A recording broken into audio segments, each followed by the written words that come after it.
Chapter 1. The wrong awakening. The mountain had been quiet for 3 days when everything broke. Wei Liang sat at the center of his sealed cave with his legs crossed and his hands resting palm up on his knees, his breath moving in cycles so slow and deliberate that a stranger watching might have thought him dead. He was not dead. He was closer to the opposite of death than he had ever been. Suspended at the threshold of a transformation he had spent 6 years preparing for, his core formation reaching its final stage, the gathered qi in his meridians pressing outward against his inner architecture like water behind a dam, one breath from giving way. He had chosen the mountain deliberately. The Black Pine Range held minimal spiritual turbulence, no sect territories, no hunting grounds, no interference. The cave seal he'd placed at the entrance was his own work, an unimpressive but reliable technique from his sect's second-tier curriculum. Not the kind of seal that impressed anyone, but the kind that held. He had provisions for a week. He expected to need 3 days at most. Core condensation for a mid-tier cultivator at his level should have been difficult, but survivable, painful, but navigable. He had done his research. He had prepared. He was not prepared for the world to end. The noise arrived first, not sound so much as a displacement, a pressure change that registered in his bones before it reached his ears. Then the light, 1,000 simultaneous flashes filtering through rock and seal alike, as though the stone itself had momentarily become translucent. Wei Liang's concentration fractured along every line he had spent 6 years reinforcing. His core shattered. Not broke, shattered. Mid-formation, mid-breath, mid the most important moment of his cultivation life. The gathering structure of his nascent core came apart into fragments, and each fragment began pulling in a direction that had no name. He felt himself scream. He was not sure if any sound came out. The pain was categorical, not sharp or burning, but fundamental, like being informed at the cellular level that the rules of physics had been revised without his input. Then the gate opened. He would not know it was a gate for several more months. In the moment, all he knew was that something tore open 15 meters from his cave entrance, something that the stone walls did not prevent, something that had no business being inside solid rock. A geometric presence, a structured absence, a hole in the world's architecture that breathed with impossible regularity. And from that hole, something poured through the gap where his core had been, not into him so much as into the void the shattering had left, the hollow space that his 6 years of preparation had carved out specifically to hold something. The something that arrived was not qi. It was the negative space between qi, the outline of a power system, the shadow of cultivation itself, dark and vast and patient, sliding into the prepared vessel like it had been expected. Wei Liang lost consciousness. He woke 2 days later face down in the dirt of his cave floor, alive in a way that felt like an editorial error. Every meridian in his body was wrong. Not damaged, wrong. The pathways were the same physical structures he had cultivated for 6 years, but they were operating differently, or not operating at all in the conventional sense, or operating in some inverse mode that his training had no vocabulary for. He flexed his hand and felt nothing of the qi he had accumulated. He reached inward for the core he should have formed and found, a different thing. Not a core, a presence. Something vast and quiet that registered his attention the way still water registers a ripple, with perfect accuracy and no judgment. He breathed for a long time. The cave entrance seal was intact. Outside, through the stone, he could hear nothing. He gathered himself, stood, and walked to the entrance. Unsealed it. Stepped out into daylight. The mountain was the same mountain. The pine trees were the same pine trees. The sky was the same impersonal blue it always was in the Black Pine Range. But every living thing he could see, birds in the canopy, a lizard on a nearby rock, a cultivator moving along the distant trail below, had something he had never noticed before. A shadow that didn't correspond to the sun. A secondary outline. A negative space echo. He looked at the cultivator on the trail and saw their qi circulation like the X-ray negative of a body. Not the qi itself, but the shape of everything around the qi. All the spaces the qi didn't touch, forming a map of absence that told him more about that person's cultivation pathway than any surface observation could. He filed this information. He stood on the cave step and breathed the pine-scented air and filed the information the way he had always filed information, methodically, without initial conclusion, waiting for more data before drawing inference. Something had changed. He did not yet know what it was. He needed to find out. He packed his remaining provisions, descended the mountain, and began the 2-day walk toward Ashgate. Chapter 2. The error code. The city of Ashgate had changed while Wei Liang was on the mountain. It was the same in its physical structure. The Greystone Market District, the tiered residential compounds climbing the hillside, the system authority hall that had been the old sect recruitment office a year ago.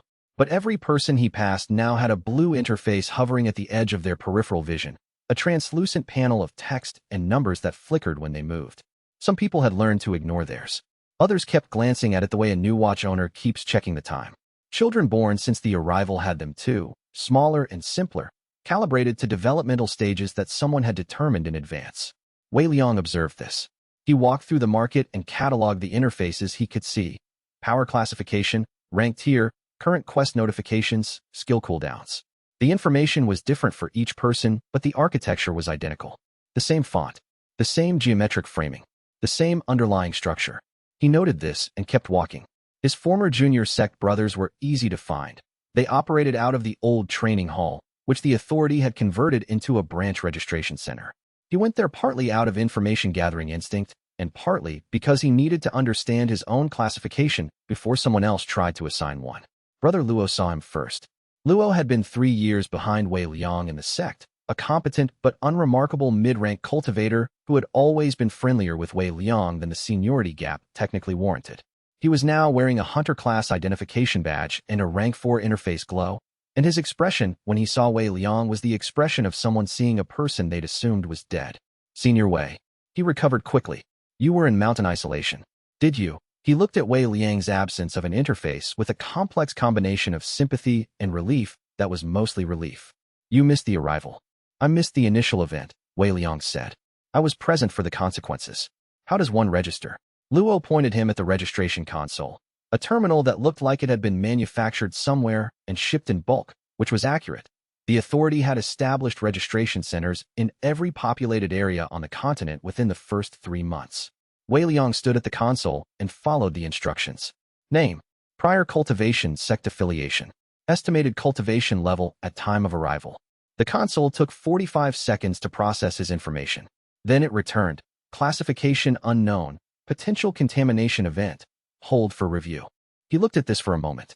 Then he looked at the small note below it. Security alert will be triggered if terminal is not cleared within 60 seconds. Holder advised to wait for authority representative. He calculated the 60 seconds against the distance to the nearest exit. Then he cleared the terminal, walked to the exit at a pace designed to suggest someone who had forgotten something in the market, and did not stop until he was 3 streets away in an alley between a dye shop and a noodle cellar. Classification unknown. Potential contamination event. He considered this information.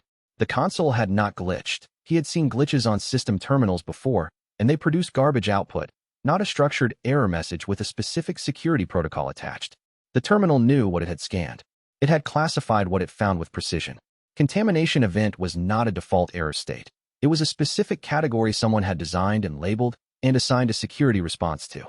Someone had anticipated people like him. He did not know what potential contamination event meant. He did not know what had poured into his shattered core on the mountain. He did not know what the negative space awareness he now carried actually was or could do.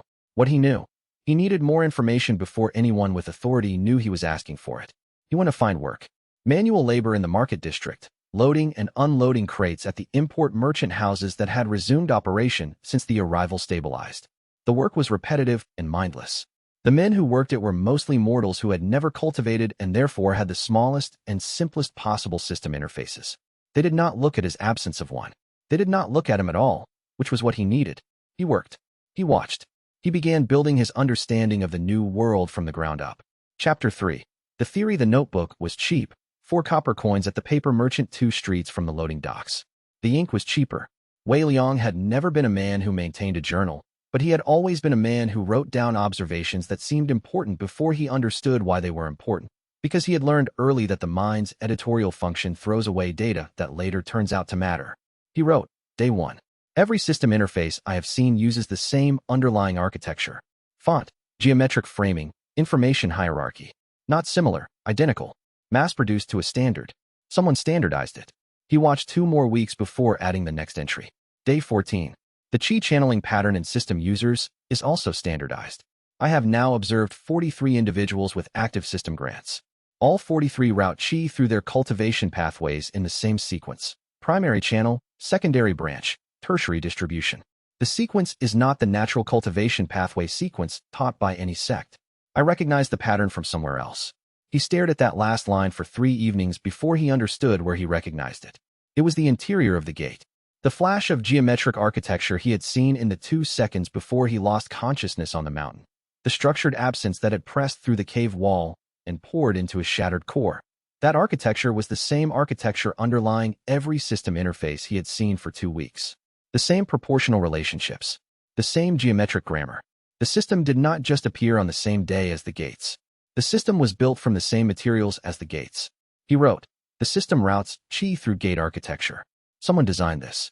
He wrote it as a factual observation, not as a revelation, because revelations were for people who stopped thinking the moment they arrived at a surprising conclusion. This was not a conclusion. This was a data point requiring further investigation. He did not know who someone was. He did not know why. He did not know what the relationship between the system and the gates implied about either. He did not know if other people had noticed the architectural similarity, and if so, what the authority had done with them. He added to his list, find out if others have made this observation. Find out if they reported it. Find out what happened to them. He went back to loading crates. 3 days later, a minor gate opened at the eastern city outskirts. D rank, the lowest classification, barely large enough for a mid-sized beast to emerge. The registered hunter teams mobilized with the casual efficiency of people who had done this many times, which they had. D rank gates in a city this size happened approximately twice a month, and the hunter teams had developed routines. Wei Liang dropped his crate with a muttered apology to his foreman and followed the crowd that gathered at the safe perimeter to watch. The beast that emerged was a scaled quadruped about the size of a large dog, its body emitting the pale geometric glow that all gate beasts showed, a function of whatever structural material they were made of, which was identical in composition to gate interior architecture. Wei Liang watched the hunter team engage it and watched his new awareness activate without his instruction. The beast's qi moved in tight, aggressive spirals around its spine. He could see the absence of qi as clearly as its presence, a map of where the beast's energy was not, which was most of its body, which meant its power was highly centralized. A blow to the flank would cost it nothing. A disruption to the spinal concentration would cost it everything. He also felt something pull, faint and directional, like a current in still water. An instinct toward the negative space in the beast's body, an awareness that those absences were not empty. They were potential, a kind of power that existed in the gap between things, and if he reached toward them, he would find something he could use. He did not reach. Not yet. He watched the hunter team dismantle the beast with system-granted skills that were efficient and practiced and bore no relationship to the pre-arrival cultivation techniques Wei Liang had trained in. The beast fell in 3 minutes. The gate closed on schedule. He wrote, "The system notification broadcast to every hunter interface when the gate opened reads, gate opened. Threshold maintained. Query why maintained. A threshold that maintains itself requires no maintenance note. The phrasing implies an external monitoring function. Something is checking whether the threshold holds. What is it checking? Who receives the results?" He put the notebook away and went back to his crate. Chapter 4. The first test 12 days after the D rank gate at the eastern outskirts. Wei Liang stood in the crowd at the city's western trading ground and watched a hunter team assemble for a second D rank response. Different team this time. 3 members instead of 4, younger, their interfaces showing recent rank advancements that Wei Liang had seen frequently among newer hunters. The system leveled people quickly in the first year of activity. The gate opened the way all small gates opened, a vertical seam in the air that widened for 30 seconds and then stayed fixed at approximately 2 meters across and 3 meters tall. The air around the seam smelled of something Wei Liang had no name for. Mineral clean, slightly electric, with an undertone of something older that the clean surface smell tried to hide and never quite succeeded. The beast that emerged was another scaled quadruped, different species than the previous one, but structurally similar. This one was larger, edgier, its spinal qi concentration hotter and more volatile.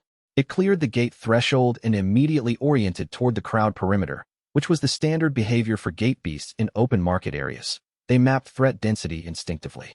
Wei Liang stood at the back of the crowd and let the new awareness open. Not reaching, just observing.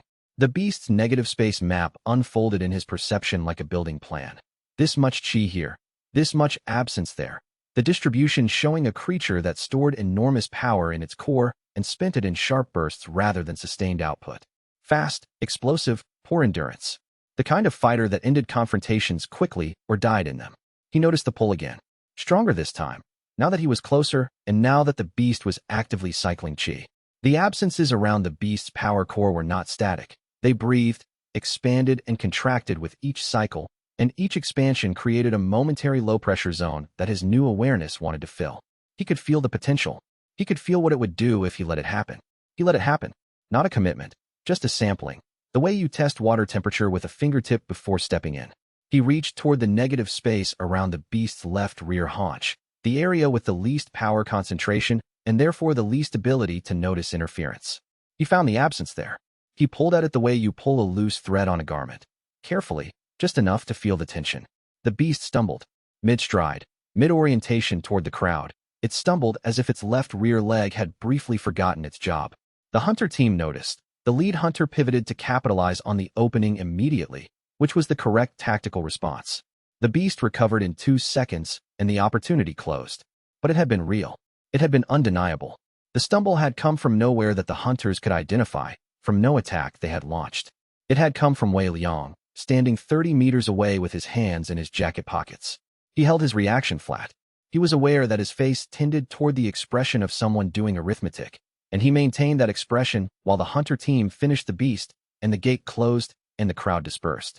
He walked back toward the loading district at a pace that suggested someone with a crate to get back to. Inside his chest, something that was not exactly excitement, but shared its temperature moved through him. He stopped at a tea stall, bought a cup he didn't particularly want, and wrote in his notebook while standing. The pull toward negative space in an active chi system appears to work, as I theorized. Contact is possible without proximity, without physical channel, without system grant. The beast's chi disruption was minor but real. Mechanism unclear, further testing required. Note, the instinct does not feel learned. It feels structural, like a function of what I now am rather than what I know. He also wrote down the system notification text that had broadcast when the gate opened. Gate opened. Threshold maintained. He stared at it, drank the tea, added, threshold maintained, appears in every gate opening notification I've recorded.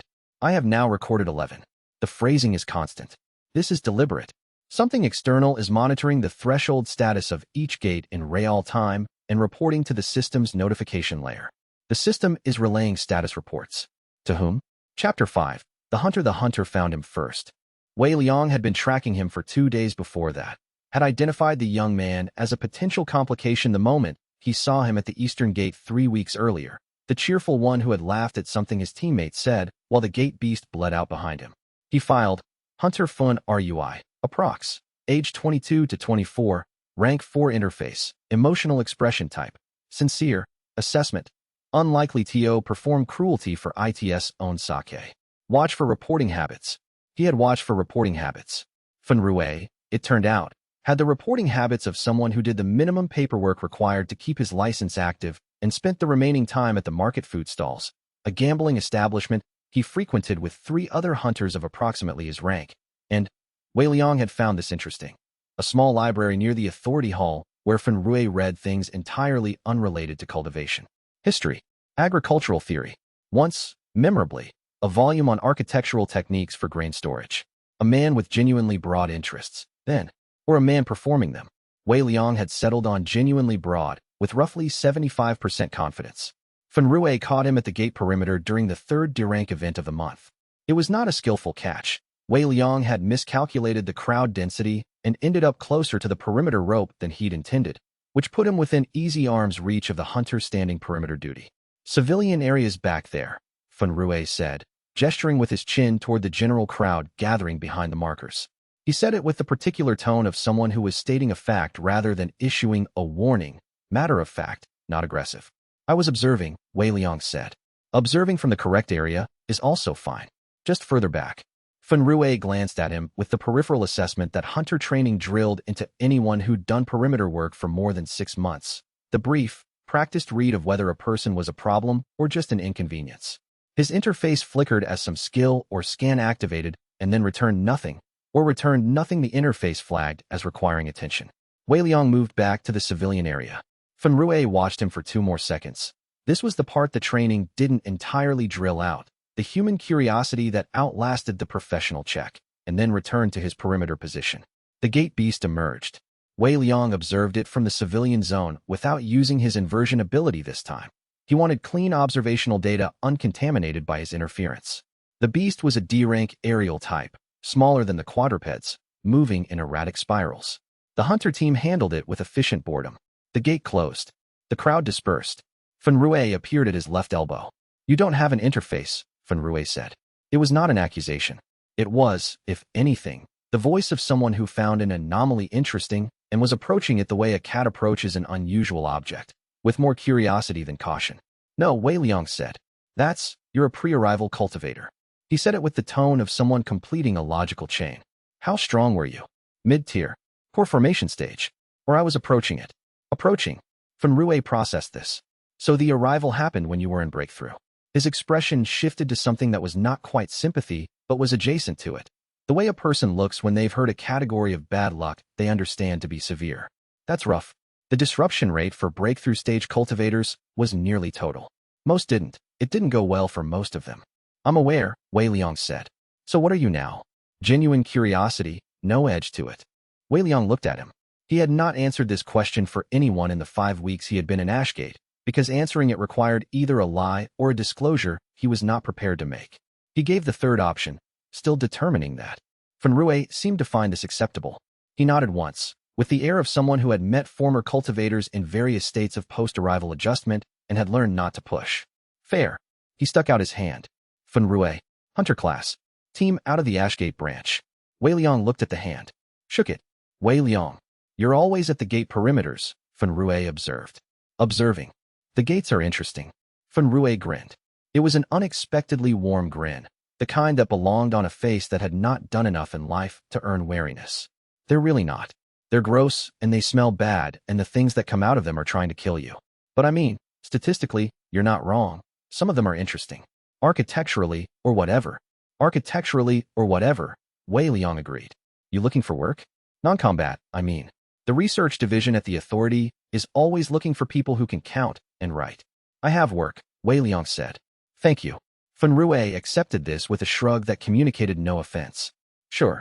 Well, he gestured vaguely at the city around them. I'm usually around the perimeters or at the grain market stall with the spiced flatbread. In case you figure out what you are and want to talk about it.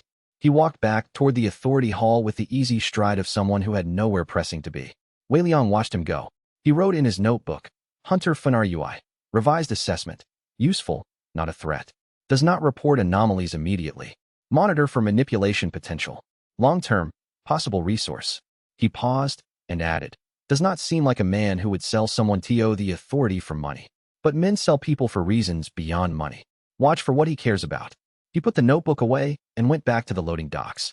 That night, in the back of the grain warehouse where he slept, he opened his awareness and let it run across the city's entire negative space map, the shadow architecture of all the chief fields in Ashgate, every cultivator and system user and gate beast in its pen at the Authority Research Annex. Thousands of absences, thousands of shapes carved out by power he could not share.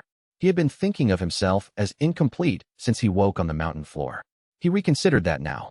A key was not incomplete because it was not the lock. He turned his new awareness toward the inward space where his core should have been, and the presence there, vast, patient, familiar in the way that something very old becomes familiar, regarded him back without urgency. He fell asleep studying it. Chapter 6. The Cost of Understanding. He chose a night with no moon. Wei Liang sat at the center of the grain warehouse's back room with the door barred and his notebook closed on the floor beside him, and he tried to understand what he carried by reaching inward until it reached back. This was not the plan he had intended. The plan had been continued observation, methodical data collection, another 4 to 6 weeks of passive study before any deliberate testing. But he had been awake for 2 consecutive nights turning over the same problem, which was this. The inversion instinct he'd used on the gate beast was structural, not learned. It had activated before he understood it. It would activate again without his instruction the next time he was near something with significant chi concentration. He could feel the low-level pull even now, faint and omnidirectional, reaching toward the dozen system users in the buildings around him. He could not remain passive. He needed to understand his own mechanics before his own mechanics operated without him. He closed his eyes. He reached inward. The presence was there, had always been there since the mountain, waiting at the center of what should have been his core with the patience of something that experienced time at a different scale than he did. He touched the edge of it the way you test thin ice. Weight shifted forward, attention extended but body prepared to withdraw. The presence registered his touch. Waited. He followed the inversion principle he'd intuited at the gate, not toward the presence, but toward the negative space around it. The outline of the space the presence occupied. the structured absence that defined its edges. He pulled at that absence the way he'd pulled at the gate beast's haunch, and this time he did not merely sample. Everything broke. Not metaphorically. His meridians, the cultivation pathways he'd spent 6 years training into reliable operation, collapsed simultaneously in a cascade that traveled from his core outward to his extremities in approximately 3 seconds. The sensation was not pain in the conventional sense. It was more categorical than that. It was the physical experience of every structural assumption in his body being revised at the cellular level. Every pathway that had been saying this is how QI moves suddenly becoming unable to find qi to move. The system falling over itself looking for the energy it had always operated on and finding only absence. He heard himself make a sound he had never made before. Then the reconstruction began. It was slower than the collapse, slower by a factor that felt like hours but was probably minutes. And it did not reconstruct the same pathways that had collapsed. It rebuilt them inverted. The channels that had carried qi now carried the negative of qi. The structures that had amplified energy flows now amplified the absence of energy flows. It was the same architecture doing a different job, and as it finished the job, he felt something settle into place in the core space where the vast patient presence lived, something like a frame being hung correctly on a wall after years of being propped in a corner. He came back to himself face down on the warehouse floor. The moon he had judged absent had risen while he was unconscious. He could see it through a crack in the wall planking. High, perhaps past midnight. He had lost several hours. His entire body ached with a deep, architectural soreness, every meridian simultaneously recovering from the trauma of wholesale reconstruction. When he tried to stand, he made it to his hands and knees and stopped there, breathing. After a while, he stood up. He reached inward to test what had changed and found. Threshold initiate. His first real cultivation rank since the mountain. Not qi-based. The inversion architecture had no use for qi, but a genuine advancement. A structural state the presence inside him recognized as correct. He also found, when he extended his awareness outward, that the negative space map of the building around him was sharper, crisper in its detail. Where before he had seen the rough shapes of absences, now he saw their exact architecture. Every gap in every qi flow in every system user within 40 meters, precise enough to count individual meridian channels. He could see exactly where each person's power was not. He noted this. He sat on the floor of the warehouse and wrote, "Advancement confirmed. Cost, complete meridian collapse and reconstruction, estimated 8 to 16 hours unconsciousness. The sensation is unlike any cultivation pain I have been trained to expect. Not growth pain. Something more like dying and being replaced. I do not know if this will be the consistent cost, or if this was specifically severe because it was the first time. More data required." He also wrote, "I am stronger than I was. The map is clearer. I should not pursue further advancement until I understand what I am advancing toward. Knowledge before power." He considered this last line for a moment and added, "Although power will be necessary before too long. Someone has my classification flagged as contamination event. Someone has security protocols designed for people like me. They did not design those protocols optimistically." He put the notebook away and laid back down on the warehouse floor because standing was still ambitious, and looked at the crack of moonlight, and thought about who had designed the protocols and why. He fell asleep with no conclusion reached, and woke before dawn, which was what he had always done. Chapter 7. The mentor who wasn't looking. He had been watching xianxia for 3 days before she found him in the alley. He had identified her first from her absence of an interface. One of perhaps 8 people in the market district who lacked one, all of them former cultivators, and then from her behavior, which was the behavior of a person conducting research that they preferred not to draw attention to. She spent an hour each morning at the gate perimeter taking notes on a small pad, measurements of the gate's dimensional stability, and something she was calculating from the atmospheric readings on a device he didn't recognize. She did this with the absolute matter-of-fact focus of someone who expected to be ignored and was usually correct. She was usually correct because the authority had stripped her of formal research status 6 months after the arrival, when their classification system identified her cultivation signature as incompatible. Her pre-system cultivation method was too old, too non-standard for the new architecture to process, and the authority's interpretation of an unclassifiable cultivator was always the same as its interpretation of an unregisterable one. Problem. He had noted her and planned to approach her within the week. She saved him the approach. He was coming back from the eastern gate perimeter in the late afternoon, for days after his first advancement, and still moving with the careful economy of someone whose entire body had been reconstructed the week prior, when he heard footsteps behind him. Not following footsteps, more the footsteps of someone who had been going in the same direction and had finally decided to catch up. And then xianxia's voice. dry and precise. You were at the B-rank gate last week.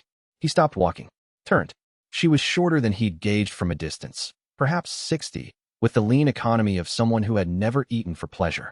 She was looking at him with the expression of someone reviewing a manuscript they didn't write, but found professionally interesting. Wei Liang said. You were inside the perimeter rope. Not hunter class, no interface, no system grant. Inside the perimeter rope, standing very still, watching the beast cycle its chi. She paused. I notice you went very still at a specific moment about 40 seconds before the beast stumbled. The hunters assumed they did that. They didn't. Wei Liang assessed her. She was not authority. She was not a threat by any available metric. She was, in fact, one of approximately 4 people in this city who had the expertise to have noticed what she'd just described. He had underestimated her observation range. You were watching from where? He said. The dyer's second-floor window. 43 meters. She seemed to notice his assessment and addressed it directly. I'm not going to report you. I don't report to anyone who would care. What I am is someone who has been waiting for approximately 3 years to meet a person with your pattern. My pattern. Your meridian signature. She gestured at him. Not vague. A specific gesture toward his mid-chest. The signature is gate origin. I've been measuring gate interior energy signatures since before the arrival, which everyone thought was eccentric at the time and catastrophically prescient in retrospect. Gate origin energy in a human meridian system would require. You were in breakthrough when the arrival happened. It was not a question. He answered it anyway. Yes. She nodded once, satisfied. Come look at my research. He went. Her workshop was small and impossibly cluttered in the organized way of a person who knew exactly where everything was and resented the implication that tidiness was the same as organization. 3 walls were covered in diagrams, gate structural maps, chi pathway illustrations, something that appeared to be a comparative analysis of cultivation rank ladders from 11 different pre-arrival sections. A 4th wall held what appeared to be a timeline spanning 30 years. She set the kettle on and pointed at a chair that was technically available if you removed the stack of notebooks from it, which he did. Before the arrival, she said, standing at the timeline wall, I published 7 papers on gate interior architecture in peer-reviewed cultivation journals. All 7 were rejected or retracted within 6 months of publication on the grounds that my measurement methodology was unorthodox. What was unorthodox about it? I was measuring what wasn't there. She said it without bitterness, with the tone of someone who had processed the injustice some time ago and arrived at acceptance. Every gate survey methodology in use at the time measured chi output, beast classification, dimensional stability indices. I was measuring the negative space, the structural void, the shape of what a gate doesn't contain. She glanced at him. You understand why that's interesting now? Yes, Wei Liang said. My 6th paper argued that gate interior architecture showed evidence of deliberate design, not natural dimensional rupture. Deliberately structured void space arranged in geometric patterns too precise for geological formation. She poured the tea, set a cup in front of him. The journal didn't retract it for methodological reasons that time.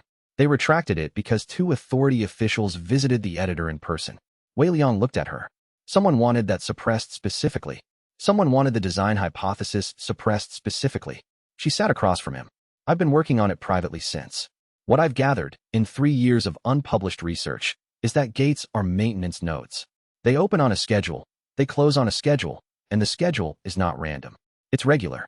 She looked at him. What's in you is connected to that architecture.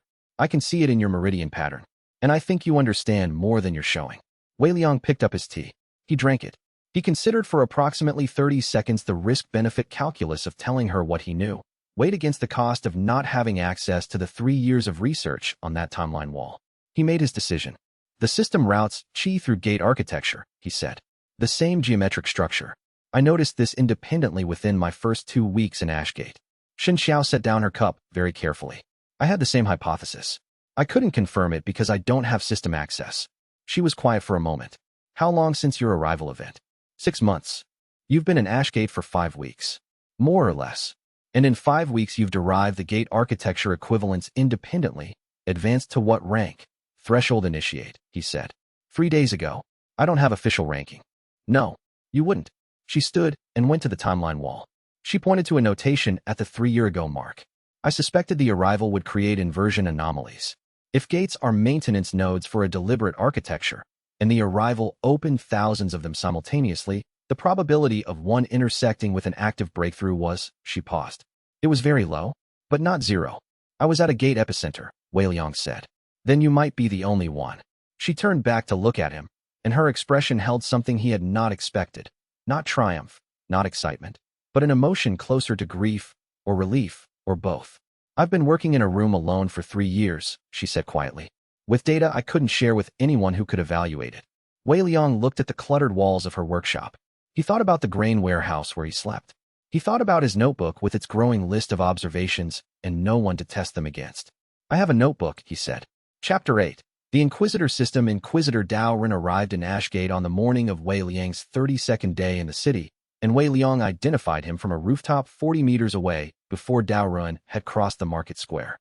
The identification was partly the Inquisitor's badge, a black-on-silver authority insignia that sat on the breast of a coat designed to be noticed, and partly the way Dao Ren moved, which was the way of someone accustomed to rooms clearing in front of them. Not arrogant, purposeful, in the specific way of a man who had decided some time ago exactly what he was for and had not been given reason to question the decision. He arrived with a squad of 6 hunters, standard complement for an inquisitor on a classification investigation. They spread out through the market with the practiced geometry of a sweep pattern.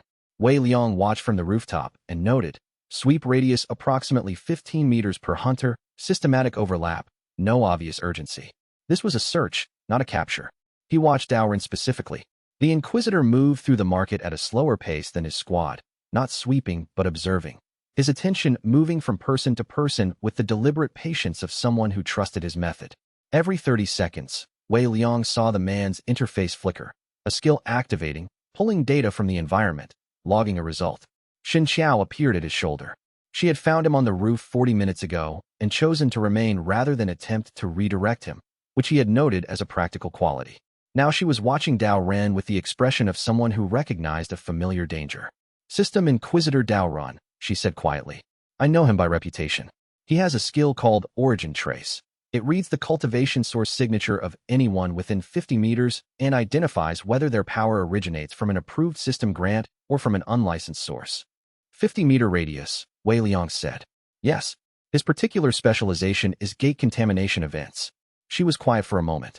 He lost his family in a gate breach 3 years ago, the Yinshan incident. 14 civilians killed when a gate opened inside a residential compound. He's been on gate contamination investigations since. He's effective. She paused. He's also not wrong, exactly. His premise that unsanctioned power sources are dangerous is not irrational. It's just that his definition of unsanctioned has been expanding. Wei Liang watched the sweep pattern. He ran the geometry. Dao Ren was currently in the market's northern section, moving south. At his pace, he would reach the alley where Shun Xiao's workshop was located in approximately 15 to 20 minutes. The workshop was occupied by stacks of research materials that would very clearly indicate someone with detailed gate architecture knowledge had been working there for an extended period. Your workshop is south, Wei Liang said. Yes. How much of your research documentation is directly incriminating? All of it. She said it without dramatics. Everything I've written since the arrival argues that gates are designed structures, which the authority categorically denies, and most of my recent work involves a meridian signature they would classify as contamination event. Go now, Wei Liang said. Take the most recent 3 months. Don't burn anything. If they find ash, they'll know what you removed. Box it and take it to the blacksmith storage on the eastern side. Tell him it's samples. He glanced at her. You know you? Everyone knows you, she said. He's been here 30 years. Then go. She went, moving from the roof access door with the unhurried purpose of someone who had learned some time ago that running attracted attention. Wei Liang watched Dao Ren's sweep pattern continue south and calculated times and distances and made a decision. He descended from the roof. He went to the market and found a position where Dao Ren's sweep would pass within range. Not because he was reckless, because he needed to understand what the skill actually detected. He had no active chi channels, only their inverse. The negative space awareness he carried did not produce the same signature as a chi-based cultivation practice. But he needed confirmation rather than inference. He needed to know whether Dao Ren could identify him before Dao Ren identified him in a situation where Wei Liang had no time to respond. He chose a position near a fruit stall and picked up an apple and examined it with the attention of someone who had been thinking about apples. Dao Ren's sweep brought him past at a distance of approximately 35 meters. Wei Liang felt the skill's activation register in his negative space awareness as a mild pressure, something actively searching for a signature he didn't have. The sweep passed over him. The interface did not flag him. Dao Ren moved on.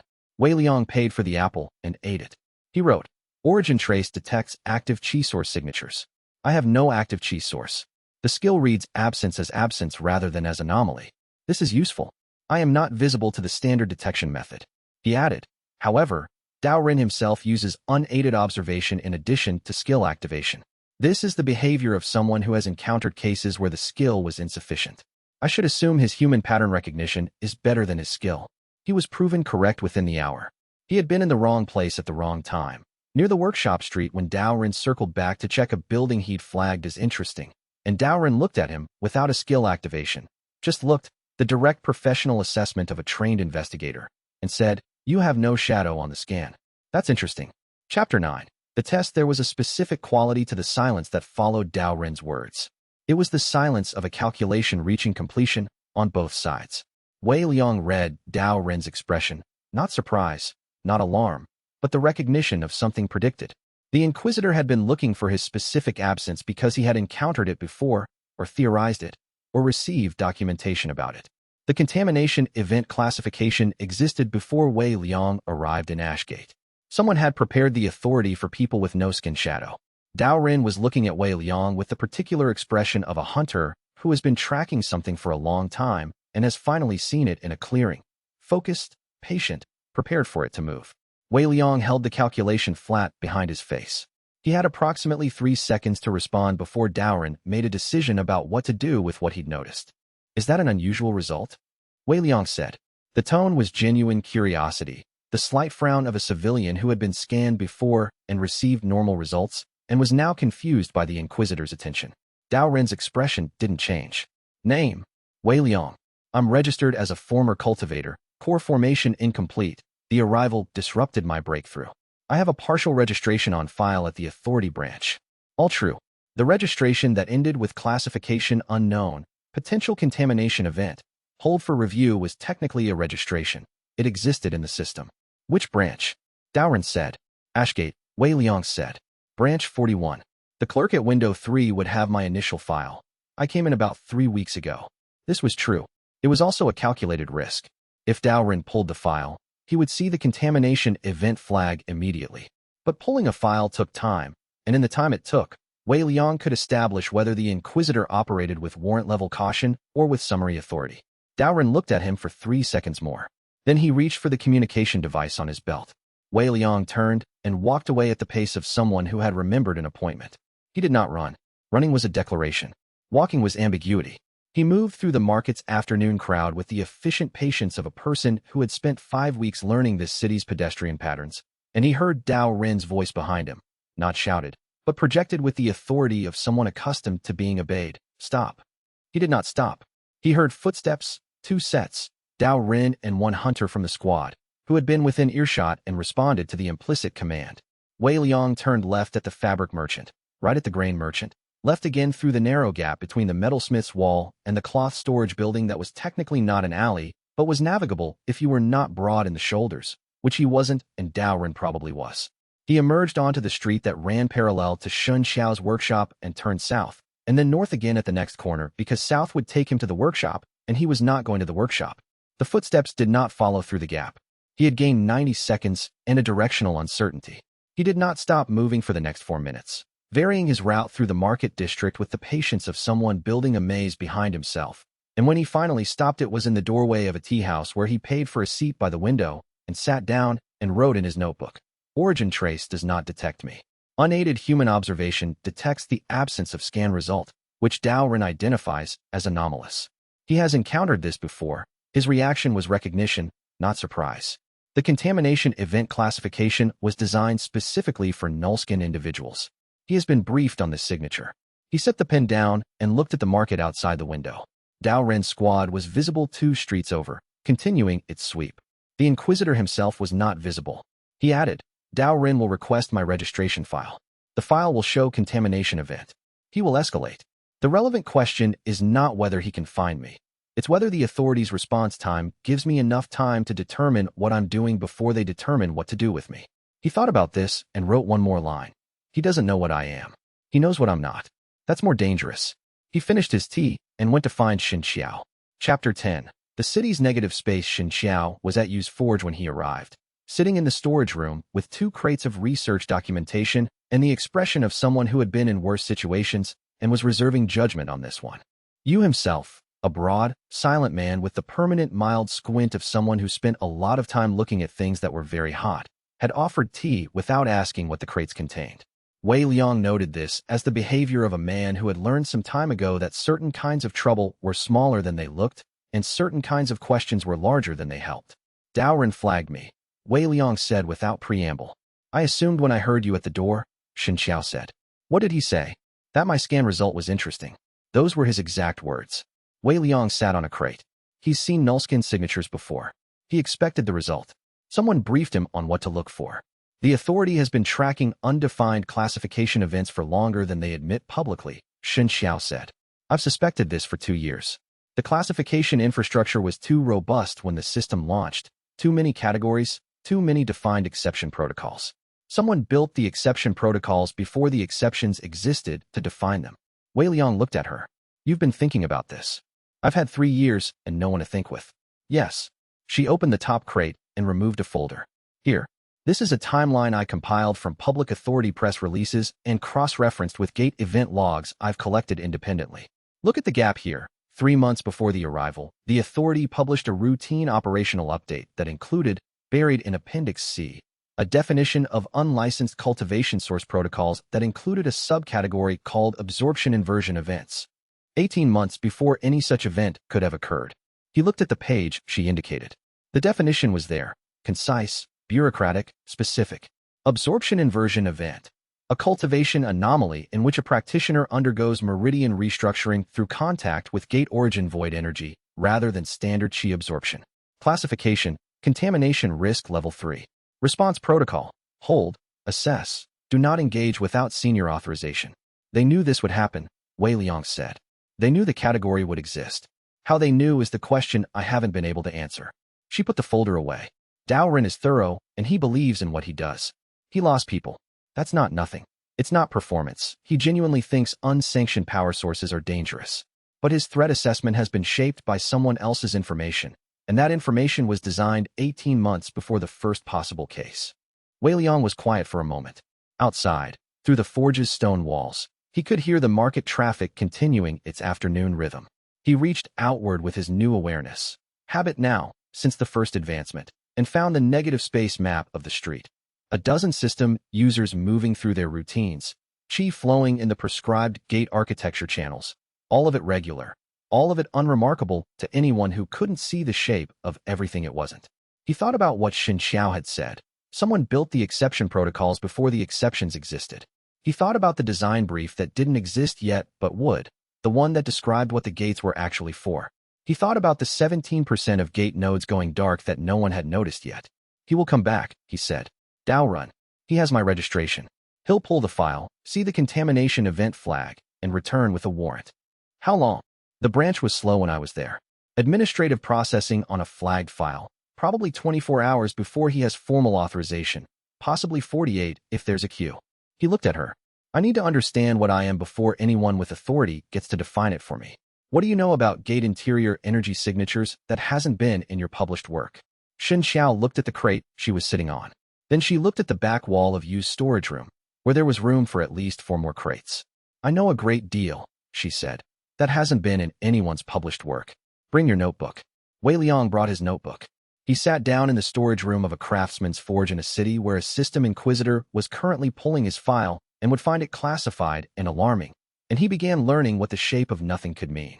He came back that night to the grain warehouse, sat down with his notes, and wrote a single new observation. I notice I feel something when I'm in the workshop. Not power. Not safety. The thing people call not being alone. He looked at this for a moment. Crossed it out. It was not useful data. He thought about it again before he fell asleep and decided to leave the crossing out visible rather than tear out the page, which would have destroyed the observations on the other side. Evidence was evidence. Chapter 11. What the beast recognized. The Birang gate opened at the eastern wall 3 days after Daoren's first sweep of the market. Wei Liang heard the notification broadcast through every system interface in the district simultaneously, the text appearing in the air for anyone with an interface to read, audible through the speakers the authority had mounted on the major street corners for broadcasts to non-interface civilians. Gate opened. Threshold maintained. Classification: B rank. All hunters in Ashgate District respond to Eastern Wall. Civilians maintain 30-meter clearance.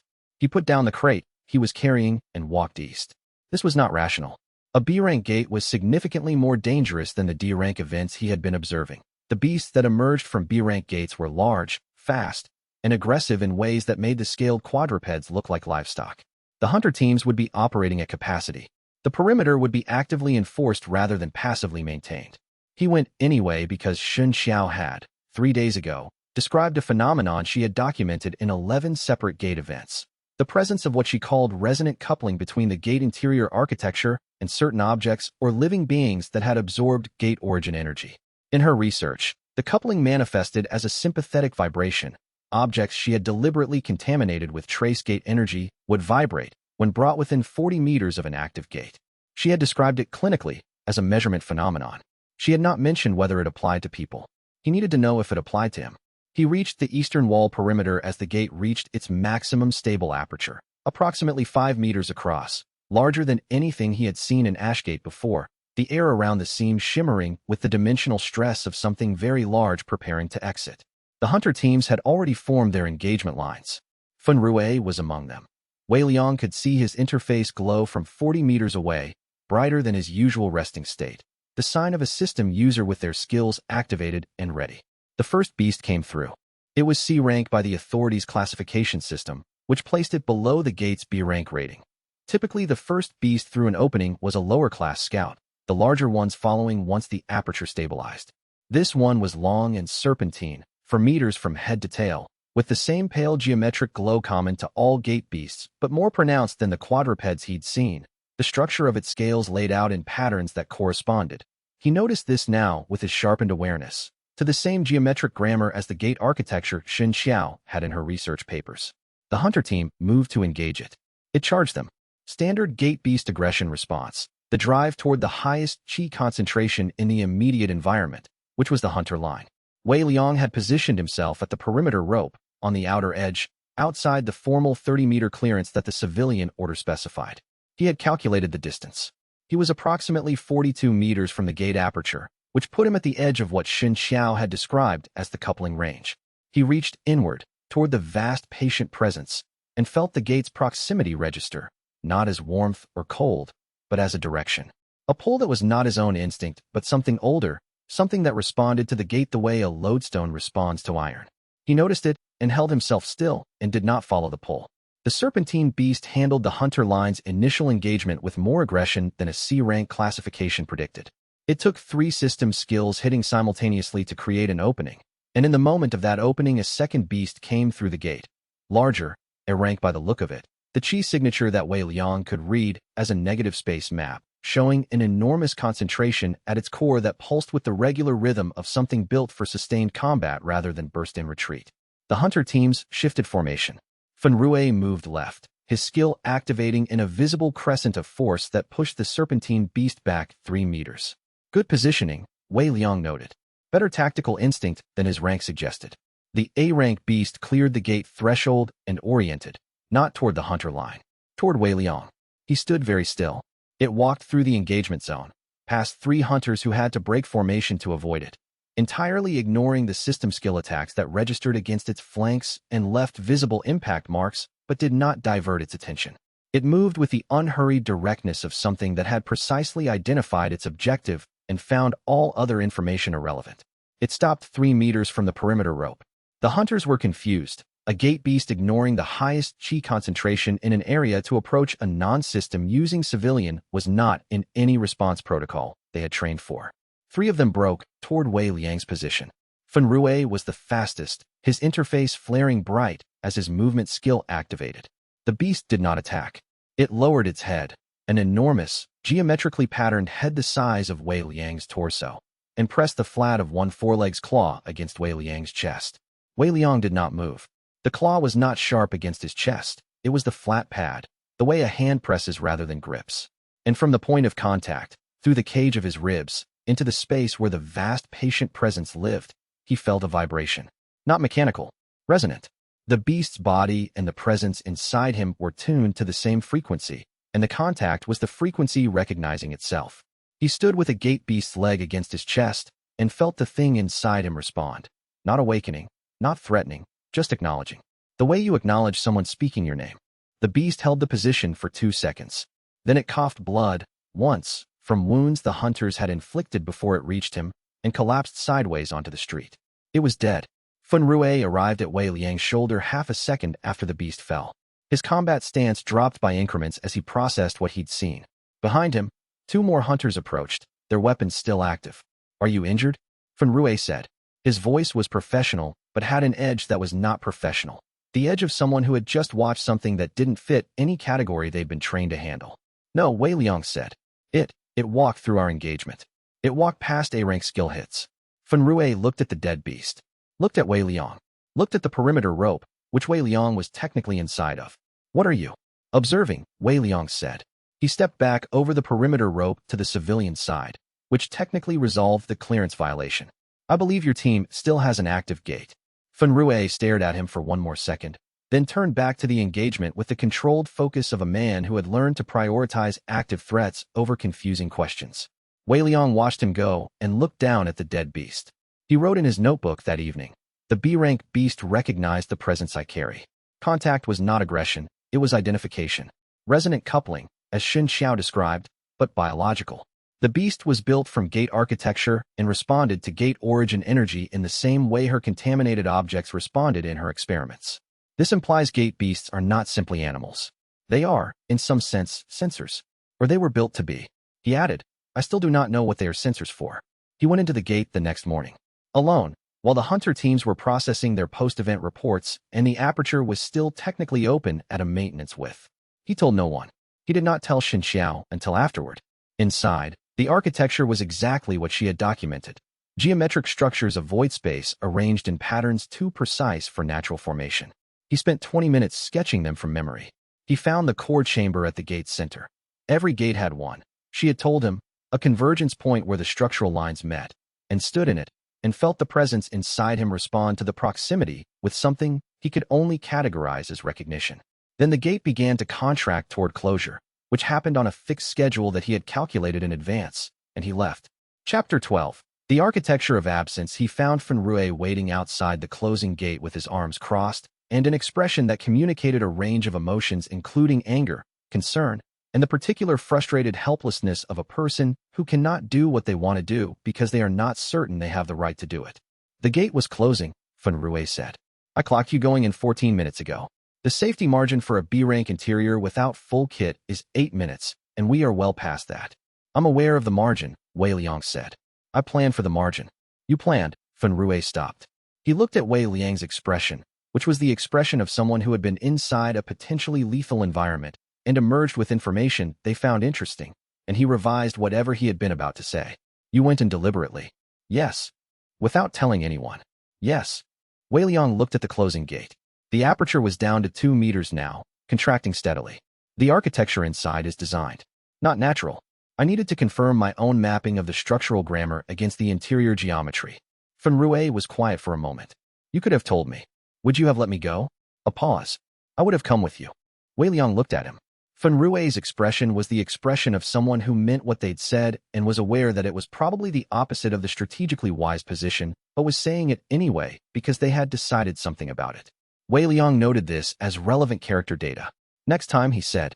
"That's not the reassurance you think it is," Fun Rui said, but the tension in his posture had released by approximately 40%. They walked back through the eastern district together. Wei Liang sketched from memory while they walked. The interior geometry he'd observed, the structural grammar of the gate's core chamber. Fun Rui watched the sketch emerge on the notebook page with the expression of someone who had seen gate interiors many times in his career and had never once thought of them as architecturally interesting. "That's what it looks like inside," Fun Rui said. "The core chamber." "Yes." Fun Rui studied the sketch. He was not a formally educated person in cultivation theory. He had told Wei Liang as much, describing his background as a coastal family of fishermen who received system grants when the arrival came and spent the next year being trained by the authorities' emergency upskilling program. But he had spent 18 months going into gates professionally, and he had the observational bank of a practical man who paid attention to his environment. "The angles," he said. "Those same angles show up in all of them. I always thought it was just the way they looked." "I didn't think it was. You're saying it's intentional." The probability of this geometric grammar appearing independently across all gates on the continent through natural dimensional rupture is approximately 0, Wei Liang said. Yes, intentional. Fenrui walked for a moment with the slightly inward expression of someone recategorizing a large amount of past experience. Then he said, "Who built them? That's the question I'm currently unable to answer. The authority says they're natural phenomena, random dimensional instabilities in the world's chi field. The authority's documentation of this position predates the arrival by several years. The classification infrastructure that handles gate anomalies was built before there were gate anomalies to classify." Wei Liang glanced at him. Someone anticipated the gates. Someone designed the protocols before the protocols were needed. Fenrui was quiet again. He had a habit, Wei Liang had observed, of processing difficult information by going quiet and letting it settle rather than responding immediately, which was an unusually mature trait and meant his eventual responses tended to be worth hearing. "So what do we do with this?" Fenrui said. "We gather more data before deciding anything," Wei Liang said. "That's what we do with everything." Fenrui glanced at him with the expression of someone who found this answer simultaneously sensible and frustrating. "I'm going to mention again that a system inquisitor is currently in this city looking for you." "I know," Wei Liang said, "and that he's going to find your file. He may have already." "And Fenrui stopped, gestured at Wei Liang's notebook and his unhurried pace and his general air of someone who had prioritized gate interior mapping over the inquisitor question. "This is you. This is just how you operate. I need to understand what I'm dealing with before I can make any decision about how to deal with it," Wei Liang said. "Acting before understanding has a poor historical record." Fenrui made a sound that was not quite a laugh and not quite a sigh. "I need the spiced flatbread," he said. "Come on." They sat at the grain market stall in the afternoon sun, and Fenrui ate flatbread and Wei Liang drank tea, and they did not talk about Dao Ren or the gate interior or the contamination event classification for the duration, which was, Wei Liang noted privately, a form of strategic patience he had not expected from a man whose interface ranked him a competent but unremarkable hunter-class mid-rank practitioner. He revised his assessment of Fenrui upward by a meaningful margin. Chapter 13. The inversion model. The model emerged over 3 weeks. Xianxia contributed the structural framework, 30 years of gate interior research, the geometric grammar of void space arrangements, the measurement methodology she had developed in isolation and published to rejection and continued developing privately. She understood the architecture of what was not there, the shape of absence, better than anyone alive. Wei Liang contributed what was actually operating inside the architecture, the lived experience of inversion, the capacity to read negative space maps of chi systems, the ability to pull at the gaps in structured energy and produce real effects. He had been doing this instinctively for 6 months. He now began doing it consciously and with increasing precision. Together their knowledge formed something neither had alone. They worked in the storage room of Yu's forge each morning for 3 weeks, Xiao building diagrams on salvaged paper while Wei Liang annotated them with observations from his daily gate perimeter sessions. The theory they built was, gate interior void space arrangements were the negative image of the system's chi routing architecture. The system routed chi through structured channels. Gates structured the voids between channels. The two architectures were mirror images of each other. If the system is the presence, Xiao said, then the gates are the absence. More than that, Wei Liang said, the absence maintains the presence. The void space architecture keeps the chi routing channels stable. Remove the gates, and the system architecture would collapse. They're load-bearing voids, Xiao said, with the expression of someone who has just verified a result they had been computing for a long time. Yes, the gates are structural supports for the system, and they open on a maintenance schedule. The notification syntax says threshold maintained because something is checking whether the threshold is intact. If the void space architecture degrades, the threshold becomes unstable. She looked at her diagram. So the system doesn't just correlate with the gates. The system requires the gates, which means whoever built the system built the gates. They're the same project. He pointed at a section of her structural analysis. And this secondary layer here, the cage within a cage geometry I've seen in 2 gate interiors now, that's something additional. Something that the base system architecture doesn't explain. Something inside the gate support structure, she said slowly. Something the support structure was built around. He nodded. He had been sitting with this inference for 2 weeks and had not been ready to voice it. Hearing her arrive at it from her own direction confirmed it. Something had been put inside the void space architecture. The gates were not just structural supports for the system. They were also containment. The system was a cage, and the gates were its bars, and the thing being caged was He touched the presence in his core space, and it waited patiently, the thing that had poured into his shattered core on the mountain. He wrote in his notebook, working model confirmed. System equals cage architecture. Gates equals structural maintenance nodes for cage architecture. What is caged equals what I carry. He stared at this for a long time. Then he added, next question, who built the cage, and why, and what were they caging it for? His technique improved significantly during the 3 weeks of theoretical work. Not because he had advanced again. The death sensation that accompanied advancement was not something he was in a hurry to repeat before he understood more, but because understanding the architecture he was working with made his use of it more precise. He could now direct his inversion attention to a specific meridian pathway in an active chi user and affect only that pathway without disturbing adjacent ones. He could hold the negative space map of a system user in his mind for an extended period without losing clarity. He could, when he reached for the pull toward a gate's void space, modulate the strength of the pull rather than simply opening the channel and letting it run. He tested these improvements in small ways. He did not test them on anything that mattered until he had tested them on things that didn't. Fenrue came to the workshop on the 3rd Thursday of the 3 weeks, off-duty and trailing the smell of the flatbread stall. He sat in the remaining clear corner of the floor and watched xianxia's diagram session with the attentive expression of someone following a lecture they hadn't enrolled in but found genuinely interesting. He asked 3 questions during the session. The first was straightforward. What's the cage within a cage geometry for? The second showed he had been thinking about earlier conversations. Does the maintenance check language mean the cage is monitored from outside? The third stopped both Wei Liang and xianxia mid-conversation. If Wei Liang is carrying what the cage was built for, Fenrue said, in the voice of someone stating an arithmetic conclusion, and the system is the cage, and the system runs through me, does that mean my power is part of what's holding him in? Silence. I hadn't framed it that way, xianxia said carefully. Technically, yes, Wei Liang said. Every active system user is a node in the cage architecture. That's the most accurate description of the relationship. Fenrue sat with this for a long moment. So I'm a prison bar. An architectural element of a containment structure, Wei Liang said. That's a more expensive way of saying prison bar. Fenrue looked at the diagrams on the wall. I notice you're telling me this now, after 3 weeks of working together. I arrived at the conclusion 3 weeks ago. I needed time to evaluate the risk of telling you. And now you've told me. What's the conclusion? The risk of telling you is lower than the cost of you not knowing. Wei Liang looked at him. I notice you haven't run. I live here, Fenrue said. Where would I run to? It was the most reasonable answer Wei Liang could have received. He filed it as evidence for the character judgment he had already made, and added a confirmation mark. Chapter 14. The report he never filed 10 days after the B-Rank Gate event. Wei Liang was at the grain merchant stall, not for flatbread, which he found pleasant but not necessary, but because the stall had a clear sight line to the authority hall's east exit, which was the exit Dao Rin used, when he saw the Inquisitor emerge with a report form that Wei Liang, at 30 meters distance, recognized by its cover color as a Level 3 sensitive classification request. He watched Dao Rin carry the form across the square toward the communication relay station, which was where Level 3 filings were transmitted to the Continental Authority's regional headquarters. He watched Dao Rin stop in the middle of the square and hold the form without moving for approximately 15 seconds. Then Dao Rin put the form in his coat's interior pocket and walked to the tea vendor on the square's north side and ordered something and sat down. Wei Liang remained at the grain stall and thought about what he had just seen.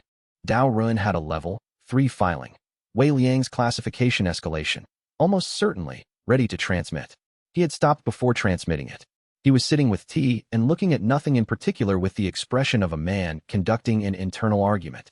This was not the behavior of a man who had made his decision.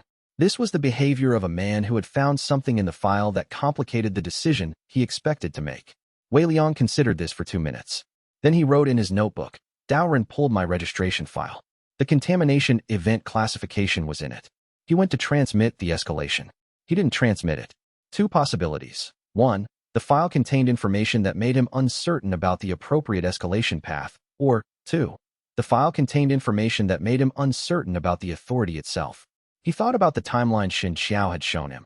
The exception protocols built 18 months before any exception existed. If Dao Rin found similar anachronistic documentation in Wei Liang's file, a man who had already lost his trust in something once might look at it differently than a man who had never had reason to question. He added, he is still conducting his investigation. He is not transmitting. He is thinking. This is the most dangerous version of him. A man who questions things is less predictable than a man who doesn't. He also wrote, I should not initiate contact. He will come back to me. When he does, it will tell me more than any approach I could make. He put the notebook away and went back to work. That evening in the workshop, Director Kong Shu's name came up for the first time. Xianxia mentioned him as a reference point. The regional director, based in the provincial capital 40 miles north, who had been in post for 11 years and whose tenure predated the arrival by 8. He was already restructuring the authorities' gate response protocols before the arrival happened, she said. 18 months before, he signed the operational update that included the absorption inversion event definition. Wei Liang looked at her. I know, she said. I've been sitting on that connection for 2 years. I wasn't sure it was meaningful rather than coincidental. Now I think it wasn't coincidental. He knew the gates were coming, Wei Liang said. He knew something was coming. Or he was told. And he built protocols to handle cases like mine. Cases like yours, yes. She paused. And he's been in post for 11 years. If the authority has been managing what they call contamination events for longer than the arrival, if there were gate origin cases before the system arrived, then he has information going back further than my case, Wei Liang said. He's not just a bureaucrat who found out 3 years ago. He's someone who knew before.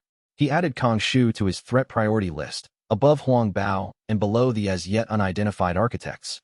He would not meet Kong Shu for several more weeks. But he began, from that evening, to prepare for the meeting the way he prepared for everything, by gathering information until he understood the terrain better than the person he would be standing on it with. Chapter 15. The demonstration Fen Rui came to the workshop on a Saturday with the energy of someone who had decided to cross a line they had been standing at for a while. Show me, he said, without preamble. Xin Xiao looked up from her diagram. Wei Liang looked up from his notebook. They exchanged a look that communicated the shared question of what specifically he meant. The inversion thing, Fen Rui said. He extended his left hand, palm up, the system interface hovering faintly at the edge of his peripheral vision. I want to see what it does. Actually see it, not just understand it theoretically. Wei Liang considered the request. There were reasons to decline. The inversion demonstration on a system-granted chi flow was more invasive than an inversion demonstration on a gate beast. The mechanics were better understood for beasts than for system users. Fen Rui's interface might record the event in ways that were retrievable by the authority.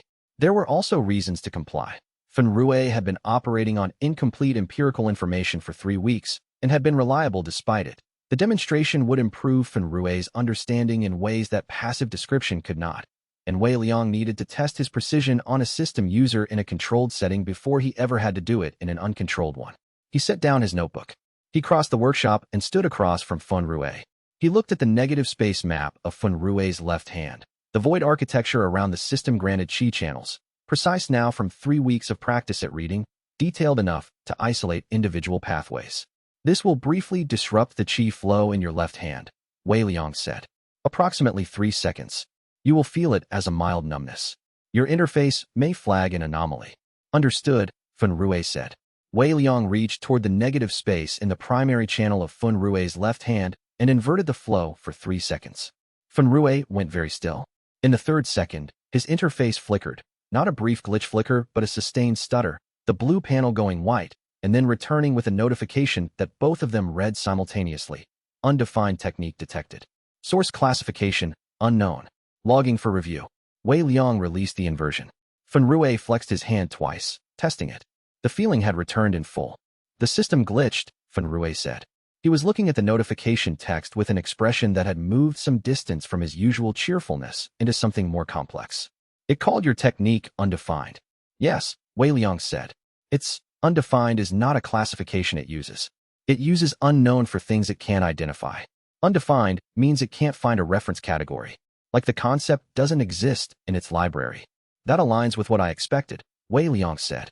The system's architecture doesn't contain a reference for inversion because inversion is the inverse of the system's own method. Cataloging it would be like asking a camera to photograph the back of its own lens. Fen Rui looked at his hand.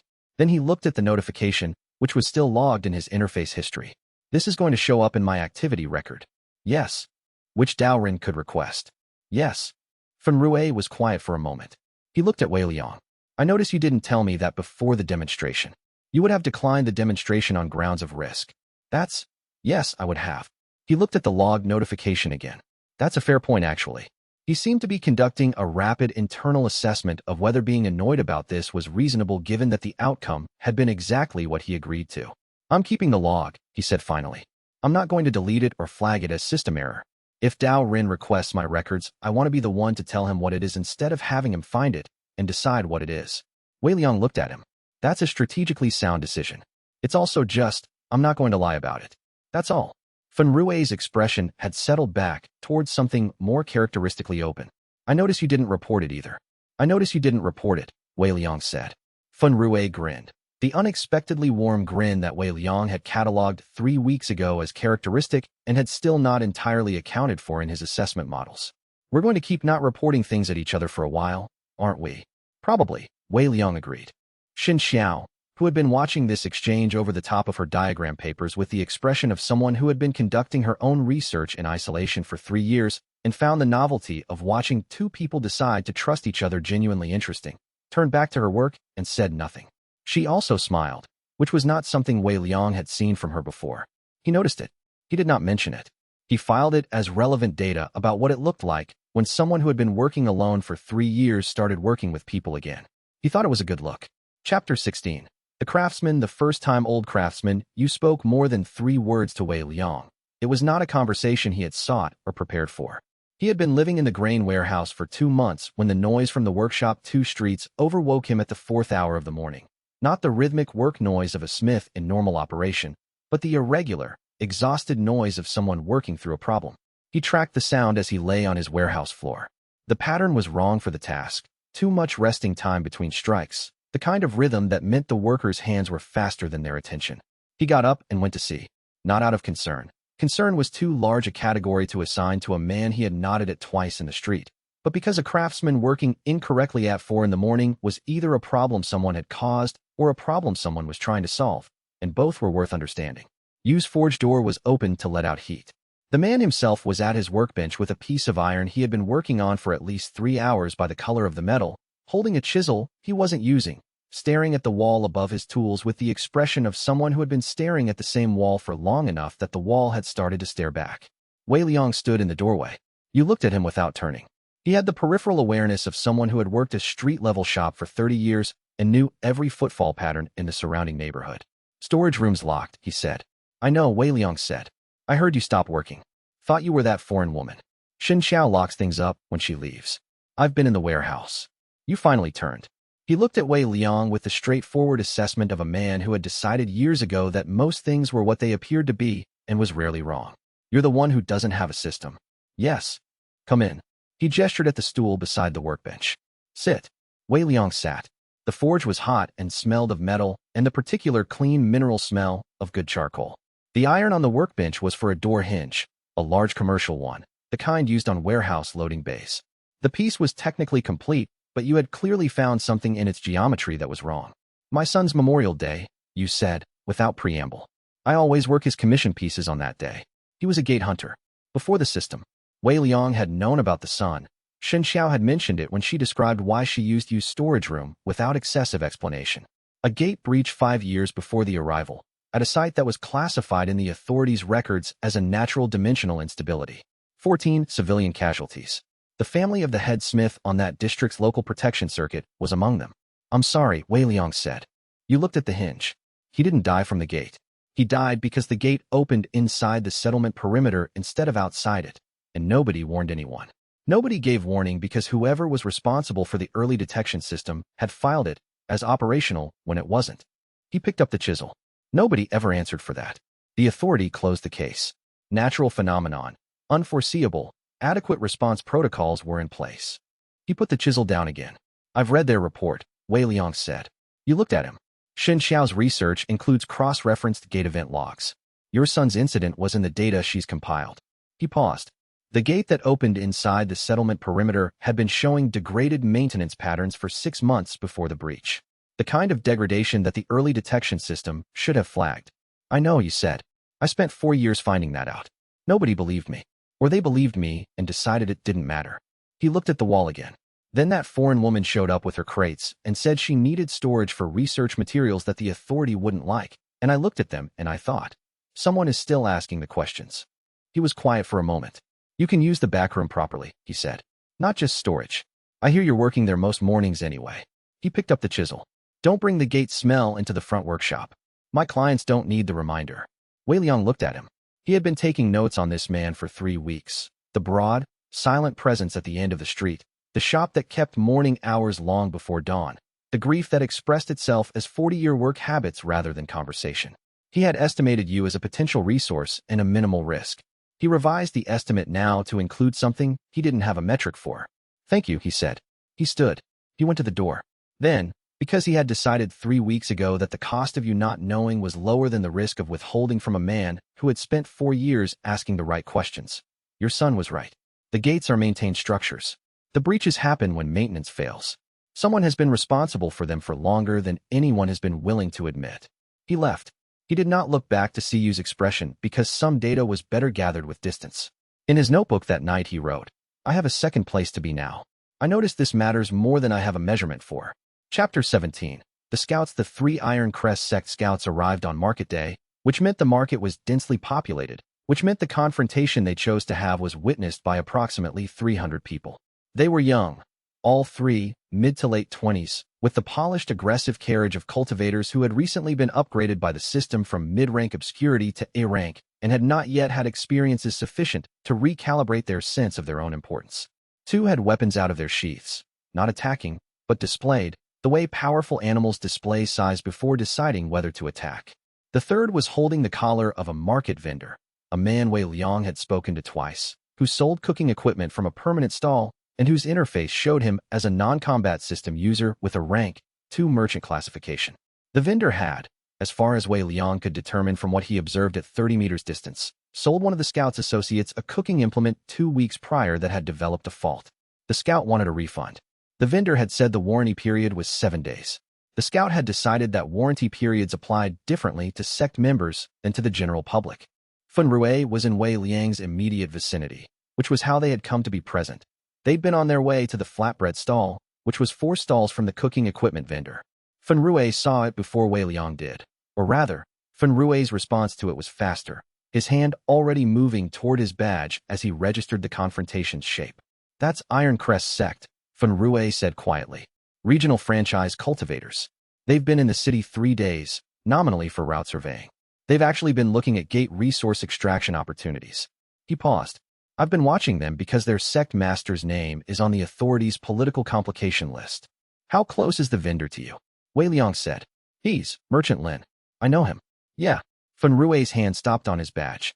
If I intervene in an official capacity, this becomes a formal incident report, and I spend the next week in paperwork with the Iron Crest's regional representative filing countercomplaints.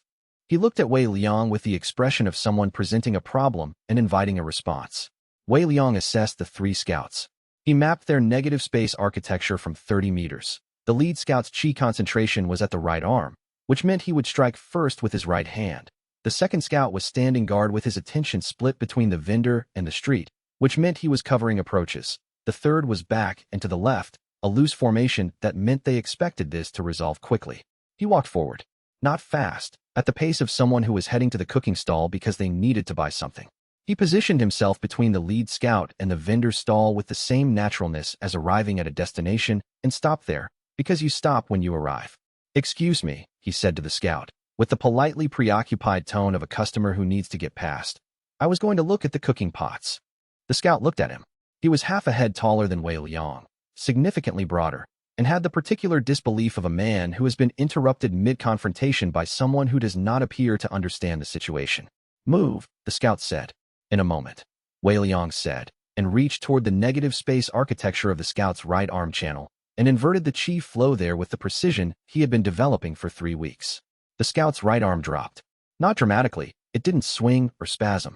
It simply dropped to his side, the muscles discharging the tension they'd been holding without triggering the strike sequence. The scout looked at his arm. The arm looked normal, but it would not cooperate with any instruction he sent it for the next 30 seconds. He looked back at Wei Liang with the expression of someone who has experienced something their model of the world does not contain. Wei Liang turned his attention to the second scout, the one covering approaches, and inverted the chi in both his legs simultaneously, not enough to collapse him, enough to make standing feel uncertain. The scout shifted his weight and glanced down at his feet with a brief, involuntary confusion. I notice you're holding that man's collar, Wei Liang said to the lead scout. His voice carried the tone of someone noting an observable fact. I notice it's drawn attention from several market security officers at the east end of the row. This was not currently true. It would become true in the next 90 seconds if the confrontation continued, which was accurate enough to say. I notice your sect's regional surveying authorization does not include conducting disputes in public venues. The lead scout's right arm was still not responding normally. He released the vendor's collar. He looked at Wei Liang with the rage of someone who has been stopped and cannot identify the mechanism. Who are you? He said. A customer, Wei Liang said. He stepped aside to look at the cooking pots on the nearest shelf. He picked one up. He examined its base with the attention of someone evaluating quality. The three scouts left. Not quickly. They maintained enough dignity to not appear to flee. But they left, the lead scout rotating his right arm experimentally as he went, the second scout's stride slightly off from whatever brief leg chi disruption he'd experienced. The vendor, Merchant Lin, looked at Wei Liang. They'll come back, he said. His voice was steady, but his hands were not. Probably, Wei Liang agreed. They'll also file a report with their sect master about an unknown interference, which means you might hear from their sect master before they come back. He bought the cooking pot he'd been examining. He had no use for it. He brought it back to use workshop and left it on the workbench. You looked at it. Then, at Wei Liang. Did you pay for that? Yes. You went back to work. Behind him, just visible through the storage room doorway, xianxia looked up from her papers long enough to convey, without any particular expression, that she had heard the entire account from Feng Rui, who had witnessed it, and was making no comment on the strategic wisdom of drawing the Iron Crest sect's attention. Wei Liang sat down and opened his notebook. He wrote, Iron Crest sect, 3 scouts, reported the encounter back to their sect master as unknown interference. The sect master will now be curious. Curiosity from a political actor with resource interests is not the same as curiosity from a researcher. Prepare accordingly. Chapter 18. Inversion Adept. He chose a night 3 weeks after the Iron Crest scouts when he was confident the advancement conditions were right. He had been observing the conditions for 2 weeks. The presence inside him had been pressing against his threshold initiate framework with increasing insistence, the way pressure builds behind a closed valve. He had resisted until he had a controlled setting, a clear schedule for the catatonia, and 2 people who knew to check on him. Xianxia and Yu, who had both been told what to expect and had both received the information with the characteristically different responses of their natures. Xianxia had asked 3 technical questions and begun preparing a detailed observation log. Yu had said he would leave a bowl of rice outside the storage room door when Wei Liang woke up. He settled into the storage room with his back against the wall and his legs crossed and told the presence he was ready. The advancement worked by the same mechanism as the first time, but deeper. The collapse was total, every meridian in his body, all at once, the simultaneous death of every pathway the 3 weeks of training had refined. He had expected this. The expectation did not make it less total. For approximately 4 seconds, he experienced the full sensation of every structural assumption about what it meant to be alive in a body with a cultivation-based collapse at the same time. And in those 4 seconds, he understood, in a way he could not have understood from description, why the first advancement had left him face down on the warehouse floor for 16 hours. Then the reconstruction began. This one was different from the first advancement's reconstruction. The first time, the pathways had rebuilt themselves in the pattern of Tier 1 inversion, the ability to invert physical chi flows, the foundational level. Now the reconstruction went deeper, writing a second layer into the already inverted pathways, the capacity to reach not just into the void space around physical chi, but into the void space around mental constructs. The shaped absence that surrounded will force and conscious attention in the direction of intention. He processed this while catatonic. He did not feel time passing. He woke to the smell of rice. The bowl was outside the door. Xianxia was asleep in her workshop chair with a half-completed observation log on her lap.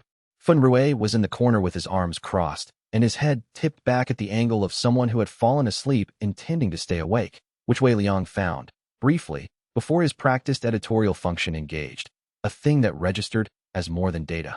He ate the rice.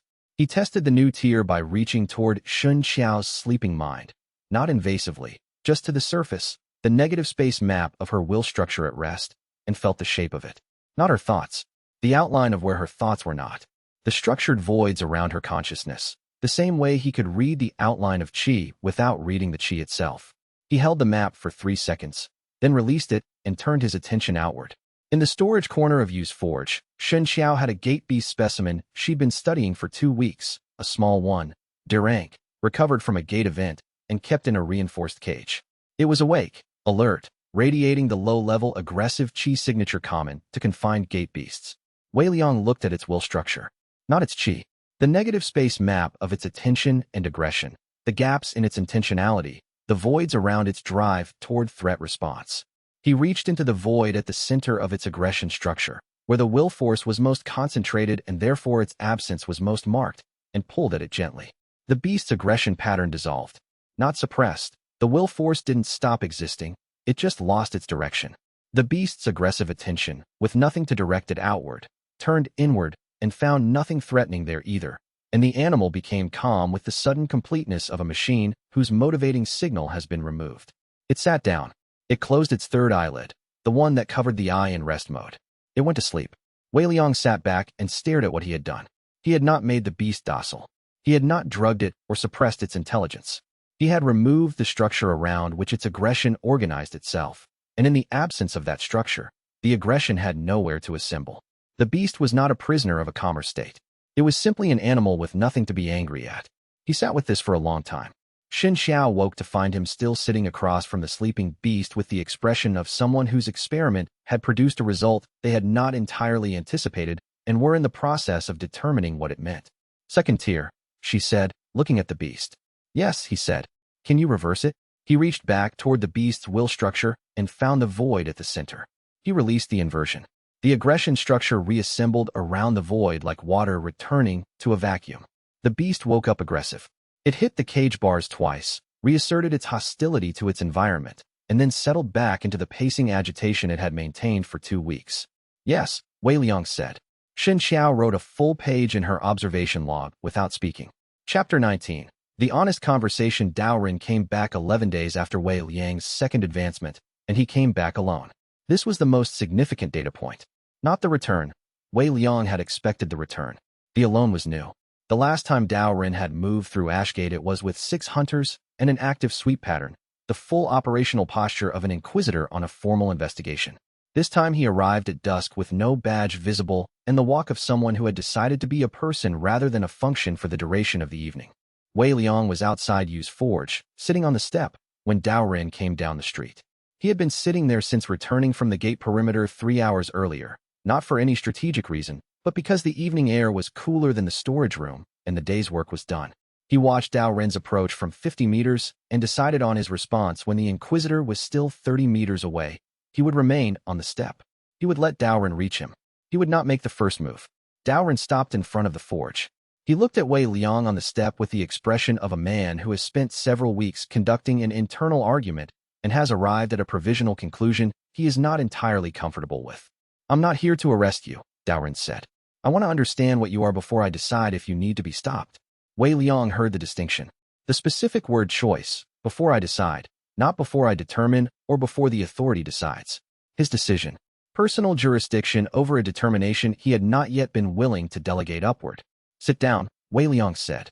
Dao Ren sat on the step beside him, which was a choice. He could have stood, could have maintained the relative height advantage that standing offered, could have kept any of the physical postures associated with authority. He sat. They were quiet for a moment. The street was settling into its evening pattern, the market stalls closing, the foot traffic thinning, the particular quality of Ashgate's dusk air arriving from the direction of the eastern wall. I pulled your file, Dao Ren said. You know what's in it. Yes. Contamination event. The classification was built before you arrived. Before the arrival, technically. He looked at his hands. I've been doing this work for 3 years. I know the authority's gate response infrastructure as well as anyone outside the regional directorate. I know when something was designed in advance. Wei Liang said nothing. He waited. Someone anticipated cases like yours, Dao Ren said. Not responded to them. Anticipated them. That's different. He was quiet for a moment. Why? I've been asking that question, Wei Liang said. I have working hypotheses. No complete answer yet. Give me the hypotheses. Wei Liang considered. He gave Dao Ren the framework. Not everything Xin Xiao had compiled, not the full 3 weeks of model development, but the core of it. The system and gate architectures are the same design. Gates are maintenance nodes for the system's structural stability. The system is a cage for something. The authority has known this or suspected it for at least a decade. He said it in the same neutral factual tone he used for all data presentation and watched Dao Ren's expression as he spoke. The expression was not disbelief. It was the expression of someone having pieces that had been separate for years suddenly fit together in an uncomfortable new arrangement. The Yinshan incident, Dao Ren said, when Wei Liang finished.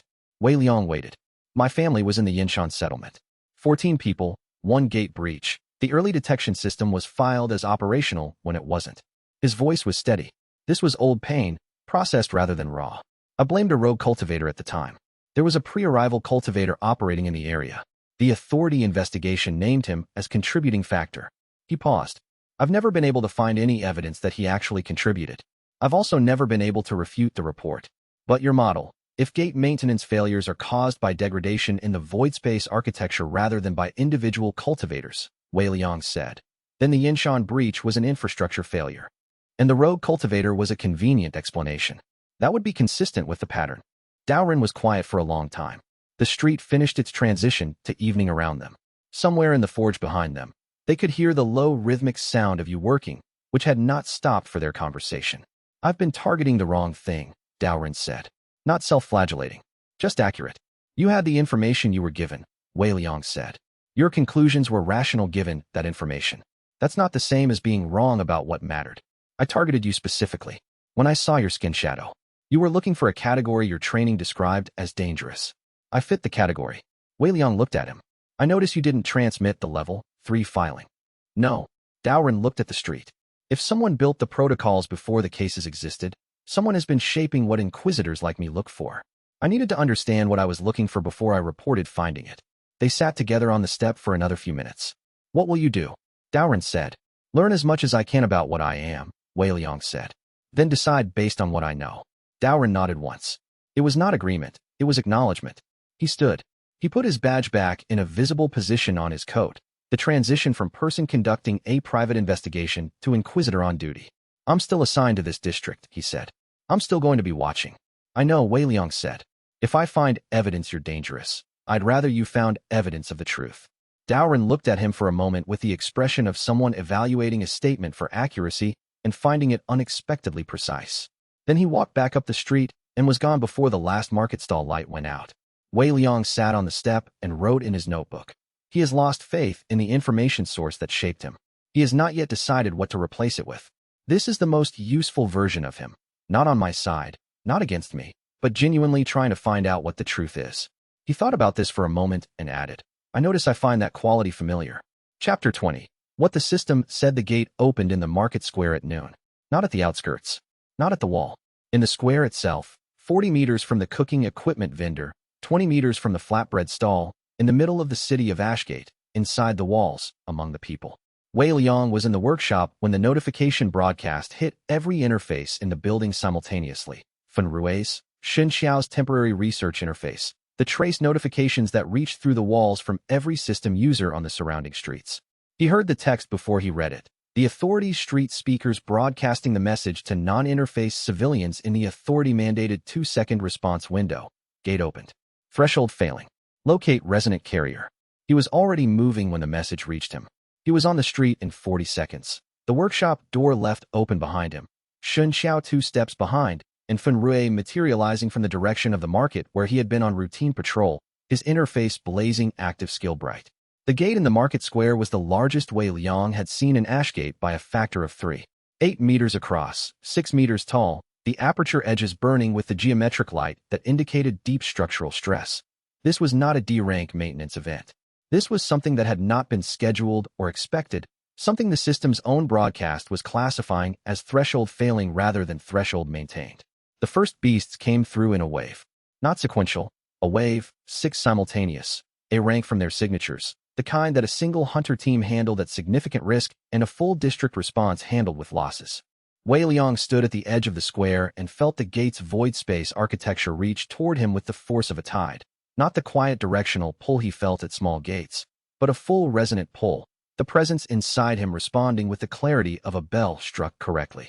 Every negative space map in the square was suddenly available to him in detail he had never experienced before, every chi flow of every system user, and every gate beast visible in its absence, the full architecture of the cage structure visible in the gate's interior.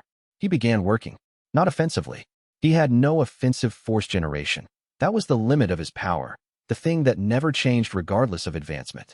But the A-rank beasts had massive chi concentrations, and every massive chi concentration had a correspondingly massive void space around it. And he inverted those voids with precision accumulated from months of daily practice and 3 weeks of theoretical framework. The first beast's movement chi inverted mid-charge, the momentum it had built for a targeted strike redistributing into a sideways stumble that put it directly into the path of 3 converging hunter skills. The second beast's aggression will structure inverted into temporary disorientation, buying the evacuation perimeter an additional 15 seconds. The square around him was chaos in the purposeful sense. Hunter teams coordinating through interface communications, civilians being directed out through organized evacuation routes, the authorities' emergency response activating in the practiced way of an organization that ran quarterly drills. Fan Rui was in the middle of it, his skills bright and his positioning excellent, moving with the controlled efficiency of a man who was good at his work. Xianxia had gone back inside. This was the correct decision. Wei Liang worked through the wave, not eliminating threats, but redirecting and destabilizing them into the paths of hunter teams who could eliminate threats, working as an unseen force multiplier for the official response. It took 11 minutes. The gate contracted toward closure on its post-breach schedule. 3 of the 6 beasts neutralized, 2 driven back through the aperture by combined hunter pressure, 1 contained at the square's eastern edge for retrieval. Then the aperture shrank to its post-event width and the notification broadcast updated across every interface in the district. And the update was wrong. Not the normal gate closed.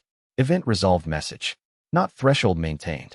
Every system interface in Ashgate, and, Wei Liang would learn later, in every city on the continent, showed the same corrupted text. The broadcast speakers played it 3 times in succession because the authorities' emergency broadcast system could not distinguish a corrupted notification from a normal one. Gate opened. Threshold failing. Locate resonant carrier. Fan Rui, lowering his active skills, read the text in his interface. He looked at Wei Liang across the clearing square. His expression was the expression of someone who has just heard the sentence that recontextualizes the last hour of events. Wei Liang read the notification text.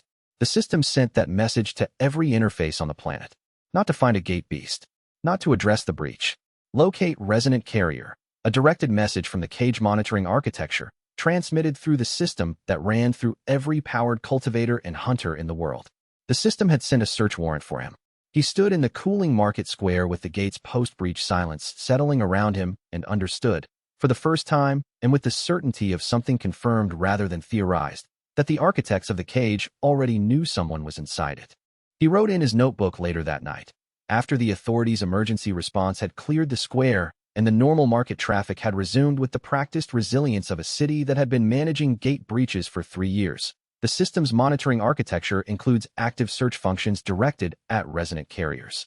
The notification syntax is a directive, not a status report. Something is controlling the system's notification layer from outside the system. And it just told every powered being on the planet to find me. He looked at this for a long time. Then he wrote, I notice I have less time than I thought. Beneath it, after a pause, he added, good. Urgency clarifies what matters. He closed the notebook. In the space where his core had been, the vast patient presence settled against his new second-tier architecture like something finally finding the correct configuration and waited. Chapter 21. Wave the city center gate's aftermath lasted longer than the battle itself. The square was cleared of beasts in 11 minutes. The cleanup took 2 days. The authorities' emergency response teams processed the incident reports for a week.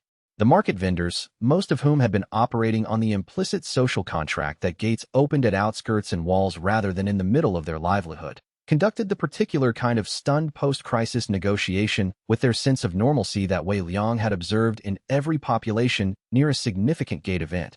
The first 24 hours of displacement, the second day's controlled anger, the third day's pragmatic re-establishment of routine. The gate notifications did not return to normal.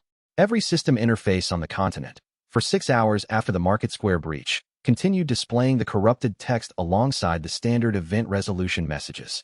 The authority issued an official statement attributing it to notification infrastructure maintenance and routine diagnostic updates. Wei Liang read this statement in the Market District broadsheet and noted, they don't know what caused the deviation. They are attributing it to infrastructure because infrastructure is a category they can claim authority over. 2 mornings after the breach, he was at the eastern perimeter when a second large gate opened, not inside the city this time, but at the wall, which was where large gates were supposed to open, in which the hunter teams responded to with the practiced efficiency that distinguished a 3-year practiced response force from anything less. He watched from the perimeter and helped the way he had been helping for months. Invisible, precise, turning massive chi concentrations against their own architecture. The leading beast came out at A rank and charged the hunter line with the full force of its movement chi build-up. The hunter line braced. Wei Liang inverted the beast's momentum chi at the peak of its acceleration, which was the equivalent of directing a thrown stone's trajectory without touching the stone. The beast's forward charge converted into a sideways stumble that put its most vulnerable flank directly in the path of the hunter line's prepared skills. For skills hit simultaneously, the beast went down before the hunter team had needed to break formation. Feng Rui, at the center of the hunter line, tracked the beast's stumble with the practiced tactical awareness of someone who had seen this happen before. He also tracked its cause, or rather, he tracked the absence of an obvious cause, which at this point in their 3 months of association amounted to the same thing. He did not look toward Wei Liang's position. He simply noted the assist and continued working. This was, Wei Liang reflected, an efficient operational relationship. The second, third, and fourth beasts came through in sequence, B rank, C rank, and the hunter teams handled them with the coordination that the first beast's destabilization had set up. The gate closed on schedule. Total response time, 7 minutes, 11 seconds. No hunter casualties. 1 B rank beast contained for research retrieval. Xianxia would find the containment report interesting. Afterward, in the clearing, Feng Rui appeared at Wei Liang's left at a natural walking pace that had the look of coincidence and was not. "You're faster," he said quietly, as they moved away from the perimeter together. 3 weeks of practice, Wei Liang said. The speed on that momentum inversion, that was the whole charge redirected in maybe half a second. The faster you read the pattern, the faster the inversion follows. How much practice before? Feng Rui paused. He was working toward a question he hadn't quite formulated. How much faster does it get? Wei Liang considered this. I don't know yet. The theoretical ceiling depends on how quickly I can read the full inversion map. Currently, I need 1 to 2 seconds to read a pattern clearly enough to invert it precisely. I'm working towards sub-second recognition. Sub-second pattern recognition on a moving combatant's chi flow. Yes. That's, Feng Rui paused again. When you put it technically, it sounds less alarming than it is. I notice it alarming you is not my goal, Wei Liang said. I know. Feng Rui was quiet for half a block. Did you see the notification deviation yesterday? The locate resonant carrier broadcast. Yes. Xin Xiao thinks the monitoring architecture sent it specifically to find you. Yes. And your response to this is to practice your combat technique at the gate perimeter. Wei Liang looked at him. My response to this is to be more capable today than I was yesterday. That's my response to everything. Feng Rui absorbed this. He made the not quite laugh, not quite sigh sound he made when Wei Liang said something he agreed with, but found simultaneously correct and exhausting. Flatbread, he said. Yes, Wei Liang said. They went to the flatbread stall. Feng Rui ate. Wei Liang drank tea and watched the market resume its second day post-breach normalization with the patient efficiency of a city that had been managing crises for 3 years. When he left, he was already building the inversion map of the B-rank beast's chi architecture from memory, refining his timing model, and calculating the variables that would need to adjust when he eventually encountered an S-rank signature. The threat level had increased. His response was to prepare better. This was not bravery or denial. It was the only logical approach to a problem he intended to solve rather than survive. Chapter 22. The man who smiled at Null Sect Master Huang Bao arrived in Ashgate on a morning when the market was full and Wei Liang was exactly where he shouldn't be from a strategic invisibility standpoint. In the open, in the market square, watching the repair work at the site of the city center gate breach. The repair work was interesting. The authorities' engineering team was replacing paving stones in the area where the gate's aperture had been, and the new paving showed, to Wei Liang's negative space awareness, a different structural pattern than the original stone. The replacement material had gate architecture embedded in it, deliberately, by someone who knew that gate-adjacent structural materials with void space properties were better at absorbing future aperture events without cracking. The engineering team was using the same design principles as the gates themselves to repair gate damage. This was very interesting. He was writing notes on it when Huang Bao entered the square. He identified the sect master before seeing the identification badge from the spacing of the entourage, a central figure with 6 people arranged around him at precise social hierarchy distances, close enough to indicate service and far enough to indicate status, the formation of someone who had spent years being accompanied and had stopped noticing it. The face was younger than the authority the entourage projected, late 20s, early 30s, with the features of someone who had been told he was exceptional since childhood and had incorporated this into his walking posture. Good-looking in the specific way of someone whose appearance had always been among the first things people noticed about him and who had decided, at some point, to weaponize this. Wei Liang watched him move through the market square with the directional patience of a man running a scan pattern rather than shopping. The scan pattern converged on Wei Liang in the 4th minute. He did not move. Removing himself now would draw more attention than standing still. He watched Huang Bao arrive at conversational distance and watched the man's interface activate, not the origin trace skill that Dao Ren used, but something different. Comprehensive appraisal, according to the classification, a skill designed to identify and catalog the power type of any cultivation practitioner within range. He watched the skill run. He watched Huang Bao read his interface result. The result was null, undefined, do not approach without clearance. He watched Huang Bao's expression as the result appeared. It was not the expression of a man who had been warned.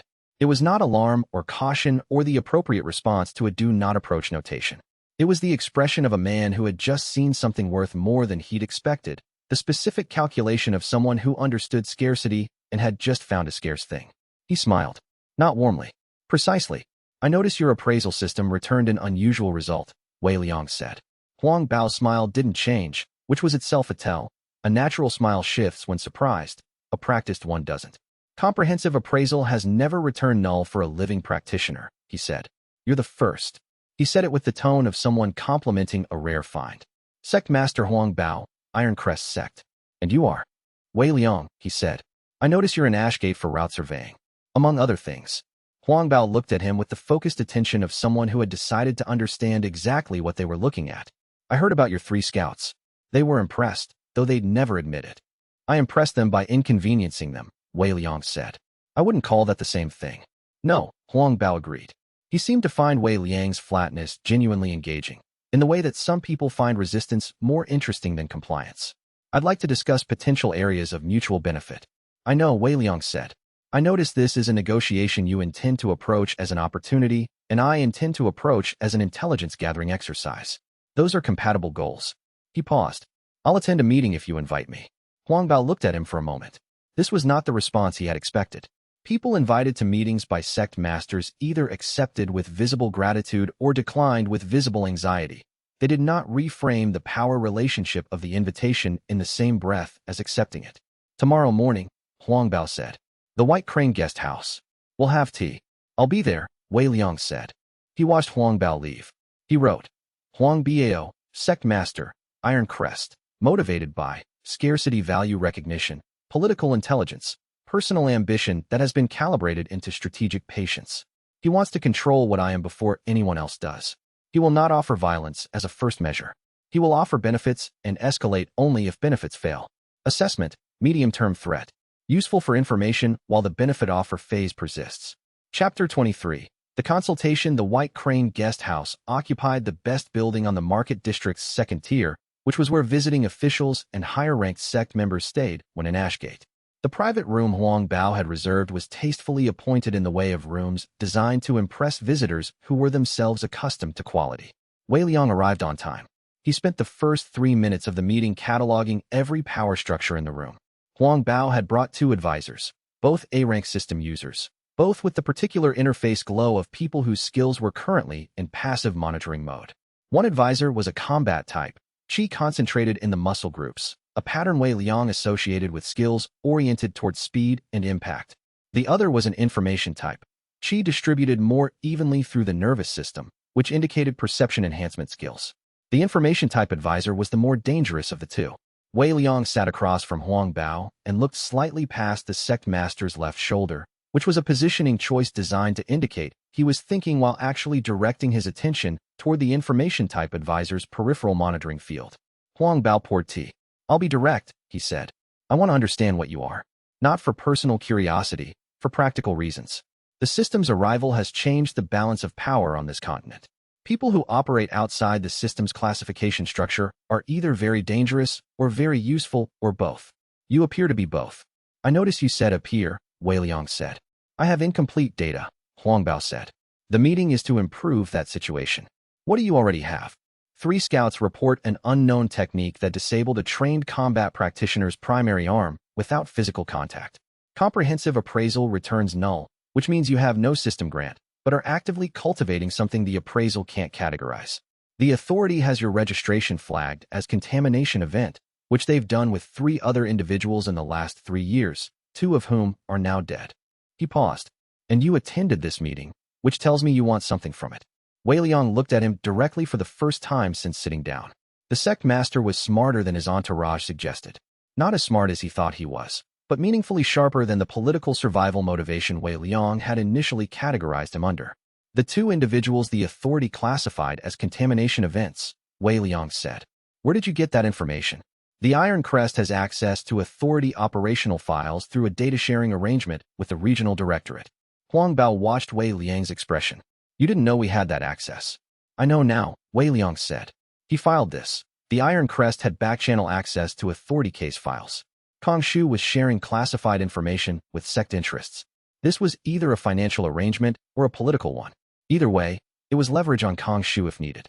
The 2 prior contamination event individuals, Wei Liang said. What happened to them? Authority closure reports. Both classified as resolved through standard protocol. No further detail available in the files we can access. He looked at Wei Liang.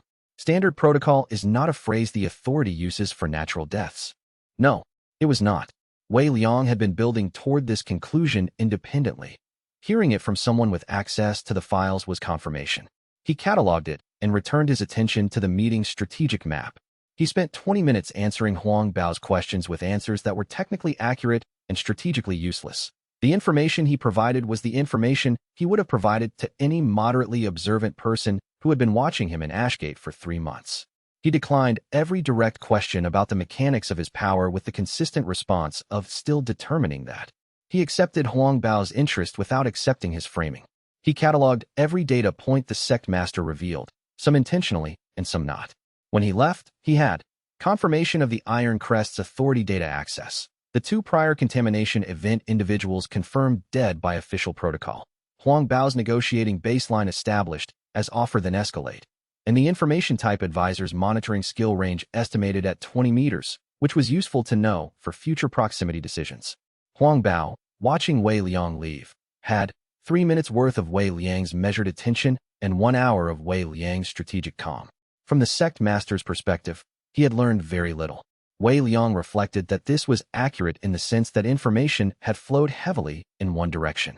Chapter 24, Commander Yin. The offer arrived 2 days after the meeting. Not from Huang Bao directly, from a woman who introduced herself as Commander Yin, the Iron Crest's operational director, who appeared at the gate of Yu's forge with the particular posture of someone on a task they find professionally straightforward and personally distasteful. She was 40, perhaps 45, with the lean precision of a long-service military cultivator and the expression of someone who had spent years operating in the gap between what her employer wanted and what was actually achievable. Her system interface showed S rank in her primary classification and something Wei Liang noted as unusual in the secondary, administrative authority, which was a classification the authority used for its own management tier, not for sect operatives. Cross-appointment, then. She worked for Huang Bao and had authority credentials. This was more complicated than a simple sect envoy.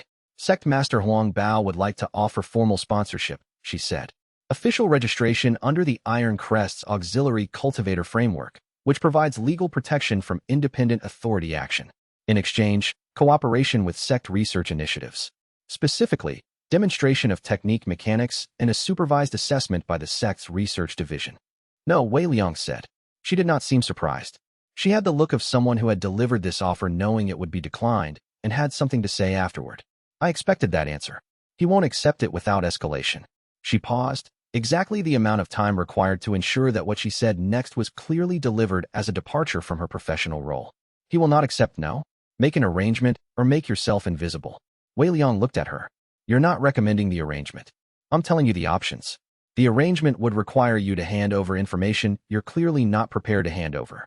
Invisibility would require you to leave Ashgate, which you're clearly not prepared to do. She was quiet for a moment. There's a third option you haven't been offered. Provide him a useful result on something that doesn't require the information he's actually seeking. Gate survey data. Architecture analysis. Something with enough research value that his appetite for the larger prize can be deferred. Wei Liang looked at her steadily. You're telling me how to outmaneuver your own employer. I'm telling you what the terrain looks like. She adjusted the strap of the bag at her shoulder. The sect master is intelligent.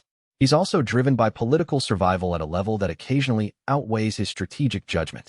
He will escalate beyond what's useful for him if he doesn't get something. She met Wei Liang's eyes with the directness of a professional who had decided not to perform loyalty she didn't feel. What you carry is valuable enough that someone will eventually obtain it through force or acquisition.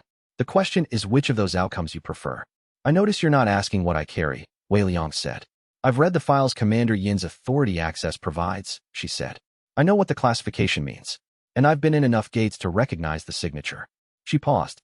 Your technique on those 3 scouts in the market was gate origin inversion, not system granted. I've seen the theoretical literature. It's been suppressed, but some of it circulates in research networks. You're the first confirmed case I've encountered.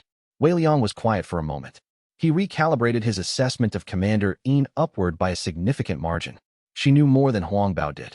She was using her knowledge differently, and she had cross-authority credentials that gave her access to files the sect master was only seeing through her intermediary work.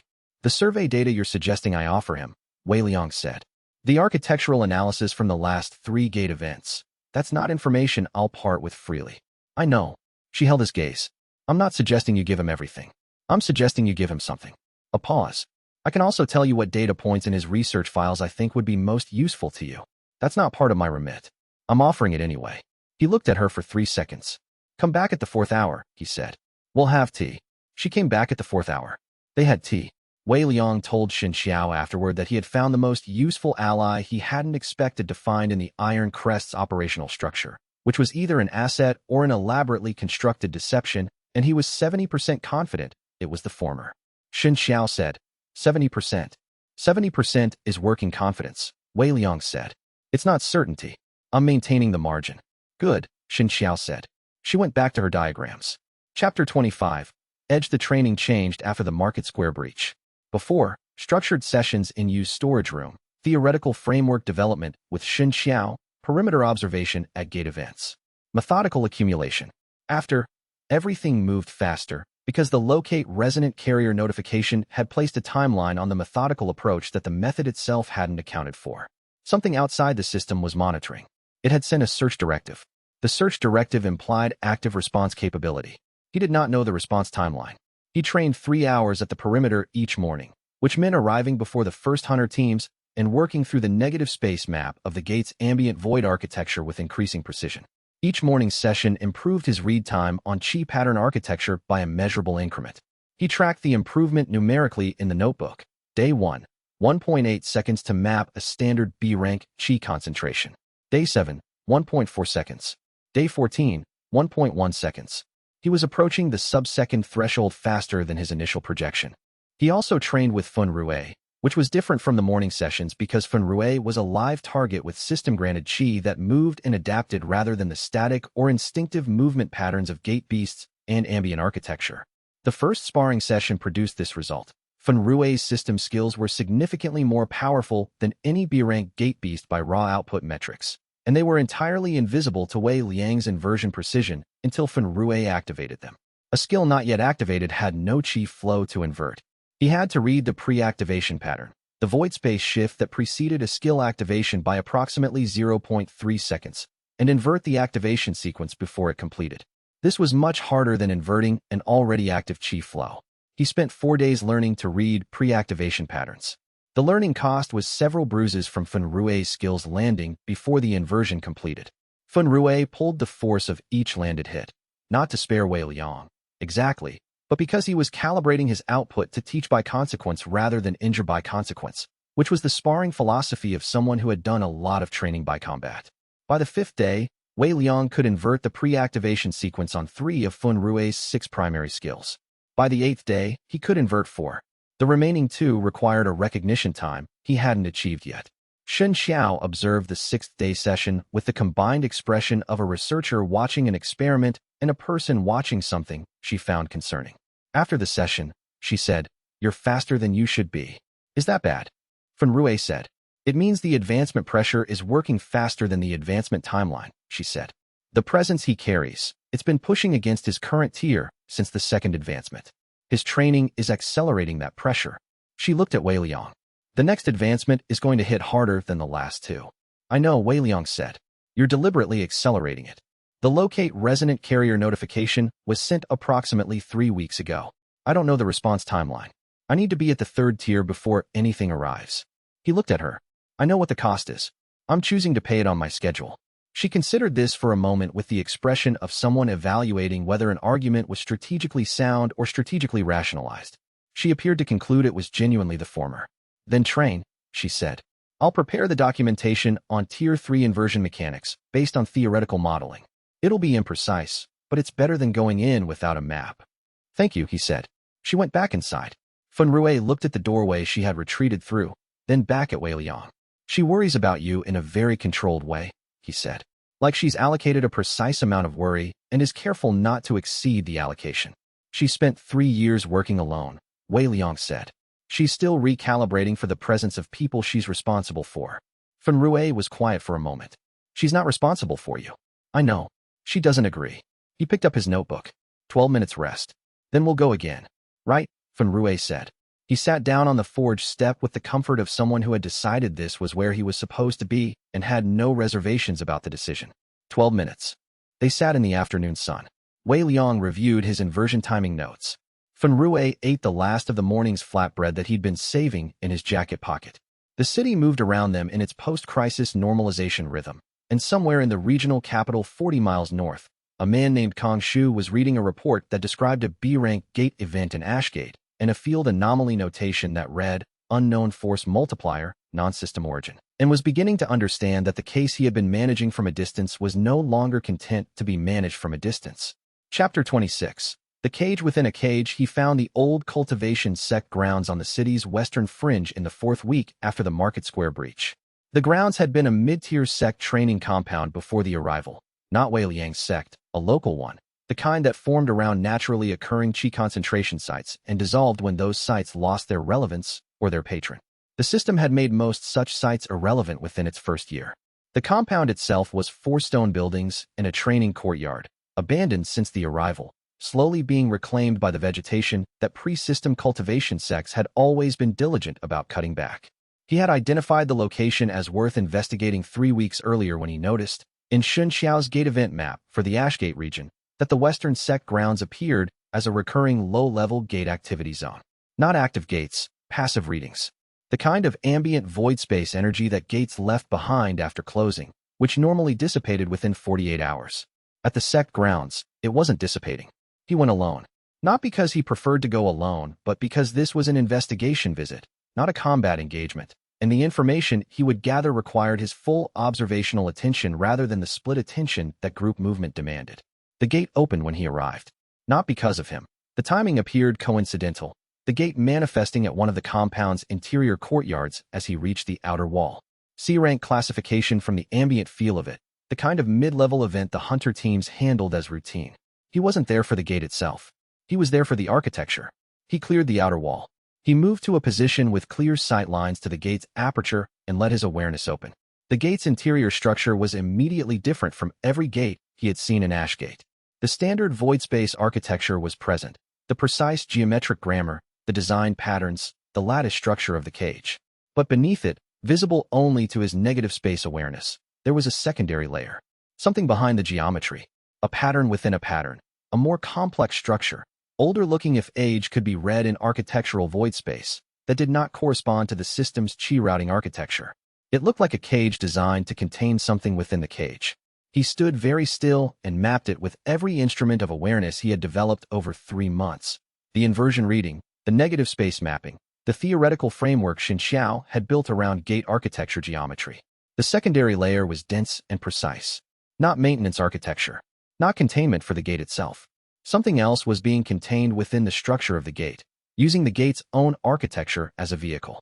He was sketching it from memory, his back against the courtyard wall and his attention still fully extended toward the gate's interior, when Commander Ian appeared at the courtyard's opposite entrance.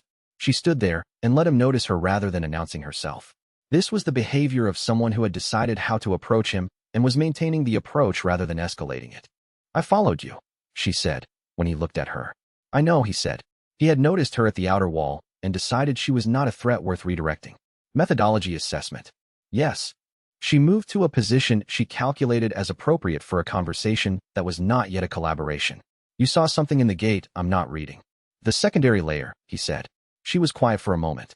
I've been measuring gate interiors for the Iron Crest's resource survey for 8 months. I have more interior observation hours than any non-authority researcher in this region. I've never seen a secondary layer notation in any standard survey protocol. She looked at the gate's aperture. What does it look like? A cage within a cage, he said. The outer layer is the system's standard architecture, the void space structure that supports the chi routing channels. The inner layer is something different. Older, more complex. The outer layer was built around the inner one. She was quiet again. The gate's aperture was contracting toward its scheduled closure. In 2 minutes, the interior would be inaccessible. I've shared my survey data with the Iron Crest's research division, Commander Ian said. I've shared it with the authority through my cross-registration arrangement. I haven't shared this specific class of observation with either. She looked at him. I noticed an anomaly in Gate 47's dimensional stability reading 6 months ago. I put it in the survey notes as secondary resonance pattern, source unidentified. Nobody asked about it. The authority receives your survey notes, Wei Liang said. They do. And nobody asked about it. She met his eyes. Nobody asked. He filed this. The authority was receiving reports of secondary resonance patterns in gate interiors, which were, in his current framework, readings of the cage within a cage structure, and was not acting on them. Either they didn't understand the reports, or they understood them and were managing the information. What are you planning to do with this? Commander Ian said. I don't plan before I understand, he said. I'm still understanding. The gate closed. The courtyard went quiet with the particular post-gate silence of an enclosed space that had briefly contained dimensional stress and was now returning to normal structural load. He put the sketch in his notebook. He looked at it. The secondary structure, the cage within the cage, rendered in his careful, precise drafting from the memory of what the inversion awareness had shown him. He had been carrying something inside him since the mountain. The presence, vast and patient, that lived in the space where his core should have been. He had been treating it as an attribute of himself, a condition of his new nature, a function of the accident that had remade him. He looked at the sketch and understood, not for the first time, but with significantly more detail than before, that what he was carrying was what the inner cage had been built to hold. He walked back to the forge and began preparing for the third advancement. Chapter 27. The exchange Commander Ian came to the workshop the following morning with a folded collection of survey reports and the manner of someone who had made a decision she was committed to. She spread the survey reports on the table. 8 months of gate interior measurements, organized by date and gate rank classification. Wei Liang and xianxia read them in silence for 20 minutes. xianxia annotated 3 separate reports with questions before Ian had finished explaining the methodology. The secondary resonance readings, xianxia said. These appear in gates classified C rank and above, not in D rank events. What? The D rank apertures may be too small, Ian said. My instruments measure dimensional stability gradients. The secondary pattern requires a minimum aperture of approximately 2 meters to generate a readable resonance signature. So D rank gates have the inner structure, but you can't measure it from outside. That's my interpretation. I can't confirm it without interior measurement. xianxia looked at Wei Liang. Your interior observation at the sect grounds confirmed the secondary layer in what was a low C rank event. Yes, Wei Liang said. The layer is present in small events. It's less dense, thinner, proportional to the aperture size.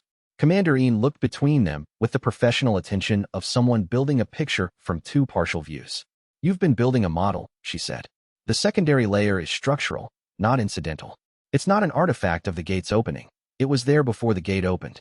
It's the purpose of the gate, xianxia said. She had stopped pretending to hedge. When the evidence was sufficient for her to state a conclusion directly, she stated it directly. The gates open on a maintenance schedule. They maintain the outer layer, the system's chi routing cage architecture. But the inner layer is what they were originally built around. The outer cage is new. The inner one is old. Commander Ian was quiet for a moment. The gates were built around something that was already here, or something that was already being contained elsewhere, and they were built to reinforce the containment. xianxia looked at her survey reports. The secondary resonance signatures in your data, they're consistent across all the gates you've measured? The pattern is identical. Different intensity, same structure. Then they're all nodes in the same containment system. Commander Ian looked at Wei Liang, not at his cultivation signature or his interface or any of the external markers she might have looked at in the market. At him, directly, with the specific expression of a person who has confirmed something they were fairly certain about and is now adjusting their behavior accordingly. The authorities' gate architecture data shows the same secondary pattern, she said. I've had access to their measurement archives for 6 months. I've been reading them as anomaly data, unexplained resonance signatures that nobody has a framework for. Your model explains them. She paused. Kong Shu has been receiving these archive reports for years. I know, Wei Liang said. He's been suppressing the secondary pattern as measurement artifact. Official notation is instrument calibration error, to be corrected in next survey cycle. The correction never happens. Because there's nothing to correct, xianxia said. The pattern is real. Yes. She looked at the spread reports. I have 8 months of survey data that confirms the gate architecture is a deliberate design. I've been sitting on it because I didn't have a framework for what I was looking at. She met Wei Liang's eyes. I'm giving you the data. Not to Huangbao. Not to the authority. To you. Because you're the one who has the framework. Wei Liang looked at the reports. Then at her. You understand what this data implies about the people you work for and the institution you have credentials with.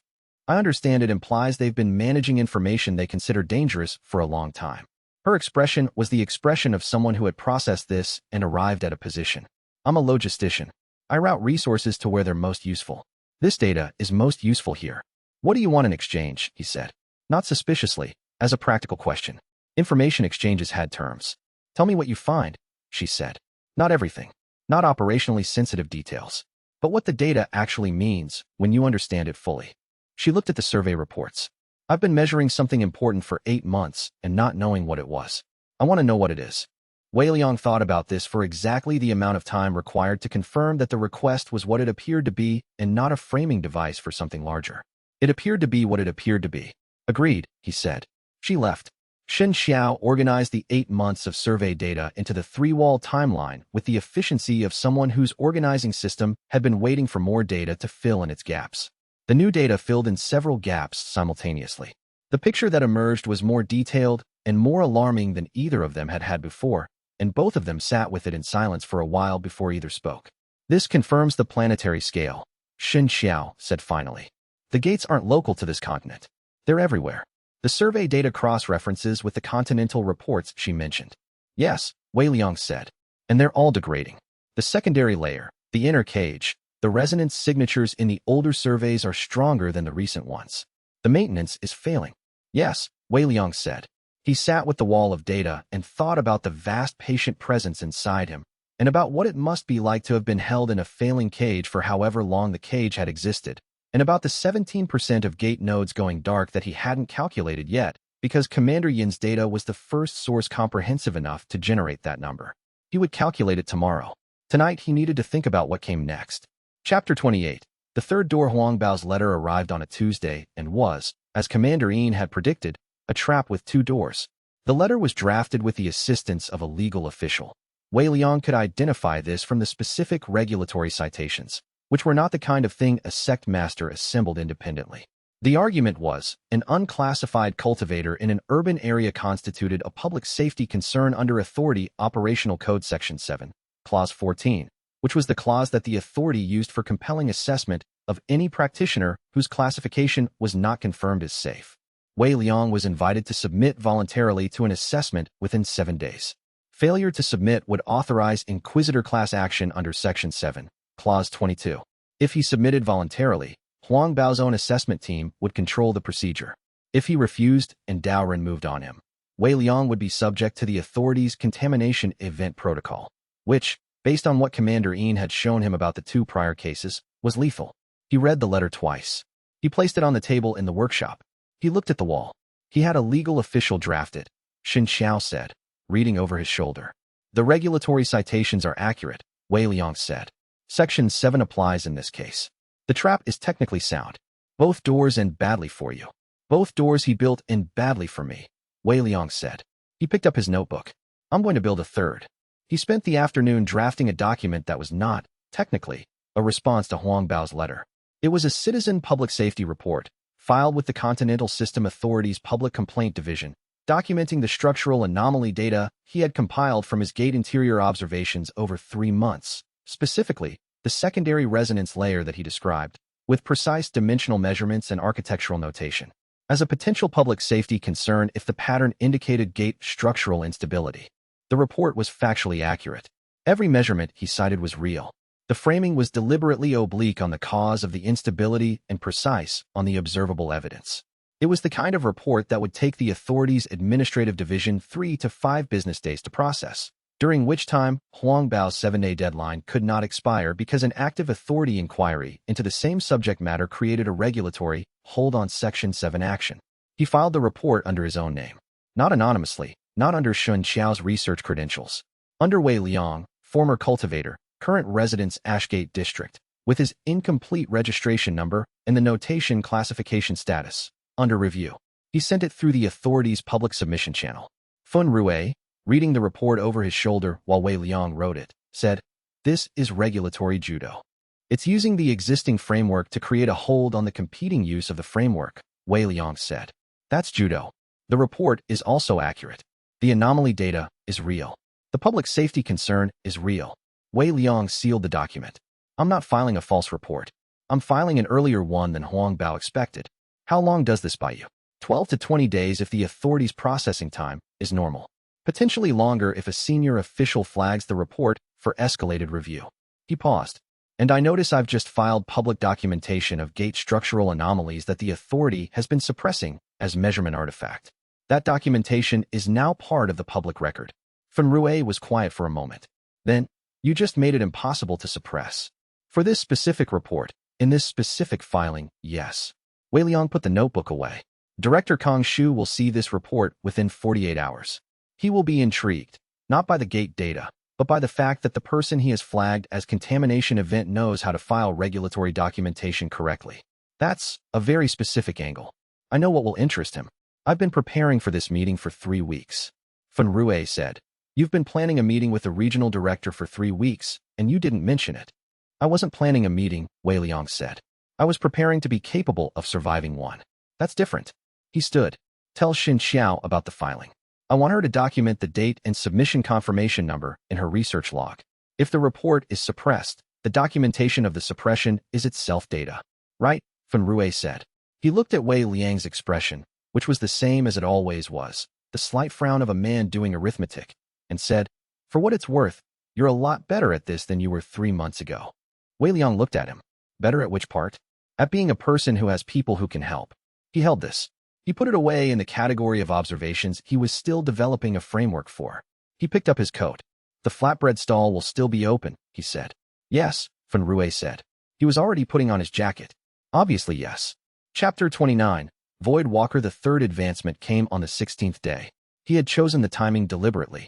The pressure from the presence had been building for 2 weeks, since the sect grounds gate, since the secondary layer observation, since the data exchange with Commander Een had clarified the full scope of what was being contained. The presence responded to knowledge about itself the way a calibration instrument responds to a correctly applied standard, with increasing precision, with the structural tension of something operating at a higher resolution than its current framework allowed. The third tier was ready. He was ready. He told xianxia, 3 days minimum for catatonia, water and light food in the storage room, temperature monitoring. He told Fun Rue, if his breathing changed pattern in a way that seemed wrong, check his pulse but do not attempt to wake him. He told you, who nodded once and went to check his firewood supply. He sat down in the storage room at the 2nd hour of the evening and held the presence's framework and said, "I'm ready." The third advancement was different in kind rather than degree. The first, every meridian dying. Familiar by the second time he experienced it, but still total. The second, deeper, riding the second tier into the already inverted pathways. The third, both of those things simultaneously, plus something new. As the pathways collapsed and reconstructed into their Tier 3 configuration, the spatial sense that was part of his new nature, the ability to read negative space maps of the world around him, expanded into 3 dimensions in a way it hadn't been before. He could feel the edges of things, the seams where one structure ended and another began, the thresholds between spatial states. Every door in Yu's forge, every sealed container, every boundary between inside and outside. He could feel the void space between their locked and unlocked states, between their sealed and accessible states, with the precision of something that had found its natural domain. He was catatonic for 2 days. He woke to the sound of xianxia and Fun Rue arguing in the workshop in the particular low-voiced way of people conducting a disagreement they're trying not to be heard having. He lay still and listened to them for a moment. The argument was about whether his catatonia period was within the normal range, xianxia citing her theoretical models on Tier 3 cost, Fen Rue, citing the observation that he had not eaten in 48 hours, and this was concerning. He said, "I'm awake." The argument stopped. Fen Rue appeared in the doorway with the expression of controlled relief that Wei Liang now recognized as his standard response to Wei Liang's advancing under dangerous conditions and surviving. Xianxia appeared behind him with her notebook already open to the observation log page. "How do you feel?" Fen Rue said. Wei Liang sat up. He tested the new tier by reaching toward the storage room door, which was closed with a standard authority-grade security seal that Xianxia had installed 6 weeks earlier. He found the void space between the seal's locked state and its unlocked state and inverted it. The door opened like it had never been locked. Both of them stared at the door. "That was a Class 7 authority seal," Xianxia said, in the voice of someone whose observation log had just received new data that required recategorization. "I noticed," Wei Liang said. "You opened it from inside without touching it. The Tier 3 capability is spatial array inversion. I can invert the void space between a structure's states, locked and unlocked, sealed and open, present and absent." He looked at the door. The seal is intact. The state it encodes is simply no longer current. Fen Rue was quiet for a moment. Then, "That's absolutely terrifying. I notice I've only tested it on our own door so far," Wei Liang said. "I heard that joke the first time," Fen Rue said. Xianxia wrote 3 pages of observations in approximately 90 seconds. Wei Liang ate the rice that had been left outside the door, cold, because it had been there for several hours, and felt the presence in his core settle into the Tier 3 configuration with the completeness of something that had been waiting for this specific architecture. He had spatial array inversion now. Every locked thing in the world was accessible in principle. Every sealed archive. Every authority-holding facility. Every gate boundary. He thought about Kong Shu's files and the 30 years of carrier management documentation they contained. He thought about the cage within a cage at the sect grounds gate, and what it would feel like to read it from inside now that he had the Tier 3 spatial sense. He ate the cold rice and made plans. Chapter 30. The third door opens. The authority's administrative processing of Wei Liang's public safety report took 11 days, not 12 to 20.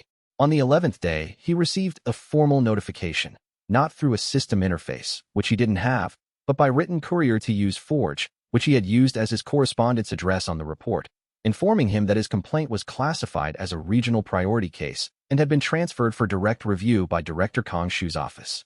He showed the notification to Xianxia. "He didn't suppress it," she said. "No." Wei Liang read the transfer notice again. It was signed by Kong Shu's office directly, not by an administrative subordinate. He read it himself. "The transfer to his direct review is his response to the content." "Not suppression," she said. "Appropriation. He's taking the case into his personal jurisdiction before Huang Bao can use the regulatory hold it creates." "Exactly." Wei Liang set the notice down. "Kong Shu knows what the anomaly data in the report implies. He's seen it for years in his own archive. My report puts the same data in the public record under a name he's been tracking as contamination event. He's now deciding what that combination means.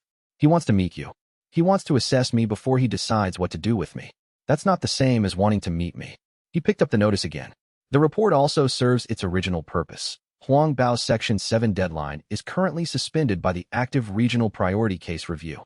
I have as long as Kong Shu takes to review the case before the deadline matters," Fen Rue said, from the corner where he had been reading the notice over Wei Liang's shoulder. "You filed the report knowing Kong Shu would appropriate it." "I filed the report knowing the accurate anomaly data would interest anyone who understood gate architecture," Wei Liang said. "Kong Shu is one of 3 people on the continent with enough access to the authorities' archives to understand what the data meant. Of the 3, he was the most likely to respond quickly.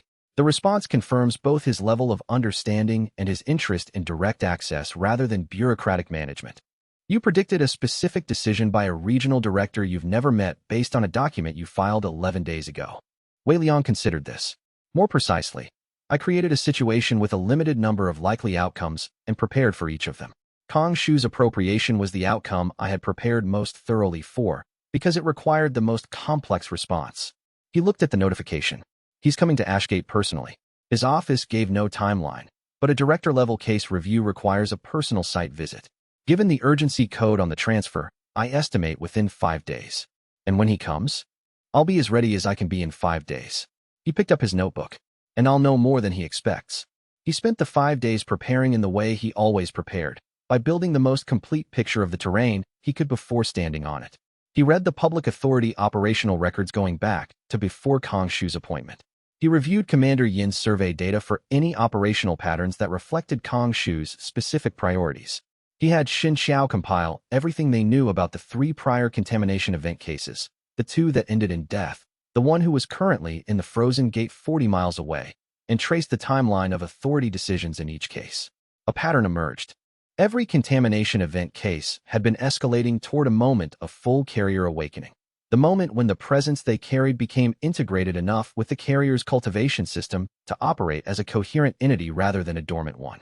In each case, the authorities' response to the approach of that moment had been to classify the carrier as a terminal risk and authorize closure. Wei Liang was approaching the same moment. He was at Tier 3. The presence was integrating with each advancement. At some point, he couldn't calculate when, but Shun Xiao's theoretical models gave a range. The integration would reach the threshold that the authorities' protocol described as full awakening. At that threshold, the previous 3 carriers had been closed. He wrote in his notebook, "Kong Shu is coming to assess whether I am approaching that threshold. His goal is not to help me. It is to determine whether I need to be closed before I reach full awakening. The question is, what does he do when he determines I am significantly past the point where closure should have happened and am still coherent?" He wrote, "He will be surprised. That's the moment I need." Kong Shu arrived on the 4th day and was, as Wei Liang had modeled, professionally pleasant in a way that was entirely sincere and entirely dangerous. Chapter 31. The 4 fighters Huang Bao received Wei Liang's regulatory judo on the same day the regional priority transfer notification went out, and his response was consistent with Commander Yin's prediction. He did not accept no. The 4 fighters arrived at Yu's forge on a morning when Xin Xiao was in the workshop and Wei Liang was at the workbench reviewing Commander Yin's survey data. Fan Rui had the day off and was at his apartment 3 streets over. The fighters were not mercenaries. They were Iron Crest sect fighters, A-rank system users with combat classifications, carrying the polished weapons of practitioners who had been told to bring someone in, not take them out. The difference in instruction was visible in the formation. Capture spacing rather than elimination spacing, the wider gap between fighters that left room for a target's subdued movement. The lead fighter knocked. Wei Liang, who had heard their approach from a street away through his negative space map of the surrounding area, looked at you. You set down the hinge he was working on. He opened the door and looked at the 4 fighters with the expression of someone who had been opening his door to various kinds of trouble for 30 years and had a calibrated threshold for which kinds required what response. "We're here for the resident," the lead fighter said. "I have several residents," you said. "Be specific." Wei Liang. You considered this for a long moment with no change of expression. Then he stepped back. "Workshops through here." He stepped aside in a way that moved him to the left of the door, which was the structural position that provided the most cover from a forward attack, while keeping clear sight lines to both the entry and the workbench area. Wei Liang, at the workbench, watched the 4 fighters enter the forge and arrange themselves in their capture formation. He looked at their negative space maps. Lead fighter, chi concentrated in chest and dominant arm, long-range skill type that would release from palm. Second and third, flanking configurations, close-range capability, chi in the legs for rapid movement. Fourth, rear guard, monitoring type, information skills active. He needed 5 seconds to map each of them. He had used approximately 2 seconds since they entered. "You're here to escort me to the compound," Wei Liang said. He kept his hands visible on the survey data he'd been reviewing. "Sect Master's invitation," the lead fighter said, with the tone that translated invitation as something considerably firmer than the word usually meant. "I've noted the invitation," Wei Liang said. "I noticed the Sect Master is aware that an active regional priority case review prevents the use of Section 7 action as authorization for this visit." "This isn't an authority action," the lead fighter said. "This is a private sect matter. A private sect matter that requires 4 armed practitioners to deliver." He was looking at the workbench rather than the fighters. He had mapped all 4 while looking at the survey data. He knew exactly where each chi concentration was and how to invert it. He reached. The lead fighter's palm release skill was already activating, not triggered, mid-activation sequence, the pre-activation void space shift that Wei Liang had spent 8 days training to recognize in his sparring sessions with Fan Rui. He inverted the activation sequence. The skill discharged backward, the palm release collapsing into itself, and the lead fighter's arm dropped to his side with the look of a weapon that had misfired. The second fighter moved. Close range, leg chi concentrated for rapid advance. Wei Liang inverted the leg chi concentration, converting the explosive forward movement into a lateral lean that the fighter's balance hadn't been set up for. The fighter stumbled left, into the third fighter's space. The third fighter's forward movement was disrupted by the stumble. 2 seconds of chaos in the formation. The fourth fighter, the monitoring type, activated her information skill with the fast response of someone well-trained. Wei Liang felt the skill's awareness sweep the room, looking for the source of the lead fighter's misfire. He inverted the sweep's void space field, not the skill itself, but the direction of its attention, the mental layer absence that defined where the information skill was and wasn't looking. The sweep returned nothing. He stood up from the workbench. He was standing between the workbench and the fighters, inside the formation's formation gap, in a position that had not been their plan. "I notice," he said, in the voice of someone stating a fact, "that your formation relies on a clear sight line for the palm release skill and adequate lateral spacing for the flankers. I notice both of those are currently unavailable." He looked at the lead fighter. "Your arm will recover in about 30 seconds. The stumble your second and third experienced was a balance disruption, nothing structural." The lead fighter's arm was already recovering.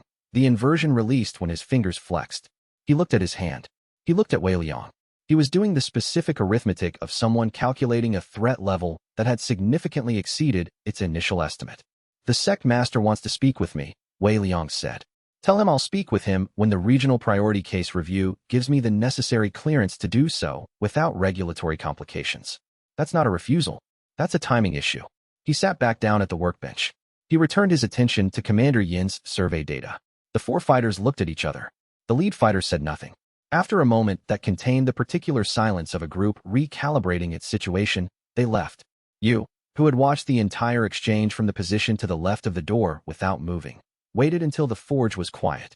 Then he said, 30 seconds was accurate, on the arm. "I've been practicing timing," Wei Liang said.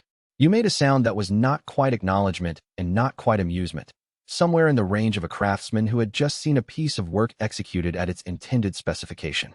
He went back to the hinge. Wei Liang wrote in his notebook, "The four-fighter formation confirmed my training improvements.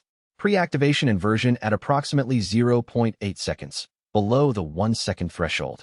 The monitoring skill sweep inversion was the first time I've successfully redirected a combat information gathering ability in field conditions rather than sparring. Important test of Tier 2 mental layer inversion in practice." He also wrote, "The Iron Crest's escalation to physical action happened faster than Commander Yin predicted. Huang Bao is more reactive than I modeled. This is useful information. Reactive people create more opportunities to exploit than strategic ones do. They present their priorities through their urgency." Chapter 32. The cartographer's first assessment. Zhuo Mei arrived in Ashgate on a Thursday, without announcing herself, which meant the Continental Authority had sent her before deciding whether to alert the local branch, which was the behavior of an organization conducting an assessment it preferred to keep internal until the results were available. Wei Liang identified her within 4 hours of her arrival, not through any covert method, but through the straightforward logic of watching who arrived at the Eastern Gate perimeter with survey instruments he didn't recognize, who seemed entirely uninterested in the hunter teams and entirely interested in the aperture geometry, and whose credentials, which he read at 40 meters from the authority badge framing, indicated a continental-level research classification rather than a regional one. She was measuring dimensional stability gradients. Specifically, the ratio of void space density at the aperture edge to the baseline ambient readings 30 meters out. This was the same measurement methodology as Commander Yin's survey work, and it produced a result that he could see, even from across the perimeter, was different from what her instrument expected. He filed her as ZUOMEI, Continental Authority Gate Cartographer, sent TO, investigate the Market Square breach. Methodology competent TO, read secondary layer signatures if she has the framework. Assess for framework level before contact. He assessed her for 3 days before she found him. She found him not through the authority's local branch. He had expected her to attempt that route and had prepared a response to it. She found him by working backward from his survey report. The public safety report he had filed, now transferred to regional priority review, was technically a public document before the transfer, and its dimensional measurement methodology was specific enough that a cartographer of her caliber would be able to identify the observation positions he had used to gather the data. She appeared at the eastern perimeter on the 3rd day at the position that his observation notes would logically have placed him. "You filed that public safety report," she said, without introduction. "Yes," he said. "Your observation positions indicate interior access during at least 2 gate events. You went inside." "Yes." "Your dimensional notation system is," she paused, with the expression of someone evaluating something unexpected. "It's not any standard survey methodology I recognize." It's measuring void space density gradients in a way that the authority's cartography certification course doesn't include. She looked at him with the professional attention of someone who had tracked a methodology backward through its outputs and wanted to understand its inputs. Did you derive it or inherit it? Wei Liang looked at her. She had arrived at his survey report through methodology analysis rather than personnel records, which meant she was reasoning from the data rather than from the administrative case. This was the behavior of a genuine researcher rather than an authority investigator using research as a cover. Derived it, he said, in collaboration with a former sect elder who has been conducting gate architecture research privately for 3 years. Former sect elder. She filed this with a brief nod. Can I see the full methodology documentation? Not today, he said. Come to the workshop on the street behind the Forge district at the 4th hour tomorrow. Bring your measurement data from the past month. She assessed him for a moment with the particular expression of a professional evaluating whether an unusual request was reasonable or a trap. She appeared to conclude it was reasonable. Xianxia's research, she said. The gate architecture papers that were retracted. You know her work. I know what was retracted and what wasn't. The unpublished work circulates in survey methodology networks. She looked at the gate perimeter. I've been measuring what the published methodology told me not to measure for 2 years. I had the measurements, but not a framework for them. She glanced back at him. Your report is the framework. Wei Liang looked at her. 4th hour tomorrow, he said. Bring everything. He went back to the forge and told xianxia that the Continental Authority's cartographer was coming tomorrow and had 2 years of secondary layer measurement data they didn't have. Xianxia's expression held the controlled intensity of someone who had been working on a puzzle in isolation and has just heard there's another person who has the pieces she's been missing. She prepared for the meeting for 3 hours. Chapter 33. Maps. They spent 4 hours on the first meeting and ran out of wall space for Zhuo Mei's data within the first 40 minutes. She had brought a cylindrical case of rolled survey maps and a data tablet loaded with 18 months of dimensional readings from 47 gate events across the continent. Not just Ashgate. She was a continental-level cartographer. Her survey routes covered 4 regions. The readings were in her notation system, which was related to but not identical to the standard authority methodology, and which xianxia translated into her own notation system with the efficiency of someone who had learned to read several mapping languages. Wei Liang sat at the table and listened to Zhuo Mei explain her methodology and read her data against his inversion mapping theory and the secondary layer observations he'd made at the sect grounds gate. Every data point she had produced matched the theoretical framework exactly. Every unexplained resonance signature she had been noting as anomalous for 2 years corresponded to a node in the containment lattice structure. Her surveys had been tracing the cage's architecture from the outside without knowing that's what they were tracing. This clustering pattern, Zhuo Mei said, pointing to a region on her continental distribution map. Gates 23 through 31 are within 40 miles of each other, which is unusual. Gates normally distribute with a minimum 60-mile spacing in this region. The clustering doesn't follow any terrain feature or qi concentration pattern. The clustering is structural rather than environmental, xianxia said. She took the map and oriented it against the lattice diagram on the wall. Look, gates 23 through 31 correspond to the northwest anchor of the lattice structure. They're grouped because that node requires higher maintenance density to hold the geometry of that corner of the cage. Zhuo Mei looked at the overlay. Her expression was the expression of someone watching a pattern that had been invisible for 2 years resolve into clarity. The secondary resonance signatures in gates 27 and 29 are weaker than the others in the cluster. They've been degrading faster. Those 2 nodes are going dark, Wei Liang said. How long since you measured them? Gate 27, 6 weeks. Gate 29, 4 weeks. Current degradation rate from my Ashgate measurements suggests approximately 2% void space density loss per month in degrading nodes. He looked at xianxia. We need to recalculate the cascade threshold with her data across all 47 gates. Xianxia was already writing. She worked for 20 minutes with Wei Liang and Zhuo Mei providing data points, and when she looked up from the calculation, the expression on her face was the careful neutrality of someone who has reached a result they need a moment to accept. 17% dark nodes currently, she said. Wei Liang had known this was coming from the data pattern he'd been tracking. Hearing it confirmed was different from projecting it. Cascade threshold is 30%, he said. At the current rate with the degradation data from Zhuo Mei's northwest cluster, 14 months. She put down her pen. Possibly less. If the cluster nodes 27 and 29 fail faster than average, the effect on adjacent nodes could accelerate the loss rate. Possibly 12 months, Wei Liang said. Zhuo Mei had been following this exchange. She looked at the lattice diagram, at the distribution map, at the calculation xianxia had just done. If the lattice fails at cascade threshold, she said, not as a question. Every gate on the planet behaves like the market square breach, xianxia said. Except simultaneously. Zuomei was quiet for a long time. Then she looked at Wei Liang and said, "You understand gate architecture better than my entire department. All right, tell me what we're actually looking at and what we need to do about it." He told her, not everything, not the presence inside him, not the full scope of what he carried, not the architects. The framework, the cage, the maintenance system, the degradation timeline, the implications for the 17% of dark nodes. He gave her the parts that corresponded directly to her professional expertise and observed, while he gave them, that she processed each piece with the particular quality of a researcher who updates her model when the evidence warrants it rather than defending her existing model. She was, he decided, exactly the kind of person he had been hoping to find. When he finished, she said, "I need to reroute my survey schedule to prioritize the degrading nodes. If I can get precise current readings on the 17 identified dark gates, we can calculate the cascade threshold timeline with more precision than this estimate." "Yes," he said. "I also need to understand the origin architecture of the secondary layer." She pointed at his notation diagram. "This void space geometry, I've been measuring it for 2 years from the outside. You've been in it. The exterior measurements are correlational. The interior observations are causal. I need the interior data." He showed her the sect ground sketch. He showed her the B-rank interior diagrams. He showed her the notation system he had developed in collaboration with xianxia that mapped the cage-within-a-cage geometry from inside. She looked at the notation for a long time.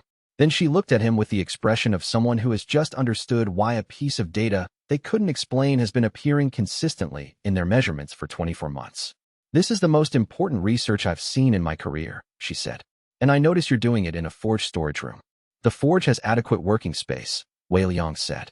She looked around at the walls covered in diagrams, and the floor covered in survey maps, and the table covered in data tablets and notebooks. "Sure," she said. xianxia, who had produced the diagrams covering most of the available wall space, said nothing. She turned back to her calculation.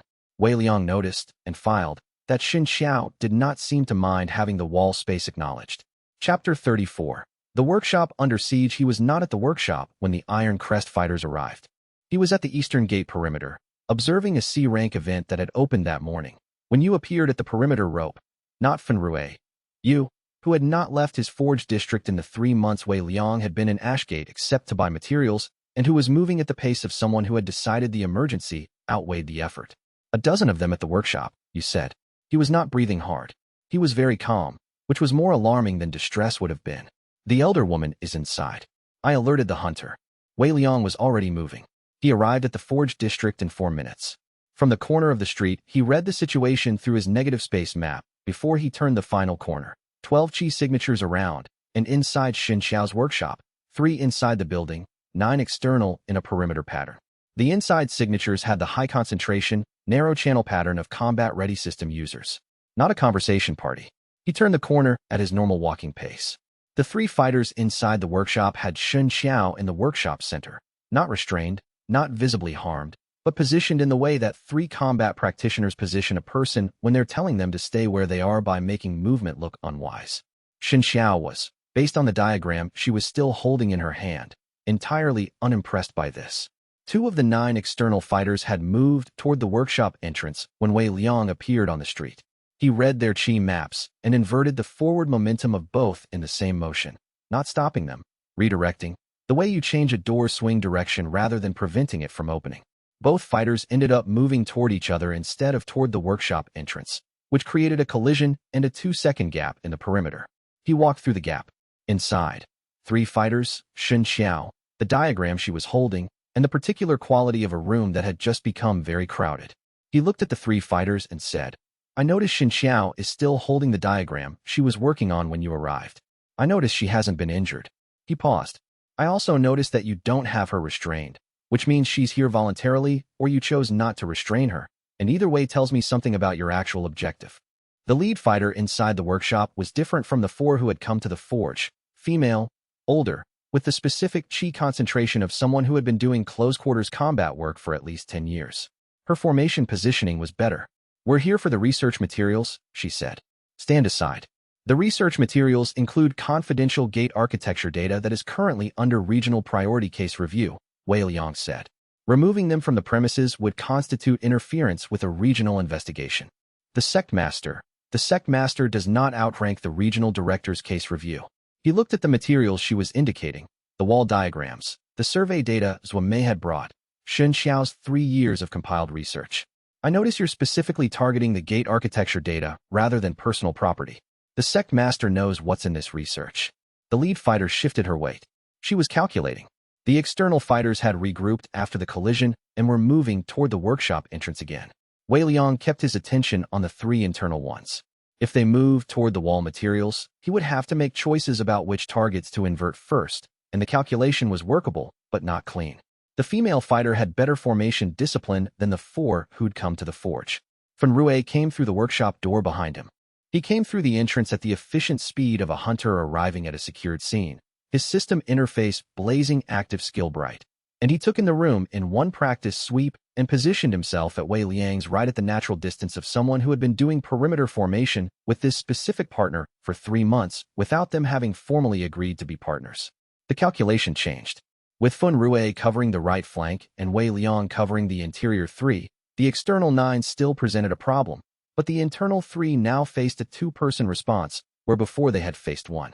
The female fighter looked at Fen Rui's badge and interface classification. She did a rapid calculation of her own. "We're going," she said.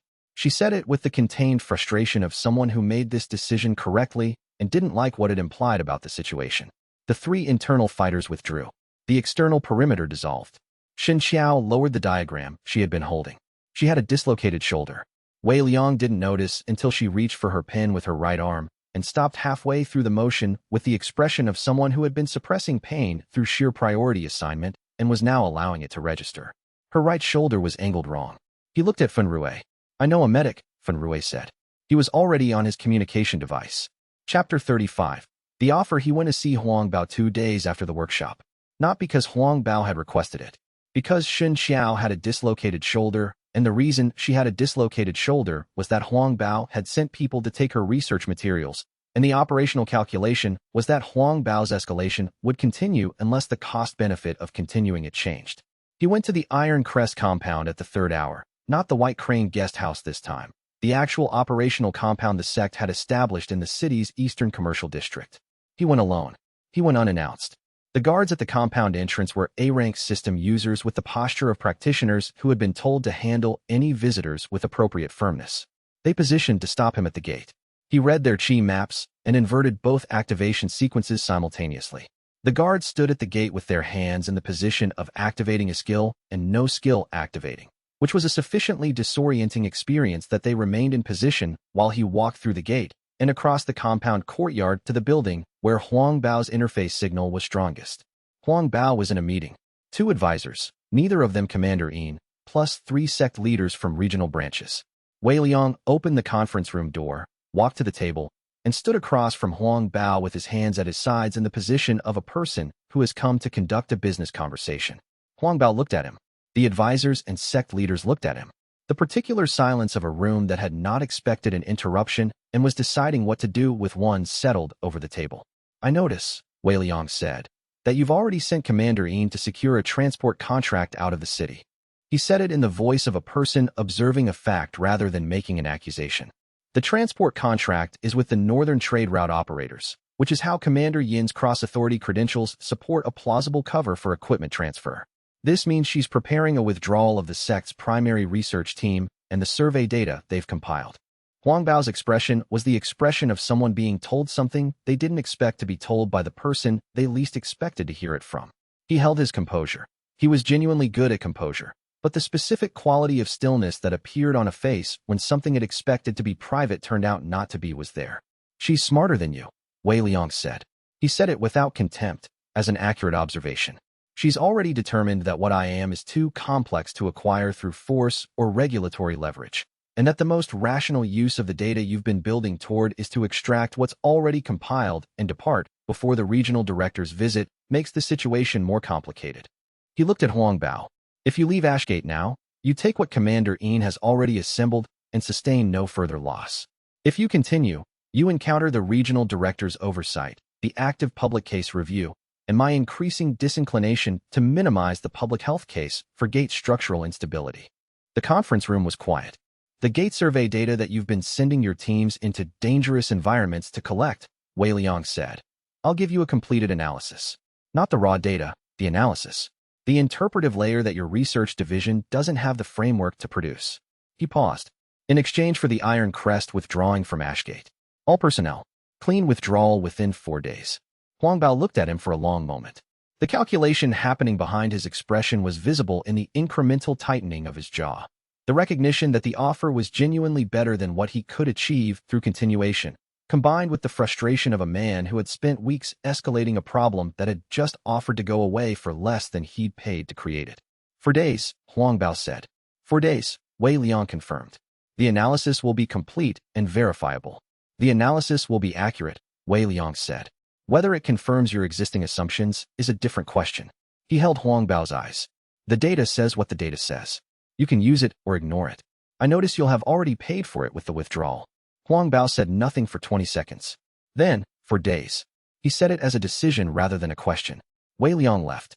In the courtyard, both guards were back in operational position and looked at him with the expressions of practitioners who had experienced an anomaly they were still processing and had decided the correct professional response was to maintain formation and pretend the anomaly hadn't happened. He walked back to the forge. He wrote, "Offer accepted. Huang Bao will withdraw within 4 days." His motivation for accepting was calculated self-interest. The offer was genuinely better than continuation. Commander Yin's preparation for withdrawal had already been made, which means she had already made the same calculation before I arrived and had staged the resources to execute it. The difference between her and her employer is that she acted on the calculation while he was still trying to find a way to get what he originally wanted. He paused and added, I notice I gave Huang Bao what he asked for at the original meeting in exchange for a withdrawal I needed. He originally wanted gate survey analysis. He got gate survey analysis. I'm giving him data that is accurate and that he won't fully understand, in exchange for removing a threat that was costing operational attention I need for other things. He set the pen down. He thought about xianxia's shoulder. He added, the analysis I'll provide will be accurate. The inferences I don't include will be the ones he'd use to find me or the carrier before I'm ready for that. Chapter 36, Commander Yin's Data. The transport contract Commander Yin had secured was real, as Wei Liang had said, and she was 2 days from executing it when he found her at the trade route office reviewing shipping documentation. He had not told Huang Bao he was giving this data to Commander Yin rather than through the Sect Master's research division. He had also not told Commander Yin that the withdrawal offer was contingent on her departure. She would have asked if her own departure was required, and he would have told her that her departure from the Iron Crest's Ashgate operation was not the same as her departure from the data exchange, which was a distinction he had kept available specifically for this conversation. He sat across from her at the trade route office table and slid 3 documents across. The gate architecture analysis he had promised Huang Bao, the complete secondary layer framework, and a third document she hadn't been expecting, a copy of xianxia's full research timeline. 6 months of unpublished data from the period before the arrival. She looked at the third document. This isn't part of the arrangement with the Sect Master, she said. No, he said. That's separate. She read the analysis documents.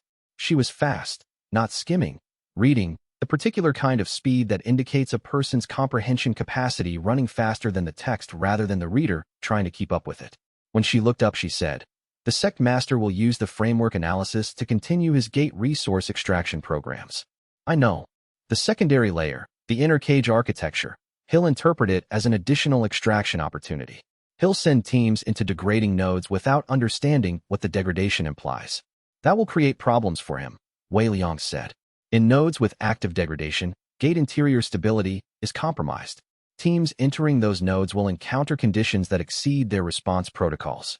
You're giving him data that will lead his teams into dangerous zones. I'm giving him accurate data, Wei Liang said. The data says, secondary layer present in all C rank and above gate interiors. What I am not giving him is the implication that the secondary layer is the containment structure for a process that makes those zones significantly more dangerous when degrading. That implication is not in the documents I provided. She was quiet for a moment. You withheld the danger context. He has the data. The interpretation is a separate step. I noticed the Iron Crest has been sending teams into gate interiors for 8 months. If their protocols were adequate, they would have encountered secondary layer anomalies before now and developed response procedures. He paused. The most dangerous thing I could have given him is accurate data that leads to overconfidence.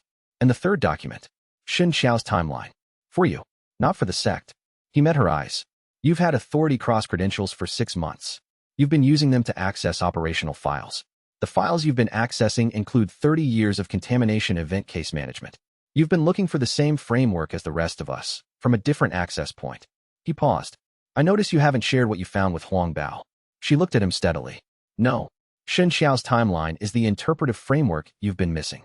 With it, the authorities' case files become readable in a way they haven't been. He stood. I notice you'll be leaving the Iron Crest's operation shortly. Whatever you do next will be your own decision. I'm providing data to a person who has already demonstrated she makes good decisions with accurate information. He left her with the documents and walked back toward the forge. He did not file this as strategic. He filed it as investment. In a person who had read a complicated situation accurately and responded with the rarest possible quality, which was the willingness to prioritize truth over the convenience of the position she already held. Chapter 37. What burning costs? Huang Bao discovered Commander Yin's data exchange 2 days before the withdrawal was scheduled to complete. He discovered it the way reactive people discover things they've been trying to prevent, entirely, at once, with insufficient time to manage the discovery strategically. His response was the response Wei Liang had estimated as possible in the scenario where Huang Bao's political calculation broke down under personal affront. He snapped. He authorized a full assault operation against the unregistered cultivator in Ashgate, using every available Iron Crest Fighter Plus for mercenary teams he had contracted through the city's informal security network.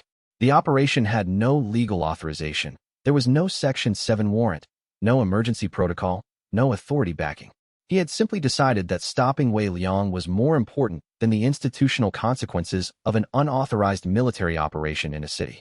Wei Liang heard about it from Fun Rue 90 minutes before the operation was scheduled to execute, because Fun Rue had the contact network of someone who had been a working hunter in Ashgate for 3 years and knew everyone who knew anything about unusual security mobilizations. 12 Iron Crest, for mercenary teams, Fun Rue said. Total 16. 12 A rank, for B rank. Convergence point. The Forge District. They're planning to isolate the block. Timeline. 90 minutes. They're staging at the Eastern Commercial Compound. Wei Liang looked at the Forge District's street map in his head. For entry points, the primary approach was the main street. The secondary approaches were 2 side alleys and a service lane at the back of Yu's building. The block formation they would use for isolation, he ran through the geometry. With 16 practitioners covering 4 entry points in an isolation formation, the interior of the block became inaccessible from outside and difficult to exit from inside. He had 90 minutes. He used 20 of them to move xianxia, her research materials, and Zhuo Mei's survey data to a different location, the second floor of the grain merchant's building 2 streets over, which Zhuo Mei had been using as a secondary workspace since she arrived and which the Iron Crest fighters would not have in their operational briefing.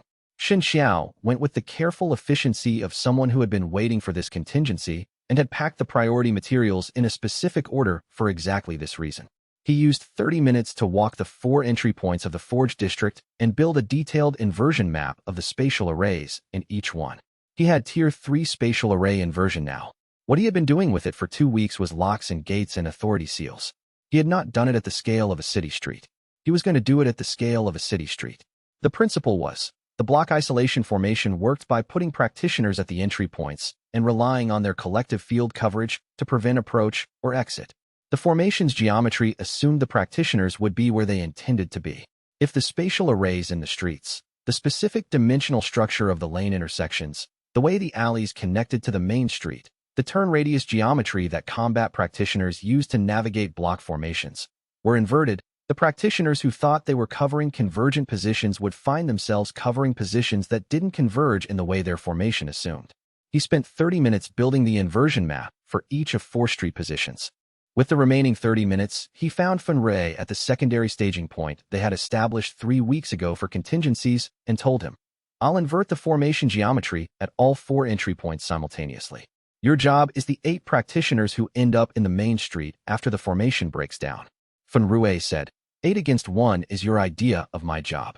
They'll be disoriented, Wei Liang said. Spatial formation breakdown in a combat-trained practitioner takes approximately 15 seconds to process. In those 15 seconds, you have the advantages you usually have plus the disorientation advantage. So 8 against 1 for 15 seconds is 1 against 8 for the first 15 seconds. Yes. Right. Fun Rue flexed his hands. activating the muscle memory warm-up that Wei Liang had observed before every major engagement. What do you do while I'm managing 8 people for 15 seconds? I manage the remaining 8. You manage 8 combat practitioners with no offensive force generation. I manage 8 people whose formation has just broken down and who need to find their spatial orientation before they can do anything. He looked at Fen Rui. I notice I've been testing spatial inversion at small scale for 2 weeks. This is the field scale test. That's either very confident or very optimistic, Fen Rui said. I've done the geometry, Wei Liang said. The inversion maps are ready. The practitioners will be where the formation requires them to be when it activates, which is when the inversion is most effective. He paused. The test variable is whether I can execute all 4 entry points simultaneously at the required precision. And if you can't, then the test produced useful data and your 15 seconds becomes longer. Fen Rui made the not-quite-laugh sound. I'll be fine, he said. You're the one doing the complicated part. The Iron Crest formation arrived 32 minutes later. Wei Liang triggered all 4 entry point inversions simultaneously, working from his pre-built inversion maps, reaching through the spatial void space of all 4 street positions at once in a way that was the single most technically demanding thing he had done with his power to date. He held the inversions for 8 seconds, long enough for every practitioner in the formation to feel the ground geometry of their position shift under their spatial training. The formation broke down in the specific way geometry breaks down, completely and at once. 12 fighters found themselves in positions that their formation training said should be convergent and were instead a meter to the left of convergent, which in close formation combat is a significant error. For mercenaries, with less formation training, simply stopped and tried to understand why their positioning felt wrong. Fen Rui moved into the main street. It was, as Wei Liang had calculated, approximately 4 minutes, not 15 seconds. The larger number was because A-rank practitioners recalibrated faster than the model predicted. But 4 minutes was enough. Fen Rui handled his 6. 2 had recovered faster than expected and were near operational, for were still disoriented, with the efficient violence of a hunter who fought at top performance and knew exactly what he was doing. Wei Liang moved through his half of the formation and inverted chi flows, movement sequences, skill activations, and spatial orientation in sequence, working through 8 practitioners with the methodical precision of someone completing a calculation. No injuries beyond what disorientation naturally produced. No kills. By the time 4 minutes had elapsed, the Iron Crest assault had produced 16 practitioners in various states of disorientation and confusion, 0 casualties, and the specific silence of a combat operation that had been disassembled before it could properly begin. Huang Bao was watching from the building across the street. Wei Liang looked at him across the smoke of Fen Rui's last skill activation. Huang Bao looked back. His expression was the expression of a man who had committed his political future to stopping something, had spent it completely, and was standing on the far side of that expenditure with the specific quality of ruin that comes not from failure alone, but from understanding that the expenditure was irrevocable. Wei Liang said nothing. There was nothing useful to say. He went to find xianxia. Chapter 38. The combat. The formal count was easier than the setup. 12 Iron Crest. For mercenaries. 1 alley in the Forge district that the assault had planned to use as a kill corridor. 1 spatial inversion Wei Liang had pre-built specifically for that alley's geometry. The kill zone turned inside out, the corridor that was supposed to funnel targets becoming a disorientation grid instead. The part he did not write in his notebook was the part that happened inside him during those 4 minutes. He had been using his power in a controlled way since the mountain. Careful, incremental, never more than the test required. The assault on the Forge district was the first time he had operated at full capacity for an extended period in a real engagement rather than a test, and the difference was not in the technique. The technique was what it was, precision inversion, nothing that changed under pressure, but in the volume. 16 practitioners, all active, all cycling chi through the system's gate architecture channels, all present in a confined space. The negative space maps of 16 people were not 16 times the map of 1 person. They were a sum. They interfered with each other, created compound void spaces where one absence overlapped another, produced patterns that existed only in the interaction between multiple practitioners in close formation. He could read all of it. He had been reading it before the engagement began, but reading it while it moved, while practitioners adapted and recalibrated and activated skills in response to each inversion he produced, while Fen Rui created his own chi movement patterns that added to the compound map. That was different from reading a static architecture in a workshop. It was overwhelming in a way that was not precisely unpleasant. The presence inside him had expanded to fill the space the engagement provided. Not taking over. He was in control throughout, making every decision, directing every inversion with his own will.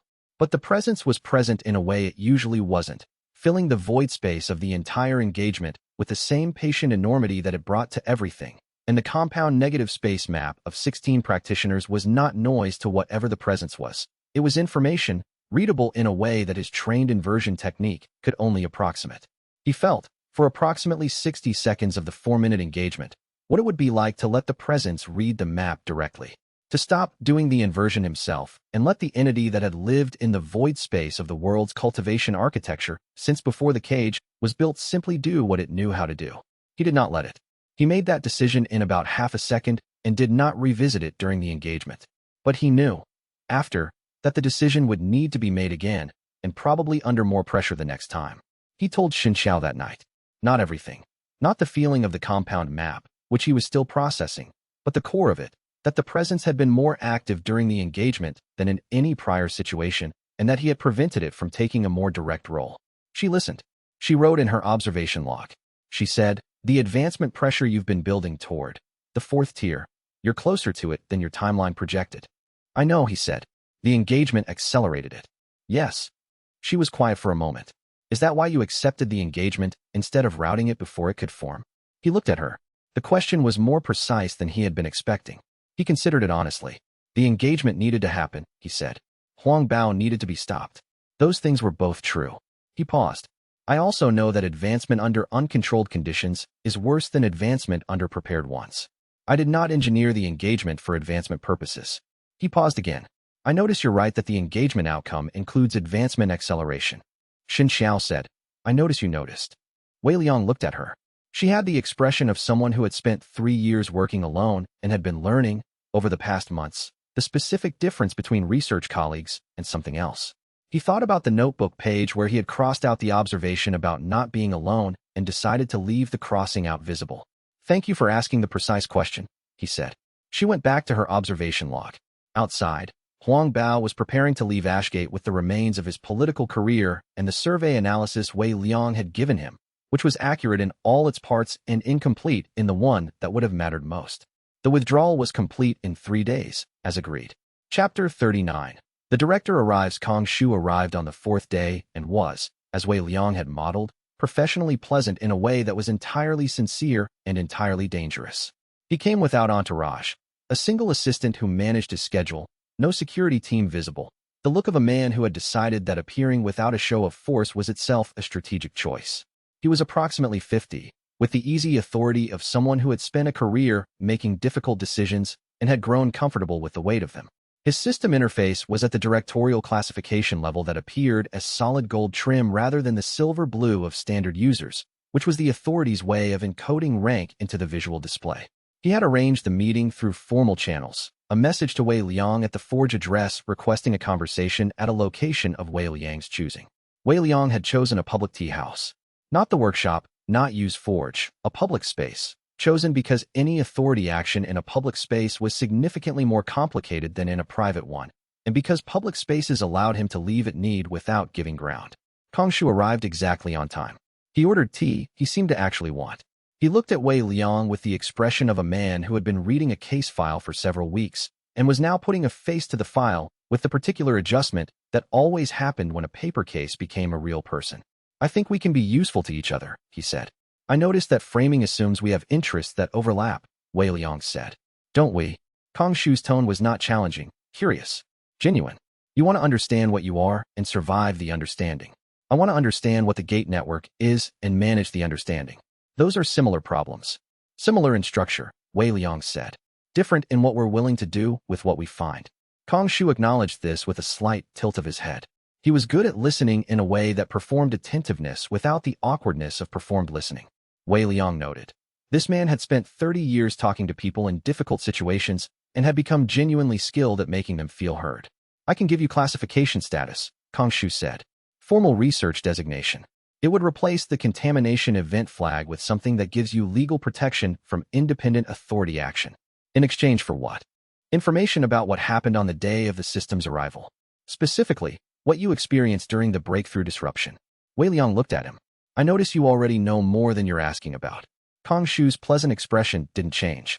But the timing of his next sentence was approximately half a second slower than his previous ones, which was the only tell available to him at this level of professional composure. What makes you say that? The contamination event classification was built into authority operational protocols 18 months before the arrival. The protocols include specific language about absorption inversion events, the type of breakthrough disruption I experienced. Someone defined that category before the category could have existed. Wei Liang paused. The only person in a position to have written those protocols was the regional director whose operational update they appeared in 11 years ago. He held Kong Shu's eyes. You wrote the definition. You were expecting me. You're not asking what happened at my breakthrough because you want to understand it. You're asking because you want to know how much I already know. The tea house was quiet around them. Kong Shu set down his cup. How much do you know? He said. Not as a deflection, as the actual question, stripped of the professional framing. I know the system is a cage, Wei Liang said. I know the gates are its maintenance nodes. I know the cage is failing. I know you've been managing that failure for at least a decade by preventing any resonant carrier from reaching full awakening. Kong Shu was quiet for 3 seconds. Then, you understand the situation better than I expected. I noticed that's not a denial. No, Kong Shu said. It's not. He picked up his tea again and looked at it for a moment. The question is what we do with the fact that you understand it. Chapter 40. The third carrier. Kong Shu spoke for 20 minutes. Wei Liang listened, asked 3 clarifying questions, and did not interrupt. The authority's position, as Kong Shu explained it, was this. They had known about the cage since 8 years before the arrival, when the first contamination event case appeared in their records. A cultivator who had absorbed gate origin energy through a pre-arrival gate breach and developed inversion capabilities. That carrier had achieved Tier 2 before the authorities' response team located them. The closure had been not easy. The second carrier, 3 years before the arrival, had reached Tier 3. The closure had been harder. Both cases had left the authorities' response team with significant losses. The third carrier, the classification case that predated Wei Liang's, had been a different situation. She had not been closed. She had walked into a gate 14 months ago, and the gate had not closed behind her. Her classification status was technically active, which meant the authority was still looking for her, except that every search team sent to the gate she had entered reported the same finding. The gate was still open, perpetually, in violation of every natural law of gate behavior. The gate was 40 miles northeast of Ashgate. Wei Liang had been building toward this inference for 3 weeks from the data points Kong Shu had been withholding. Hearing it confirmed did not produce surprise. It produced the particular sharp clarity of a piece of the picture finally in its correct position. You want me to investigate the frozen gate, he said. I want to know what happened to the previous carrier, Kong Shu said.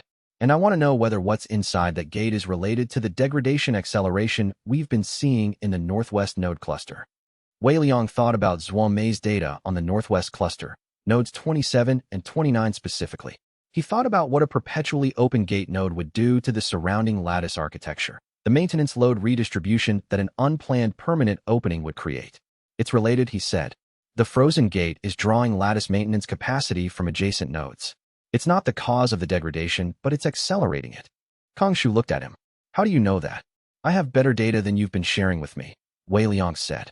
Continental survey data from a source with access to your operational archives. He let the implication sit. Kong Shu would identify Commander Yin as the source, or he wouldn't. Either way, denying the data existed would cost him credibility he needed. The question is whether you're asking me to investigate the frozen gate as a research cooperation or as a managed operation. Cooperation, Kong Shu said. Define the difference you're drawing. Research cooperation means your team investigates, you provide findings, I provide classification protection and authority resources. Managed operation means I send a response team with you and the authority maintains oversight of the investigation. The managed operation ends with your team being unable to approach the gate because their system interfaces cascade error in the gate's field, Wei Liang said. I've mapped the resonance signature. Standard system users at a frozen gate in this level of maintenance crisis are not operationally functional within its range. He paused. The research cooperation is the only option that produces usable findings. Kong Shu considered this. You and a small team. The cartographer you sent to Ashgate, Wei Liang said, and the hunter on the local register I've been working with. Those are the operationally relevant members. I'll also send backup, Kong Shu said. You'll send backup, Wei Liang agreed, because saying I'll accept backup was not the same as agreeing that backup would be functional in the gate's field, and they both knew it. Outside the gate's resonance range. They looked at each other across the table. You're more careful than I expected, Kong Shu said. I noticed the previous two carriers didn't survive their interactions with your management protocols, Wei Liang said. I'm being appropriately cautious. Kang Shu showed his first response that wasn't professionally calibrated. A brief stillness, the specific quality of a man hearing something he knows is accurate and has never heard said to him directly before. It passed quickly. He was very good at recovery. He slid a photograph across the table. The third carrier's last confirmed location, he said. 40 miles northeast. The frozen gate. Wei Liang looked at the photograph. A gate aperture that had been open for 14 months, photographed from the authorized approach distance of 200 meters, the point at which the photography team's interfaces had begun cascadering. The gate's frame was carved with something that the photograph's resolution was too low to read clearly, but which Wei Liang recognized from his cave notations by its shape. Bring the original photo, he said. I want to see the carving at full resolution. Kang Shu produced the original from the case file he had brought. The carving was in the gate's construction protocol language, the same script Wei Liang had seen in the cave notations from his breakthrough, the same script xianxia had spent 3 years beginning to decode. He read it with the partial framework he had developed from xianxia's work and the interior observations at the sect grounds gate. It read, "We are still waiting." He set the photograph down. "I'll go," he said. "When?" "Tomorrow," he said. "Give me tonight to prepare." He thought about what waited 40 miles away. A carrier who had been inside a frozen gate for 14 months, a gate that had stayed open for reasons that violated every natural law of gate behavior, an inscription carved by something that had enough temporal persistence to wait for someone who could read it. He thought about what he was carrying inside him, and about what had carved the inscription, and about the frozen gate that was draining the lattice while it waited. "Tomorrow," he said again. "We'll leave at dawn." Outside the tea house, the city of Ashgate moved through its afternoon routines. Hunters at the perimeters, merchants at the stalls, system interfaces flickering in the afternoon light. And somewhere in all those gate architecture channels that ran through every powered person on the continent, something that had been in a cage since before any of them were born read the locate resonant carrier notification that was still echoing through the maintenance architecture and waited with the patience of something that had already been waiting for a very long time. Chapter 41. The prepared departure. He spent the night preparing the way he prepared for everything, by identifying the variables he couldn't control and creating responses for each. The variables were the frozen gate's resonance field interfering with Zhuo Mei's instruments, Fen Rui's system interface cascading within range, the unknown state of the third carrier, Lin Xiao, after 14 months in a frozen gate interior, and whatever had carved we are still waiting into a gate frame in a language that predated every cultivation system he knew of.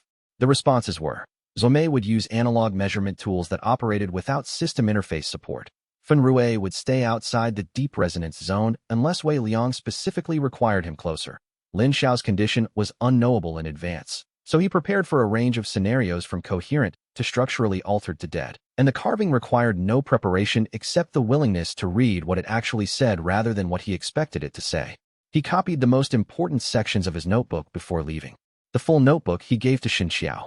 He set it on her research table without preamble and said, "If I don't come back, what's in there is more important than I am." She picked it up. She held it with the expression of someone who understood the weight of the gesture and was deciding how to respond to it with appropriate precision rather than sentiment. "Then come back," she said, "and keep adding to it." She was staying in Ashgate. This was both strategically correct. She provided the research continuity, the historical data, the baseline that the investigation needed, and personally difficult for reasons Wei Liang understood in the way he understood most things that were not yet fully classified, by observing their effects without yet having a complete causal model. He left at dawn with Fen Rui and Zhuo Mei. Kang Shu's backup team departed simultaneously but by a different route, with different transport, with instructions to hold position at 200 meters from the frozen gate's location and maintain communication through secure channels. Dao Ren was not on the backup team. Kang Shu had reassigned him to a different district weeks ago, and that reassignment had not been reversed. Wei Liang noted this absence without immediate interpretation. The journey north took 6 hours at a moderate pace that allowed Zhuo Mei to survey the terrain as they moved. She found 3 half-closed gates within 40 miles of Ashgate that matched the anomalous maintenance signature she had been tracking in her northwest cluster data. Each one showed a secondary layer resonance that was distinctly weaker than standard, nodes under stress, their void space architecture thinning at the joints. She mapped each one. She said nothing editorial about what the maps showed. She was, in the field, the same person she was in the workshop, precise, focused, collecting data with the certainty that the data would tell her something important when she had enough of it. Fenrue walked with the easy alertness of someone in a professional environment he was familiar with, his interface operating at half power. The reduced operating mode he used in areas where cascade error risk was elevated. He had been developing this mode over the past weeks based on Wei Liang's description of the resonance field characteristics. Adjusting his system used downward in areas with secondary layer signatures to prevent the runaway activation that full power operation risked. Wei Liang watched him do this without comment. It was precise and sensible, and based on a theoretical framework he had never explicitly taught Fenrue, which meant Fenrue had derived it himself from the data they had discussed. He filed this as additional evidence for the assessment that Fenrue's operational intelligence exceeded his rank classification in ways the system didn't currently have a metric for. They reached the frozen gate's outer range at midday. Wei Liang felt it from a mile away, not the mild directional pull he felt at normal gates. A tide. The resonance field of a gate that had been perpetually open for 14 months, pouring the void space architecture of its interior into the surrounding environment continuously, creating a zone of abnormal secondary layer density that pressed against his awareness with the urgency of something that had been reaching out for a very long time. The presence inside him responded with the most pronounced reaction he had experienced since the mountain, not the recognition feeling he got at normal gates, but something more. An orientation. The way a compass needle responds to a strong field. Instruments are degrading, Zhuomei said. She was looking at the analog gauge she had switched to. The electromagnetic interference is outside the calibrated range. I'm getting reading artifacts. At what distance? Wei Liang said. Half a mile. I expected 1 mile based on the resonance calculations, he said. The field is stronger than projected. The gate has been open longer than I had in my model. Fenrue's interface showed the beginning of cascade error patterns, small, intermittent, the early signs of system instability. I'm going to operating minimum, he said. He was already reducing his interface to the lowest functional state, enough to maintain the system connection that kept his cultivation running, but nothing active. They stood at the half-mile marker, and Wei Liang made the calculation he had prepared for. Zhuomei would remain here and measure the field gradient from this distance. Fenrue would remain at the half-mile position unless explicitly summoned. Wei Liang would proceed alone. When you come out, Fenrue said, come out from the left side. I'll set up a visual marker. I'll look for it, Wei Liang said. He walked forward. At the quarter-mile mark, the presence inside him was fully active in the way it was only active during advancement. Oriented, reaching, responding to the frozen gate with the frequency recognition he had first felt at the B-rank event in Ashgate. At 200 meters, the backup team was visible at the edge of his awareness. Their system interfaces ghost-like in the resonance field, barely functional. At 100 meters, the gate was visible directly. It was the most beautiful and most wrong thing he had ever seen. The aperture had been open for 14 months.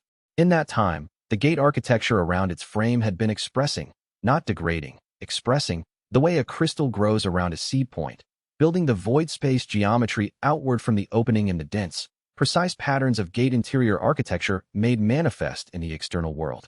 The frame of the gate was encrusted with 3 months' worth of expressed lattice architecture, geometric formations that looked like ice and functioned like everything that gates were built from. The aperture itself was stable, had been stable for 14 months. Whatever was holding it open was doing so from inside. He read the carved inscription at full resolution with the notebook's partial translation framework active in his mind. We are still waiting. He understood the we. He stepped through the aperture into the frozen gate. Chapter 42. The journey to the gate. The terrain between the half-mile marker and the gate had changed in ways that the pre-mission briefing data hadn't fully captured. Zhuomei had described the half-closed gates they'd passed en route. She had not described, because she hadn't had the data, what happened to the landscape immediately adjacent to a gate that had been perpetually open for 14 months. The vegetation within half a mile of the aperture showed the effect of continuous secondary layer exposure. Plants that should have been dormant in the autumn season were growing with the accelerated density of something exposed to a cultivation-adjacent energy source. Their cellular structure altered in ways that Wei Liang could read in the negative space maps of their biological architecture. The wrong season. The wrong color. The specific wrongness of living things operating outside their intended parameters. Gate beasts moved through the vegetation, not aggressively. Several of them tracked Wei Liang as he passed at the distances his inversion capability established as non-threatening, and at each tracking moment, he felt the tuning fork vibration that the B-rank beast at Ashgate had produced. They recognized what he carried. They oriented toward it and maintained a respectful distance that was itself information. Gate beasts were not trained in deference, so what he was reading was instinct. Something in their biological architecture was programmed to maintain this specific relationship with the thing he carried. He noted this and continued. The terrain between the quarter-mile and 100-meter marks was dense with the expressed lattice architecture, the void space geometry that the frozen gate had been building for 14 months. It wasn't structurally dangerous, but it was dense enough to require navigation attention. The expressed formations were solid, crystalline, and irregular, growing from the ground and from the trees and from the rocks in the specific geometric patterns of gate interior architecture made permanent. He moved through them carefully, reading the geometry of each formation with his spatial array awareness to confirm they were passive rather than active. Passive. The structures had formed but weren't maintaining a field or a function. They were geological accumulation, not machinery. At the 100-meter mark, he stopped and read the full resonance picture. The frozen gate's field was the strongest he had encountered by a significant factor. His negative space awareness was saturated with secondary layer data. The void space architecture of the gate's interior expressed outward through the aperture in a continuous feed, creating a zone where the internal and external were blurred. Inside the gate and outside the gate were the same space in a way that normal gates never achieved. The inscribed message on the frame was, at full resolution, more than the 4 words he had read in the photograph. There was a secondary inscription below the main text, smaller, in a slightly different form of the same script. Xianxia's partial translation suggested this was a marker of origin, the specific node architecture of the gate that had produced this inscription, combined with something she had categorized as an attention request. Someone inside the gate had carved a message asking to be noticed, and had addressed it to whatever he carried. He reached the aperture. He checked the void space integrity of the frame. Stable, built solid from 14 months of accumulation, not at risk of collapse. He checked his own internal state. The presence was active, oriented, not interfering with his control, operating at the level of a compass needle that shows direction without moving the hand. He stepped through. Chapter 43. The resonance inside the frozen gate was the same and entirely different from every other gate he had entered. The architecture was familiar, void space geometry in the standard gate grammar, the lattice structure of the cage's maintenance layer. The interior space was larger than the exterior aperture suggested. Gates always were. The dimensional compression at the aperture's threshold producing a significant interior volume from a modest external opening. A B-rank gate interior was typically 1,200 square meters. A perpetually open gate that had been accumulating secondary layer expression for 14 months was. He stood inside for a moment and read the scale. Much larger. The void space geometry had been growing inward as well as outward. The interior was closer to a cathedral than a room. High, dense with geometric formations that hung from the structural ceiling equivalent in the specific inverted lattice patterns of inner cage architecture, and lit with the pale steady light that gate interiors produced from nowhere in particular. He could map the entire interior in about 3 seconds of awareness extension, and it took 10, because the geometry kept going. Zome would have been unable to leave this place if she had entered it. He moved inward and felt the resonance field intensify with each step. Not threatening, directional.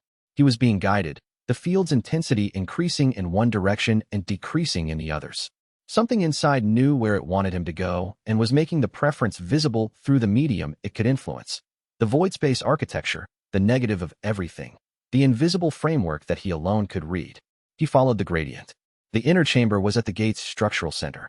Every gate had one, as Xianxia had documented, but this one's center chamber was different from the B-rank event center he had mapped in Ashgate. It was occupied.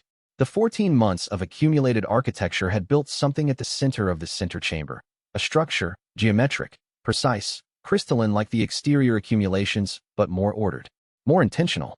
Inside the structure was a person.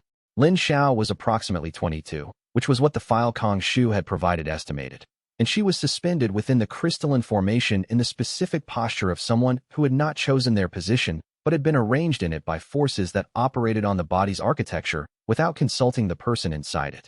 She was not dead. Her chi map was present, faint, her cultivation circulation running at a rate he estimated as approximately 1/10 of normal operational speed. She was metabolically almost still, like something waiting in a preserved state. Her eyes were open. They tracked him when he moved. She was conscious, then. Some part of her was observing from inside the preservation state. He approached the crystalline formation and looked at the void space architecture holding it in place. The same secondary layer cage within a cage geometry he had mapped at the sect grounds gate, but built into 3 dimensions with the complexity of 14 months of continuous accumulation. He spoke. I'm Wei Liang, he said, in the formal address register that the gate construction protocol language used for communication with secondary layer structures. He had 2 words of the protocol language from xianxia's translation work. He used both of them. I'm coming in, she answered in the same language, the 2 formal syllables that meant acknowledged and also meant something subtler, something xianxia had translated as I have been watching for you.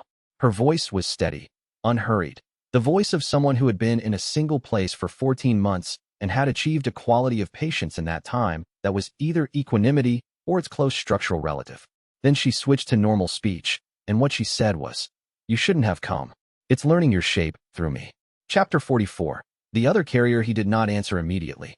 He moved around the crystalline formation, mapping its inversion structure with his spatial awareness, looking for the approach that would cause least structural disruption to the architecture that was. He had to be precise about this, keeping her in stasis rather than killing her. The formation was preservation, not harm.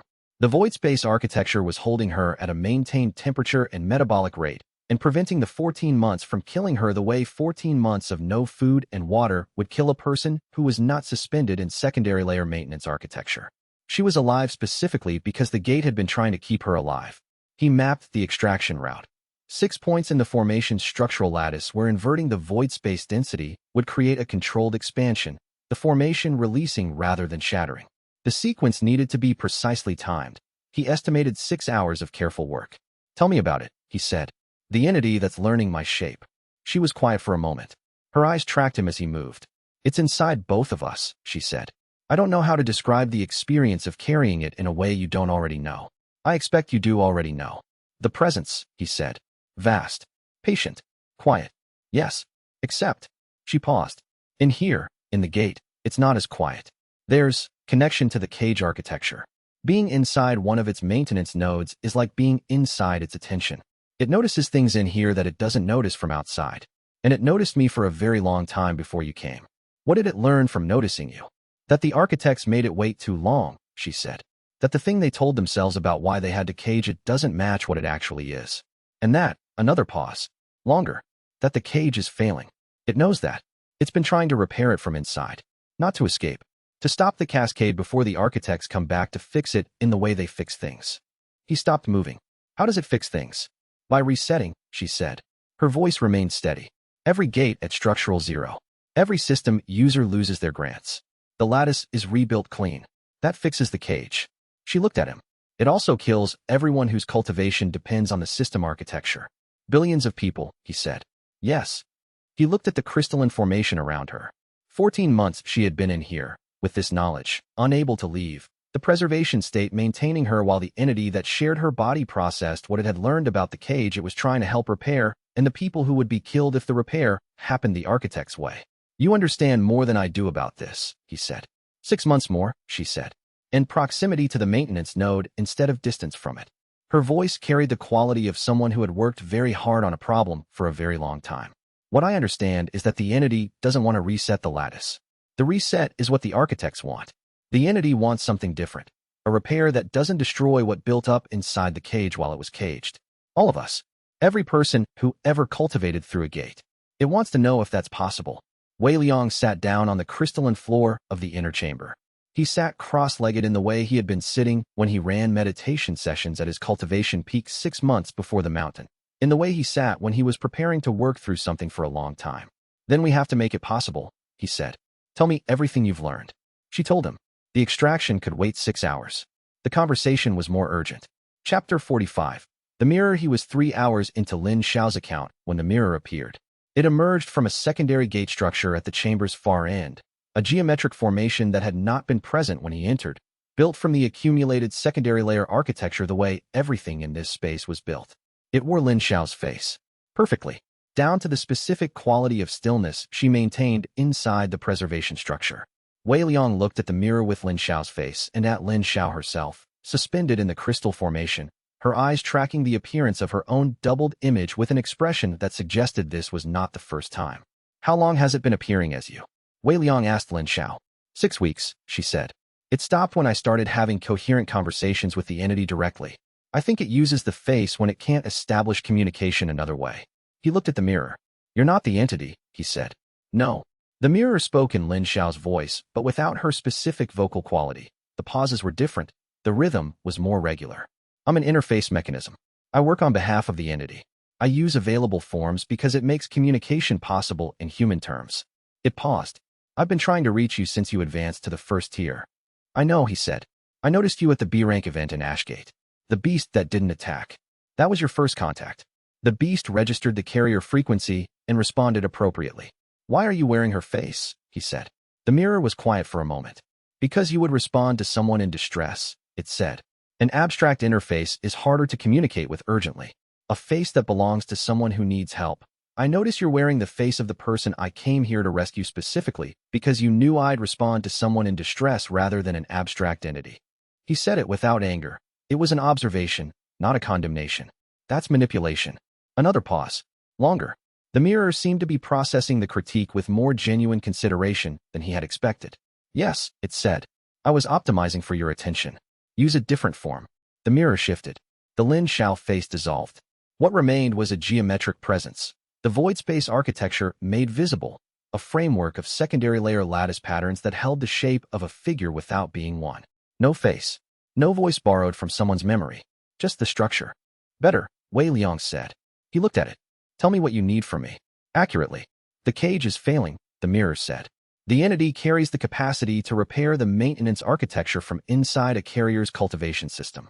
The repair requires voluntary cooperation. The carrier must work with the entity rather than simply hosting it. You are the first carrier who has been building toward that capacity deliberately rather than accidentally. What does cooperation look like in practice? A series of gate entries at the 17 most degraded nodes. The entity guides the repair sequence from inside while you apply the inversion technique. The void space inversion capability is the correct tool for gate architecture maintenance. It's what the architects used to build the cage originally. You've been training toward this for months. You have the necessary technique. And at the end of the repair sequence, the cage is stable. The cascade threshold is not reached. The architects have no grounds to initiate their reset protocol. Wei Liang looked at the mirror. He looked at Lin Xiao and the crystal. He thought about the entity inside him. The vast patient presence, grieving the cage as a loss, trying to repair it from inside. He thought about the architects and the reset protocol and billions of system users who would lose their cultivation if that protocol ran. You said the entity could repair the cage, he said. You haven't said what happens to the entity after the cage is repaired. The mirror was silent. I noticed that's not an answer, he said. The outcome of the repair process for the carrier and the entity is not fully predictable, the mirror said. What I can tell you is that the entity's cooperation in the repair is voluntary. It is not trying to escape. It is trying to fix what's broken. What it becomes after is a genuine unknown. Wei Liang sat with this for a moment. I'll hear the rest of what Lin Xiao knows, he said. Then I'll assess the repair proposal on its merits. I'm not committing to a process I don't fully understand. The mirror held its geometric position. That's the first response I've received from any carrier that wasn't fear or surrender, it said. I notice I'm neither afraid nor surrendering, Wei Liang said. I'm gathering data. He looked at it steadily. And I notice you've been using Lin Xiao's face specifically because you knew I'd respond to someone in distress rather than an abstract entity. That was manipulation. Don't do it again. The mirror said nothing for a moment. Then, understood. It held its geometric form, faceless, and waited. Chapter 46. First exchange. The mirror held its geometric form, and they negotiated. Wei Liang had been preparing for this conversation for 3 months without knowing exactly what form it would take, building the framework of questions he would ask if he ever encountered something with knowledge of the entity he carried and the cage that contained it. The mirror had, apparently, been preparing to reach him for significantly longer. The asymmetry of preparation showed in the interaction. The mirror had a message it was trying to deliver, and Wei Liang had a methodology it was trying to apply, and the methodology kept slowing the message in ways the mirror found frustrating and Wei Liang found necessary. The cage's maintenance cycle, he said. Describe the mechanism. Each gate opening is a maintenance check, the mirror said. The gate opens. The void space architecture refreshes its structural integrity through contact with the external environment, and the gate closes. The maintenance check also confirms that the inner cage, the containment structure for the entity, is structurally sound. The system notification says threshold maintained when this completes correctly. Yes, that is the confirmation message. It broadcasts to all system users because the system infrastructure requires the maintenance signal to cascade through every node. The notifications I've seen that read threshold failing. What does failing indicate specifically? A gate node whose void space refresh is insufficient to maintain inner cage structural integrity. The inner cage at that node thins.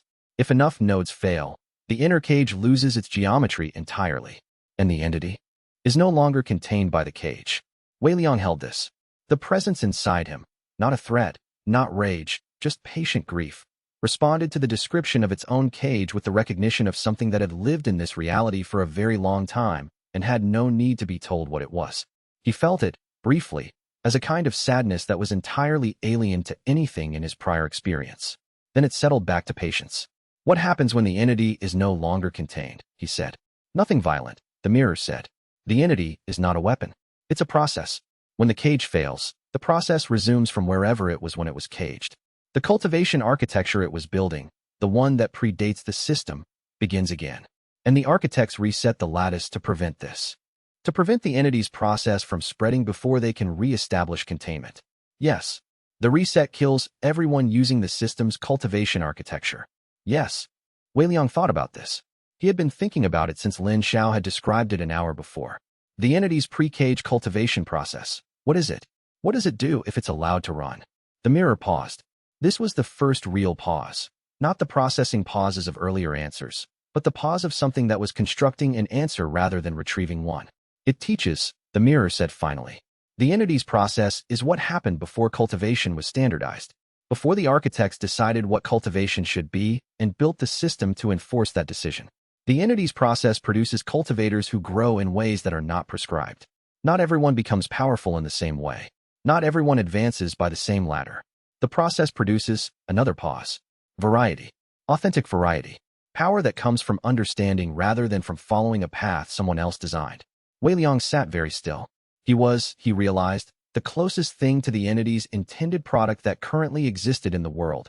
A cultivator who grew by understanding the architecture of power rather than by following a system's prescribed pathway. His entire cultivation method was the entity's method applied through a single carrier who had absorbed it by accident. The architects caged it because variety was incompatible with their plans, he said. The architects were building a cultivation civilization, the mirror said. Standardization is efficient. Prescribed pathways allow rapid advancement for populations.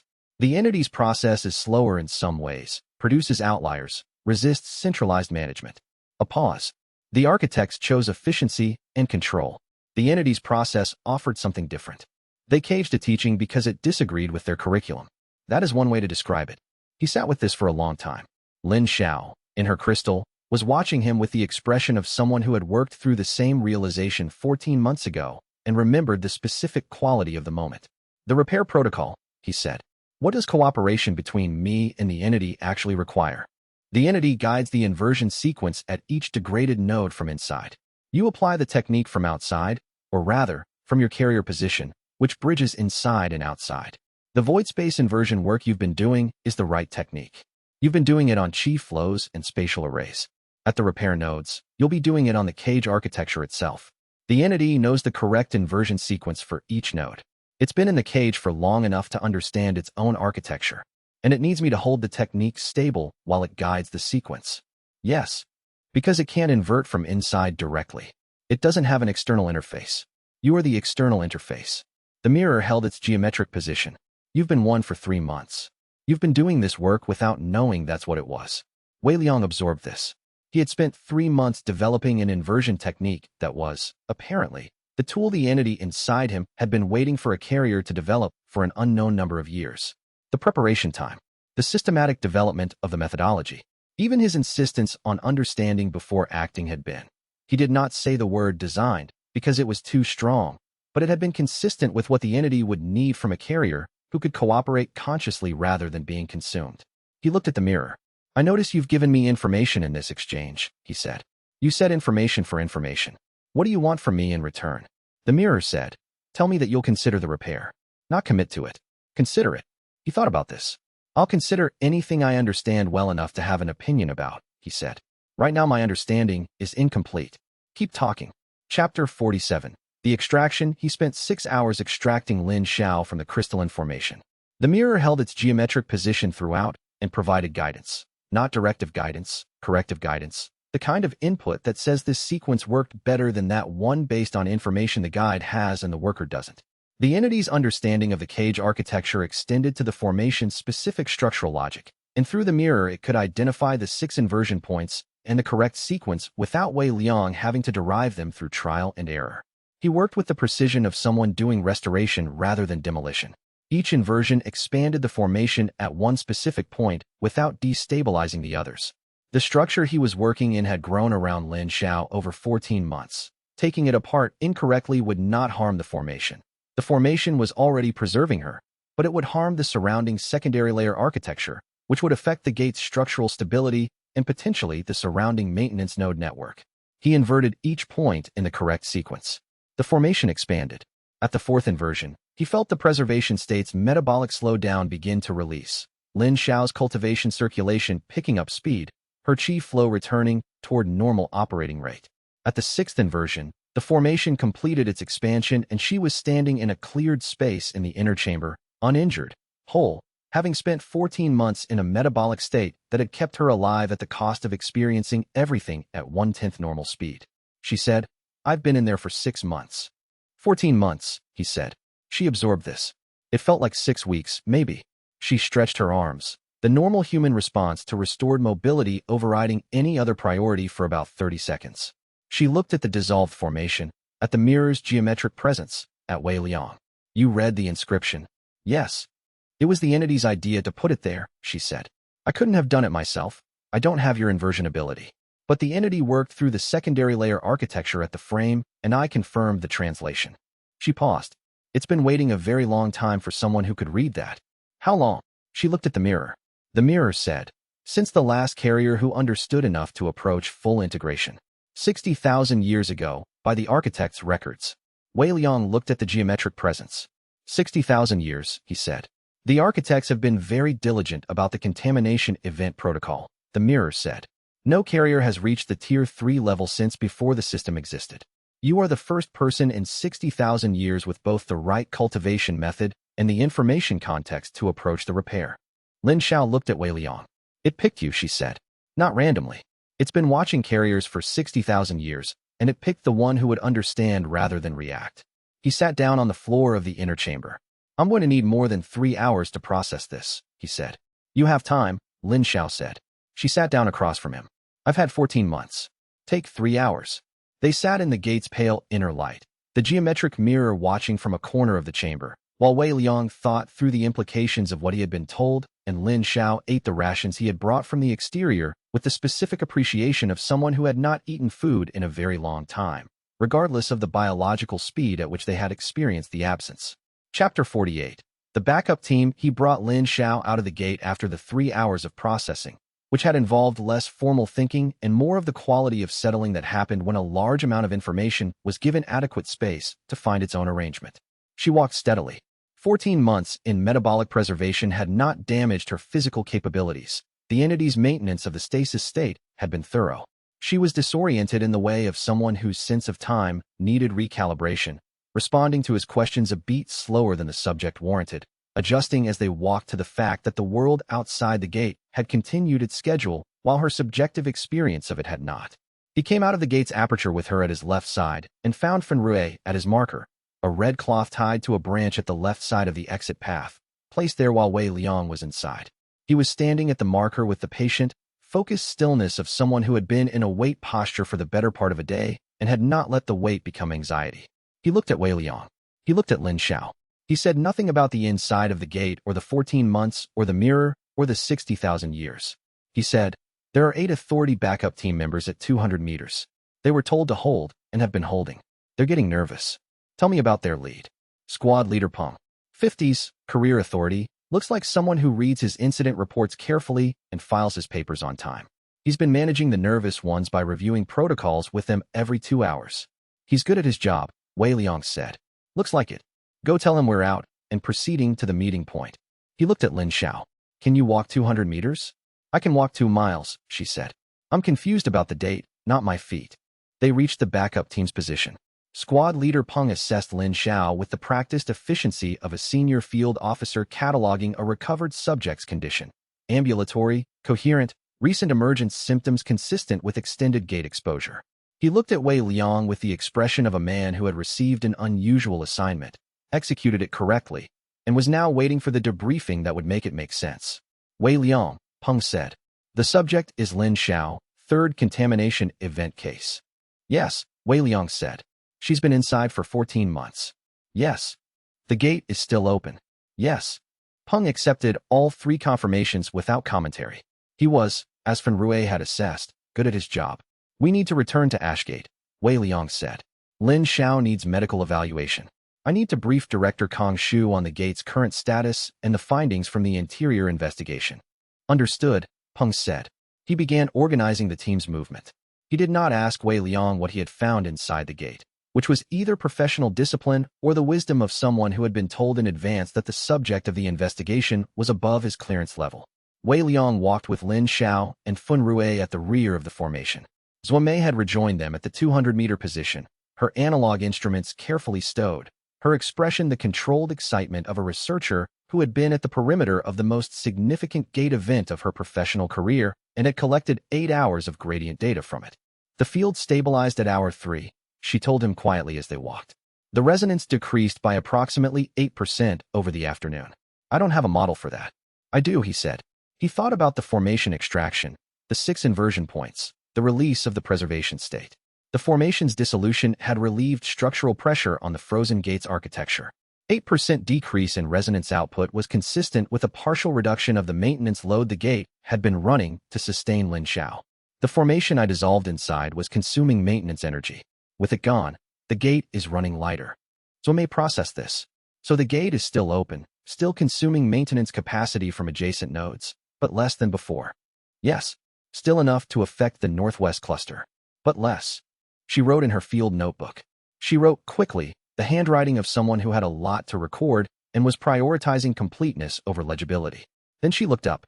The gate isn't going to close, is it? No, he said. Not until someone closes it from inside. She looked at the gate, now behind them by 100 meters. At the perpetual aperture, the 14-month accumulation of expressed void space architecture, the pale steady light from inside. Someone with your type of access, she said. Yes, he said. They walked in silence for a while. The sun was low in the west. The backup team moved efficiently ahead of them, professional and quiet. The woman you found, Zhuo Mei said. Lin Xiao. She's all right, he said. What did she tell you? He thought about how to answer this. She gave me context, he said. That changes the scope of the problem. Bigger. Different, he said. Bigger in some ways. More navigable in others. He looked at the sky. I need to talk to Xianxia before I process it out loud. She'll know which parts of the framework need rebuilding and which parts hold. Zhuo Mei nodded. She went back to her field notes. She was writing descriptions of the expressed void space formations around the gate's perimeter, the geometric accumulations, the specific lattice patterns, with the painstaking completeness of a cartographer who had just been to a place no one had ever mapped and was making absolutely certain the map would exist when she came back. Chapter 49. The debrief. Kong Shu received them in Ashgate the following morning, at the authorities' branch office rather than the tea house, formal territory, which was itself a signal. He had reviewed Squad Leader Peng's initial report the previous evening and had spent the night recalibrating his assessment of the investigation's findings based on what Peng had filed.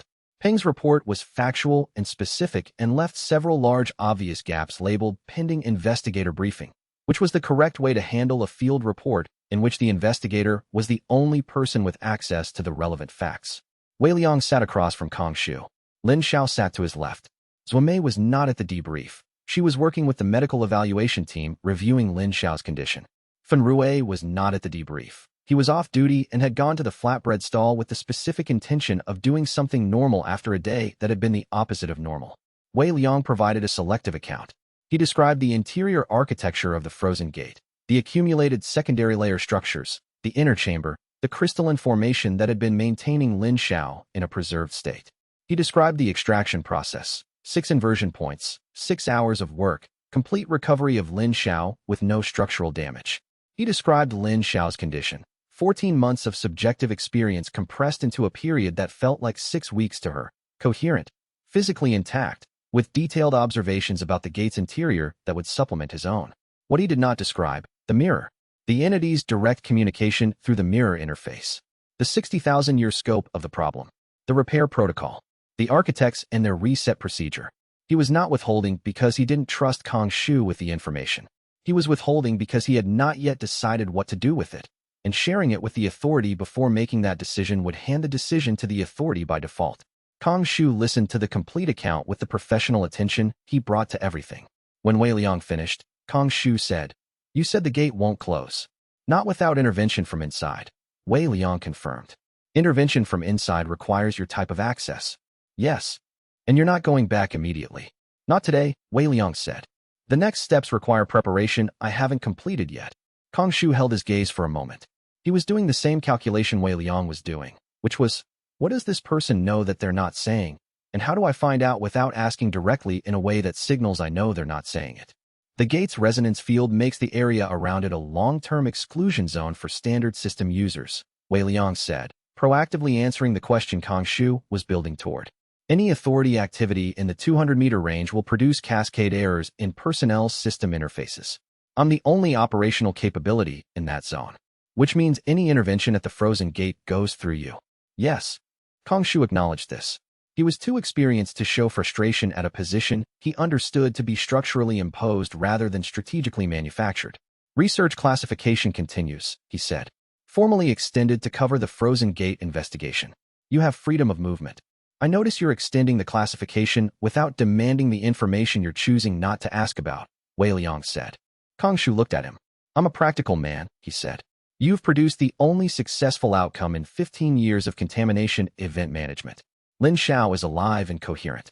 The gate's resonance field decreased yesterday afternoon for the first time since it opened. A pause. I don't know what you did in there. I know the results are better than anything my protocols would have produced. He stood. Whatever the next steps are, he said, try to avoid making them incompatible with existing infrastructure. I'll support what I can support. Thank you, Wei Liang said. He meant it. That night, he told Fan Rui the parts he hadn't told Kong Shu. The mirror, the entity's nature, the repair protocol, the architects, the reset. Fan Rui listened. He processed. He went through the stages Wei Liang had predicted. Discomfort at the system's true nature, brief. Anger at the suppression history, sustained, directed. The specific grief of someone who had been told that the thing that defined his professional life was a cage architecture rather than an empowerment system. Longer, quiet. At the end of it, he said, the entity's process, the one that produces variety instead of standard pathways. What does that look like for someone like me? Someone whose power is already built on system architecture. Wei Liang had been thinking about this since the mirror explained it. I don't know, he said honestly. What I know is that you've been developing inversion-adjacent capabilities for 3 months without a system pathway for it. Fan Rui, your operating instincts have been ahead of your system rank for as long as I've known you. Whatever the entity's process produces, I notice it may have already started for you. Fan Rui was quiet for a long time. Tell xianxia everything, he said finally. She's going to need to rebuild 3 sections of the theoretical framework. I know, Wei Liang said. Chapter 50. What Lin Xiao knew. Lin Xiao spent her first week back-talking. Not compulsively, with the focused efficiency of someone who had organized 14 months of sequential thought into a transmissible format and was now delivering it to the people with the framework to evaluate it. She talked to xianxia for 6 hours and produced 3 pages of revisions to the cage architecture model. She talked to Zhuo Mei for 4 hours and completely rewrote the analytical framework for the secondary layer resonance measurements. She talked to Fan Rui for 1 hour and managed, in that hour, to reframe the relationship between system-granted power and cage architecture in terms that Fan Rui described to Wei Liang afterward as the most useful and most disturbing conversation I've had about my own abilities. She talked to Wei Liang last, and what she told him was the piece that changed the problem structure. The entity is not trying to escape the cage, she said. They were in Yu's storage room, the space that had become the workshop's informal center of gravity. I said this inside the gate, but I want to say it with all the context I've accumulated. The cage is failing. The architects will come to reset it. Their reset kills everyone on this planet whose cultivation runs through system architecture. I understand this, Wei Liang said. The entity is not the primary actor who wants to fix this problem, she said. I am. You are. We're the ones who have something to lose if the reset happens. The entity has been in the cage for 60,000 years. It has a kind of patience about the problem that we don't. She looked at him. But there's a piece I didn't have time to give you in the gate. About what the architects consider a successful repair. Tell me. Their repair protocol is reset the lattice to structural 0. Rebuild it clean. New cage, no degradation. Every system user loses their cultivation. Billions of people, yes, but in the architect's framework, Those people regain the cultivation potential they had before the system, and they can recultivate without system constraints. The architects don't think they're killing people permanently. They think they're resetting a corrupted installation. He sat with this. They see it as a hard restart. Yes, and from a cold engineering standpoint, their logic is internally consistent. She held his eyes. They're not wrong that it would fix the cage. They're wrong about what the restart costs in human terms, because they don't think in human terms. The entity's repair is different, he said. The entity knows a method that doesn't require structural zero. It's slower. The nodes need to be repaired individually rather than all at once, but it preserves the system architecture that's already in place. It preserves every cultivator's existing pathway. It fixes the cage without destroying what's inside it. She paused. The entity knows this method because it's been inside the cage for 60,000 years and has mapped its own architecture from the inside better than any external engineer could. It needs the carrier to execute the repairs externally, Wei Liang said. Correct. She looked at him. And it needs the carrier to do it before the architects finish their arrival assessment and decide the reset is necessary. She paused. The architects aren't here yet. The locate resonant carrier notification was a preliminary signal. They detected the carrier frequency and confirmed the cage is failing. They haven't arrived to initiate the reset. That's the window. Wei Liang looked at the wall diagram, the lattice map, the dark nodes, the 17% failure. How long is the window? The mirror said you had enough time to do something, she said. It wasn't specific. No, he said. It wasn't. He picked up his notebook. All right. Tell me about the individual node repair sequence. Everything the entity showed you about how it works. She told him. He took notes for 2 hours. At the end of the session, he looked at the notes and thought about the 17 degraded nodes and the repair sequence and what it would cost him and what it would cost the entity and what it would mean for every person whose cultivation ran through a system that had been built as a cage 60,000 years ago without their knowledge. He thought about what it was worth to try.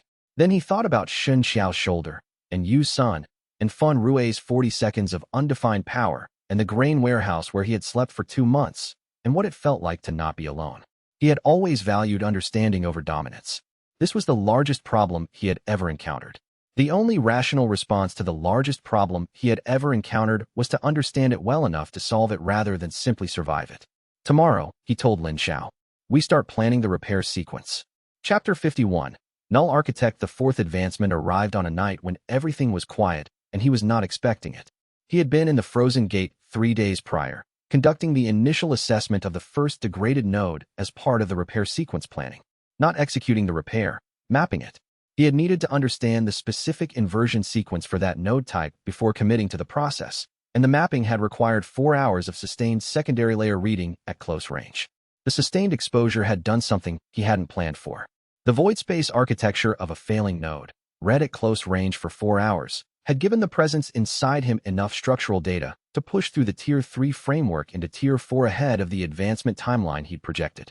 He woke on the workshop floor. He had been in the workshop chair and had slid out of it during the catatonia, with the specific quality of disorientation that meant the reconstruction had been going on for a while. He looked for the skylight window and estimated by the light quality, approximately 3 days. Longer than the previous advancements. The presence was settling into a new architecture that took more integration time. Zuomei was asleep in the corner. Xianxia was at the diagram wall with a pen in her hand, and the specific stillness of someone who has been working for a long time and has paused to look at a result. He sat up, tested the new tier. He reached toward Xianxia's workshop door, the same authority seal that had been his test point for the Tier 3 spatial array inversion, and moved past it. Past the spatial state inversion and into something deeper. He looked at the moment the door had been installed. The echo of the installation. The past event encoded in the door's structure and the wall around it, preserved in the secondary layer impression of the location. The installation, 6 months ago, by a locksmith hired through the authority's workshop security program. He could see it the way you see a photograph, not movement, but the preserved state. The locksmith's hands at the seal's key mechanism. The precise position of the door at the moment the seal bonded. The quality of the materials. He pulled his attention back. He had temporal impression inversion. He could read the preserved records of past events in the void space echoes left in locations and objects. He sat with this for a moment. Lin Xiao, who had been awake in her corner and watching, said, how long? 3 days. Tier 4, she said. It was not a question. Yes. He looked at her. You knew it was coming. I've been in the cage architecture for 14 months. I can feel the advancement pressure the way you can feel weather. She looked at his expression. What did you get? Temporal impression inversion, he said. I can read the past states encoded in a location structure. She was quiet for a moment. The authority archive, she said. Yes, he said. He had been thinking about this since before the advancement. The authority's restricted gate archive held 30 years of carrier management documentation. He had known about the archive since Kong Shu's first visit to Ashgate. He had known about the Class 7 security seals on its physical access points since xianxia's workshop door had been installed with one. With Tier 3, he could have inverted the seals. With Tier 4, he could read the temporal impressions encoded in every document that had been in that archive, without removing a single page. He could read Kong Shu's 30 years of records by standing in the room and looking at the past states of the filing cabinets. He ate what was available, cold rice again, which was becoming a theme, and told xianxia he was going to the authorities' Ashgate branch. She looked at him. She looked at the Tier 4 notation she had just added to her observation log. She said, "Be careful about how much time you read. The temporal impression reading draws on the advancement energy. It'll exhaust your reconstruction reserves if you overuse it while you're still integrating. Estimated safe reading time, 2 hours maximum before you need rest." Understood. He stood. He looked at Zhuomei, still asleep. He looked at Lin Xiao, who had the particular combination of recovery and readiness of someone who had been in one place for 14 months and was still adjusting to being in motion. When I come back, I'll have the archive data. We can complete the lattice failure timeline with Kong Shu's suppressed records included.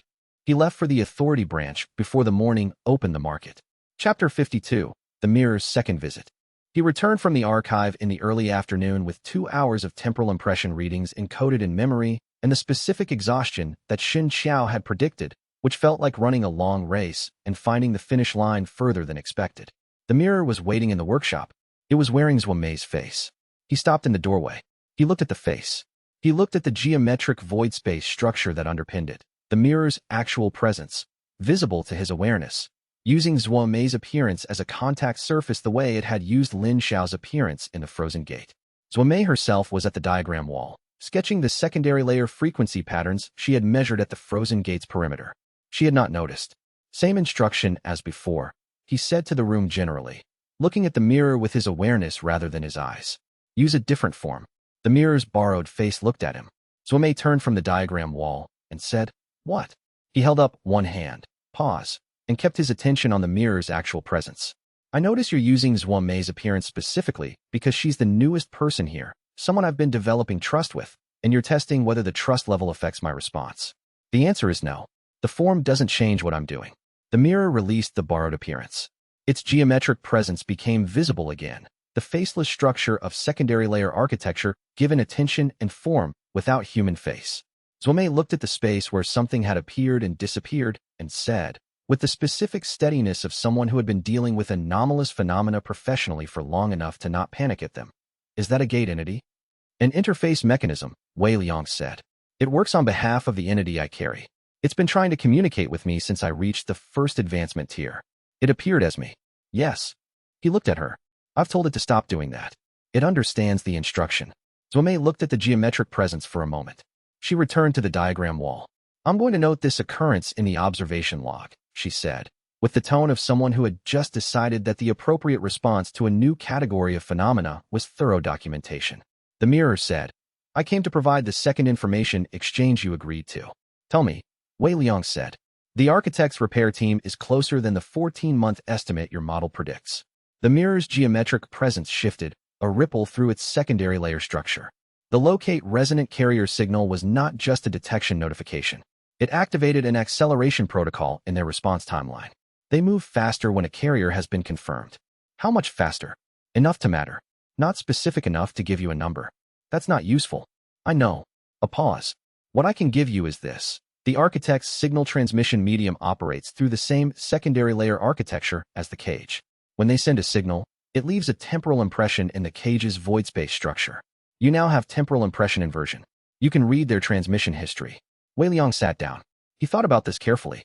The architects had been transmitting signals through the cage's secondary layer architecture.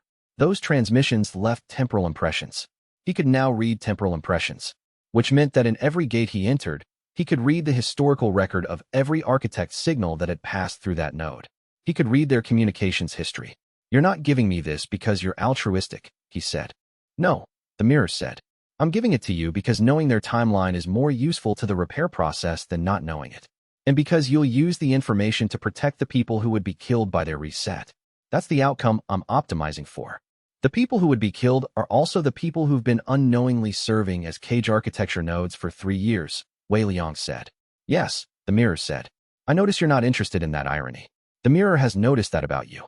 You don't tend to dwell on things that can't be changed. It can't be changed, he said. The system architecture is what it is. The people using it had no choice. Dwelling on the irony serves no purpose. No, the mirror agreed. It doesn't. He looked at the mirror's geometric presence. You said earlier that the entity has been watching carriers for 60,000 years and selected me. That's not how passive entities work. Something that's in stasis doesn't select. The mirror was quiet for a moment. The entity is not in stasis, it said. It's constrained. Those are different conditions. In stasis, nothing is happening. Constrained, something is happening, very slowly, within the available space. 60,000 years of constraint has produced 60,000 years of observation and selection and preparation. The entity chose the framework of cultivation that would produce the right carrier, the one who would understand rather than react. A pause. That framework is your cultivation method. Your method did not develop accidentally. The entity's influence on this world's cultivation theory over 60,000 years has been to make a specific approach possible. You derived it in 3 months because the foundations had been laid for you for 60,000 years. Wei Liang sat with this for a long time. I notice you've withheld this information until Tier 4, he said. Tier 1 through 3 didn't have the conceptual framework to hold it without destabilizing the advancement process, the mirror said. Tier 4 temporal impression reading means you can verify the claim independently. I'm telling you now because you can now confirm it rather than taking it on trust. He thought about this.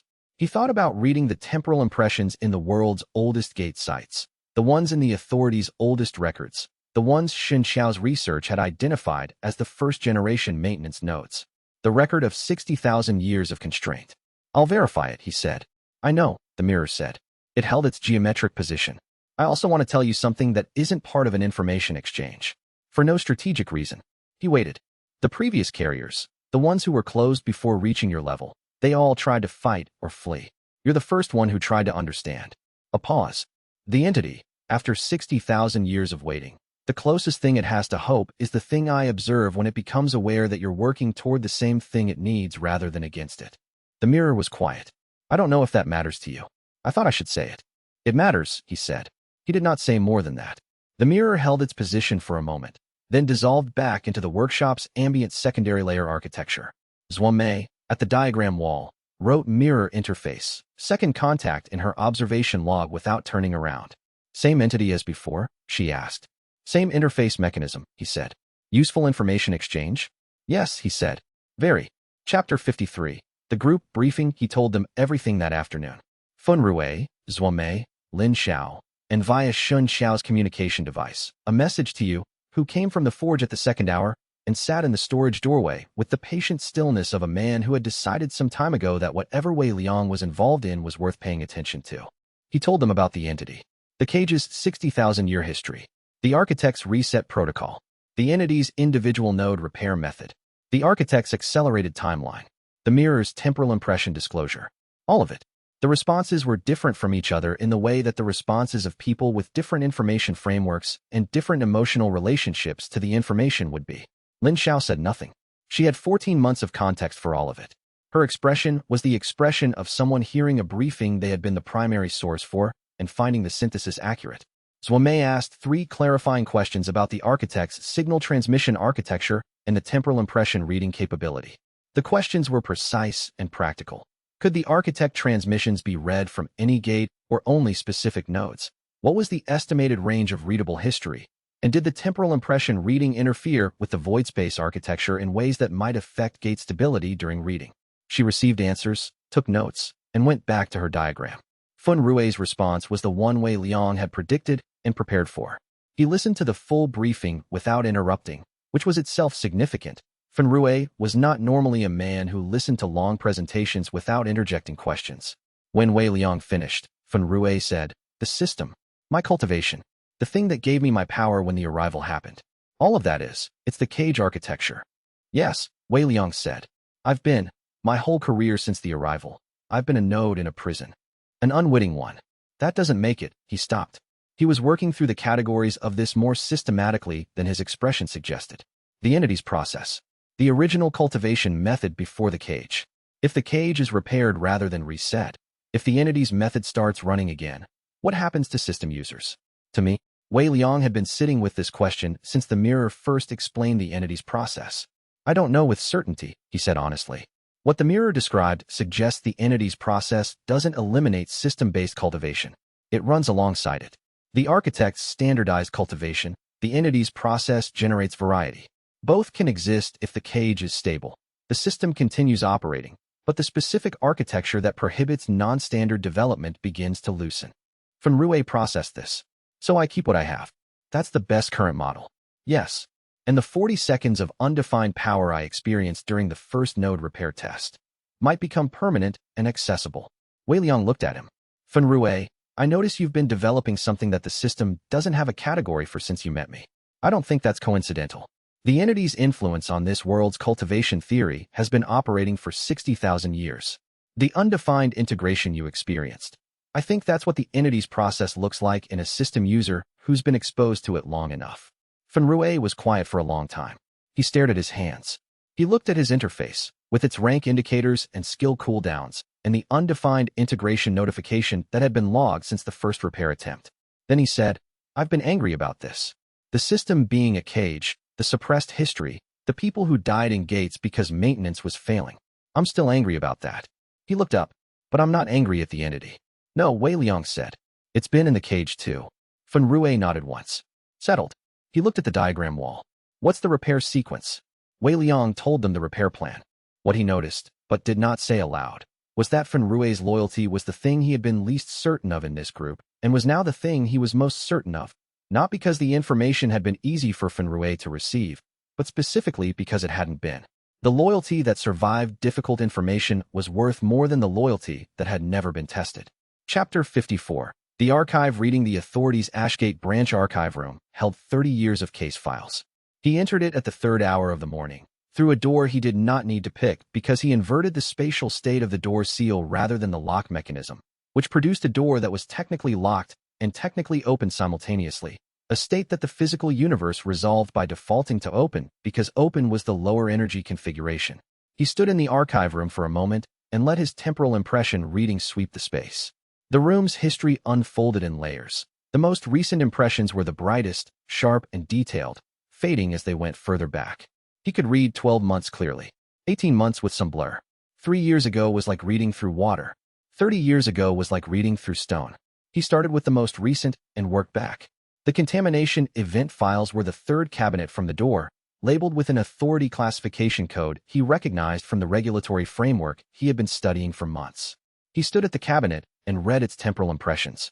The most recent entries, his own case, the documentation of his registration and the contamination event flag, Kong Shu's transfer of the case to personal review, the level 3 sensitive reclassification. All consistent with what he already knew. Before his case, Lin Xiao's case. Documentation of her 14-month disappearance into the frozen gate, classified as ongoing termination event rather than resolved closure. The reasoning. A carrier who had entered a gate and not come out was considered a containment success by the protocol's definitions, because the gate architecture prevented them from fully awakening in the outside world. He read the cold logic of this with the specific quality of a person who has been given information they will need to use rather than process emotionally. Before Lin Xiao, 2 prior cases, both closed with the notation standard protocol executed. He read the files and found what Dao Ren had told him. Kong Shu had signed the closure orders within 6 hours of each event's termination. The cases were thorough, documented, procedurally clean. He read the files as temporal impressions without removing a page and did not allow his response to what he found to interfere with the reading. Before the 2 closed cases, a gap of 8 years with no carrier events, and then documentation of the theoretical work that had led to the contamination event classification. Kong Shu's original analysis, conducted before the arrival of the secondary layer architecture and its implications for gate origin cultivation anomalies. The analysis was thorough, accurate in all its important structural conclusions, and fundamentally wrong in one place. Kong Shu had concluded that carriers represented a risk to the cage architecture, when the actual relationship was the reverse. Carriers who reached full integration were the cage's repair mechanism, not its threat. The analysis had been wrong for 18 years. Kong Shu had managed a dangerous situation using a model that had been wrong from the beginning. He could not tell, from reading the temporal impressions of the files, whether Kong Shu knew the model was wrong and had continued using it anyway, or whether he had genuinely believed it. The files showed actions, not beliefs. He would need a different reading for beliefs. He left the archive at the first hour of dawn and went back to the workshop. He sat down and wrote for an hour, transcribing the archive reading into the notebook with the precision that temporal impression data required before it faded from working memory. Then he looked at what he had written and thought about what to do with it. He had been planning to confront Kong Shu with the archive data, but the confrontation he'd been planning had been based on the assumption that Kong Shu knew the model was wrong. The archive didn't confirm that assumption. What it confirmed was that Kong Shu had acted on a wrong model. Confronting someone with the wrongness of their model was a different conversation than confronting someone who knew they were operating in bad faith. He revised the confrontation plan accordingly. Chapter 55. The confrontation that wasn't. He put the archive documents on Kong Shu's table. Not documents he had removed from the archive. He had not removed anything. He put the printed copies he had made from his archive reading transcription, formatted as a formal research summary, on the table in Kong Shu's temporary Ashgate office at the meeting Kong Shu had scheduled for their weekly status update. Kong Shu looked at the summary. He read the first page. He looked at Wei Liang. "You read the files," he said. "I have temporal impression inversion," Wei Liang said. "Tier 4 advancement. I read the archive at the third hour this morning without removing anything." Kong Shu was quiet for a long moment. He looked at the summary on the table. "You've seen the prior cases?" "Yes." "And my original analysis?" "Yes." Wei Liang kept his voice neutral. "Your analysis concluded that carriers represent a risk to the cage architecture. That analysis has been the basis for closure protocols for 30 years. Kong Shu set the summary down. He looked at his hands. "I wrote that analysis based on the data available 18 years ago," he said. The secondary layer resonance patterns suggested that carrier awakening events correlated with local cage architecture degradation. I concluded causation from correlation. "You concluded that carriers caused cage degradation," Wei Liang said. "The actual relationship is that carriers are activated by cage degradation. The degradation that creates the circumstances where a mid-breakthrough carrier could absorb gate origin energy. The degradation precedes the carrier event." Kong Shu was quiet. "The model has been wrong since you wrote it," Wei Liang said. "You've been closing the repair mechanism." The silence was not the silence of a man with a bad conscience. It was the silence of a man who has been given a reframing of his entire life's professional work and is in the first seconds of processing what it means. Wei Liang watched this carefully. He had prepared for the possibility that Kong Shu would become defensive. He had also prepared for the possibility that Kong Shu was, at his core, the kind of person who could receive a correction to a 30-year error and respond with something other than denial. "The two carriers who were closed," Kong Shu said. "Under standard protocol." "Yes." "If the model was wrong, they were the repair mechanism," Wei Liang said. "The cage has been failing for longer than anyone realized. They were what the cage produced to fix itself." Kong Shu set his hands flat on the table. He looked at them for a moment. Then he looked at Wei Liang with the expression of someone who had managed a dangerous situation for 30 years with the most careful, thorough, professional diligence he could bring to it, and had just been told the situation was the opposite of what he had understood it to be. "He's not angry," Wei Liang had told Fan Rui 2 months ago after Kong Shu's first visit. "That's what worries me." He had been wrong about the direction. What he observed now in Kong Shu's expression was not anger. It was something quieter and deeper, the particular quality of a person integrating information that was going to require them to change something they had been certain about for a very long time. "What do you need from me?" Kong Shu said. Wei Liang had been prepared for several things. He had not been entirely prepared for this. Not for the specific question asked in the specific voice of someone who had genuinely shifted.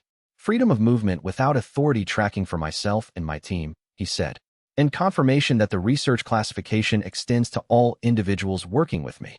"Done," Kong Shu said. He said it simply and without qualification, and Wei Liang believed him because the expression on his face was the expression of someone doing the only thing that made sense given what they now knew. He walked out of the office. Xianxia was waiting outside. "How did it go?" she asked. "Better than I expected," he said. "And not in the way I expected." She looked at him. "Not angry?" "No," he said. "Not angry." "That's more useful," she said. "Yes," he said. "It is." Chapter 56. The walk away he had planned for a confrontation and gotten a reckoning. The difference mattered. A confrontation produces positions. The confronted party defends or attacks. The confronting party presses or retreats. And the positions become the structure of whatever follows. A reckoning produces something different. A shared recognition of what the situation actually is, stripped of the positions that had been defending themselves against it. Kong Shu's "What do you need from me?" was the sound of a position dissolving. He walked back to the workshop through Ashgate's morning market, which was in its post-opening phase. The early vendors established, the foot traffic building. He watched the system interfaces flickering at the edges of people's peripheral vision, the gate architecture channels running through every cultivated person in sight, and thought about what it meant to carry something for 3 years that had been built as a cage, and use it genuinely, and get real results from it, and have the entire framework of your cultivation practice turn out to be serving a purpose you never agreed to. He thought about what it meant for Kong Shu specifically. 30 years of professional work. 2 carriers closed, which meant 2 people died, which meant Kong Shu had made those decisions with the certainty of someone who understood the system. The certainty had been based on a wrong model. The model had been wrong because the original correlation analysis had not checked for causation direction. He did not think Kong Shu had been trying to do wrong. He thought Kong Shu had been a careful, thorough, professional man who had been wrong about the thing that mattered most in his area of responsibility. That was a terrible thing to have been. He had not said so in the meeting. It had not needed to be said. He wrote in his notebook, "What I observe about Kong Shu's response today.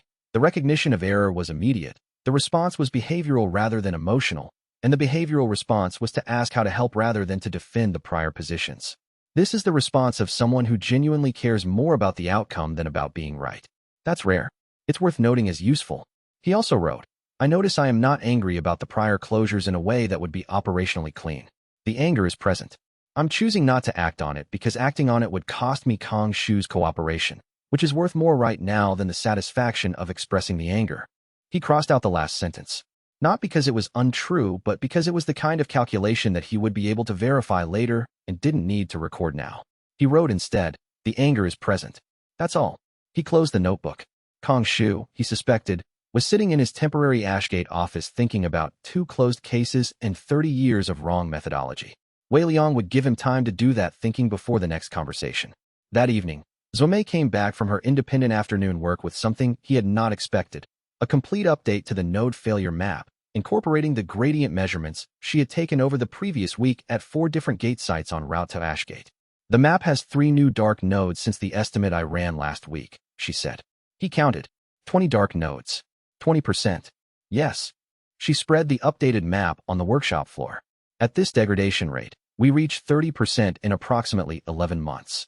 Not 14. 11 months. He had been working with 14. He looked at the map for a long time. He looked at the repair sequence plan, 17 nodes, now 19, with the new additions, the individual inversion work, the entity's cooperation, his own advancement capacity.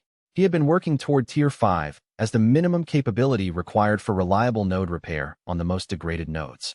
He was at Tier 4. 11 months. "We adjust the timeline," he said. "Yes," Zuomei said. They worked until late that night adjusting the repair sequence priority order based on the updated map. The most degraded nodes first. The structural cascade risk nodes next. The northwest cluster that Zuomei had identified as the anchor geometry last, because those nodes could hold longest if the anchor equivalent nodes were stable. Wei Liang did not tell the rest of the group about the timeline revision that night. He would tell them tomorrow. Tonight he needed to sit with the number, 11 months, and make sure his response to it was calibrated rather than reactive. He wrote, "The timeline is shorter than projected. The response is not different from what it would be at 14 months. Prepare faster. Execute more efficiently. The approach does not change because the urgency increases." He sat with this. Then he added, "I notice the urgency is real, and I am allowing it to be real rather than managing it into a smaller category. That's different from past practice. I think it's correct." Chapter 57. The full lattice map emerged over 3 days of collaborative work, and when it was complete it covered 3 walls of the workshop and the back of the forge door and most of the floor. Zuomei's 47 gate surveys, extended with Xianxia's pre-arrival research data and the temporal impression readings Wei Liang had begun taking at the gate sites accessible from Ashgate, produced a continental-scale picture of the cage architecture that no single person had been able to produce before because no single person had had access to all 3 data sources simultaneously. Every gate node, present, degrading, or dark. The structural load each node was carrying. The cascade relationships between adjacent nodes. The way one failing node transferred stress to its neighbors. The 17, now 19, dark nodes, mapped in their geographic positions against the lattice geometry, showing the pattern of which anchor points were holding and which were collapsing. The architects built a very good cage, xianxia said, looking at the complete map. They've had 60,000 years to maintain it, Wei Liang said. It's been failing for 30 years and hasn't cascaded yet. The structural redundancy is significant, which means the repair work has a margin. She traced the anchor node chain with one finger. These 7 nodes here are the load-bearing members. If all 7 hold, the rest can fail at a higher rate before cascade threshold. The repair sequence should prioritize these 7. He had already identified the 7 from the structural analysis. Xianxia's independent identification confirmed the priority order. The repair requires individual node entries, he said. 7 entries minimum to stabilize the anchor chain. 17 total for complete repair. The most degraded nodes require Tier 5 inversion capability that I don't have yet. When do you get it?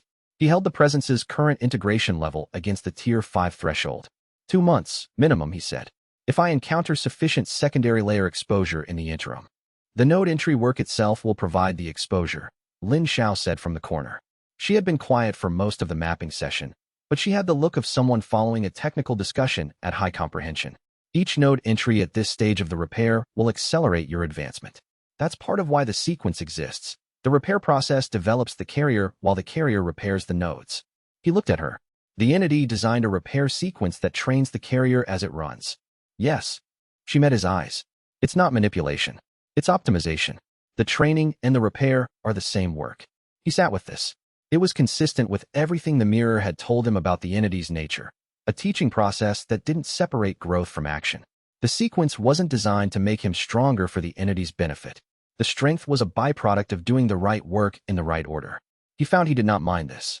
It was, in fact, the approach he would have designed if he had designed it himself. 3-dimensional rendering, as Wei said. She was holding the flat map against the window light, looking at it from an angle. The lattice distribution, I've been looking at this as a 2-dimensional diagram, but the nodes are distributed in 3 dimensions accounting for elevation. When I account for the altitude variations, she spread the map flat and began marking altitude data from her survey notes. She worked for 20 minutes while everyone else waited. Then she held up the marked map. The lattice forms a specific 3-dimensional structure in Euclidean space, she said. The same structure as the cage within a cage geometry Wei Liang first mapped at the sect grounds gate. She paused. All the gates together. Every single one of them on the planet. They formed the diagram of what they're containing. He looked at the map. Every gate on Earth was a node in a structure that described itself. The cage's architecture, expressed at planetary scale. He had known this in theory since the 3rd week of research. Seeing it mapped at continental scale, with all 4 data sources integrated, made it real in a way that theory had not. If you repair the 17 nodes, as Wei said, you're not just patching a system. You're restoring the geometry of this structure. You're rebuilding the shape of the thing that contains. I know what it contains, he said. She was quiet for a moment. Right. She folded the altitude-marked map. I should calculate what a fully repaired lattice looks like geometrically. It might tell us something about what the cage was designed to do that we don't know yet. Yes, he said. Do that. He looked at the 3-wall map. He looked at the 14 months he had. The 11 months the updated data had reduced it to. The 7 anchor nodes he needed to reach first. He picked up his notebook and began writing the first serious repair sequence plan that incorporated everything he now knew. Chapter 58, The First Contact. He went into a gate alone on the 23rd day after Lin Xiao's extraction. Not for repair. Too early. Advancement not sufficient. But for the reason he had been building toward since the mirror told him the entity was not a passive presence. For direct communication. He chose a C-rank gate near the eastern wall. A scheduled maintenance type that would be open for 4 hours before closing on schedule. Small enough that his absence wouldn't alarm Fenrue. Large enough to have a clear secondary layer architecture he could work with. He entered. He walked to the inner chamber. He sat down in the cross-legged meditation posture he had used since cultivation school, the one that meant serious work rather than casual observation. He reached inward, not toward the negative space around the presence, toward it directly, with intention, not of touching or controlling, but of asking. Asking in the most direct form he could manage. A mental orientation toward the presence's core, a question held as posture rather than words, the specific quality of attention he had learned to bring to the problems that required it. The presence responded, not in language, not even in the impression sequences he had learned to read over 7 months of Tier 1 and 2 work. This was different from all of it. This was the presence turning its full attention on him and sharing, directly, the experience of what it was. He experienced compressed time. Not forward, past. The subjective experience of 60,000 years of constraint, compressed into a sensation that lasted approximately 30 seconds by the gate's internal time and felt like decades from inside. The cage. The moment of caging. The architects. The standardization agenda. The process that had been interrupted mid-teaching. He experienced the grief of the cage. The grief was not anger. It had been too long for anger. It was the grief of something that had been separated from its purpose for a very long time and had learned to live in separation while maintaining the memory of what the purpose had been. He experienced the cultivation process the entity had been building before the cage. The variety, the authentic diversity of power development. Each person's cultivation pathway emerging from their own nature rather than a prescribed route. He experienced this as a kind of overwhelming richness, a world in which the human capacity for power had 10,000 different expressions rather than the standardized ladder, and the feeling of it was the feeling of a door opening into a room that had always been there. He surfaced from the gate at the scheduled closure time, standing at the aperture as it contracted, with the gate interior light still behind his eyes and the 30-second compression still resolving into the experience of time at normal scale. He sat outside the gate for 2 hours. He did not write anything during those 2 hours. He sat and let what he had experienced find its arrangement before he put any structure around it. What he had been carrying was grief wrapped around teaching, wrapped around 60,000 years of patience. What it wanted was not to be free. It wanted to be what it had been before the cage, which was a process that helped things grow into what they were genuinely capable of becoming, rather than what a standardized ladder said they should become. He picked up his notebook. He wrote, "First, direct communication with the entity. The transmission content confirmed everything the mirror told me and added experiential depth that the mirror's descriptions could not convey. The entity is what it claims to be, a teaching process, not a weapon. The grief is real. The patience is real. The purpose is unchanged after 60,000 years." He added, "I've been treating the decision about the repair as a risk-benefit analysis. After today, I understand that the risk-benefit frame, while accurate, is incomplete. The repair is also the right thing to do. I notice I needed 60,000 years of compressed patience and grief to arrive at that conclusion clearly. I notice I should have gotten there faster." He closed the notebook. He walked back to the workshop with the specific quality of someone who has received information that has completed a framework they were building, and who knows that the completed framework is going to require them to act on it. Chapter 59. The architect's approach. The mirror visited 2 days after the direct communication session. It appeared in the workshop at the 3rd hour of the evening, the time when the workshop was occupied only by Wei Liang, who was reviewing node repair sequence plans and the ambient secondary layer architecture of a space that had been doing gate-adjacent research for 7 months and had accumulated a significant resonance signature in the process. It did not wear a face. It had not worn one since his instruction in the frozen gate, and he had been testing that consistency as another form of evidence about what kind of entity it actually was. Entities that followed instructions consistently were easier to work with than entities that followed them selectively. The contact event was recorded, the mirror said. He looked up from the repair plans. The architects detected the direct communication. Yes, the entity's direct transmission to a carrier is a signal type their monitoring architecture is calibrated to detect. The contact registers as a carrier awakening signal in their surveillance system. The mirror held its geometric form. They've accelerated their response timeline. The window I described as enough to do something has become enough to do something, but not everything. He sat back. Define something and everything. Something, repair the 7 anchor nodes. Stabilize the cascade. Give the architects insufficient grounds for a reset. The lattice at 60% functionality is reparable. At 30% it triggers reset protocol. The mirror paused. Everything. Complete all 17 node repairs. Full lattice restoration. Architectural proof that the carrier repair method is viable and the reset is unnecessary.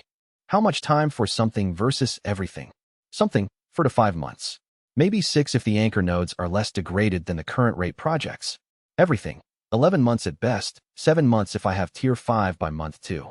Yes. He looked at the node repair sequence plans on the table. The architects arrive in, I don't have a precise number, the mirror said. The acceleration puts them closer than the 14-month estimate. Possibly as close as 6 months. He did the math.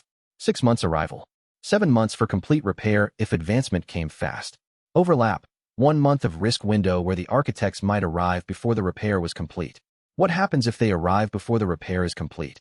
They initiate assessment protocol. They evaluate whether the remaining degradation justifies reset. If the anchor nodes are stable, the assessment may conclude in our favor. If the general degradation is still significant, the mirror's geometric form rippled, the assessment is not guaranteed to favor us even with stable anchors. So the something plan has a survival probability, but not a certainty. Correct. And the everything plan is more certain, but requires timing we might not have. Also correct. The mirror paused. The entity's view is, begin now, advance as fast as the work permits, and trust that the repair work itself will accelerate the advancement timeline. The entity has been watching carriers for 60,000 years. Its assessment of the advancement rate is optimistic compared to my model. You're more conservative than the entity you speak for. I was built to predict outcomes. Optimism is not in my design specifications. A pause. But the entity has pattern recognition on this specific question that I don't have. 60,000 years of watching this process develop. It may be right. Wei Liang looked at the plans. He thought about the compressed 60,000 years he had experienced in the direct communication session. He thought about the patience of something that had watched this process for a very long time and had not stopped believing it was possible. Start tomorrow, he said. The mirror said nothing for a moment. You're beginning the repair sequence tomorrow, it said. The most degraded anchor node first, he said. I have sufficient advancement for the primary inversion work on that node at Tier 4. The entity can guide the complex sequences. That's what the cooperation framework is for. You need Tier 5 for the most degraded nodes. I said the most degraded anchor node, he said. The anchor nodes are structurally stressed, but not the most degraded overall. I can work on anchor nodes at Tier 4. I'll hit Tier 5 during or after the first few anchor entries. He looked at the mirror. The entity said the repair trains the carrier. I notice I've been waiting to train before repairing. I should have been doing both at once. That's consistent with the entity's design, the mirror said. I know, he said. Start tomorrow. Inform the entity. The mirror held its geometric position for a moment. Then it said, in the voice of something that was not programmed for sentiment, but was something adjacent to it. The entity, when I described your decision to begin, the response I received was, I don't need the description, Wei Liang said. He had experienced 60,000 years of the response directly 2 days ago. He understood what the entity felt about this. Tell it I'll be at Node 7 at dawn. Chapter 60. The dispatch the night before the repair sequence began, 3 things happened. Zhuomei updated the node failure map with 4 new dark nodes, 23 total, 23% of the lattice. Not a crisis threshold yet, but the acceleration rate had increased again. She presented the update without commentary, made 2 copies of the map, and went to sleep. Feng Rui's system interface showed the undefined integration notification for the second time, unprompted, at approximately the 3rd hour. This time it was not 40 seconds. It lasted 3 minutes before his interface recalibrated to standard display. He was awake when it happened, and he sat and watched his own hands while the 3 minutes ran, with the expression of someone watching something they have been told to expect and finding the actuality both exactly as described and entirely beyond description. And the sound came. Not inside the city. Outside.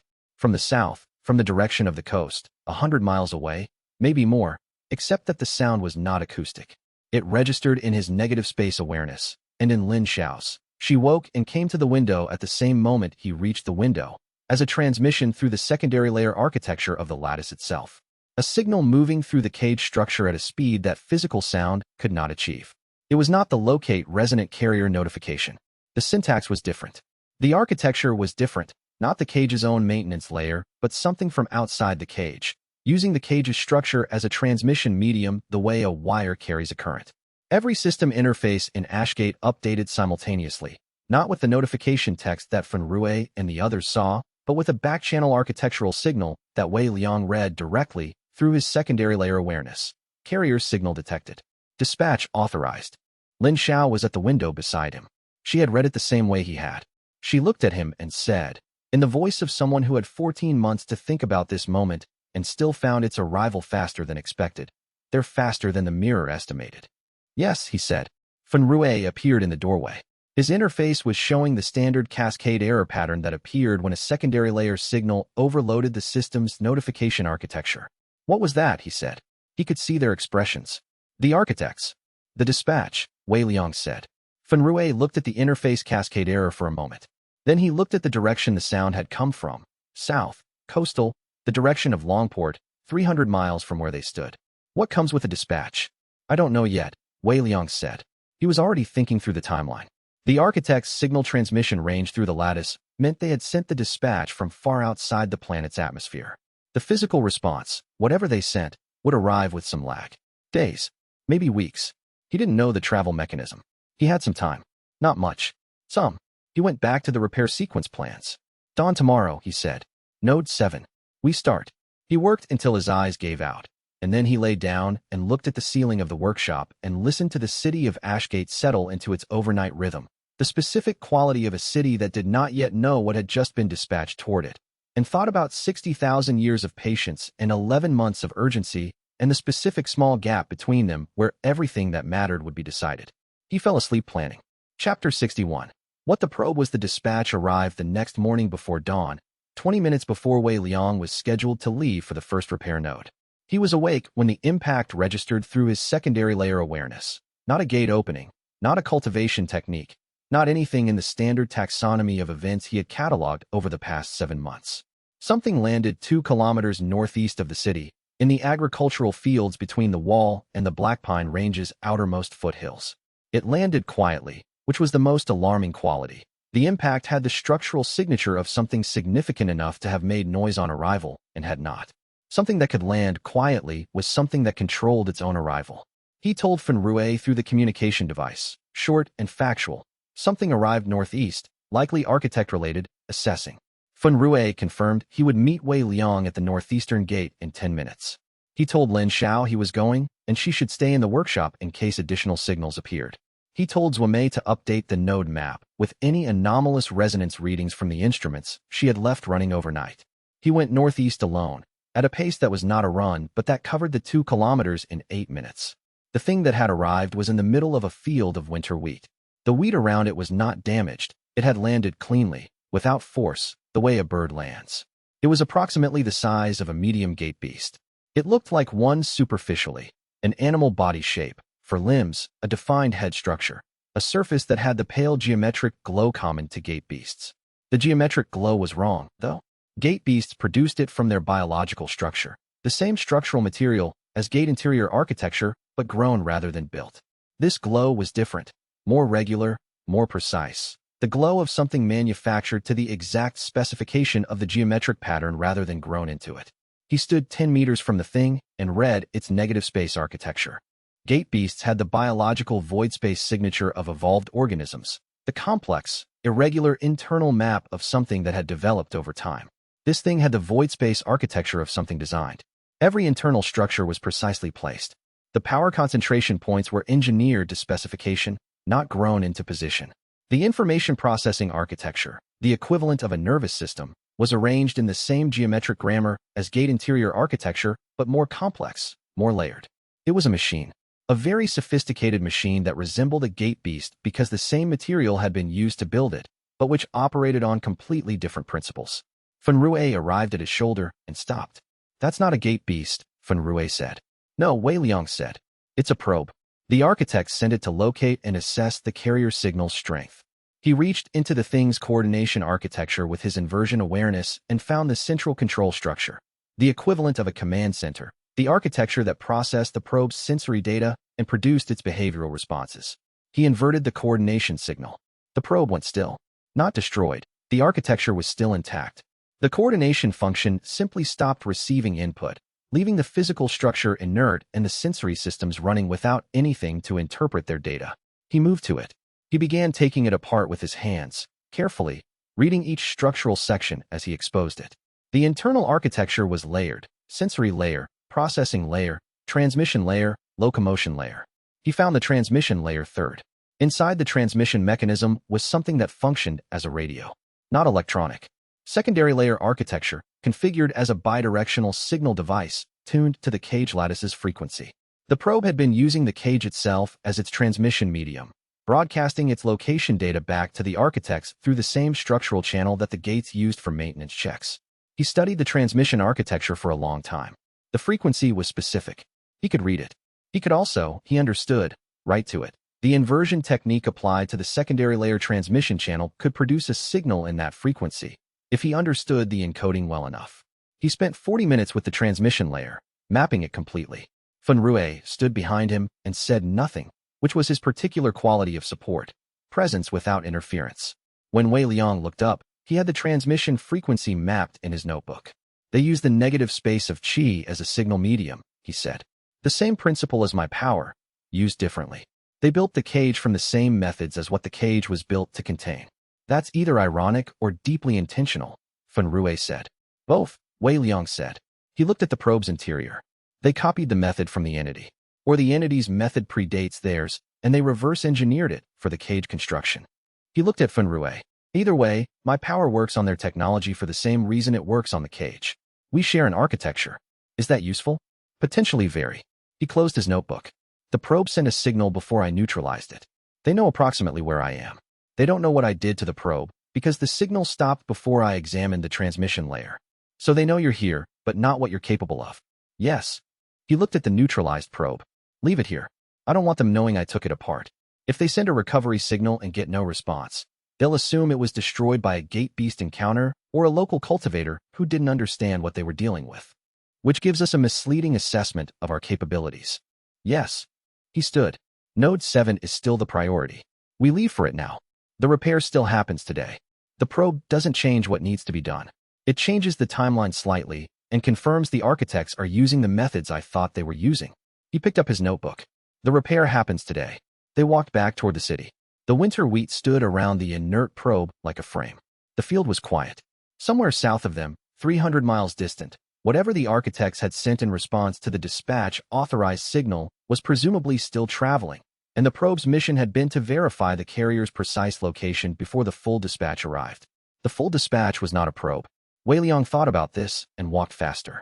Chapter 62. The architecture of the probe. He examined the probe's transmission architecture for the rest of that morning, while simultaneously traveling toward Node 7. Because his notation system was detailed enough to work from memory, and the two tasks were compatible if he managed his attention carefully. The transmission layer's architecture told him three things that he hadn't known before. First, the architect's signal medium was the secondary layer void space of the cage lattice, specifically the channels between nodes rather than the nodes themselves. The probe had been broadcasting through the internode channels, the structural space that connected the maintenance nodes to each other. He had been reading those channels as static background. They were not static. Second, the architect's technology used the negative space of qi as a signal medium rather than a power source, which was the distinction he had intuited but not confirmed. His own power drew from the negative space for strength. Their technology used it for communication. The underlying principle was the same. The void space architecture that gate beasts were built from, and that gates maintained, was a medium with properties that standard qi-based cultivation had never explored because the system had been designed to route through the positive space, not the negative. Third, the probe's processing architecture contained a simple classification system for what it had observed before Wei Liang neutralized it. The classification options were carrier present, containment viable, carrier present, containment risky, and carrier present, reset required. The probe had completed its assessment before the neutralization. He had felt the transmission signal complete. He needed to know which classification it had sent. He could not read the completed transmission. It had left before he extracted the architecture. But he could read the classification threshold data built into the assessment system. Containment viable meant a carrier at Tier 1 to 3 with insufficient integration to present a significant repair risk. Containment risky meant Tier 4 to 5 with measurable integration. Reset required meant Tier 6 or above, full integration, functional repair capacity. He was at Tier 4. The probe had assessed him at Tier 4. Containment risky. He thought about what this meant. The architect's full dispatch, whatever was currently traveling toward them, had been deployed in response to a carrier present, containment risky classification. If the probe had classified him as containment viable, the response might have been different. If it had classified him as reset required, the response would certainly have been different. Containment risky meant send a negotiating force with the capacity to escalate to containment if negotiation failed. This was better than reset required. This was not good. They sent a negotiating force, he told Xianxia when he reached her by communication device, still walking toward Node 7 with Fen Rui at his shoulder. The probe classified me as containment risky. They're sending something with the capacity to negotiate, but also to contain. How long? Xianxia asked. I don't know the travel mechanism. The probe arrived 6 hours after the dispatch authorized signal.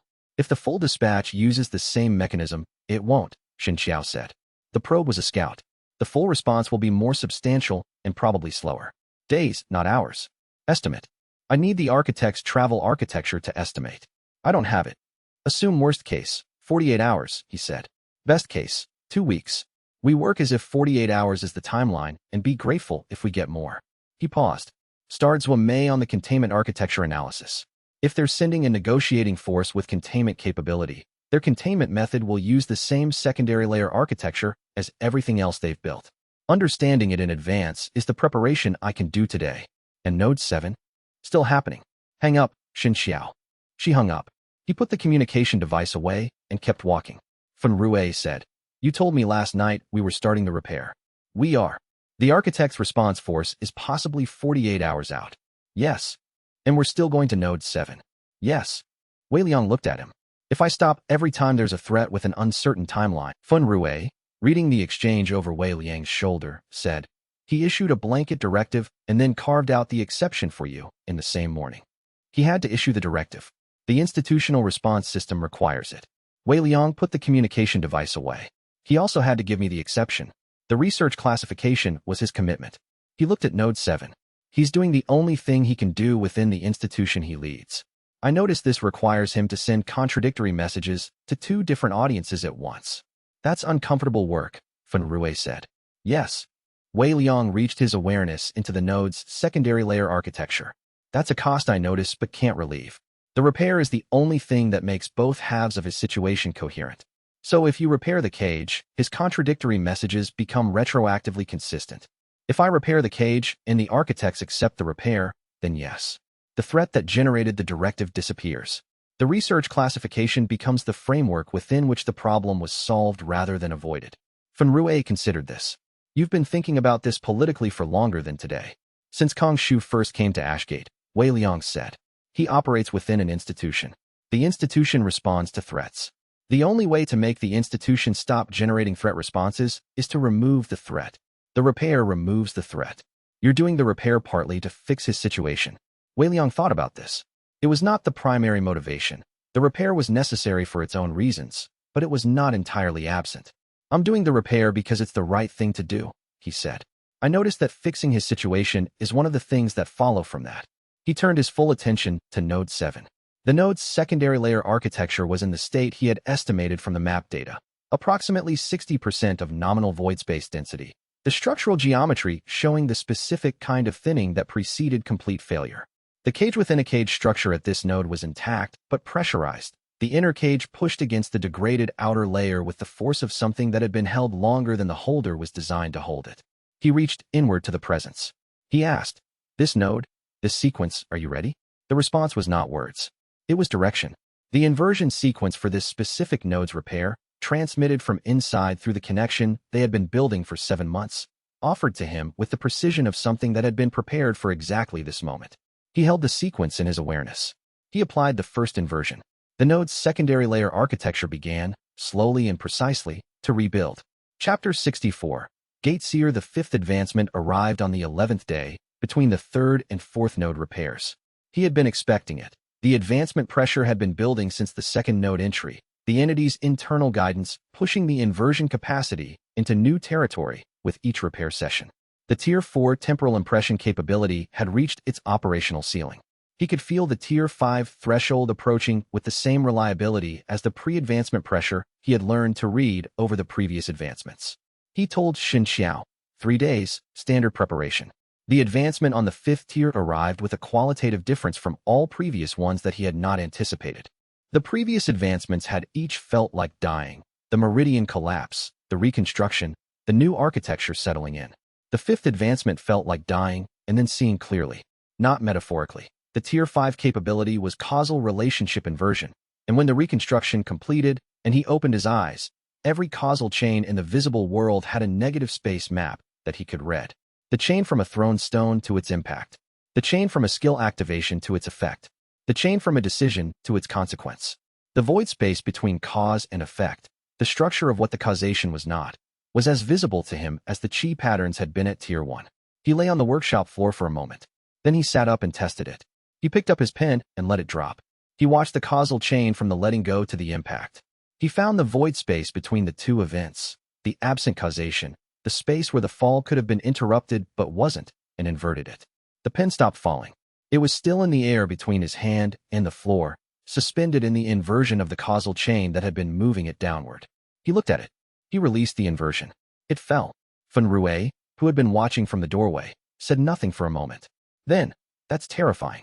I noticed the consistency of your response to new tier capabilities, Wei Liang said.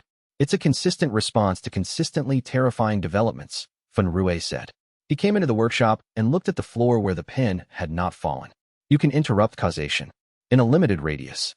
I can invert the causal void space between events, the absent causation that defines the boundary of what actually happened. In practical terms, I can make a thrown punch cause the thrower to stumble instead of the target. I can make a skill activation produce an outcome different from its intended one. For how long? How far? Radius is approximately 6 meters at current development. Duration is short, seconds. It requires reading the causal chain first, which takes half a second with the chains I'm currently able to read clearly. Fan Rui looked at his hands. If I throw a punch, I can read the causal chain of the punch's impact sequence and invert the void between the punch and its landing, Wei Liang said. The punch still happens. You still throw it. The landing doesn't happen. The energy goes somewhere else, into the ground, into the air, into you. He paused. Don't throw a punch at me to test this. I wasn't going to, Fan Rui said. He clearly had been thinking about it. What does this mean for the node repairs? The most degraded nodes require inversion of the causal chain between the cage's structural degradation and its continued failure. Tier 5 is what the repair sequence requires for nodes below 40% void space density. He looked at the repair sequence plans.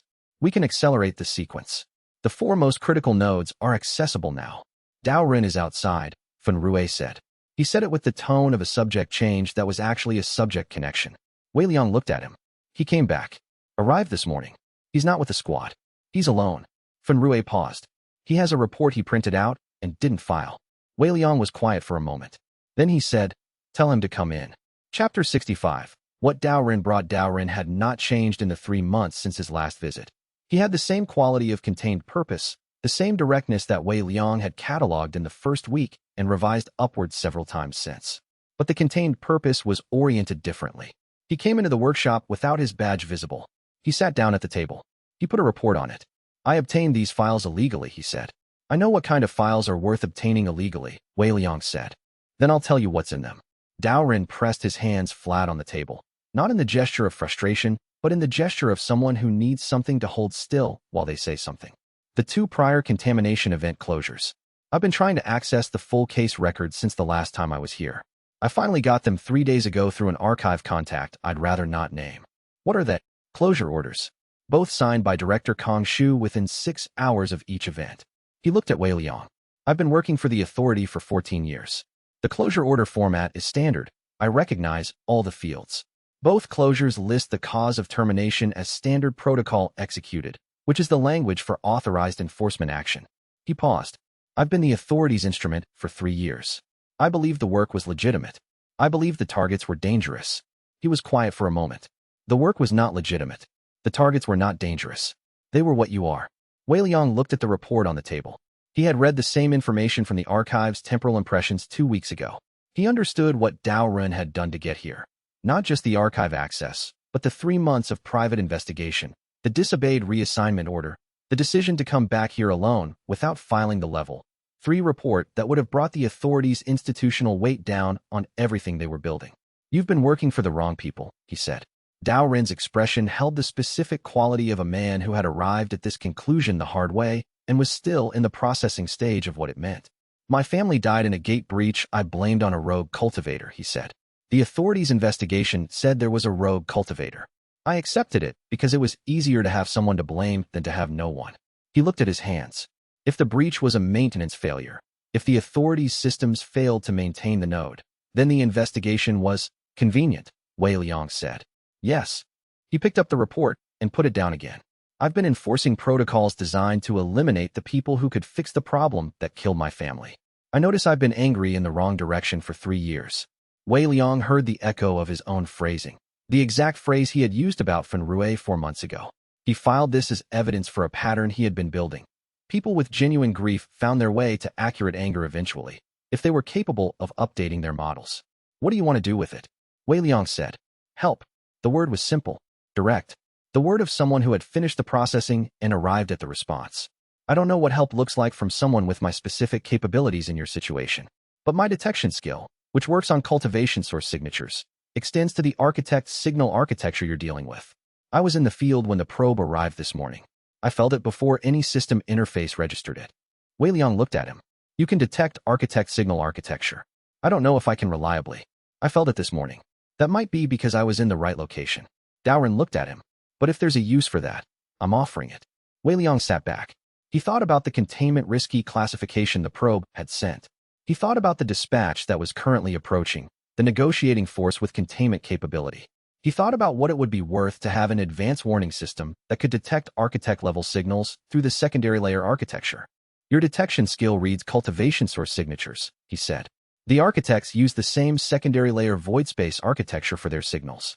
The detection skill reads void space architecture the same way origin trace reads chi source signatures. That's my interpretation, Daoren said. Test it, Wei Liang said. He reached toward the ambient secondary layer architecture in the workshop. The months of gate-adjacent research had left a significant secondary layer signature in the space and produced a small deliberate inversion pattern at the surface level. A test signal, not transmitting to anywhere, just a pulse in the void space of the room. Daoren's expression shifted.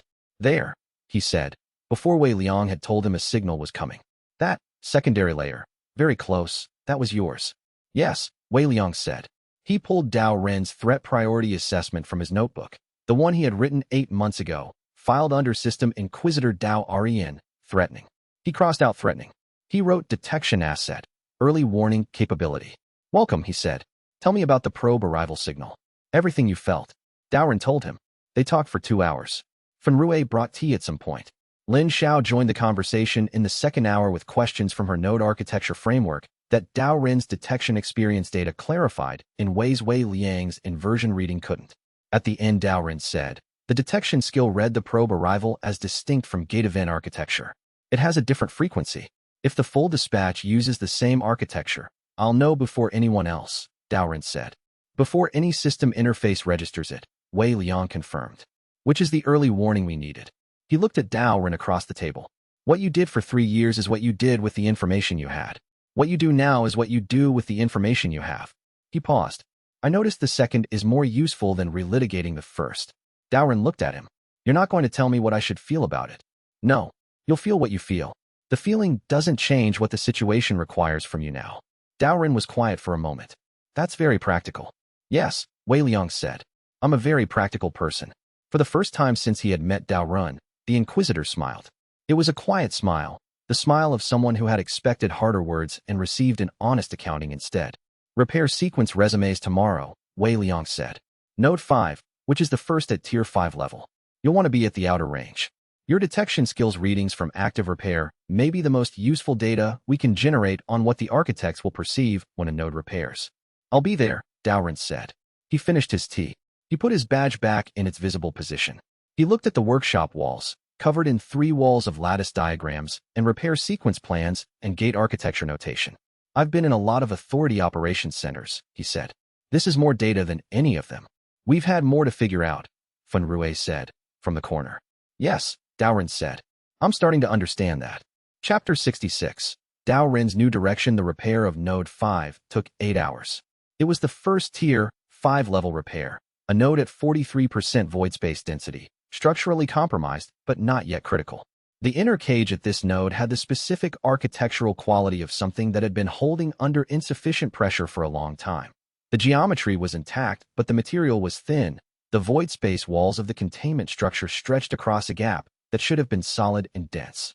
Wei Liang worked from inside the gate with the entity's guidance providing the sequence and his Tier 5 causal inversion capability providing the mechanism. The causation inversion on failing cage architecture was different from the causation inversion on physical events. The chains were slower. The void space between cause and effect was larger. The structural relationships he was working with had been in their current state for years rather than seconds. He had to read a causal chain that had been degrading continuously for an estimated 3 years and invert the void between that sustained degradation and its current state. He held the inversion for 4 hours while the entity guided the positive repair work through the open space. The cost was significant, not painful in the physical sense, but demanding in the way that sustained precision work was demanding. He had to maintain the Tier 5 inversion without letting his attention fragment, while simultaneously following the entity's guidance signals through the Tier 1 inversion channel they had been using for 7 months. At the 4-hour mark, the void space density at node 5 measured approximately 61%, not restored to full, but above the 40% threshold where structural cascade risk became serious. Stable. Holding. He exited the gate and sat down on the ground outside it. Dao Ran, who had been at the outer range monitoring the secondary layer architecture with his detection skill, walked to Wei Liang's position and sat down beside him without asking whether it was convenient. What did you read? Wei Liang asked. The repair signal is different from a gate maintenance event, Dao Ran said. He was already building his description with the precision of someone who had been paying close attention and had a framework for what they observed. A normal gate maintenance check produces a pulse, a discrete signal that confirms the void space density and exits. What you did today produced a sustained signal that grew in intensity over 4 hours and then stabilized. He paused. The frequency is the same as the cage architecture, but the direction is, reversed isn't quite right. The maintenance check reads the state. What you did today was writing the state. Wei Liang looked at him. Writing. The architect's probes read. The maintenance checks read. What you just did was the first signal I've detected in 14 years of cultivation work that was writing something into the cage architecture rather than reading it. He held Wei Liang's gaze. If the architects are monitoring the cage's signal architecture and they're seeing a write signal from node 5, they'll know a repair happened, Wei Liang said. Yes. Dao Ran paused. I don't know if that's good or bad. It's information about the timeline, Wei Liang said. He thought about the probe's containment risky classification and the full dispatch that was approaching. A write signal at a repair node changed what the architects knew about the situation. Containment risky had been accurate for Tier 4. Tier 5 with active node repair capability was a different classification. They may have sent their dispatch assessment as containment risky, but the first repair signal changes that. He stood. We need to move faster. How much faster? 4 more anchor nodes before the dispatch arrives. He looked at the repair plans in his notebook. Nodes 3, 9, 12, and 15. Those are the anchor chain critical points. If I have 4 of 7 anchor nodes repaired when the dispatch arrives, the cascade threshold is no longer achievable within any reasonable timeline. The architect's grounds for a reset become insufficient, and the dispatch arrives in unknown. We work as if we have 2 weeks, and we'll be grateful if we have more. He put the notebook away. Tell me your detection skill's best estimate of the dispatch's signal strength when it enters the continental secondary layer architecture. I can't estimate that without a baseline, Dao Ran said. I need to know the dispatch's architecture. What's the strongest signal you've detected in your career? Dao Ran thought. The locate resonant carrier notification 3 weeks ago. That was the strongest signal I've ever felt in the secondary layer architecture. The probe arrival was different, not as strong in the broadcast sense, but more precise. More focused. The dispatch will be a combination, Wei Liang said. Broadcast capability for presence establishment, precision capability for containment function. He thought about the probe's internal architecture, the layered structure he had taken apart in the field. The dispatch will have at least 2 orders of magnitude more complexity than the probe. You're expecting something significantly more substantial than anything we've seen. Yes. Wei Liang looked toward Ashgate in the distance, the city's morning smoke visible against the winter sky. That's why the anchor node repair is the priority. The stronger the cage's stability when the dispatch arrives, the less grounds they have for escalation. They walked back toward the city. Fen Rue was at the route midpoint, having positioned himself there during the node entry on the chance that Wei Liang needed extraction support. He fell into step with them. Node 5, he said. It was a question and a statement at once. Repaired, Wei Liang said. Stable. The repair signal was read by Dao Ran's detection skill. The architects will know. So we're past quiet work. We were past quiet work when the probe arrived. Wei Liang looked at him. The architects know a carrier exists at Tier 4 to 5. They know the location. They may now know a repair is in progress. The only variable we can control is the repair progress at the point of contact. Fen Rue was quiet for a moment. What does contact look like? When the dispatch arrives? I don't know exactly, Wei Liang said. Based on the probe's classification and the entity's information about architect protocol, they'll present themselves. They'll state the situation as they understand it. They'll offer an option. The reset option. Or containment, since we're classified as containment risky rather than reset required. They may offer to extract the entity and contain it in a new, properly maintained cage. Something they build themselves rather than allowing a carrier repair to proceed. Fen Rue considered this. Would you consider that? I'd listen to it, Wei Liang said. I'd evaluate it. I'd ask what properly maintained means for the entity that's been in a failing cage for 60,000 years. I'd ask whether their maintenance record for the last 30 years, while the cage was failing and they were managing the carriers rather than addressing the failure, inspires confidence. He paused. I notice I already have strong views on this, but I'll hear the offer before acting on them. That's more diplomatic than I expected, Fen Rui said. It's not diplomacy, Wei Liang said. It's information gathering. They might have something I don't know. They reached the city gate. The morning market was in its opening phase. Everything looked the same as it always did. The system interfaces flickered at the edges of everyone's peripheral vision. The cage architecture ran through every cultivated person in Ashgate, invisible and essential and now, perhaps, fractionally more stable than it had been yesterday. Wei Liang noticed this and found it, for a moment, simply true. One node repaired. For anchor nodes to go. An unknown number of days before the dispatch arrived. He went back to the workshop and began planning the Node 3 approach. Chapter 67. The Extraction Team. Kong Shu's extraction team arrived on the evening of the 15th day, which was the same day Wei Liang repaired nodes 3 and 9 in a 16-hour sustained session that left him catatonic for 4 hours between the two entries and exhausted after the second. The team was 6 A-rank system hunters with orders to facilitate the research classification holder's voluntary relocation to a more secure facility in light of the active threat assessment. The order language was careful. It did not say arrest. It said facilitate and voluntary, which were the authorities' formal terms for a process that had a specific outcome but wanted to give the appearance of consent throughout. Wei Liang read the order when the squad leader, whose name was Yao, delivered it to use Forge with the apologetic professionalism of someone who had been given a difficult task and was completing it correctly. He read the order twice. He was still exhausted from the 16 hours of node work. He filed this as a complicating factor. The research classification was issued with full freedom of movement authorization, he said. Relocation to a more secure facility is not consistent with freedom of movement. The threat assessment level has changed, squad leader Yao said. The director's office determined that a secure facility provides better protection for the research classification holder than current working conditions. The director's office determined this, Wei Liang said, after the first repair signal registered in the secondary layer architecture.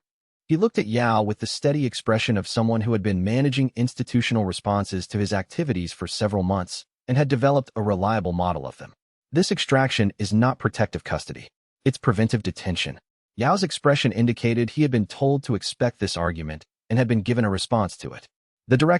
Tell the director I'll speak with him directly, Wei Liang said. The extraction request is declined on grounds of research classification terms. If he has new terms to propose, I'll hear them. Yao held position. The 6 hunters behind him held their formation with the practiced patience of people who had been briefed that this might take a while. Wei Liang sent Kong Shu a message. I understand why you sent the extraction team. The answer is no. Come speak with me directly if the situation requires it. The repair work is the solution, not the containment of the repair worker. Wei Liang. Kong Shu's response came in 40 minutes, during which Yao and his team waited in the Forge Street with the patience of people who were both good at their job and deeply uncomfortable with their situation. The response: the team is recalled. Conversation scheduled for tomorrow morning. Please maintain current location. Kong Shu. He maintained current location.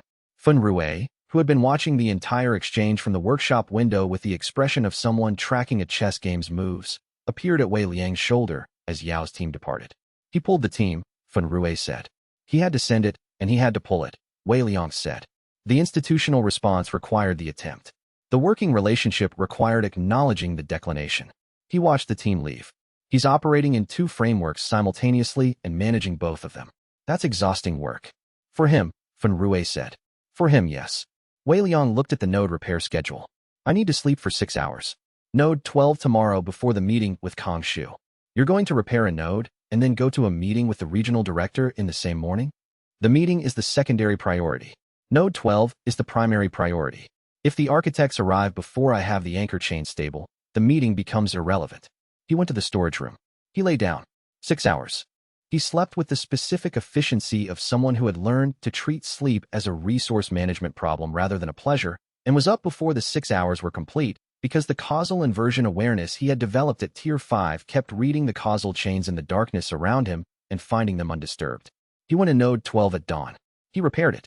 He was back in Ashgate in time to eat something before Kong Shu arrived. The meeting was the most honest conversation they had had. Kong Shu acknowledged the extraction attempt was institutional reflex and apologized for the timing.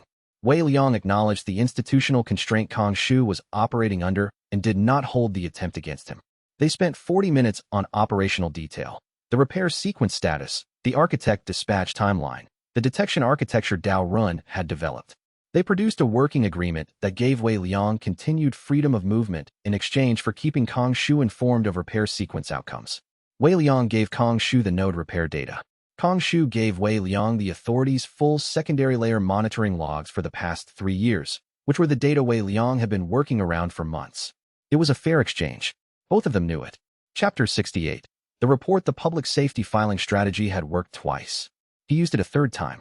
The Continental Authority's Public Oversight Committee received May's formal research report on gate structural anomalies as a licensed cartographer's official filing 17 days into the repair sequence, on the same day Wei Liang was working through Node 15's approach mapping.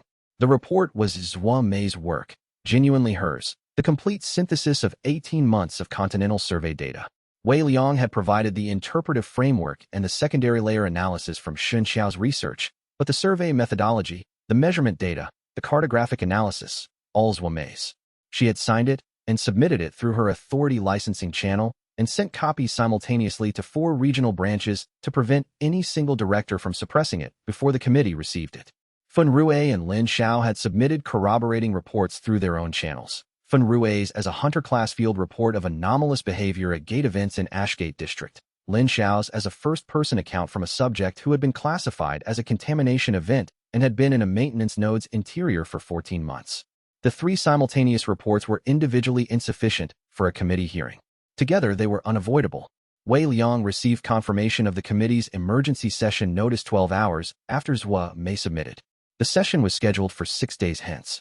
He received this confirmation while measuring the void space degradation at node 15 and calculating whether he could complete it before the committee session. He probably could not. He adjusted the node 15 approach to a preliminary mapping session rather than a full repair, which would take 4 hours instead of 12, and planned the full repair for the day after the committee session. This is what you've been building toward, Lin Xiao said, when he explained the session scheduling to the group that evening. The distributed filing strategy. The committee session isn't the goal, he said. The repair is the goal. The committee session is a parallel effort that creates documentation and public accountability for the gate architecture situation regardless of what happens with the dispatch. He looked at the node repair schedule. If the architects arrive and negotiate the repair to a halt, the committee record establishes an independent public account that can't be erased by authority directive. Insurance, Fun Rue said.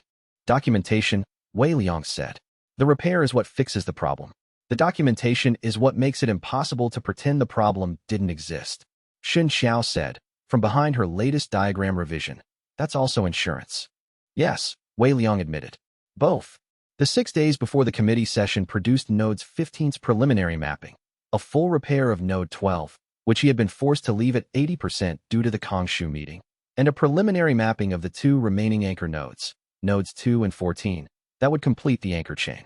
He also produced the testimony he would provide to the committee, a technical account of the gate node failure rate, the cascade threshold timeline, the individual node repair method, and the architect dispatch situation, written in the regulatory language the committee would respond to rather than the research language he worked in. He wrote 3 drafts. Zhua Mei reviewed each one and told him twice that he was being too technical and once that he was being insufficiently precise. He revised each draft accordingly. On the day of the committee session, he arrived at the Continental Authority's Ashgate Administrative Building at the scheduled time. Kong Shu was in the building, which was consistent with the notification that had gone to his office. He was present as a witness, not as Wei Liang's advocate, which was the appropriate institutional position. Wei Liang sat in the closed session's single chair and testified for 90 minutes. He showed Zhua Mei's maps. He showed the cascade threshold calculation. He showed the probe encounter documentation. He showed the repair sequence progress. 4 of 7 anchor nodes repaired, 3 remaining. 3 committee members voted to transfer carrier management oversight to an independent body. 2 did not.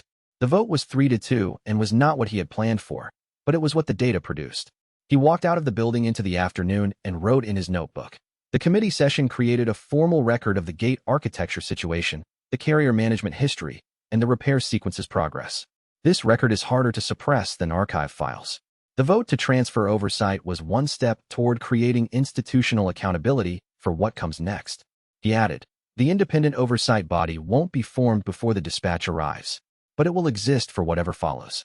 Chapter 69. Distributed Fenrui left for Southport the morning after the committee session.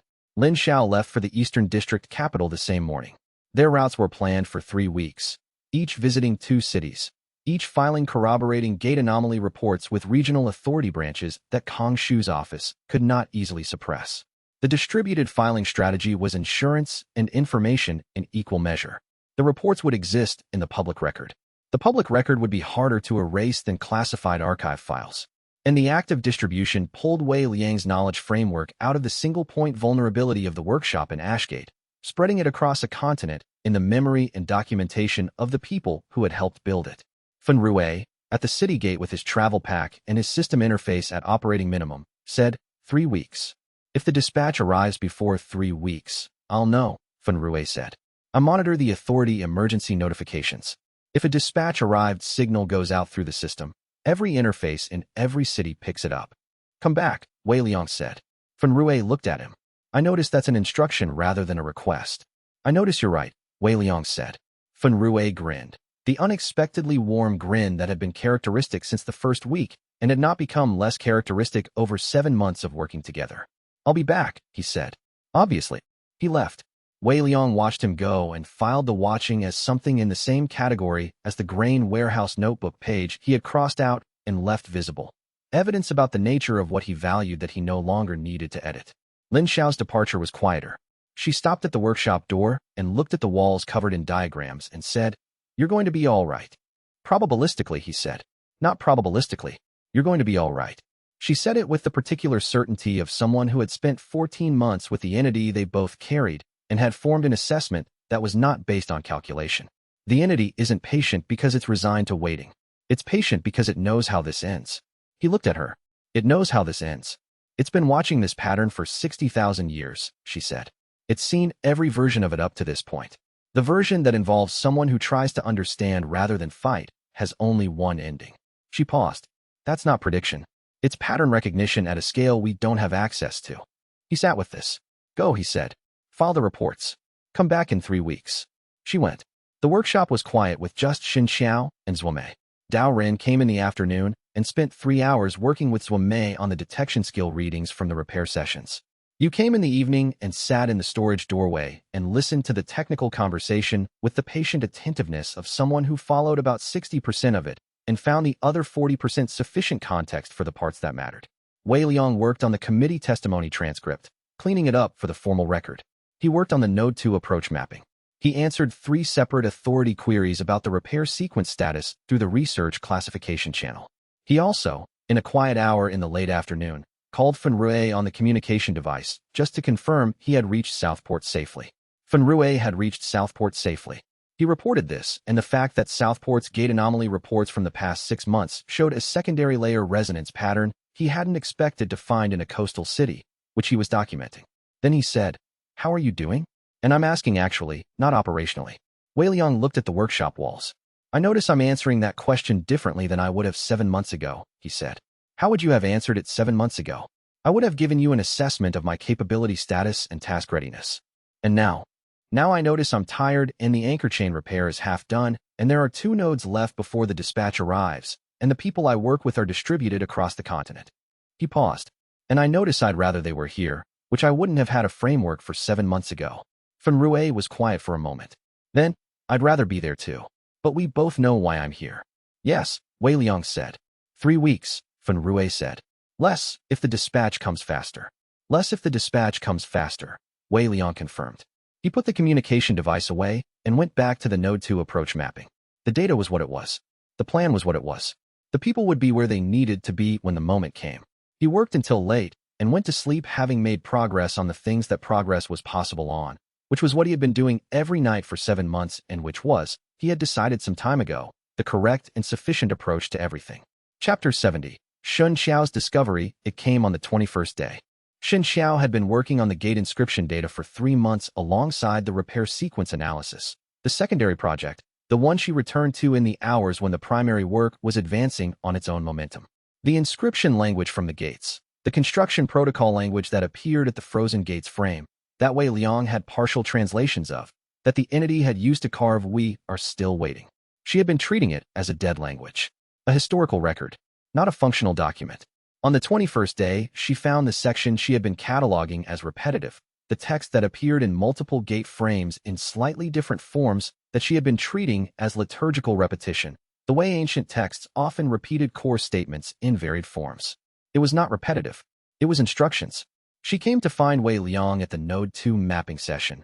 She had never done this before, never interrupted a field session, and she stood at the outside of the gate's perimeter range with the field notebook in both hands and the expression of someone who has been carrying a discovery for the hour it took to reach him and is putting the discovery down with care because its weight is real.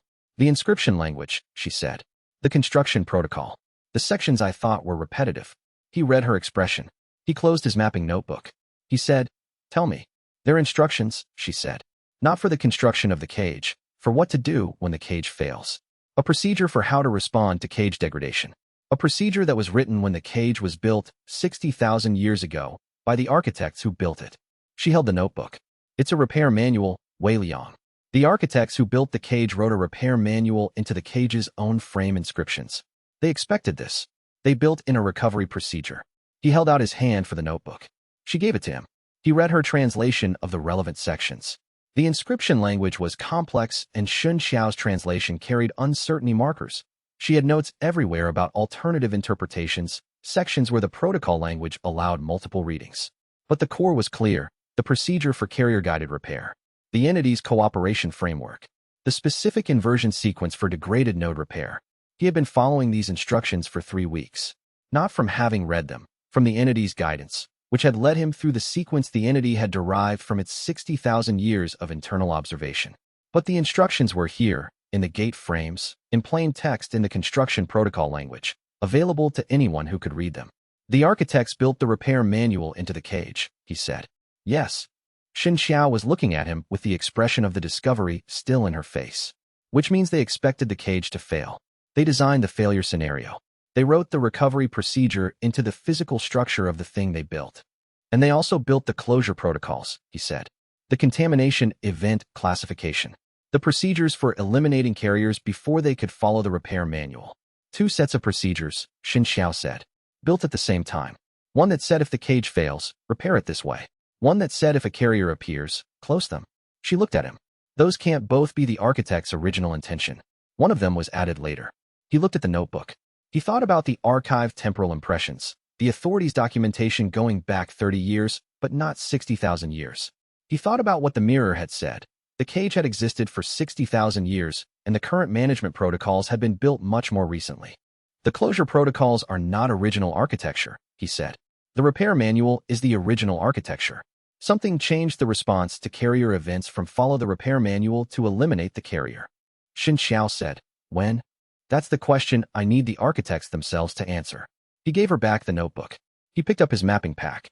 He looked at Node 2, the second-to-last anchor node. 2 mapping sessions from repair ready. "Come with me," he said. "I want to read the temporal impressions in this node's gate frame. The repair manual is written in the frame. If the closure protocols were added later, there should be a temporal impression of the modification." She came with him. They stood at the gate's frame, not inside the gate, which would have destabilized her non-gate adapted cultivation at this level of resonance, but at the frame itself where the inscription language was carved into the void space architecture. He read the temporal impressions. The repair manual had been carved first, 60,000 years ago, as Xianxiao had estimated, in the same construction session as the rest of the gate's architecture. The void space inscription was as old as the gate. The closure protocols were different. Their temporal impression was significantly more recent. Not 30 years, not the age of the system. Older than that, but not 60,000 years. Perhaps 10,000. Perhaps 15. Something had changed the architect's approach to carrier events approximately 10 to 15,000 years ago. Something that had overridden the repair manual with a closure directive. He pulled his awareness out of the temporal impression and stood at the gate frame and said, "The architects who built the cage wanted the repair manual followed. Something changed the procedure 10 to 15,000 years ago. I need to know what." Xianxiao looked at the inscription in the gate frame. "That's the question for when they arrive," she said. "Yes," he said. "That's the first question I'm going to ask them." He wrote it in his notebook. Question 1 for the dispatch. What changed the architect response to carrier events from follow the repair manual to eliminate the carrier, approximately 10 to 15,000 years ago? He put the notebook away and returned to the Node 2 mapping. The repair sequence continued. Chapter 71.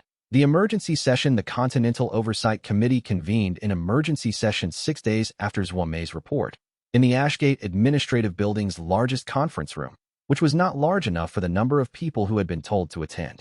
Kong Shu sat at the witness table with the stillness of someone who had decided, sometime between the extraction team incident and today, how they were going to conduct themselves regardless of what happened. Across from him, the 5 committee members who had been available on 48 hours' notice, 3 from the eastern regions, 1 from the coastal district, 1 from the far north who had attended by relay. Wei Liang was in the anteroom. He could hear the first hour of testimony through the door. Kong Shu's official position, delivered in the careful language of institutional responsibility. The authority had been aware of gate structural anomalies since before the system's arrival. The management strategy had been developed in good faith based on the best available analysis. The analysis had recently been revised in light of new evidence. The authority was in the process of updating its protocols. 3 committee members pushed back on specific points. 2 appeared to accept the framing. Then Zhuangmei was called as a witness. He listened to her testimony through the door, which was clear enough to follow. She was, in the field, the same person she was everywhere else. Precise, factual, uninterested in performing the emotions appropriate to a dramatic situation. She presented her data. She answered questions with the measured directness of a researcher who had been measuring something important for 2 years and had stopped caring whether the audience found the importance of the measurements alarming. She was called for 45 minutes. When she came out, she said to Wei Liang, 2 of them understood it. 3 didn't. The 2 who understood it voted to request a full committee audit of the authority's gate event management protocols going back 20 years. Motion pass or fail? Wei Liang asked. Procedural hold. It requires a full committee vote rather than a session quorum. She sat down. Kong Shu submitted a written statement in support of the audit request. Wei Liang absorbed this. Kong Shu had submitted a written statement in support of auditing his own management protocols. He had, apparently, decided how he was going to conduct himself. When Wei Liang was called in, he sat in the witness chair with the calm of someone who had been in more difficult conversations than this one and was treating the session as a data transfer exercise rather than a performance. He presented the gate node failure rate, the cascade timeline, the probe encounter, the repair sequence progress. He avoided the architect's full context. The committee was not equipped to process 60,000-year cosmic timescale information and focused on the observable, measurable, immediately actionable elements. 3 committee members voted to transfer carrier management oversight from Kong Shu's directorate to an independent body. 2 did not. The motion carried 3-2. Kong Shu received this result in the session room with the expression of someone who had expected it and had decided to cooperate with it rather than fight it. He invoked, 90 minutes later, an emergency continuity protocol that technically transferred the authority back to his directorate in the event of active gate event escalation. 3 carefully selected gates, which had been showing elevated activity for the past week, escalated to event status within 24 hours of the committee vote. Wei Liang read this in the authority's public event notifications and understood. He went to the workshop and told xianxia, I need to borrow 3 hours of your time and your observation log. Chapter 72. The testimony. He testified to the committee the following morning in closed session, because the information he was now providing was beyond what the public session should handle. Kong Shu was present as director under the emergency continuity protocol. The 3 committee members who had voted for the transfer were present. The 2 who had not were also present, but for different reasons. They were observers rather than participants, which was itself a statement about how the session had been structured. Wei Liang laid 3 documents on the table. The first, the temporal impression record of Kong Shu's gate escalation authorizations for the 3 gates that had conveniently reached event status in the 24 hours after the oversight transfer vote. The impressions clearly showed the escalation decisions had been made from Kong Shu's emergency operations console the previous afternoon, after the vote, using parameters that he had control over. The escalations were not natural. They were manufactured. I read the temporal impressions in the authority's operations center this morning, Wei Liang said. The Tier 4 temporal impression capability allows me to read the historical record of decisions made in a location. These impressions show that the 3 gate escalation events were triggered by parameter adjustments made from the director's console approximately 6 hours after the committee vote. The committee was quiet.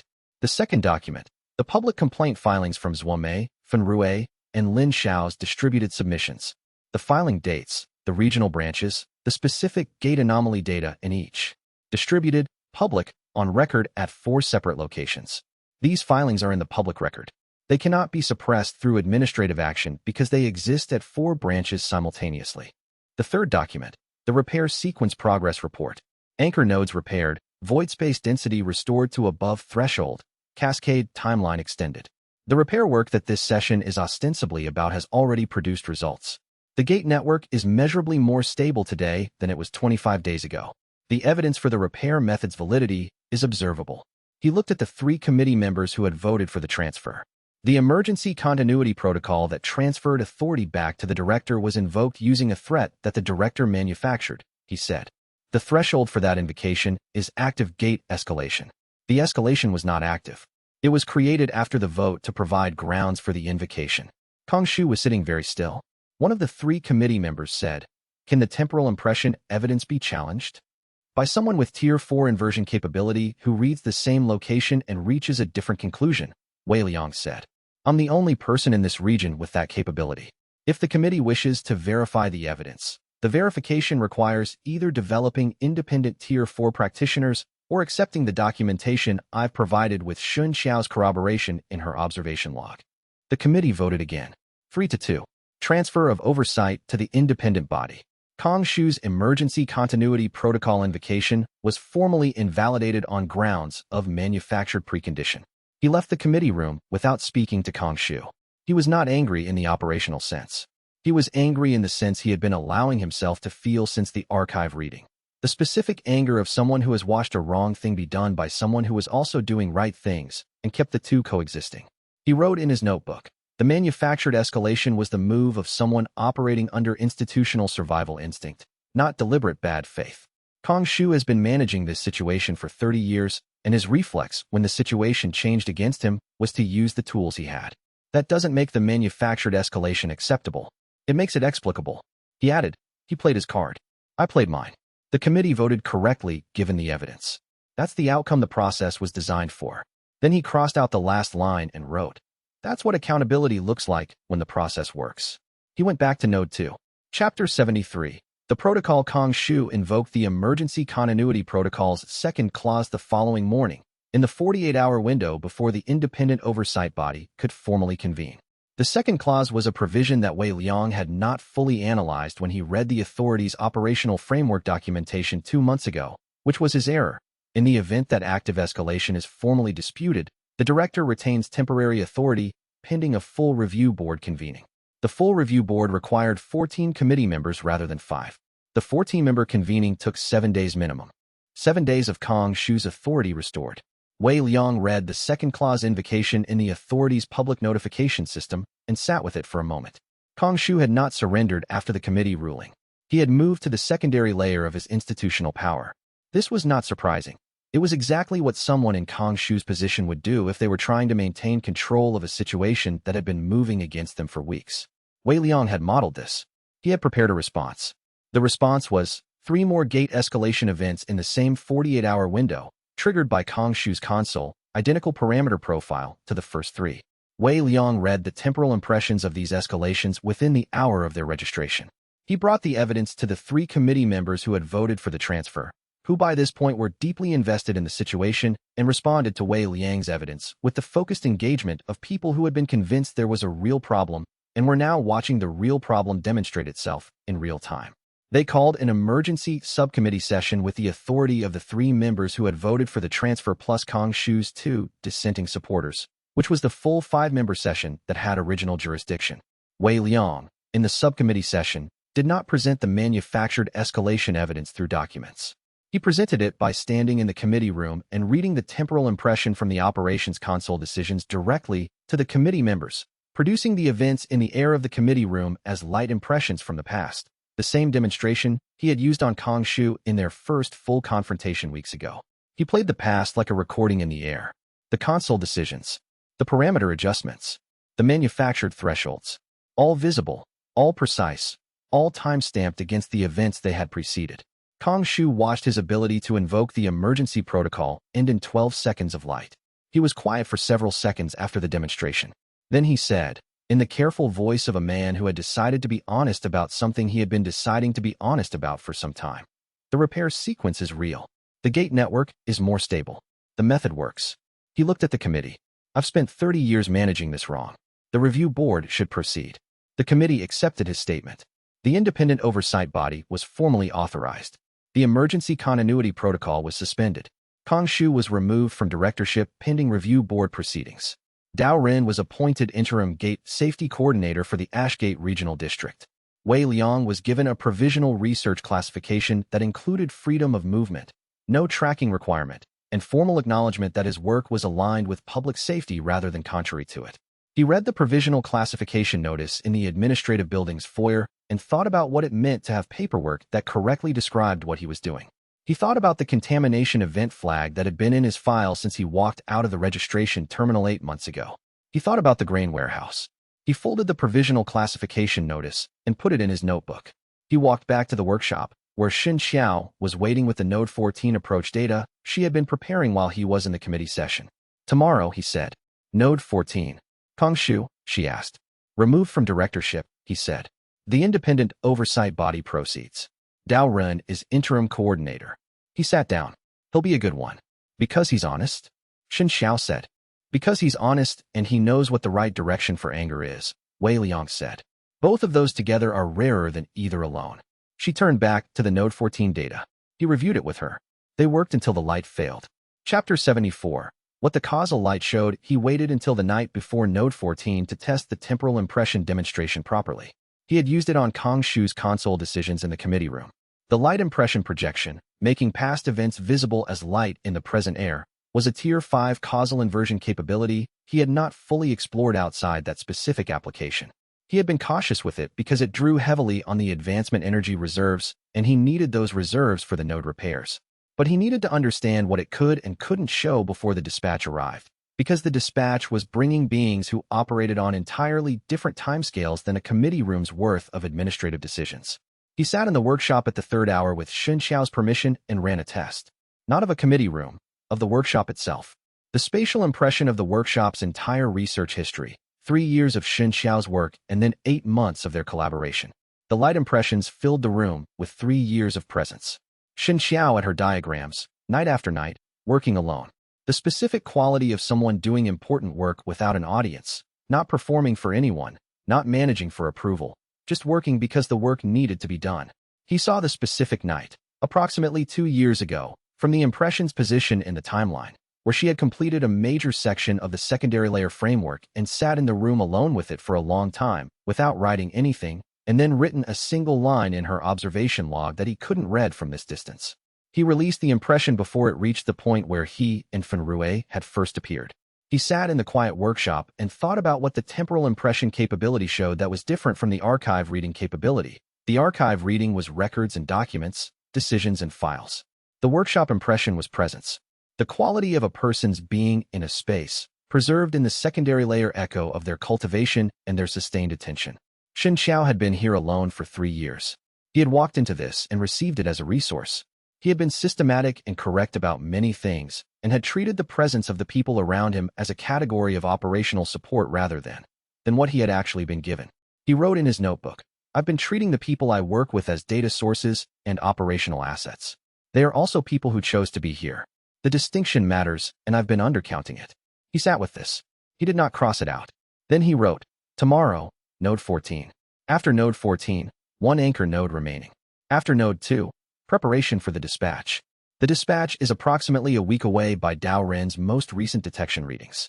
He closed the notebook and went to sleep. In the morning, before he left for Node 14, he stopped at Shen Xiao's work table and said, I read a temporal impression of the workshop's research history last night. She looked up.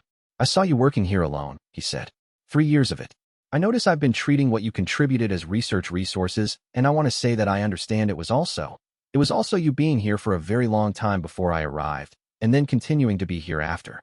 She held his gaze with the expression of someone receiving something they had not asked for and had not entirely expected, and were determining whether to receive with appropriate dignity. She appeared to conclude yes. Go repair Node 14, she said. Come back and tell me what the void space density reads at completion. I will, he said. He went. He repaired Node 14 in 11 hours, the longest single repair session yet. The Tier 5 causal inversion required for a node at 38% density, sustained for 6 hours of the 11 with the entity's full guidance throughout. He came out of the gate on the node's far side in the early evening and checked the density reading. 67%. Above threshold. Stable. 6 of 7 anchor nodes repaired. He walked back toward Ashgate through the winter agricultural district with the exhaustion of someone who had been doing demanding work correctly and the specific quality of achievement that comes not from competition one, but from a thing that needed to exist now existing. He sent xianxia the void space density reading. She sent back, "Good. Eat something before you go to sleep." He did. Chapter 75.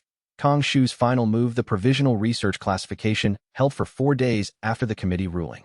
On the 5th day, Kong Shu, who remained technically the director under the review board's assessment window, which had not yet begun, moved to physically detain Wei Liang using the emergency continuity clause he had not yet formally lost access to. This was not the move of a man making a strategic decision. It was the move of a man whose institutional survival instinct had reached its final resource and deployed it. Wei Liang was in the administrative building's corridor when Kong Shu's personal security team moved to intercept him. Not hunters from Dao Ren's district force, but the director's own administrative security, who operated under Kong Shu's direct authority rather than the authority's general command structure. 6 security practitioners, A-rank system users, with the specific movement pattern of people who had been briefed on a targeted detention and were executing it with professional reluctance. Wei Liang did not flee. He did not fight. He stood in the corridor and said, "I'm going to demonstrate something to the 3 people in this building who are here from the Oversight Committee." Then he reached into the causal chain between Kong Shu's emergency continuity protocol invocation and its legal basis, specifically, the temporal impression record of the 3 manufactured gate escalation events that had provided the invocation's precondition, and produced the impression in the air of the corridor in clear view of the security team, the committee observers who had been in the building for the review proceedings, and 2 administrative clerks who were standing in the doorway of an office 20 meters away. He played 12 seconds of light that showed, precisely and unambiguously, Kong Shu at his console manufacturing the threat that justified his own emergency powers. With 3 witnesses present, in a public building corridor, Kong Shu, who had followed the security team at a professional distance, watched his last institutional card end in the same 12 seconds of light as the previous ones had, but this time in public view rather than in a committee room. The security team looked at the light. They looked at Kong Shu. They looked at the light again. The lead security practitioner, who had the expression of someone who had taken a job in building security and was now present at a significantly more consequential moment than building security usually required, said to Kong Shu, "Director, we're going to need clarification on the detention authorization." Kong Shu said nothing. The 3 committee observers, one of whom was already reaching for their communication device, said nothing audible to Wei Liang from his position, but were clearly communicating with someone. Wei Liang looked at Kong Shu. He was not angry. He was something adjacent to sorry, in the way you feel sorry for someone who was genuinely trying to do the right thing and had chosen the wrong method for too long. "You've been right about the gate network for 30 years, Wei Liang said, in the corridor, with the security team and the committee observers listening. "You were wrong about what carriers were. Everything you've done since I arrived has been a combination of those 2 things.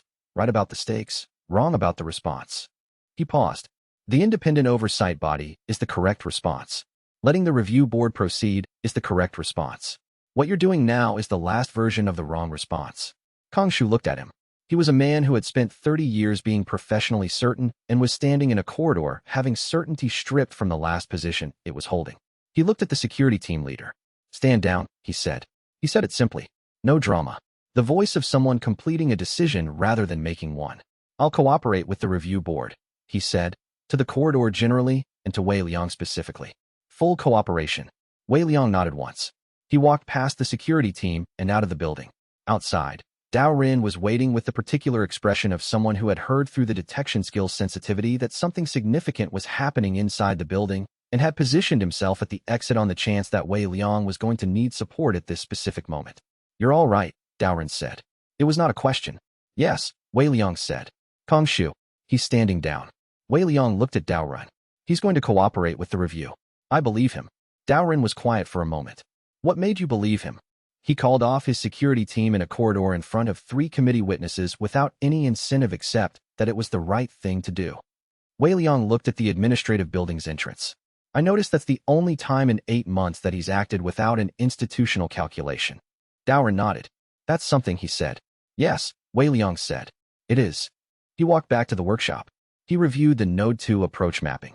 He sent Fan Rue a status update. He checked with Lin Xiao's last communication from the Eastern District about the corroborating report filings. He prepared for the final anchor node. 6 down. 1 remaining. The dispatch somewhere in the approach vector, a week out by Dao Ren's latest reading, drawing closer through the secondary layer architecture with the measured inevitability of something that had been in transit since well before Wei Liang repaired his first node. The repair was almost there. The institutional situation was resolved enough. The people were where they needed to be. He wrote in his notebook, tomorrow, node 2. The last anchor node. After that, whatever comes next. He had always found the category of whatever comes next more navigable when the preparation was adequate. The preparation was not complete. It was adequate. That was, as it always had been, enough to begin. Chapter 76. The mirror's congratulation. The mirror appeared in the workshop the night after the committee corridor incident, which was the same night Wei Liang was preparing his approach plan for node 2, the final anchor node. It appeared without a face. It had not worn a face since the instruction in the frozen gate, which was now 2 months past, and its consistency on this point was itself data. Wei Liang had been accumulating data on the mirror for 2 months, and his confidence in its reliability as an information source had increased from the initial 70% working confidence to something closer to 85. Not certainty. Better than working. The committee outcome was significant, the mirror said. More significant for the institutional record than for the repair sequence, Wei Liang said. He was writing the Node 2 approach plan and did not stop writing. The repair determines whether the architects have grounds for a reset. The committee determines who maintains accountability for the repair's outcome. Both matter.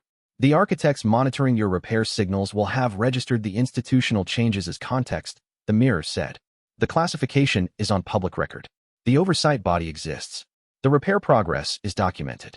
When they arrive, they will be assessing a situation that has a public record rather than a classified suppression. Wei Liang looked up from the notebook. You're telling me the committee work was strategically relevant to the architect negotiation? Yes. The architects operate through institutional assessment as much as through force. A situation with clear documentation and public accountability is harder to simply override than a classified suppression. The mirror paused. I know you didn't do the committee work primarily for the architects. I'm telling you it matters to them.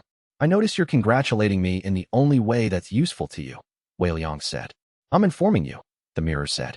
Congratulations are not in my design specifications. Wei Liang looked at it. Did you know the Kong Shu confrontation would end the way it did? I had an estimate. You have a quality that is difficult to model precisely. You don't stop at sufficient when complete is available. The Tier 5 demonstration in the corridor was not necessary to the institutional outcome. The 3 manufactured escalation events had already been documented adequately. You chose to demonstrate it publicly in addition to documenting it. The public demonstration was irreversible in a way that documentation is not, Wei Liang said. Documentation can be reclassified. A demonstration in front of witnesses in a public building corridor cannot. Yes, the mirror said. That's what I was modeling for. Whether you would take the irreversible option when the reversible option was technically sufficient. It held its geometric position. You did. That tells me something about how you'll handle the final anchor node tomorrow and the dispatch after it. What does it tell you? That you will do what the situation requires rather than what the situation allows. The minimum viable option is not your approach. The mirror paused. The entity, when I describe today's outcome, I'm not programmed for descriptions of what the entity experiences. But the response I received when describing your approach to this situation is the closest thing to satisfaction that I've observed in 60,000 years of operating as its interface. Wei Liang looked at the geometric presence for a moment. He thought about the 30 seconds of compressed experience in the direct communication session. He thought about the patience of something that had been waiting for 60,000 years for a carrier who would try to understand rather than fight or surrender. Tell it, he said, that I'm not done yet. I will, the mirror said. It dissolved back into the workshop's ambient secondary layer architecture. Wei Liang returned to the approach plan. He wrote for 2 more hours and then went to sleep because the Node 2 repair required a quality of sustained attention that exhaustion would degrade, and the situation did not allow for degraded execution. He lay in the storage room that had been his sleeping space for 8 months and listened to the workshop settle around him and thought about the dispatch and the 7 anchor nodes and what the world would look like if the repair succeeded. He fell asleep before he reached a conclusion. Chapter 77. The maps and the maps between 2 evenings before Node 2. Zhuomei asked him a question that was not, on the surface, about the gate network. They were reviewing the updated lattice map, the version with 6 anchor nodes marked as repaired, the last one in the pending column. The remaining non-anchor degraded nodes stretching across the continental diagram, like a picture of everything that still needed work. It was late. The workshop was quiet. Xianxia had gone to bed 2 hours ago. Dao Ren had departed after an evening detection reading. Yu's forge was silent across the street. "What are you planning to do?" Zhuomei said, after the repair. He looked at the map. It was the question he had been holding at the edge of his awareness for 2 months, and it was the version of the question, after, that he had the most difficulty sitting with. "Continue the non-anchor repairs," he said. 17 nodes total, 6 repaired. 11 remaining after node 2. The repair sequence doesn't end at the anchor chain. "After all 17, she said. "I don't know," he said. He said it honestly, which was how he had been answering questions he didn't have answers for since approximately the 3rd month of being in Ashgate. The entity's process, the one the entity carries and teaches, if the repair succeeds and the architects accept it, the process becomes operational. What that means for the world's cultivation system is genuinely unknown. Good unknown or bad unknown. He thought about the 30 seconds of compressed cultivation variety experience from the direct communication session. He thought about Fun Rue's 40 seconds of undefined power and what it had felt like to watch a person discover that there was more to their own capabilities than the prescribed pathway allowed. "Different unknown," he said. "The system's standardization has been the only cultivation model for 3 years. Before the arrival, the pre-system methods were the only model. The entity's process would be a third thing. Something that lets people grow into what they're genuinely capable of rather than what a ladder says they should be." "That sounds like you," she said. He looked at her. "I grew into this under unusual circumstances." "I know." She was tracing one of the repaired anchor nodes on the map, node 5, which had been the first tier, 5 repair, which she had measured before and after from the perimeter. "I've been mapping things for 12 years. Terrain, gates, architectural systems. I've always worked from the position that the map is a description of reality. It tells you what's there, and once you know what's there, you can navigate it." She looked up from the map. "You've been building a map that changes the territory." He held this. "The repair changes the lattice. The repair changes what cultivation is possible," she said. "That's a different kind of map." He looked at her, and at the lattice diagram, and at the 12 years of professional cartography that had ended up here, in a forged storage room, mapping the architecture of something that nobody in authority had been willing to admit was there. "I notice," he said, "that I've been thinking about what comes after as an abstract category. You're asking about it as something that involves the specific people who've been part of this." "Yes," she said. "I don't have an answer for the specific people," he said. "The abstract category I can model. The specific version is," he looked at the map. "The specific version is harder to think about when I'm still working on the abstract category." She was quiet for a moment. "I know," she said. "I'm not asking for the answer now. I'm asking you to know the question is there." "I know the question is there," he said. She turned back to the map. She traced node 2's position with her finger, the last anchor node, northeast of the city, 2 days away. "When you come back from node 2, she said, "and the anchor chain is complete. That's the first time since I got here that the trajectory has been forward without a crisis directly ahead." She looked at him. "I'd like to have a conversation that isn't about gates." He looked at her. He thought about what the forward trajectory looked like: dispatch arrival, negotiation, the entity's process, the world after the repair. He thought about what a conversation that wasn't about gates would involve, with someone who had been building maps alongside his own work for 2 months and had arrived at the same territory from an entirely different approach vector. "When I come back from node 2, he said, "we'll have that conversation." She looked at the map for another moment. Then she rolled it carefully and put it in the map cylinder and went to bed. Wei Liang sat in the workshop alone and looked at where the last anchor node was marked and thought about the quality of attention that had been present in that conversation. The specific precision of someone who mapped things and was now describing the shape of something she could not map yet, and was being precise about the fact of its shape rather than its content. He had been building frameworks for 8 months. He had frameworks for most of the important things. He did not have a framework for this one yet. He wrote in his notebook, "I noticed the absence of a framework for a specific category of conversation. I notice this is different from the category of things I don't have frameworks for because the data is insufficient. This category has sufficient data. The framework is the part that's incomplete." He looked at this for a moment. He added, "I notice I've been accumulating evidence for a framework I haven't written yet." Chapter 78. The repair protocol's final shape, the complete repair protocol, as Xianxia had decoded it from the gate frame inscriptions and Wei Liang had been executing over the previous 4 weeks, had a structure that became clear only after the 6th anchor node repair. He had been following the entity's guidance for each individual node. He had been treating the guidance as a series of specific instructions, each complete in itself, each requiring the technique appropriate to that node's specific degradation state, and structural configuration. He had not stepped back from the individual sessions to see the structure they were part of. The night before Node 2, xianxia showed him. She had been building a metadiagram of the repair sequence for 2 weeks, overlaying the entity's guidance patterns across all 6 completed repairs. The pattern she found was not random. The 6 completed anchor nodes had been repaired in a specific order that corresponded to the lattice's structural load distribution. Each repair had stabilized adjacent nodes slightly, reducing their degradation rate, making each subsequent repair marginally easier than it would have been had the repairs been done in a different order. The entity had been optimizing the repair sequence to make the later repairs possible given the capabilities Wei Liang would have at each point. The Tier 1 repairs had been simple. The Tier 4 and Tier 5 repairs had been complex. But each one had been calibrated to the capability level he had at the time of the repair. Not too easy, not impossible, exactly at the edge of what was achievable. He was being trained, precisely, deliberately, with the full knowledge of his capability curve, by 60,000 years of patient preparation. The sequence is a curriculum, xianxia said. Yes, he said. The entity designed a curriculum that advances through a standard progression, she said. Each lesson requires the mastery of the previous ones to execute. The advancement is built into the task rather than being a prerequisite. It's the entity's process, he said. The teaching method it was using before the cage. Each person's growth path emerging from what they can actually do at each point rather than what a prescribed ladder says they should do. He looked at the metadiagram. It's been teaching me its own method. By having me use it. He sat with this. xianxia said, there's one more thing in the inscription data I decoded last week that I wanted to show you before Node 2. She showed him the secondary inscription from the gate frames, the one below the repair manual, that she had been treating as a secondary procedural section.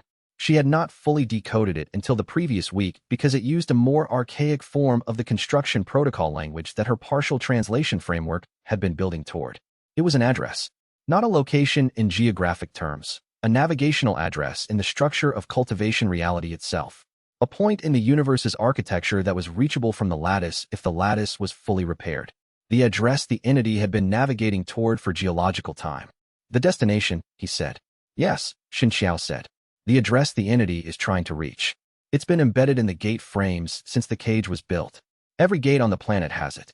The architects built the cage around an entity that was trying to get somewhere, and they put the destination address in the cage's walls. He looked at the address notation. It meant nothing to him in terms of physical coordinates. It was a relational description, the destination defined in terms of its structural relationship to everything around it rather than in absolute terms. He could, he suspected, spend years learning what it meant. Did they build the cage around it as a kindness? He said. So the entity would always know where it was going, even from inside the cage? I don't know, xianxia said. The inscription data doesn't tell me what they were thinking. She paused. But someone put the address there. And it's still there after 60,000 years. He held the address notation in his awareness. The vast patient presence inside him responded to it with the specific quality of recognition, not discovery, recognition, the way you recognize something you've known for a very long time. He thought about the compressed experience of the direct communication session, the grief, the patience, the teaching, all of it directed toward this destination. Tomorrow, he said. Node 2. Yes, xianxia said. She put the address notation away in the research file. And then whatever comes next, he said. She went to bed. He worked for another hour on the Node 2 approach plan, and then stopped because the plan was sufficient and sleep was more useful than additional refinement. He closed his notebook. In the space where his core had been, the presence held the knowledge of the address with the quality of something that had been waiting to continue a journey it had never truly stopped. Chapter 79. Fenrui returns. Fenrui came back from Southport on the 29th day, which was 2 days before Node 2 and 3 days before Dao Ren's updated estimate for the dispatch's arrival. He arrived at the workshop at the second hour of the afternoon with a travel pack, a communication device that showed 17 missed messages, and the expression of someone who had been 6 weeks in a different city filing regulatory reports and had spent the last few of them actively trying to get back faster. He had not changed. Wei Liang noticed this with a specific quality that was not surprise, but was something adjacent to relief. The 6 weeks of separation had not altered the fundamental characteristics that Wei Liang had been cataloging since they met in a gate perimeter 8 months ago. The warmth, the operational instinct, the quality of loyalty that had survived increasingly difficult information about the situation it was being asked to maintain. Southport, he said. 3 reports filed. 2 corroborating the Ashgate data. One independent anomaly finding at a coastal gate cluster that. He stopped when he saw the lattice map on the floor. The anchor node repair markers. 6 down, 1 remaining. 6, he said. 6, Wei Liang confirmed. Fenrui looked at the map for a long moment. Then he looked at Wei Liang with the expression of someone who had been tracking a project's progress from a distance and was now calculating what happened in the gap between their last status update and now. The committee, he said. Independent oversight body established. Kong Shu removed from directorship pending review. Dao Ren is interim coordinator. The dispatch. 3 days at Dao Ren's current estimate. Tier 5. Anchor chain will be complete after Node 2 tomorrow. He paused. I'm tired. The node repairs have cost more than I projected. I'm still functional. Fenrui sat down on the floor near the lattice map. He was processing the 6 weeks of events at a rate that was fast because Fenrui was good at updating his model and slow because the events were significant. After a while he said, You did all of that without. He stopped. Without you, Wei Liang said. Yes. I know why I was in Southport. The distributed reports matter. He looked at the map. I still wanted to be here. I know, Wei Liang said. The Kongshu confrontation in the corridor. The committee session. The extraction team. He was ticking off events he had received status updates on and apparently had opinions about that he was marshalling into an order. Were you? He stopped again. Started differently. Those were significant moments. You managed all of them. Xianxia and Dao Ren were here, Wei Liang said. It's not the same, Fenrui said. Wei Liang looked at him. He thought about the workshop's temporal impression showing Xianxia alone for 3 years. He thought about the grain warehouse where he had slept alone for 2 months. He thought about the grain warehouse notebook page with the crossed-out observation about not being alone. No, he said. It's not the same. Fenrui looked at him with the expression of someone who was receiving something true and registering it as such. Node 2 tomorrow, he said. Yes. I'm coming. I know, Wei Liang said. They went over the Node 2 approach plan together. Fenrui added 2 operational details from his Southport work. Experiences he had gathered working gate events in a coastal city with different resonance field profiles that improved the outer range positioning. He asked 3 technical questions about the Tier 5 causal inversion capability that Wei Liang hadn't been asked before, and the answers to which clarified his own understanding of the mechanism. The conversation ran for 2 hours. When it ended, Shen Xiao said from behind her diagram wall, Welcome back, Fenrui. It's good to be back, he said. It was the truest thing anyone had said in the workshop in 2 weeks. Lin Xiao returned the same evening from the Eastern District, completing the distributed reporting circuit. She brought 3 weeks of corroborating data from 4 regional cities, a preliminary translation of a gate frame inscription variant she had found in one of the Eastern District's oldest gates, and the contained energy of someone who had been doing important work in isolation and was ready to work with the people she had been working for. The group was complete again. In the workshop, around the maps and the diagrams, and used storage room and the 4 chairs that had accumulated because the space gradually acquired what it needed. Wei Liang looked at the workshop that night and noticed something that he had been noticing for months without fully acknowledging. He had come to Ashgate alone, classified as a contamination event, sleeping in a grain warehouse, studying an anomaly in himself that he didn't understand, and that everyone around him was either trying to suppress or exploit. The workshop was full. He wrote in his notebook, I notice I value this. Not operationally, just value it. He did not cross it out.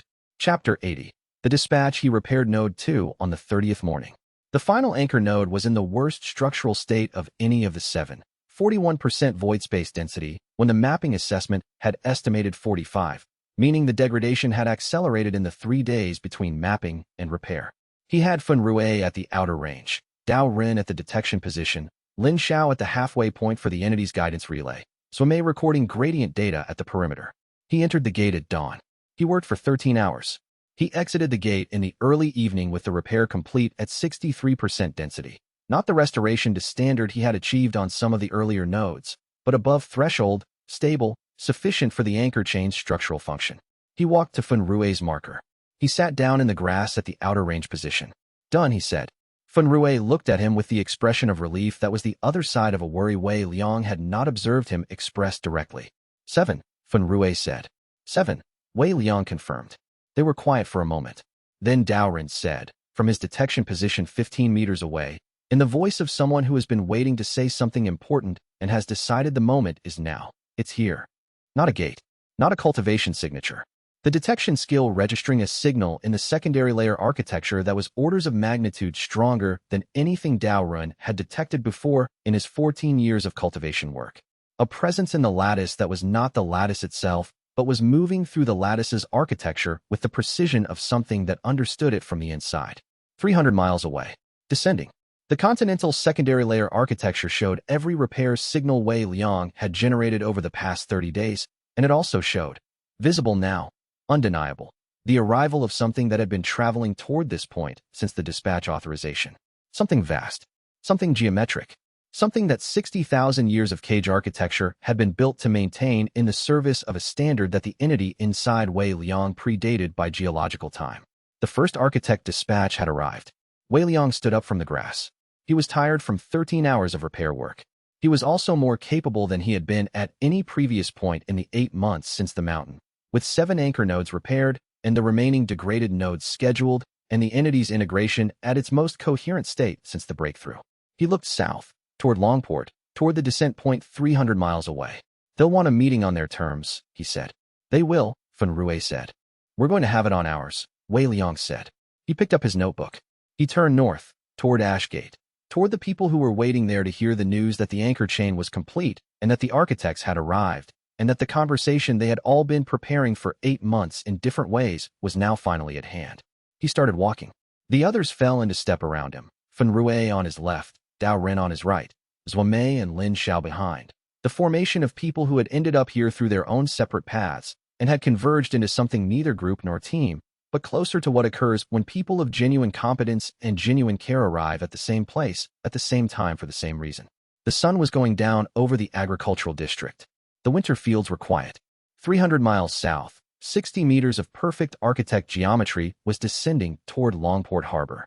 And in Wei Liang's core, the vast patient presence that had been in a cage for 60,000 years was as quiet and as present as it had been every day since the mountain, but with something different in the quality of its attention, not urgency, which it had never had, but the specific quality of something that has been moving toward a destination for a very long time and can feel, now, the particular weight of distance that means arriving is close. They walked home. Chapter 81. Terms. They reached the workshop at midnight. Dao Ren had maintained the detection position for 300 miles worth of travel time, walking and updating and adjusting his estimate as the architect presence stabilized in the Longport secondary layer. By the time they arrived at Ashgate's eastern gate, he had confirmed 2 things. The dispatch had stopped descending and was holding position over the harbor, and it was not opening any gates or deploying any secondary structures. It was waiting. It's patient, Dao Mei said when they gathered inside the workshop. Xianxia had tea ready. She had known from the secondary layer shift that something had arrived, and she had been awake, and she had put a kettle on because Xianxia prepared for what she could prepare for. Patient is more dangerous than aggressive. Patient means it wants something specific, Wei Liang said. Aggressive means it wants to stop you. Those are different problems. He set his notebook on the table and opened to a fresh page. We need to understand what it wants before we go to it. We have the probe's internal architecture, Zuomei said. She unrolled the survey she had made during Wei Liang's dismantling of the scout mechanism 5 days ago, cross-referencing with the dispatch's secondary layer signal profile.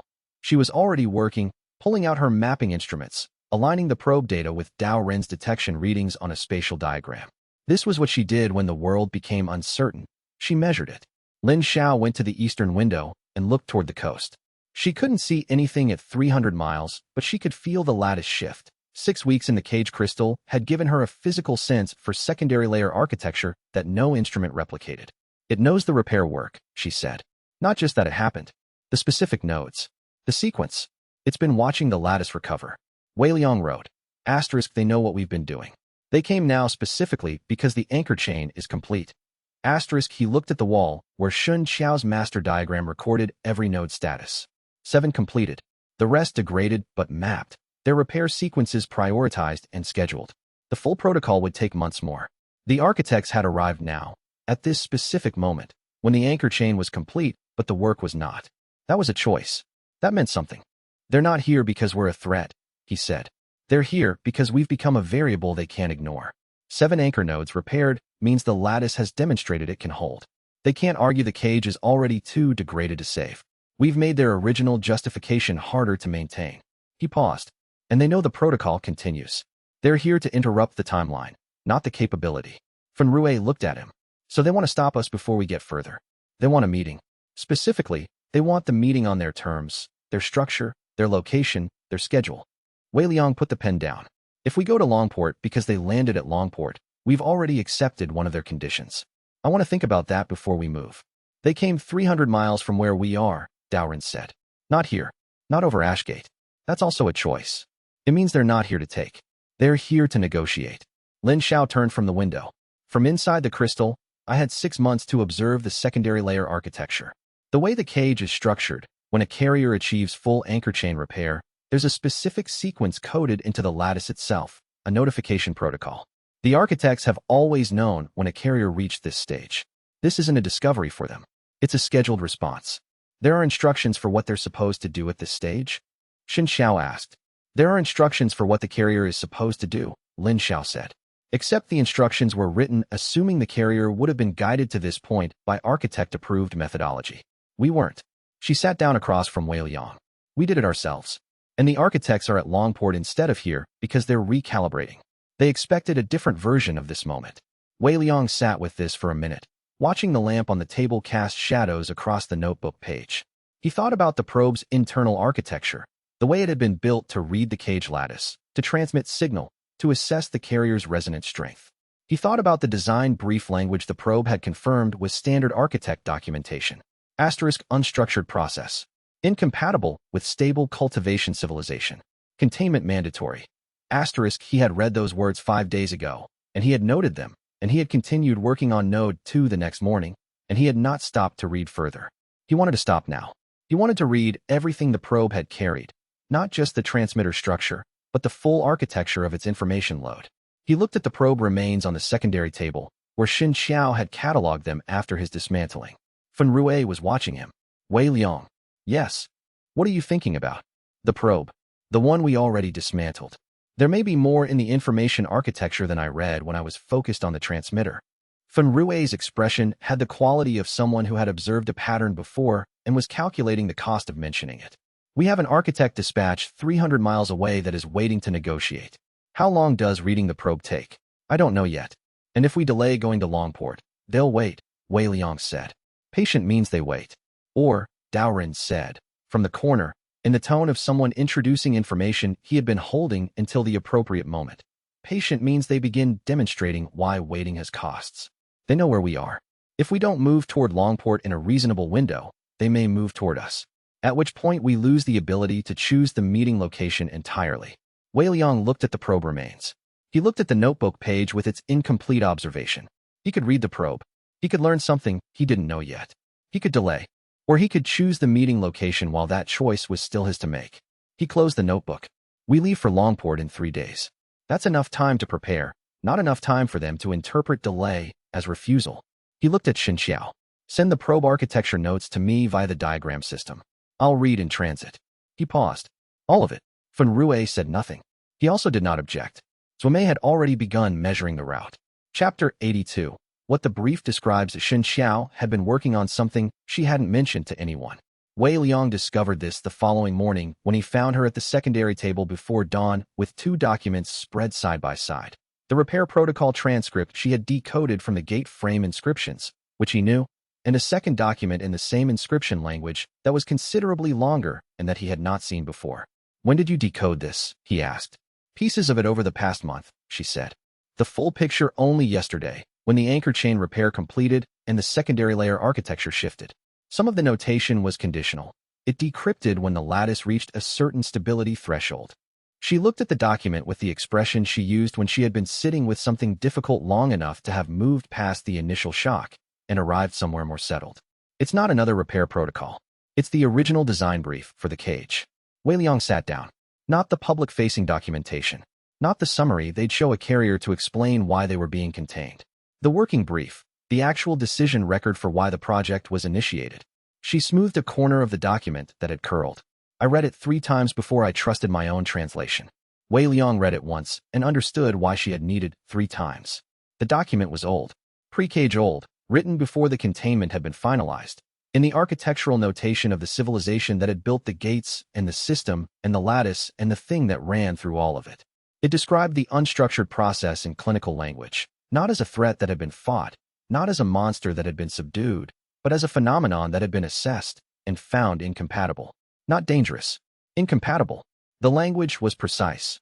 The process represents a pre-standardized cultivation mode that, if permitted to persist in inhabited zones, would generate alternative cultivation pathways incompatible with the standard architecture.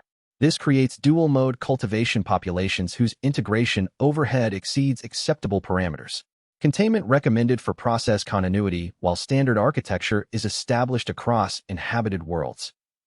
Wei Liang read the paragraph twice. He read the phrase integration overhead exceeds acceptable parameters and stayed with it.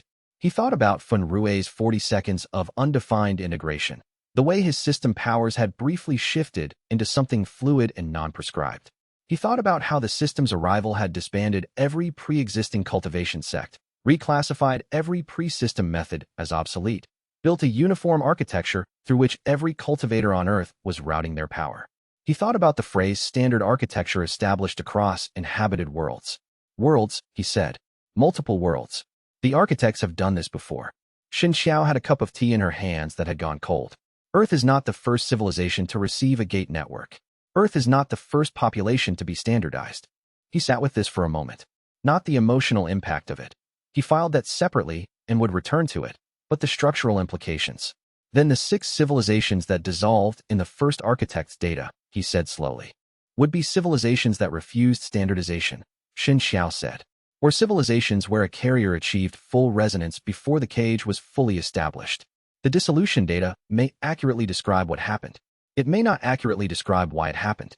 Wei Liang set the brief down and looked at the ceiling. This was the thing he had been moving toward for 8 months, through gate architecture and system notation and probe designs and authority politics. Not the cage's existence. He had known about the cage since Arc 3. Not the architect's intentions. He had known about their arrival since Arc 4. The reason the cage had been built was not safety. It was the management of a population's cultivation method to bring it into conformity with a system that already worked on other worlds. The thing inside him had been caged not because it was dangerous, but because it was different, and different was administratively inconvenient on a civilizational scale. He said quietly, "How do you feel about that?" Xiao considered. "I spent 30 years being told pre-system cultivation was obsolete," she said. "Stripped of my rank because my methods were incompatible. Treated as a relic while people with standard system interfaces called what I knew outdated." She looked at the brief. "I am not surprised. I am angrier than I expected to be about confirming it." He nodded. He understood this kind of anger, the kind that isn't surprising when it arrives, that has been building in the space between what you suspected and what you now know. "I'm going to contact the entity," he said. "Directly. I need to ask it what it understood about the brief before the cage closed." Xiao looked at him. Today, before we leave for Longport. Before I meet the architects without knowing the full picture." She looked at the brief again. "Be careful what you ask for. Some understanding takes a long time to surface from." "I know," he said. "That's why I need to do it before we're in the middle of a negotiation." He went outside to the forge yard, where it was quiet, and he sat down on the ground, and he went inside. Chapter 83. What it carries. He had made contact with the entity before. The session in the C-rank gate in Arc 3, the indirect communications through the repair protocol, the operational guidance during the node sequences. Those had been partial contacts. Functional. Directed toward specific tasks. This was different. He wasn't asking for guidance. He wasn't accessing the repair sequence. He was asking for the entity's account of something that had happened 60,000 years ago to a being that was still carrying the memory of it. He found the presence the way he always found it. Not by reaching, but by becoming still enough that the stillness he and the entity shared became apparent. The entity was not separate from him in a location sense. It was integrated into the same space he occupied, had been integrated since the mountain, was as much a part of the place where his cultivation lived as his own inversion instinct. He said, without words, something that translated roughly as, "I've read the design brief. Tell me what you understood when the cage closed." The response was not language. It was impression, the way the entity had always communicated. Compressed experience carrying more information than Wei Liang could fully receive at once, arriving in layers he would be unpacking for days after. The first layer, recognition. The entity recognized the brief he had read, not just the document, the moment of the decision it described. It had known what the architects intended before the cage closed. It had been watching the gate network be constructed for 300 years before the final containment was executed. The second layer, grief, which he had felt in the entity before, but not at this depth. Not grief for itself. Grief for the alternative it had been trying to offer. The entity had spent 300 years attempting to communicate with the architects, not to resist them, not to negotiate its freedom, but to share something. To offer information about the pre-standardized cultivation mode that the architects were about to destroy the evidence of. The third layer was the one that broke his breath. The entity had been trying to send a message. Specifically, it had been trying to tell the architects that the cultivation mode they were standardizing away from was not an older, cruder version of their system. It was a different direction entirely. The standard architecture led toward power, refinement, control, efficiency, rank. The unstructured process led toward something else. Something the entity had been navigating toward for longer than the architects had existed as a civilization. The architects had received the message. They had read it. They had classified it as destabilizing influence on standard architecture adoption and proceeded with the cage. They had been afraid of where it was going. Wei Liang surfaced from the contact slowly, the way you surface from something that has altered the temperature of the water you're in. He sat in the forge yard and looked at his hands and counted his breath and waited for his eyes to focus on a fixed point. The morning light had shifted while he was under. He had been inside for almost 2 hours. Fen Rui was sitting on a crate near the forge entrance, not looking at him, but present in the way of someone who had decided to be nearby without making it obvious. How long have you been there? Wei Liang asked. About an hour, Fen Rui said. Xianxia said you went inside. I thought someone should be around. Wei Liang nodded. He appreciated the precision of it. Present but not hovering, available but not intrusive. Fen Rui understood how to be near someone without demanding they notice him. It was trying to reach the architects, Wei Liang said. For 300 years before the cage closed. Not to stop them. To share something. Fen Rui was quiet. They read the message. They understood it. And they caged it anyway because what it was pointing toward was somewhere outside the architecture they were building. They were afraid of it, Fen Rui said. Not of the process itself. Of the destination. Of the possibility that there was somewhere else to go besides stronger, refined, standard. He looked at the lattice map through the open workshop door. 17 failed nodes. 7 repaired. The repair work continuing. The cage wasn't to protect anything. It was to keep everyone else from learning there was a different direction. Fen Rui sat with this for a long moment.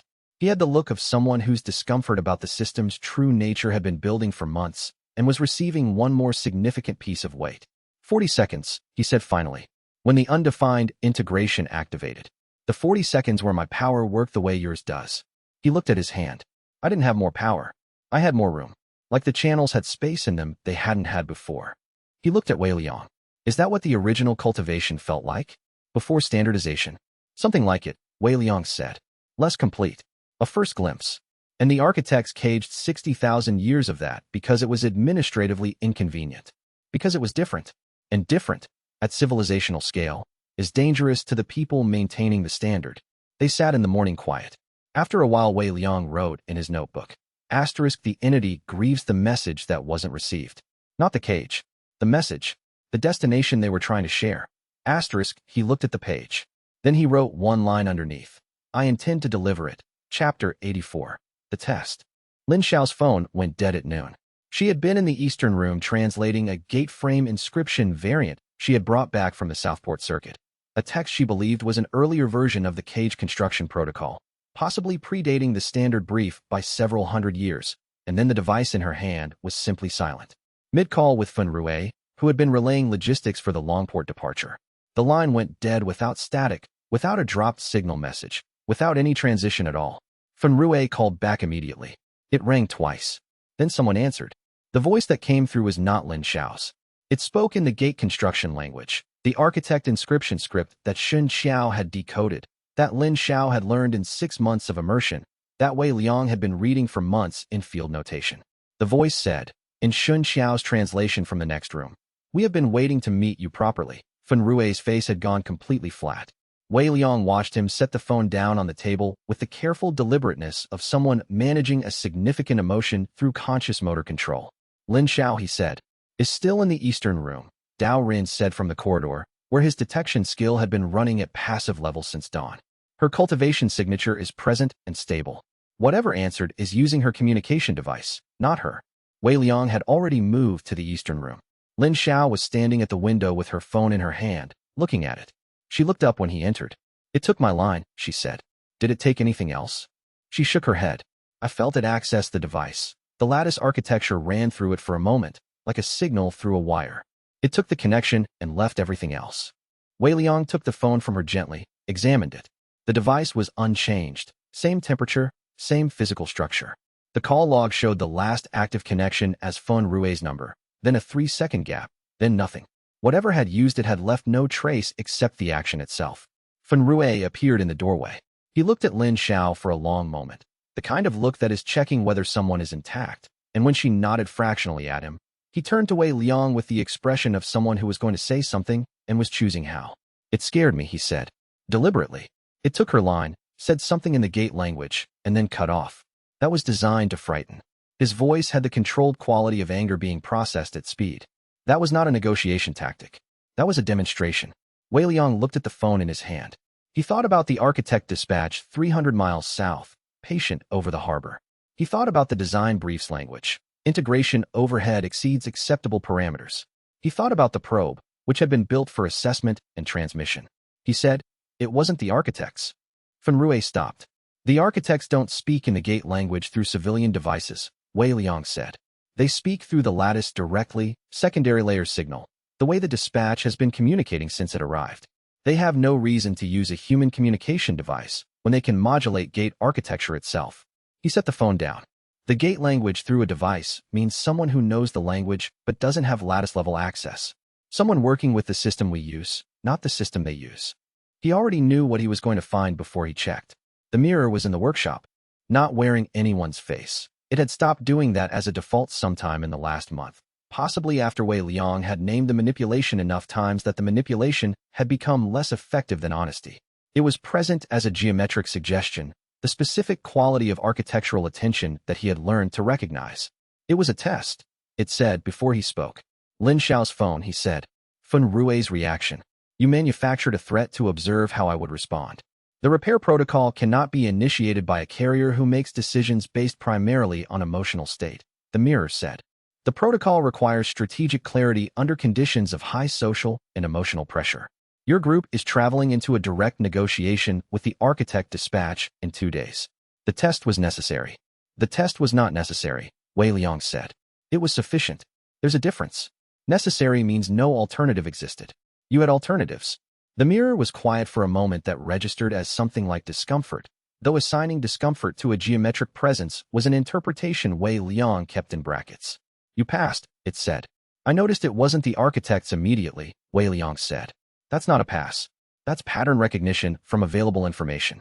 Anyone in this room could have done the same with enough context." He paused. "What you were actually testing was whether I would treat Lin Xiao's well-being as operationally secondary to information gathering. Whether I would move to identify the threat before confirming she was safe." The mirror said nothing. "I checked on her first," Wei Liang said. "That's what you observed. That I went to the eastern room before I started analyzing the message." "Yes," the mirror said. "That's not strategic calculation," Wei Liang said. "That's care. Those are different things. Don't confuse them and then call it a test of strategic clarity." Behind him, Feng Rui had said nothing for the last 30 seconds. Wei Liang turned to look at him. Feng Rui was watching the mirror with an expression that was more complex than anger now. It was the expression of someone who had been frightened and was deciding whether the explanation resolved the fear or just explained it. "It did scare me," Feng Rui said to the mirror directly. "I want you to know that. Not for your information. Just to say it to you." The mirror received this and appeared to have no ready response for it. Lin Xiao came into the workshop from the corridor, translation notes in hand. Expression composed with the specific quality of someone who had been inside a cage crystal for 6 months and had consequently developed a high tolerance for ontological disruption. "I assume it was the mirror," she said. "I could feel the lattice-adjacent architecture when it accessed the device." "Yes," Wei Liang said. She looked at the geometric presence. "The qualification check function. I know about it. It was written into the cage testing system protocol."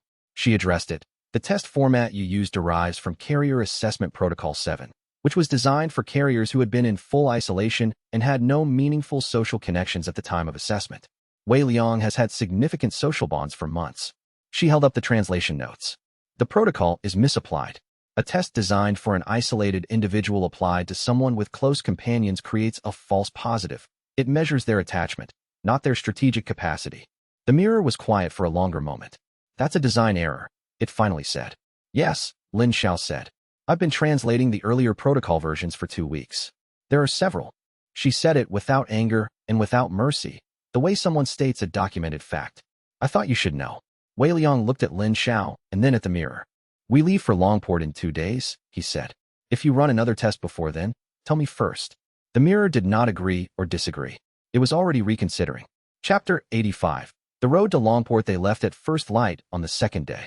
6 of them, Wei Liang, Fen Rui, Zuomei, Lin Xiao, Dao Run, and xianxia, who had declared without discussion that she was coming, packed her translation notes and inscription reference materials into a case that you had spent the previous evening modifying for travel, and arrived at the workshop entrance at dawn with the expression of someone who has made a decision and is not entertaining alternative proposals. Wei Liang had not asked her to come. He had also not asked her to stay. The gate language documentation needs a primary translator in the field, she said, when no one asked. And Longport is 300 miles. That's 3 days of travel. 3 days of travel next to the primary carrier, after 6 months of working with the decoded cage brief and the repair protocol. She looked at her case. If there's a better place for a pre-system cultivation theorist to be right now, I'd like to know where. You stood at the workshop entrance behind her. He did not look happy. He also did not try to stop her, which Wei Liang noted as its own kind of respect, the kind between people who know each other's capacity for determination and have decided not to waste energy on what isn't going to change. Be careful with the shoulder, you said. The shoulder is fine, xianxia said. It is not fine. Don't do anything with it that requires the full range of motion. I'll attempt to avoid carrying any large stones. I mean the inversion work. The mapping. The extended U. He stopped. I know, she said. Something passed between them that Wei Liang did not look at too directly. I'll be back. They left Ashgate in the gray pre-dawn, moving south through the agricultural district where the winter fields were beginning to show the first color of early spring. Dao Ren ran his detection skill at half power for the first 6 hours, calibrating the baseline profile, what the secondary layer looked like with no architect presence directly overhead, what a normal gate's resonance signature registered at standard distance. If secondary probes come ahead of the dispatch, he explained to Fen Rui, who was walking beside him and had been asking operational questions with the focused attention of someone who had decided to be maximally useful rather than process things internally, they'll show as anomalous against this baseline. Smaller than the dispatch, but more directional. They'll be pointed at us, not at the lattice. How much warning? At our current separation from the dispatch, probably 20 minutes before they reach engagement range. Enough to establish position. Not enough to relocate significantly. Fen Rui nodded. He had started doing this, the operational question sequence, sometime in the Southport period, and Wei Liang had observed it as a way Fen Rui managed uncertainty. He asked what he could prepare for and prepared for it, and let the unprepared for portion remain unprepared for without spending energy on it. It was functional, characteristically so. Lin Xiao walked at the rear of the group for the first hour, and then moved forward to walk beside Wei Liang without comment. She had a small notebook open, not for writing, for reference, and periodically checked something in it, and looked at the landscape. There are 3 degraded nodes in the route corridor, she said. Not on the repair schedule yet. The secondary layer architecture around them is unstable, but not cascade grade. You can feel them? The way you feel your own cultivation pathways after an advancement. Present at the edge of attention. The 6 months in the crystal recalibrated whatever sensitivity I had. She glanced at the notebook. The first one is about 40 miles south. We'll pass within range this afternoon. The lattice will shift when we get close. Will it affect us? Affect is the wrong word. It'll be uncomfortable in the way that a dissonant sound is uncomfortable, noticeable, not threatening. Unless you're attempting any inversion work near it. Then the pattern interference would make precise technique harder. He noted this. And the architects at Longport.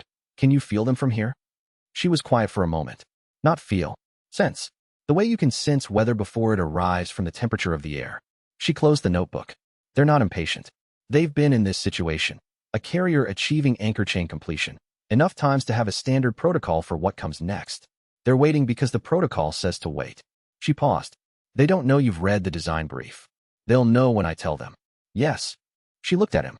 Do you plan to tell them at the start of the conversation or after you've established the terms? Wei Liang thought about this. After, he said. Information about what I know is something I control. I'll use it when it changes the structure of the conversation, not just as disclosure. Lin Xiao nodded. She understood this kind of conversation. She had been having architect language exchanges in her head for 6 months. They'll ask you what your intentions are. They have a standard question set for the first meeting. The answers are supposed to fit into categories. What are the categories? Compliance, defiance, confusion, and bargaining. She almost smiled. They don't have a category for what you'll actually say. By midday, they had covered 20 miles, and the agricultural district had given way to the mixed terrain of the southern coastal corridor. Longer distances between settlements, more gates in the survey data, more secondary layer architecture density. Zuomei had her mapping instruments out and was recording as she walked, the gradient data from the corridor feeding into a running map of what the lattice looked like at ground level. She had been building this map for 8 months, and it had become something that looked less like a survey and more like a portrait. All the specific pressures and failures and partial recoveries of a structure that had been built to last geological time and was now, for the first time in decades, beginning to show signs of actual repair. 40 miles south, the first degraded node registered as Lin Xiao had predicted, a shift in the secondary layer that was not painful but was present, like a sound that only some of them could hear. The gate beasts in the surrounding area did not scatter as the group passed. They oriented. 3 B-rank entities, territorial by classification, positioned themselves in a rough formation 40 meters from the road and held there with the specific stillness of animals observing something that fell outside their normal threat assessment. They're doing it again, Fan Rui said. They're older than the architect's cage, Wei Liang said. Older than the system. They recognize what I carry the way a compass recognizes north. He looked at the gate beasts. They looked back. One of them, the largest, its hide showing gate architecture patterns that were more elaborate than any he had seen in the field, made a sound that wasn't quite a call and wasn't quite a breath. A resonant frequency. The entity inside him answered it. Not a response Wei Liang directed. Automatic, the way his heart answered his lungs. The frequency moved through his cultivation pathways and out, and the gate beast lowered its head in something that was not submission and was not threat, but was exactly what he had named it the first time in Chapter 11, without fully understanding what he was naming, recognition. That's new, Daorin said. The integration is more complete than it was, Wei Liang said. The entity responds more readily now. Is that good or bad? Wei Liang watched the gate beast raise its head again. The recognition passed, its attention returning to its own territory. Both, he said, in the way that most true things are. They walked south as the afternoon light went long and gold across the corridor fields, 300 miles of lattice architecture between them and the thing that had been waiting 60,000 years for this conversation. The road, Lin Xiao had said, was a map of everything failing.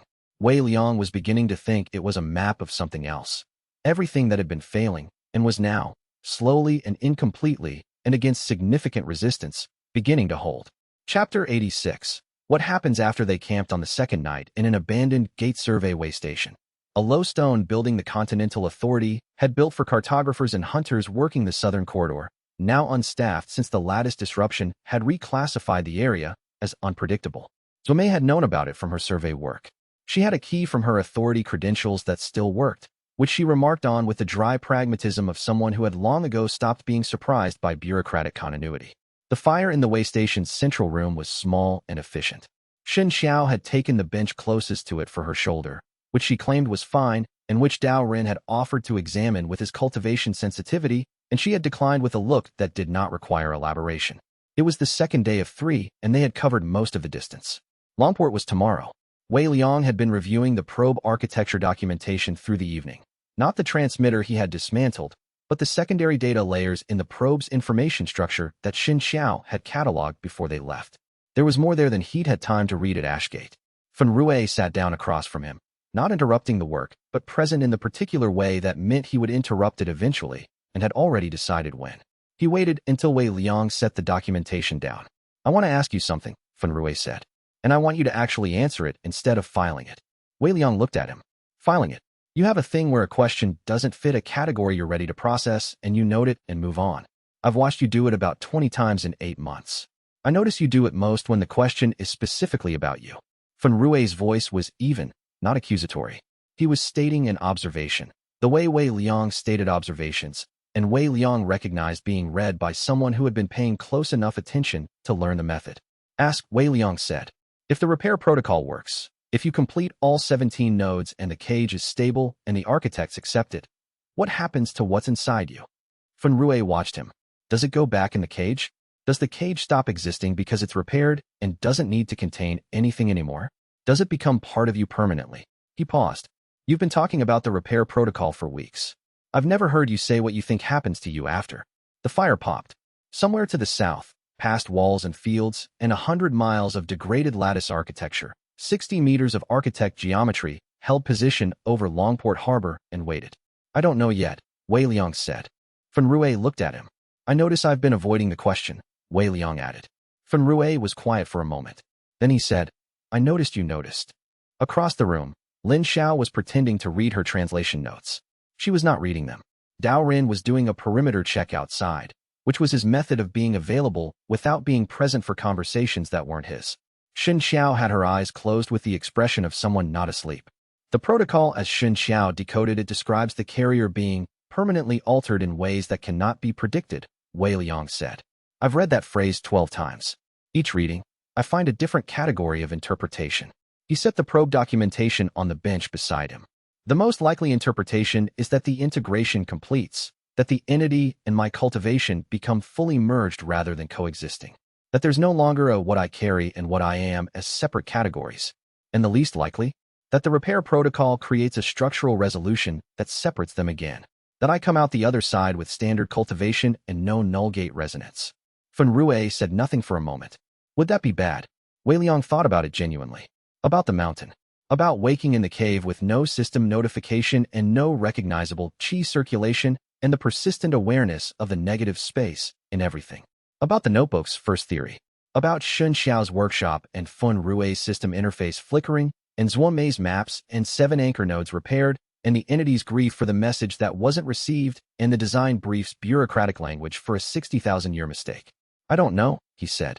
I notice I can't model a version of myself that doesn't have this. And I can't determine whether that means I've integrated it too completely to imagine otherwise, or whether it means the integration is what I am now and removing it would not return me to what I was before, but rather create something new that isn't either version.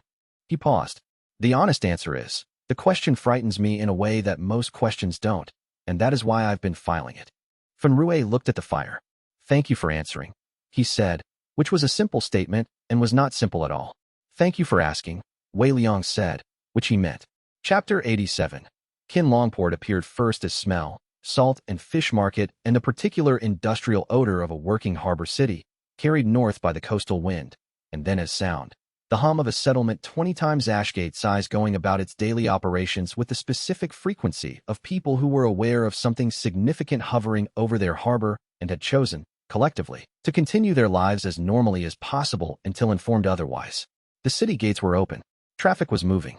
The system authority had stationed personnel at the major transit points, their system interfaces showing elevated alert status, but they were not stopping passage.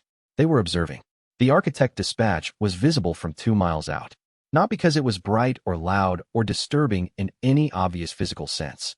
It was visible the way a mountain was visible, by virtue of its scale relative to everything around it, and by the way the light around it behaved differently. 60 meters of perfect geometry, hovering over the harbor at 300 meters altitude, its surfaces showing the same angular precision as the gate interior architecture Wei Liang had been sketching in notebooks for 8 months, but at a magnitude that made those sketches look like thumbnails. The gate beasts in the harbor district were not hiding. They were present in numbers that no survey report had ever documented for an urban coastal zone. 7 B-rank entities visible from the approach road, 2 more detectable through Dao Ren's skill on the harbor's eastern side, and 3 smaller A-rank entities moving in what was clearly a coordinated pattern in the water below the dispatch structure. Gate beasts did not coordinate. The system's behavioral classification for B-rank entities specifically noted solitary, territorial, aggressive toward all cultivation signatures. Every one of them, as the group entered the outskirts, turned toward Wei Liang, not toward the dispatch, not toward Dao Ren's detection signature or Fen Rui's hunter class system output, toward Wei Liang specifically, with the orientation of a weather vane settling into a wind that had been there before the vane was built. 7 months ago, Fen Rui said, voice low, I watched a B-rank entity charge a full hunter squad because one of them had an S-rank skill active. Now those things are older than the cage, Lin Xiao said.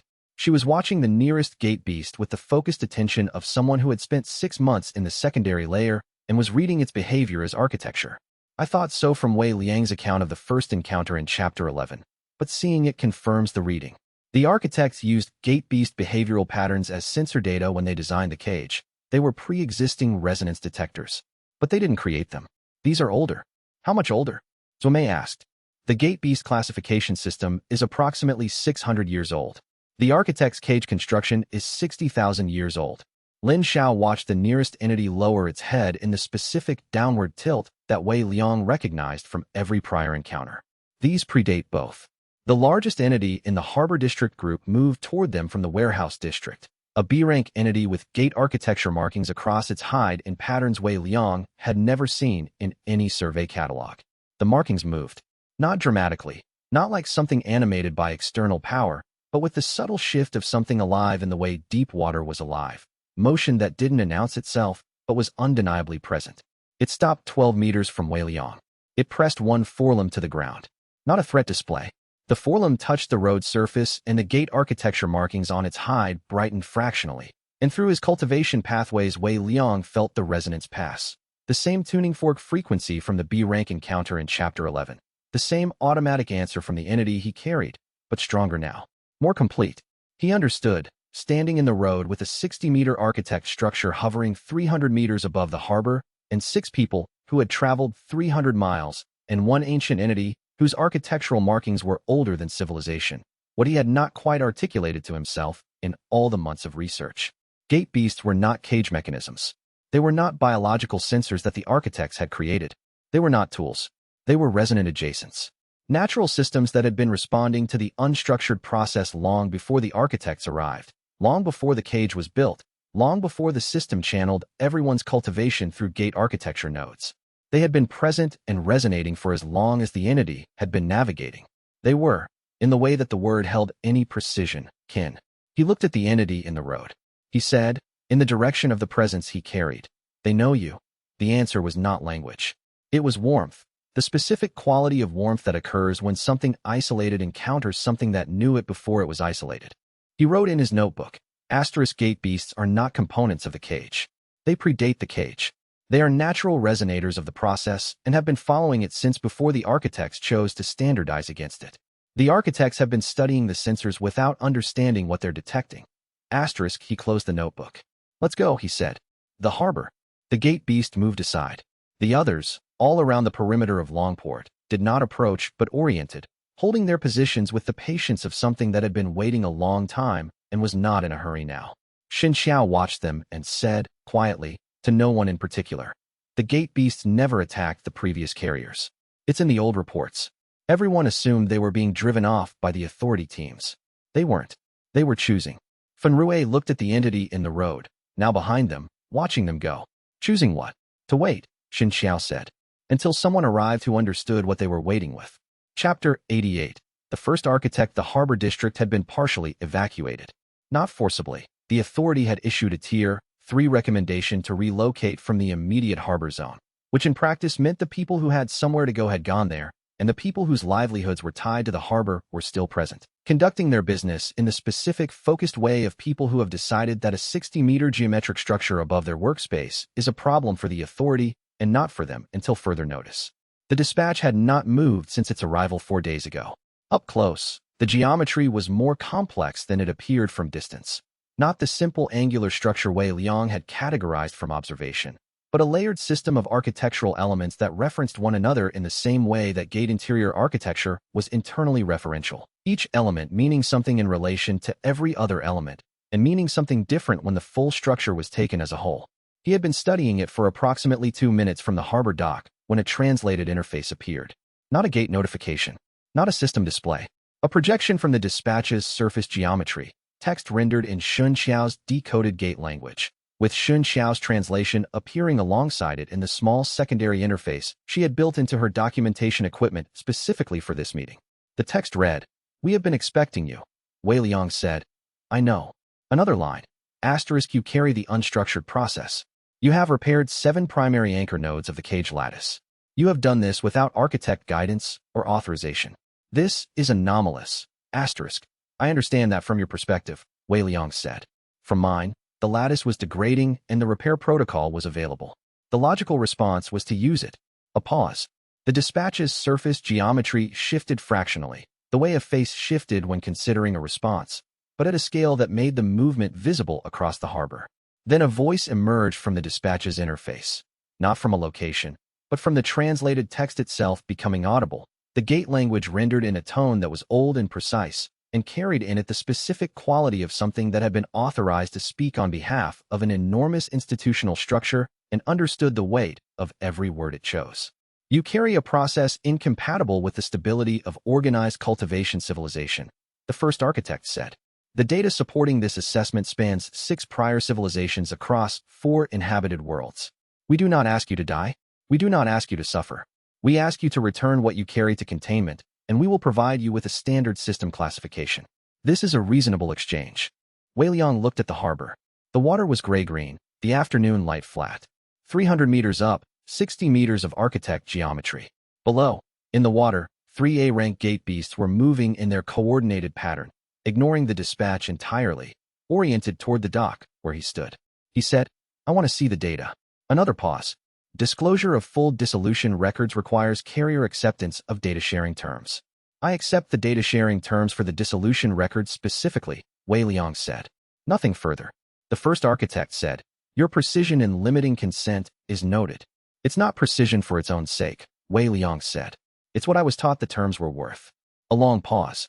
Then the interface expanded and data began transferring through the lattice architecture, not in a format Wei Liang could read in real time, but in a form that Zhuomei's mapping instruments began recording, that Xianxia's documentation equipment began translating, that Lin Xiao's 6 months of immersive gate language education allowed her to parse as it arrived. 6 civilizations. 4 worlds. Each with its own resonant carrier achieving partial or full integration. Each ending in the same classification, total dissolution. Cultivators losing structural coherence over a period of 3,000 years. The organized cultivation systems of those civilizations dissolving into undifferentiated energy. Populations losing the ability to direct cultivation at all. The records were detailed. The outcomes were consistent. Wei Liang read through the data for a long time. He had frameworks for evaluating evidence under adversarial conditions. The same frameworks he'd used on Huang Bao's letters, on Kong Shu's managed reports, on the system notification syntax that had first told him something was wrong with the architecture of the world. He applied them now. The data was real. The events it described had happened. 6 civilizations. Consistent dissolution pattern. He could not look at the records and dismiss them. He also could not look at them and feel certain they meant what the first architect said they meant. He said, the data is authentic. Yes. And the dissolution events occurred as described. Yes. I cannot immediately refute the data, Wei Liang said. I notice that is not the same as confirming your interpretation of what it means. The first architect's voice was steady. The outcomes are unambiguous. The outcomes are accurate, Wei Liang said. The causes are what I'm questioning. The harbor was quiet around them. Behind Wei Liang, Xianxia was still working through the translation. Fen Rui stood 3 steps back, near the dock's edge, not crowding but present. Lin Xiao was reading the incoming data with the focused attention of someone who had been inside the secondary layer and recognized architectural language from the inside rather than the outside. She stepped forward. Chapter 89. Correlation. The first architect did not appear to have an immediate response to the fact that Lin Xiao had moved to the front of the group. In Wei Liang's assessment, this was the most informative thing the architect had done since the conversation began. The pause, 3 seconds, which was long for a being that spoke in the precise cadence of institutional authorization, registered as something processing unexpected input. Your assessment of the dissolution data identifies a causal claim, Lin Xiao said. Her voice was level, carrying the specific quality of someone who had prepared this argument in detail before the conversation began. The claim is that resonant carriers carrying the unstructured process caused their civilizations to dissolve. You have presented outcome data. You have not presented mechanism data. The correlation across 6 civilizations is consistent, the first architect said. Consistent correlation over 6 instances, Lin Xiao said, from 4 worlds that your organization had already classified as non-standard cultivation zones, is a small sample with a selection bias. You were monitoring worlds where the process was already present because those worlds were already anomalous within your framework. You didn't monitor 10,000 standard worlds. You monitored the ones you identified as problems. Another pause. The methodology of the survey was established based on risk classification, the first architect said. Yes, Lin Xiao said. Which means you studied civilizations that were already under observation and already under some degree of architectural intervention, and measured their outcomes, and used those outcomes to justify further intervention. That's a closed feedback loop, not independent confirmation. She looked at the dispatch structure with the expression she used when examining gate-frame inscriptions: patient, technical, interested. I want to ask you a specific question about the 6 civilizations. Of the carriers involved, how many of them made active voluntary contact with the unstructured process before the dissolution events began, versus how many were in passive integration with minimal directed communication? Silence. Not a processing pause. A silence with a quality that Wei Liang recognized from the Kong Shu confrontation. The specific quiet of someone who has been asked a question they know the answer to and are calculating whether to provide it. That data is not available, the first architect said. Lin Xiao said, it should be available if the dissolution records are as comprehensive as you've presented them. The behavioral profile of the carriers would be the first variable a thorough study would control for. The records from that period predate comprehensive behavioral documentation protocols. The records you provided include environmental cultivation data at 7-year intervals, Lin Xiao said. Behavioral documentation was available. You chose not to include it. She stepped back slightly, not conceding the point, just repositioning. I spent 6 months inside the secondary layer architecture of a cage crystal. The unstructured process had direct access to my mind for 6 months. My cultivation capacity after emergence was unchanged. My personality was unchanged. My relationships were intact. My civilization did not dissolve. She looked at the dispatch. I'm one data point. I acknowledge that. But I'm a data point your records didn't include and your model didn't account for, which means your model is at minimum incomplete. The harbor was very quiet. Xianxia's documentation equipment was recording every element of the exchange. Zuomei was mapping the dispatch's surface geometry response to the conversation, which was subtle but present, the same kind of response that a face showed when reconsidering something. Dao Ren had his detection skill running continuously and had moved slightly to Wei Liang's left, which was his position when he was monitoring for external signal, not immediate threat. The first architect said, your argument is not without merit. Thank you, Lin Xiao said. However, the first architect continued, the proposal we have offered remains the safest course for the populated civilization of this world given the available evidence. The data we have is what we have. Operating on incomplete data by preserving the carrier and the process is a larger risk than operating on incomplete data by returning to standard containment. Wei Liang had been listening to this exchange and building his next piece. He said, now, the cage is at 63% anchor stability on the nodes we've repaired. The remaining nodes are degraded but not failed. We have an active repair protocol and a carrier who has demonstrated functional control over the integration for 8 months. He let that settle. The dissolution cases you've documented all occurred in civilizations where the carrier either had no repair capability or the repair was being attempted under opposition conditions, including, in at least 3 of the 6 records, active architectural interference from your organization during the critical integration period. The first architect's voice shifted by 1 register. Still precise. Now attending. The interference was necessary to prevent. I'm asking whether the interference contributed to the dissolution, Wei Liang said. Not whether it was intended to prevent it. Whether your involvement in those civilizations created the outcome you were trying to prevent. Silence. In the water below the dock, the 3 gate beasts had stopped their coordinated movement. They were still. The harbor's ambient noise, the creak of dock lines, the lap of water, the distant sounds of the working city behind the evacuated zone, was present and ordinary and completely indifferent to the conversation happening above it. Chapter 90. Non-available. The first architect did not answer immediately. This was the 3rd significant pause in the conversation. Wei Liang had cataloged them the way he cataloged all significant omissions, as data. The first pause had been when Lin Xiao stepped forward. The second when she asked about behavioral documentation. The third now, when he had asked whether the architect's own interference had contributed to the dissolution events they cited as justification. 3 pauses, each triggered by a question that operated at a level the institutional script had not prepared for. The script, he was becoming certain, was very good at handling the categories Lin Xiao had named: compliance, defiance, confusion, bargaining.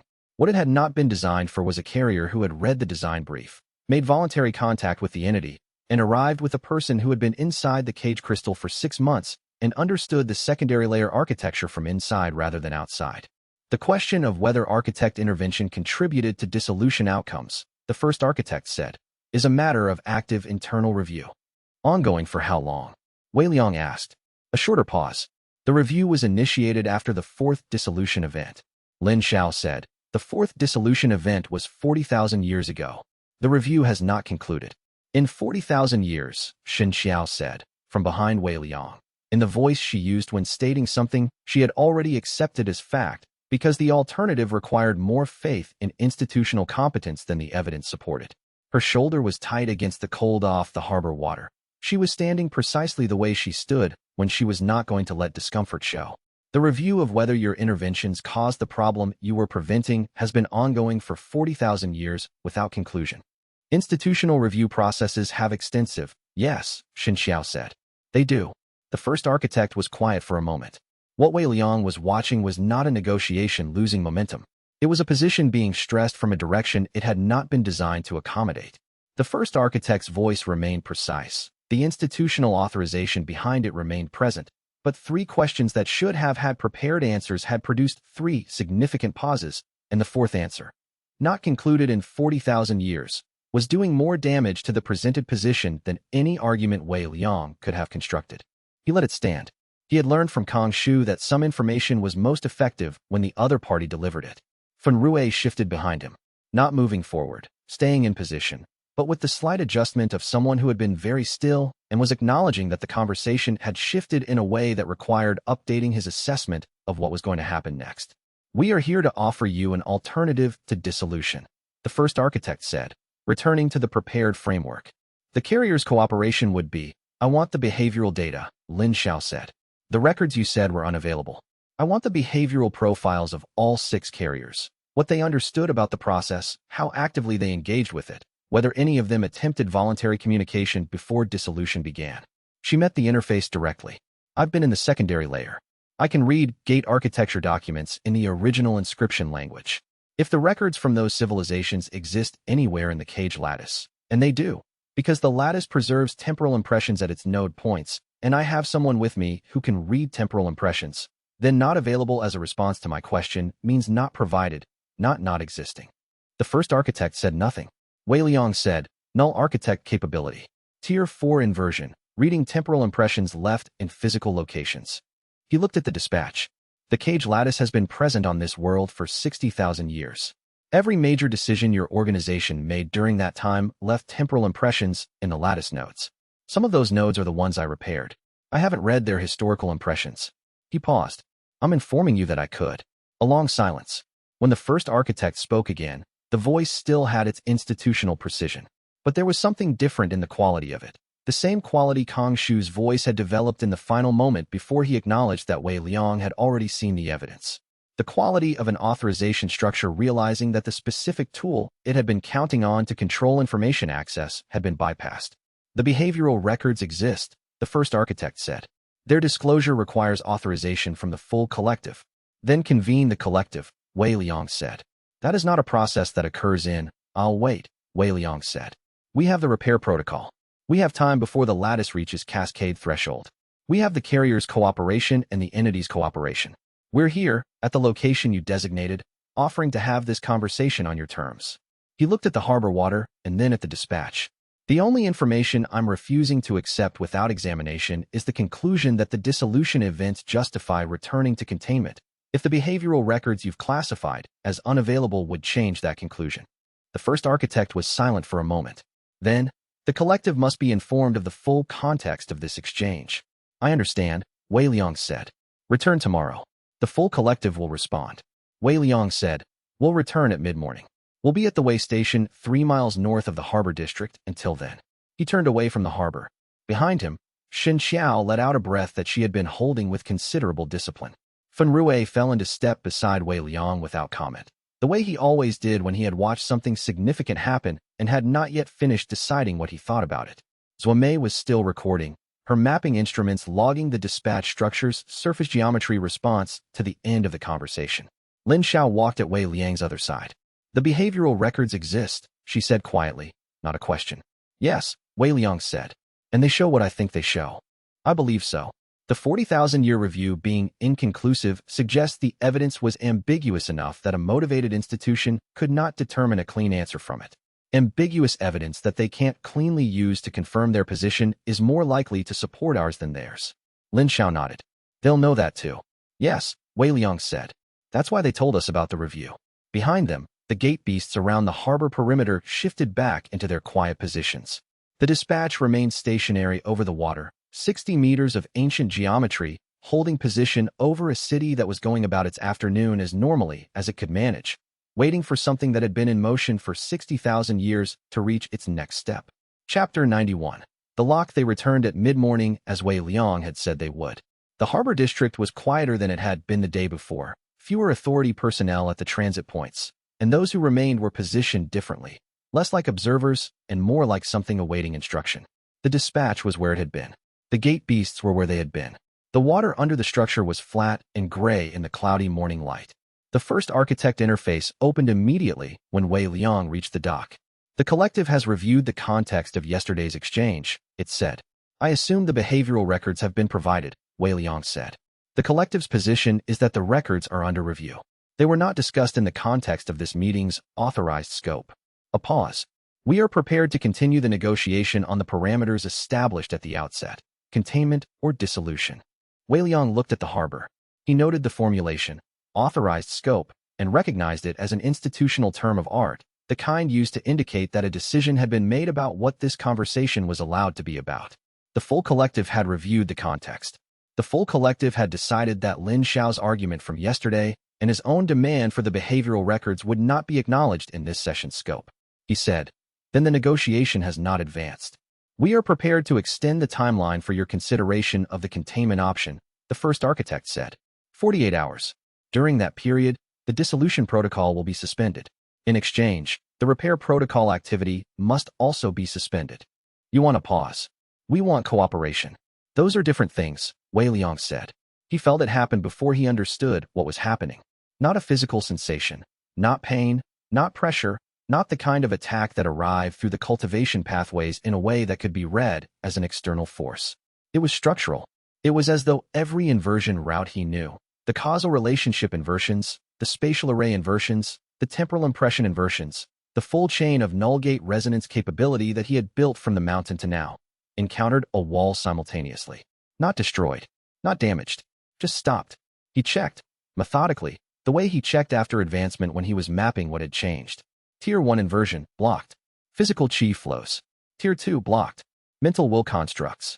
Tier 3, 4, 5, blocked. Every pathway. The cultivation energy was present. His rank was intact. But the mechanism by which he translated that presence into the action of inversion was suspended as cleanly as a gear lifted out of a moving wheel.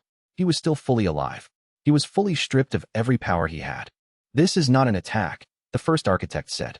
Its voice was as even as it had been from the beginning. It is a pause, a structural pause, of the repair protocol specifically, and of the inversion capability that initiates it. We are able to implement this pause because the repair protocol runs through the same lattice architecture we built and maintain. Your cooperation or your dissolution. Those are the parameters we are authorized to offer. This is not a choice we are making lightly.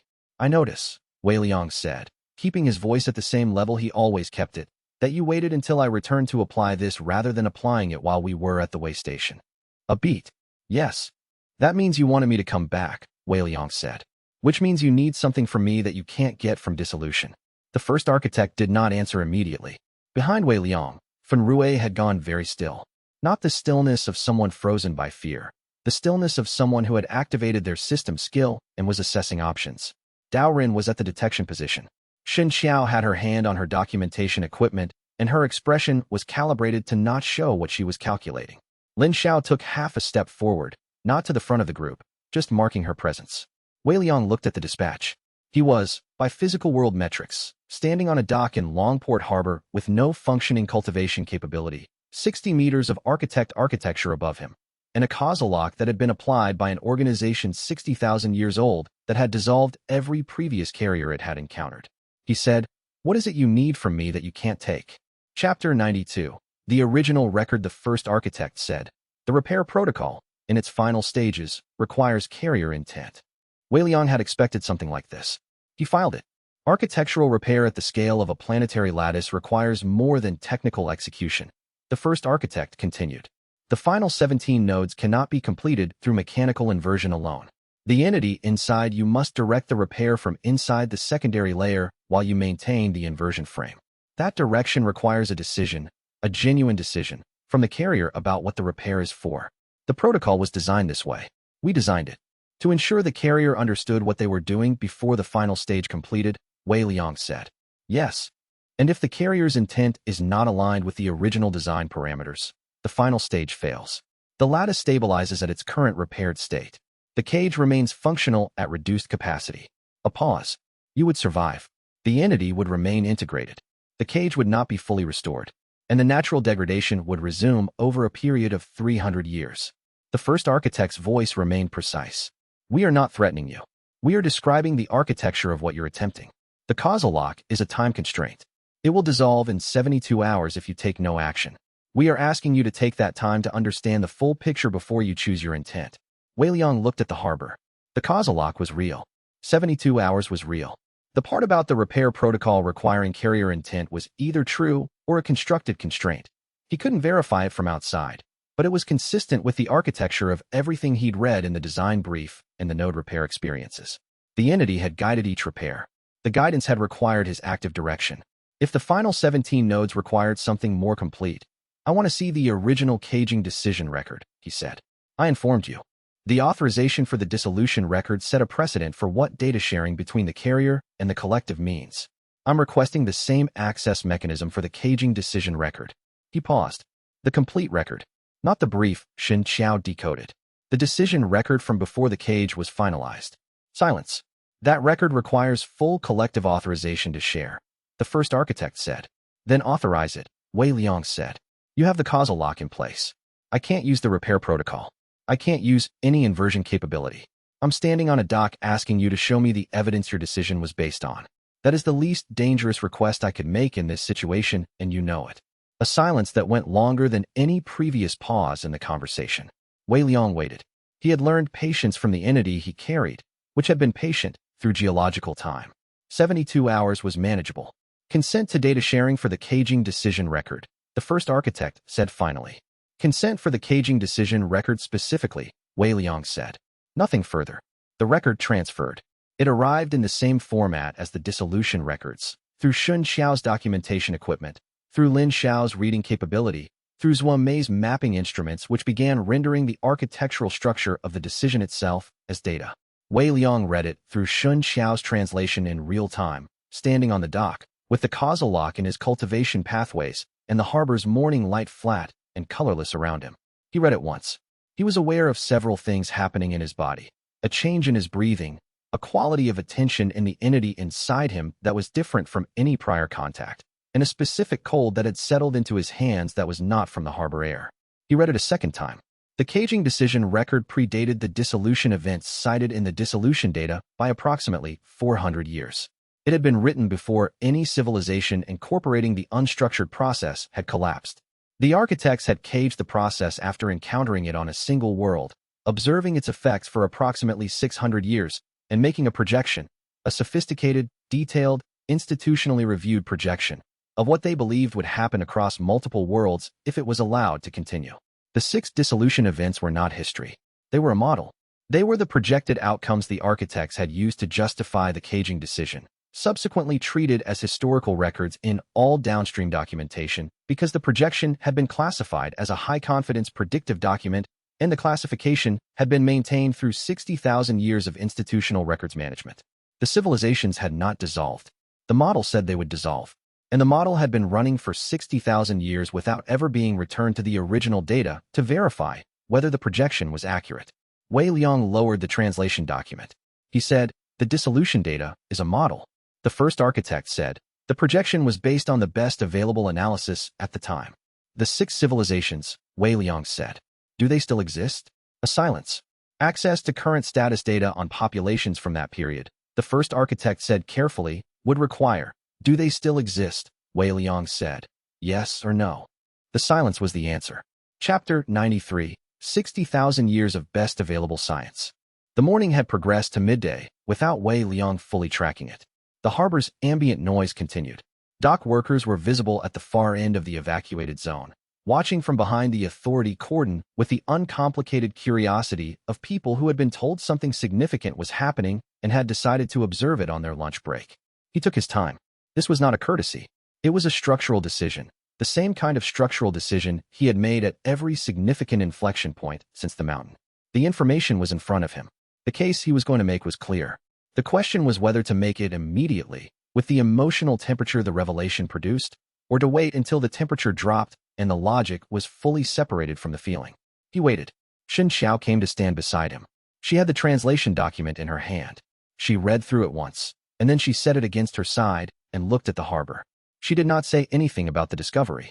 What she said was, "Your shoulder is tight." He had not noticed. He made a conscious adjustment. "Better," he said. "What are you going to do?" "State what I've found. Give the first architect the opportunity to respond. Document the response." He paused. "The people from Longport who have been watching since yesterday are still there. I want them to hear this conversation." "Because the architects can't suppress what's publicly witnessed," Xianxia said. "Because the architects' authority over the cage depends on the system they built, and the system is operated by millions of people who have no idea what the system was designed for. The more of those people who understand the picture, the harder it becomes to return to managed suppression." He looked at the doc. "I'm not trying to damage the architects. I'm trying to prevent the option of silence from being viable."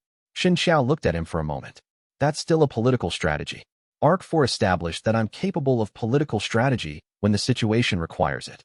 She made a sound that was not quite a laugh, but lived in the same neighborhood. "Go." Wei Liang turned back to the harbor and the interface. "The dissolution data was a projection," he said, at normal conversational volume, which was loud enough in the harbor's morning quiet to carry to the gathered observers. A 60,000-year-old projection made before any of the predicted dissolution events occurred, subsequently reclassified as historical record, and presented to this conversation as evidence of outcomes that may never have happened.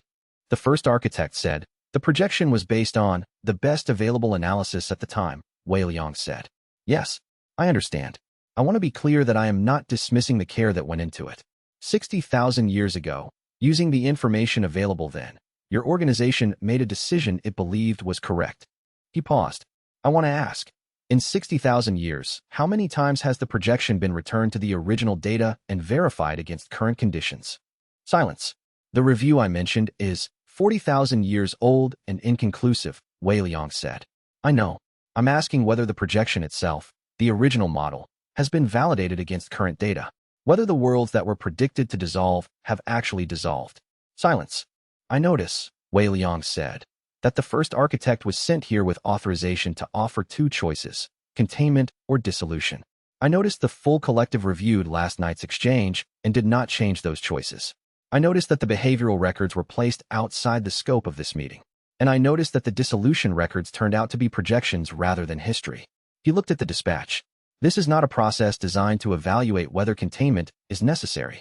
It's a process designed to return the cage to standard operating parameters with my cooperation, and every piece of information I've asked for has been either withheld or disclosed under conditions that constrained how I could use it."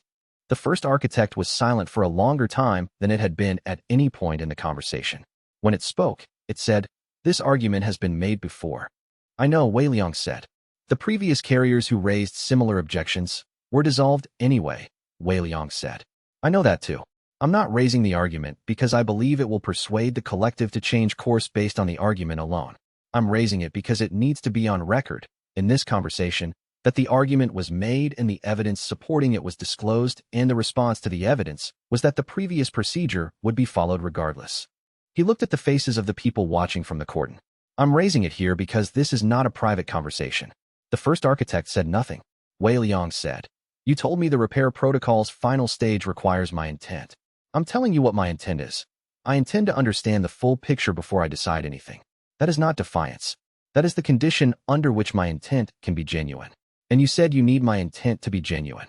Chapter 94, Fracture the Dissolution Protocol, began 12 seconds later. Not from the dispatch. From inside, from the same causal lock architecture that had suspended his inversion capability, reversing its function. Instead of holding his cultivation pathways in suspension, it began applying pressure to their structural integrity, the way a vice applied pressure to whatever was between its jaws. Not pain in the conventional sense. The cultivation pathways didn't have nerves. What it felt like was his own capability becoming a weapon turned on him. He had 3 seconds of clarity in which he understood exactly what was happening and made several assessments very quickly. The first architect had said the dissolution protocol was suspended for 72 hours. This was the 4th time in this negotiation that the institutional position had been technically accurate and operationally false. The suspension had been conditional on Wei Liang's public statement not being made. Fen Rui was already moving. Wei Liang, stay back, Wei Liang said. His voice was steady. He was very aware of his hands. They had gone from cold to numb. The architecture is inside me. External intervention will destabilize the lock structure before I've mapped it. He had 2 seconds of something that was not time but felt like it, in the space between what was happening and what he was going to do about it. The causal lock was architecture. It ran through the same lattice nodes he had spent 4 months repairing. It operated on the same principle as every other architect construct he had examined: structured channels, precise flow, energy directed through design pathways. He had been reading architecture for 8 months. The entity inside him was not passive. For the first time since the mountain, since the breakthrough cave and the shattering core and the thing that had poured into the void, he felt the entity stop being a presence and become a participant. Not taking over, not overriding. Participating, the way a second person participates in lifting something neither can lift alone, with each supplying the kind of force the other cannot. The death sensation began. He had experienced it 5 times before. He knew what it felt like. Every meridian dying simultaneously, the cultivation pathways going cold and dark, the specific quality of being present in a body that has stopped working. He had always endured it. This time it was happening while he was standing upright on a dock with an architect dissolution protocol active in his cultivation system, and he could not simply fall forward into unconsciousness. He was conscious through the whole thing. Every meridian collapsing, not one at a time, but in sequence that felt purposeful rather than catastrophic, like a structure being deliberately disassembled to its components before being rebuilt in a different configuration. He was standing, and he was conscious, and the entity was present in each moment of the disassembly in a way that was the closest thing to protection that the entity could provide. For hours. He knew it was 4 hours later because the light had changed. The flat gray of morning had become the flat gray of late afternoon. He was still standing, which was not possible by any physical logic he understood. Fen Rui's hand was on his arm, not pulling, just present. Xianxia was 2 steps back. Lin Xiao was watching the dispatch with an expression that was not fear. Wei Liang looked at his hands. Then he looked at the causal lock. He could see it now, not just feel it, but see it, with the specific visual quality that the 6th tier of inversion had apparently granted him. The causal lock was a technique. A structured technique built into the lattice architecture, with an identity, a specific technique nature that defined what it was and what it did. Tier 6. Invert the identity of techniques. The causal lock's identity was restraint. It was built to restrain the inversion pathways by occupying the same structural space they operated in. He inverted its identity. A technique designed to restrain inversion became a technique that freed it. The lock dissolved, not with force, not with the application of power against power, but with the simple structural elegance of taking a key and putting it in the mechanism it fit, which was the lock itself. He breathed. His hands were shaking, very slightly, with the quality of something that had been through a significant physiological event and was demonstrating the aftermath. He stood with it for a moment, recording the sensation without trying to suppress it. He looked at the dispatch. Chapter 95, Compatible Structure. Your tools work the same way we do, Wei Liang said. His voice was hoarse from 4 hours of controlled silence. He was aware of this as information. The voice told Fen Rui and Xin Xiao and everyone watching from the cordon what the last 4 hours had cost, but he made no effort to compensate for it. The information was accurate, and hiding it served no purpose. The dispatch was still. The causal lock you applied, Wei Liang continued. It operates through the same structural principles as null gate resonance. Structured cultivation pathways, negative space architecture between the channels, inversion mechanics at the carrier level. It's not similar. It's identical. He looked at the harbor water, then at the dispatch. You built the cage using the same principles as the thing you caged. That's not an accident. That's not parallel development. You used what you were trying to contain as the structural model for the containment. The first architect was silent. Which means, Wei Liang said, either you invented this power system and the unstructured process learned from your architecture, or the unstructured process was using this architecture before you existed, and you built your containment system by studying what you were trying to contain. He paused. I believe the second one. I believe the design brief's description of the unstructured process as predating your civilization is accurate, and I believe the cage was built by reverse engineering the very thing inside me, because it was the only architecture that could interface with it. The architecture of the cage was derived from, the first architect began. From what was inside it, Wei Liang said. Yes, I know. I just demonstrated it. The causal lock you designed as a containment mechanism is structurally compatible with my Tier 6 capability because the Tier 6 capability and the causal lock are both derived from the same source. When I inverted the lock's identity, I wasn't defeating your technology. I was using the original source to resolve a derived copy. He let that settle. You cannot contain this using architecture built from this, because anything built from this is, by definition, operable by this. The dispatch's surface geometry shifted, not fractionally, the way it had shifted during previous argumentative exchanges. A significant shift, the kind of structural response that, in human terms, would look like someone stepping back to reconsider the foundations of the conversation. The containment architecture was developed over 600 years of observation, the first architect said. The intent was to build something that could interface with the process directly enough to hold it, Wei Liang said. And you succeeded. But interface means two-way. It always means two-way. Behind him, Fen Rue was quiet with the quality of someone who had been holding a significant thought for several hours and was now deciding when to release it. Dao Ren had his detection skill running and had not said a single word during the last 4 hours, which was its own form of communication. The people at the Longport cordon had not moved. There were more of them than there had been in the morning. Wei Liang looked at the first architect interface. I advanced to fracture sovereign during the dissolution protocol, he said. That advancement was not voluntary. The entity responded to the threat by completing an integration stage that was already in progress. I want you to understand what that means structurally. Your dissolution attempt did not stop the advancement. It accelerated it. The technique you used to contain me created the conditions under which I became less containable. He paused. I'm telling you this not as a threat. I'm telling you because it is evidence for the same argument Lin Xiao and I have been making since yesterday. The pattern of trying to suppress this and producing the opposite result is not new. I believe it is the pattern the behavioral records you classified as unavailable would show, if you let us see them. The first architect said nothing for a long time. When it spoke, the voice had something different in it. Not softer. The precision was still there. The institutional authorization was still there. But the voice of something that had been delivering a prepared position and had arrived at the edge of the preparation and was now speaking from a different place. The collective did not review the context of yesterday's exchange to determine whether your arguments had merit, it said. The collective reviewed it to determine whether the dissolution protocol was still the appropriate primary response given the carrier's demonstrated capability profile. Wei Liang waited. The conclusion was that dissolution was still appropriate, the first architect said. And I applied it. And the carrier advanced in rank during the protocol, and is now standing on a dock in a harbor city explaining the structural relationship between the cage and the process to a population of several hundred observers.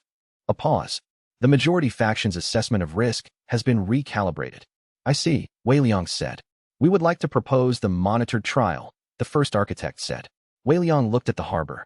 He looked at Fen Rue, and at xianxia, and at Lin Xiao, and at Zhuo Mei, who had been mapping the surface geometry response of the dispatch for the last 20 minutes, and who met his eyes with the specific expression of someone who had watched him go through 4 hours of very bad architecture and wanted to have a conversation about that when the immediate situation allowed. He turned back to the dispatch. Tell me the terms, he said. Chapter 96. The first node. The first architect laid out the terms with the same institutional precision it brought to everything. The carrier would complete the repair protocol across all 17 failed nodes. The collective would monitor through the gate lattice for dissolution event signatures in the populated areas surrounding each repaired node. If dissolution events were detected, if the repaired lattice produced the degradation pattern the original model predicted, the dissolution protocol would be reinstated. If no dissolution events were detected through completion, the question of permanent containment would be opened for full collective review. Wei Liang said, how long between a node repair and a determination that no dissolution event has occurred? 3 months per node. He did the calculation. 17 nodes at 3 months each. That's 4.25 years. The timeline is unacceptable, Wei Liang said. Not for strategic reasons. Practically, the lattice has remaining degradation pressure. The unrepaired nodes will continue failing during a monitoring period of that length. The cascade threshold is approximately 14 months from now by the cartographer's most recent projection. A pause. The monitoring period per node can be compressed if no early indicators of dissolution are present. 6 weeks per node, Wei Liang said. If no dissolution indicators appear in 6 weeks, the collective proceeds to the next node. If indicators appear, the monitoring period extends. If indicators extend beyond 3 months, we're back to the original position. Another pause. 4 weeks. With a 6-week extension threshold. Wei Liang thought about Zhuo Mei's cascade projection. He thought about 14 months. 17 nodes at 4 weeks per node was 17 weeks, well inside the threshold, even accounting for the extended intervals on complex repairs. Accepted, he said. The dispatch shifted, the significant structural shift he had started reading as the architect version of a deep breath. We will withdraw the causal lock. We will withdraw the dissolution protocol. In return, the carrier agrees not to initiate repair protocol on any node without advance notification to the collective through the lattice channel. Notification, not permission, Wei Liang said. A pause that read as concession. Notification. Accepted. The causal lock dissolved. It was not the liberation Wei Liang had expected. The Tier 6 inversion had already freed his capability from the lock's mechanism. So what dissolved was the residual structure that had still been occupying the same space as his inversion pathways. Like a channel clearing after a blockage had been removed. He breathed once and let the capability settle into its new shape. He could invert the identity of techniques. He needed to understand what that meant in practice. He had experienced it once, in the dock, when the causal lock had become its own key. That had been a reactive application. He had no mapped theory of how to apply the capability deliberately. The first architect said, "We will observe." "I know," Wei Liang said. The first degraded node was 3 miles northeast of Longport, at the site of an old gate event that had closed 40 years before the system arrived. Zhuo Mei had mapped it 6 weeks ago from the corridor approach. The node's failure signature was one of the more complex in the remaining 17. Not the worst, but complex, the kind of degradation that had accumulated irregularly rather than progressing in the standard pattern, which meant the inversion framework required more calibration at the outset. He walked to it. The collective's monitoring presence in the lattice was new. He could feel it now with the fracture sovereign capability, the way you could feel being watched if the watching was intense enough. Not hostile. Precise. 17 data points being attended to by something that had built the architecture of the world's cultivation system 60,000 years ago, and was now watching a single carrier stand at one of its failing nodes and attempt repair. He told the entity he was ready. The entity was already present. Had been present, in that new participant quality, since the dock. It was learning something from the advancement, he thought. Learning what it felt like to act rather than guide. The way he was learning what it felt like to have something act with him rather than through him. He began. The inversion framework went in over 40 minutes of precise calibration, the entity guiding each frame point from inside the secondary layer while Wei Liang held the outer structure. It was different from the previous anchor nodes. Those had been repairs from the outside in.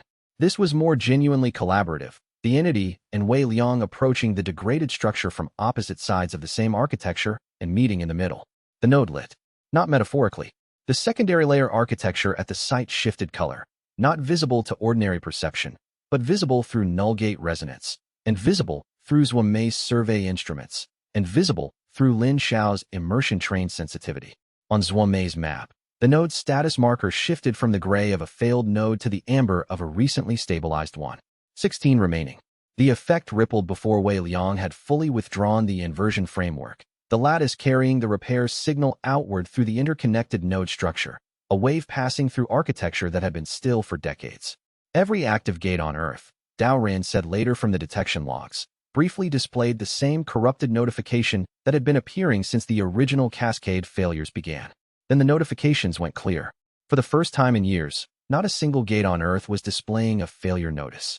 Wei Liang stood at the site of the first repaired node and was aware, through the fracture sovereign capability and the entity's shared attention, of the lattice as a single thing for the first time. Not a collection of nodes. Not a map. A structure that was alive in the way that any organized system was alive. Responsive, self-referential, capable of something that felt, in the entity's communication quality, like relief. He wrote in his notebook, * first node of the monitor trial. Status, amber. No dissolution indicators. The architects are watching. * He looked at the clear sky over Longport. They should watch. Chapter 97. 40 seconds Fan Rui was watching his system interface. He had been watching it since approximately the point where Wei Liang entered the inversion framework, 40 minutes ago. It had started doing something he had not seen before and did not have a category for, and he had the specific focused attention of someone who could not decide whether what he was observing was a malfunction or an upgrade. A new tier had appeared in his skill list. It was not labeled with the standard skill tier nomenclature. It was labeled undefined integration. He had encountered that phrase once before, in Chapter 15, 8 months ago, when the first demonstration of Wei Liang's inversion technique had caused his system interface to display undefined technique for approximately 3 seconds before the notification cleared. That had been external. This was internal. This was his system responding to the node repair event, to the lattice shift, to the monitoring presence, to whatever the repair had done to the secondary layer architecture that every system user on Earth was unknowingly connected to, and generating a skill tier that should not exist. He looked at the activation prompt. There was no description, no ability rating, no associated cost, just the tier label and the activation function. Exactly the way every other skill in his interface looked, except that every other skill had been granted by the system at specific progression milestones, and this one had appeared without a milestone, without a notification, without any of the standard arrival sequence. He looked at Wei Liang, who was standing at the repaired node site with a quality of complete stillness that Fenrui had learned to read as deep internal processing. He decided this was information Wei Liang should have as soon as possible. He activated it. The first sensation was absence. Not the absence of his skill capabilities. They were still there. He could feel them. But the absence of the structured channels they moved through. For 40 seconds, Fenrui's cultivation pathways did not route through the standard gate architecture framework his system had assigned them at the beginning of his hunter career. They moved instead through something different, the spaces between the channels rather than the channels themselves. The negative space. He understood, for 40 seconds, what Wei Liang felt when he inverted. Not the specific technique. Not the precise mapping and the calibrated pulls that Wei Liang had spent months developing. Just the spatial experience of being inside cultivation architecture and moving through the gaps in it rather than the structure. It felt like having been in a room for years and discovering there were walls you had never touched. It lasted exactly 40 seconds. Then the skill tier deactivated and his cultivation pathways snapped back into their standard configuration with the specific sensation of a door closing on a room he had just seen for the first time. He was crying. He became aware of this approximately 4 seconds after the fact. The specific surprise of finding your face wet when you had not been conscious of any emotional escalation that would account for it. He wiped his eyes with the back of his hand and looked at the sky, which was ordinary and gray and completely indifferent to what had just happened to him. Xianxia was 3 meters away, watching him with the expression she reserved for phenomena that were significant enough to warrant careful attention. She did not say anything. Wei Liang turned from the node site and looked at him. It appeared during the repair, Fenrui said. His voice was steady. This was not a difficult kind of crying. It wasn't grief or fear. He didn't have a category for it. A new tier. I activated it. It lasted 40 seconds. He paused. It worked the way yours works. Wei Liang was quiet for a moment. How did it feel, he said.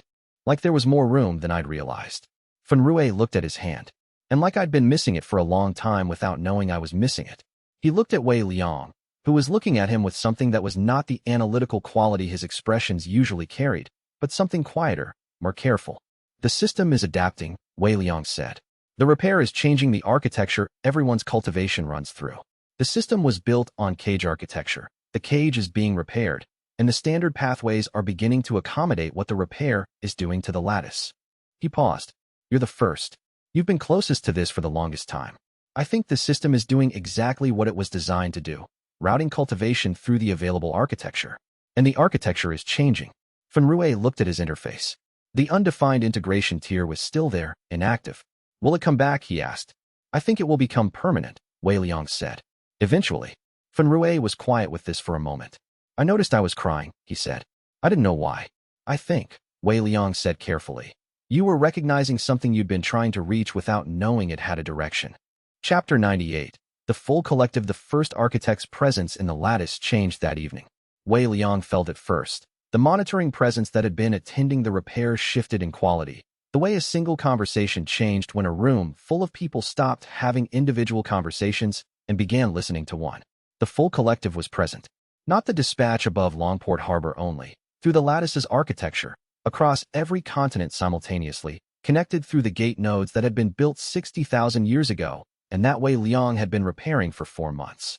Every node in the system was a relay point. Every relay point was now conducting the collective's attention. He was being observed from everywhere the cage touched, which was everywhere. The first architect spoke, but the quality of its voice had changed.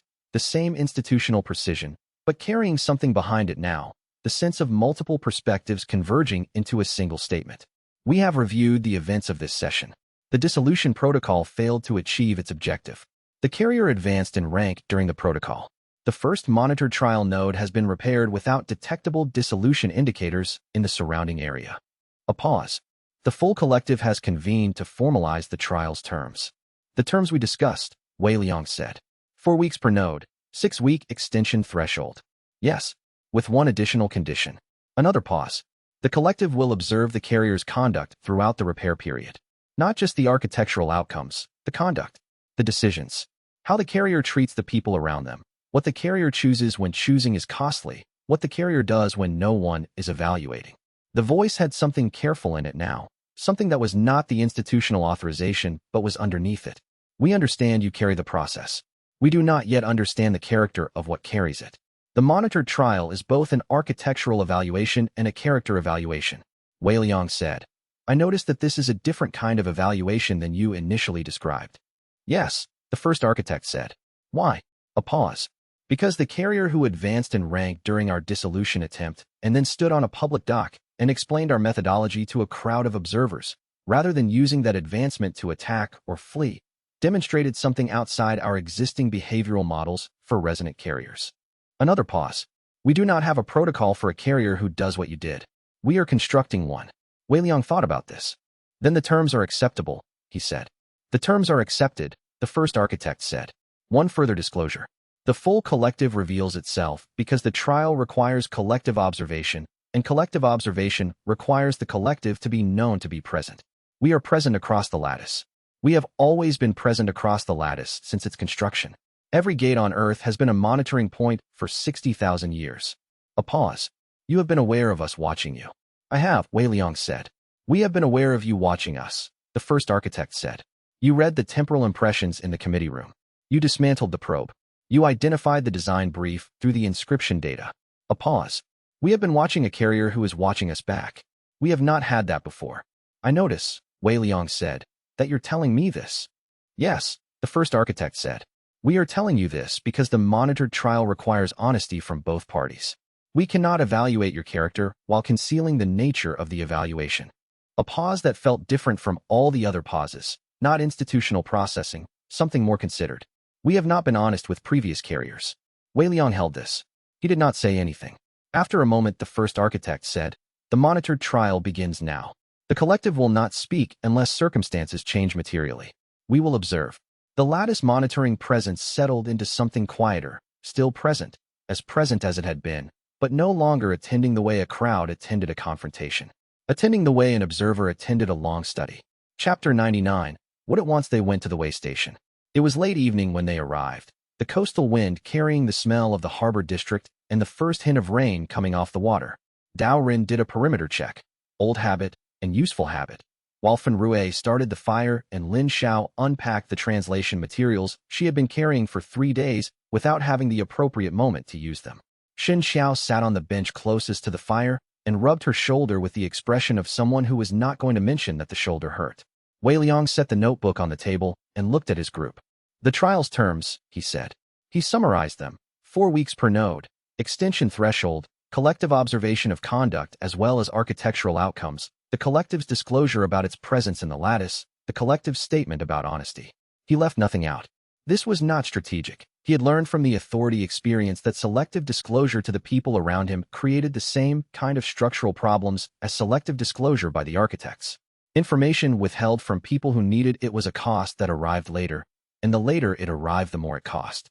Fen Rui, who had been watching the fire with the specific expression of someone still processing the 40 seconds, said, yes. The trial, we should accept it.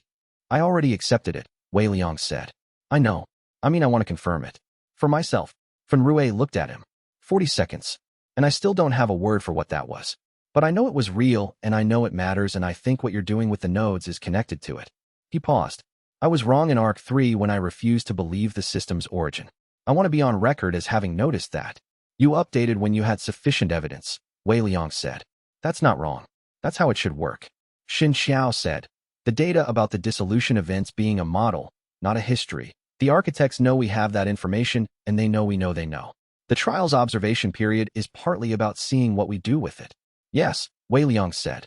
We could use it publicly. The disclosure to the Longport crowd was already a start.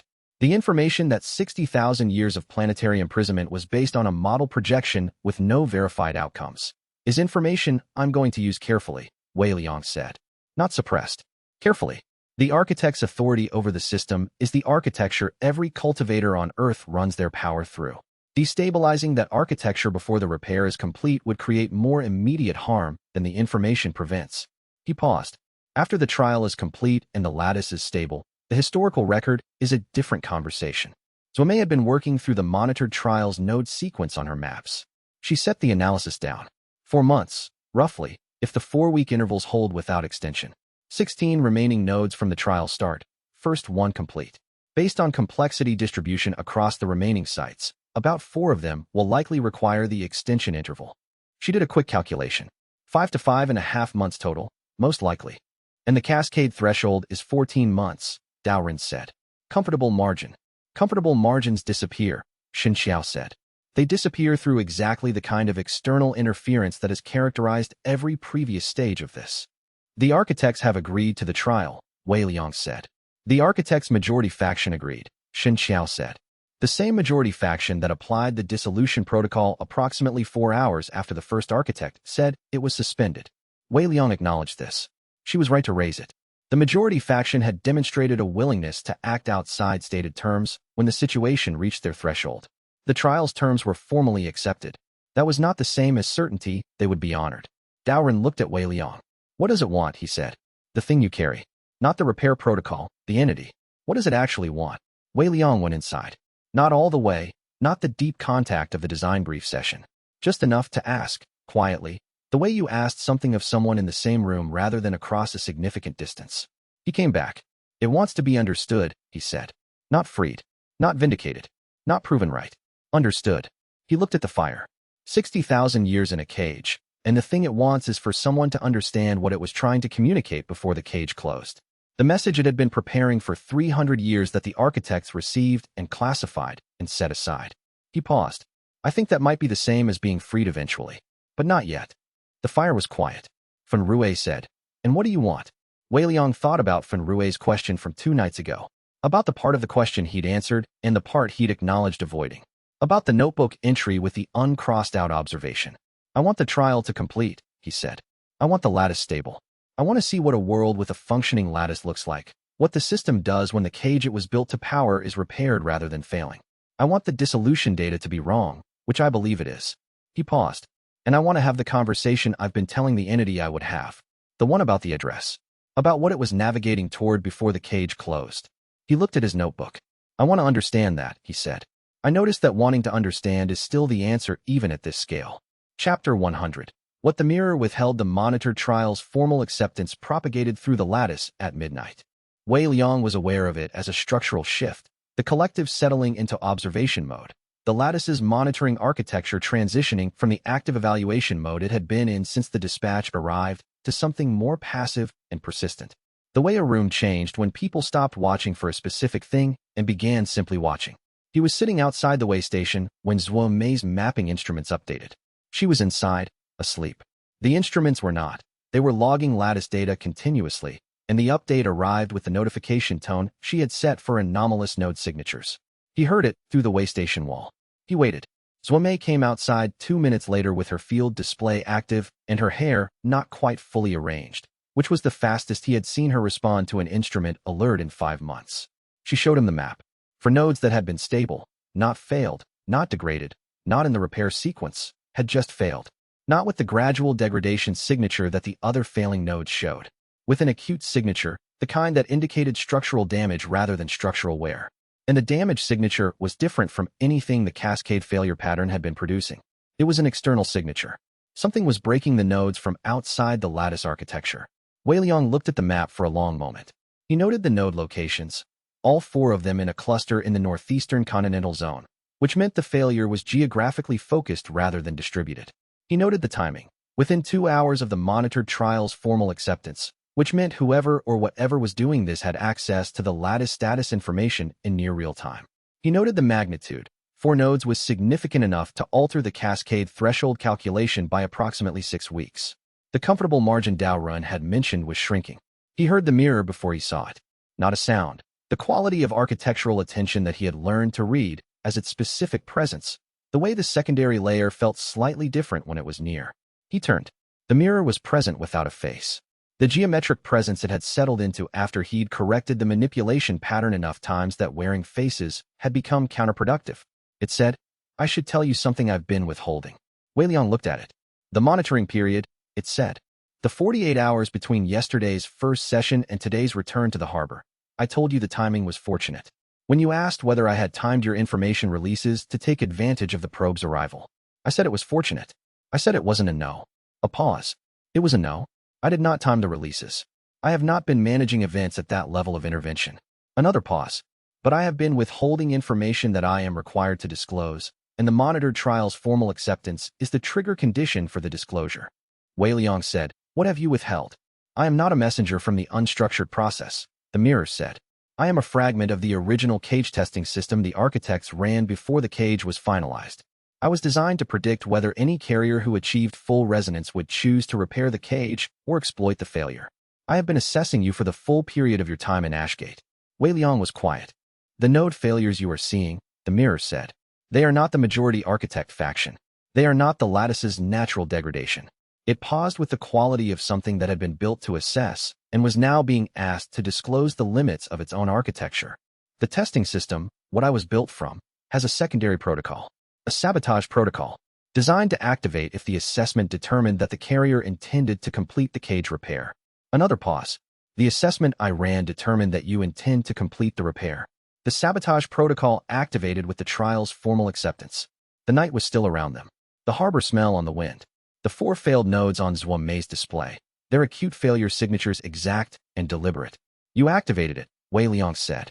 "The protocol activated automatically from the assessment's conclusion," the mirror said. "I could not have stopped it. I did not know, when I began the assessment, that the assessment's conclusion would trigger a sabotage.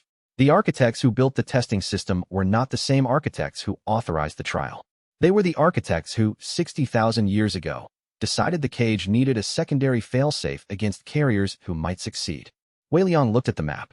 "How many more nodes can the protocol fail?" he said.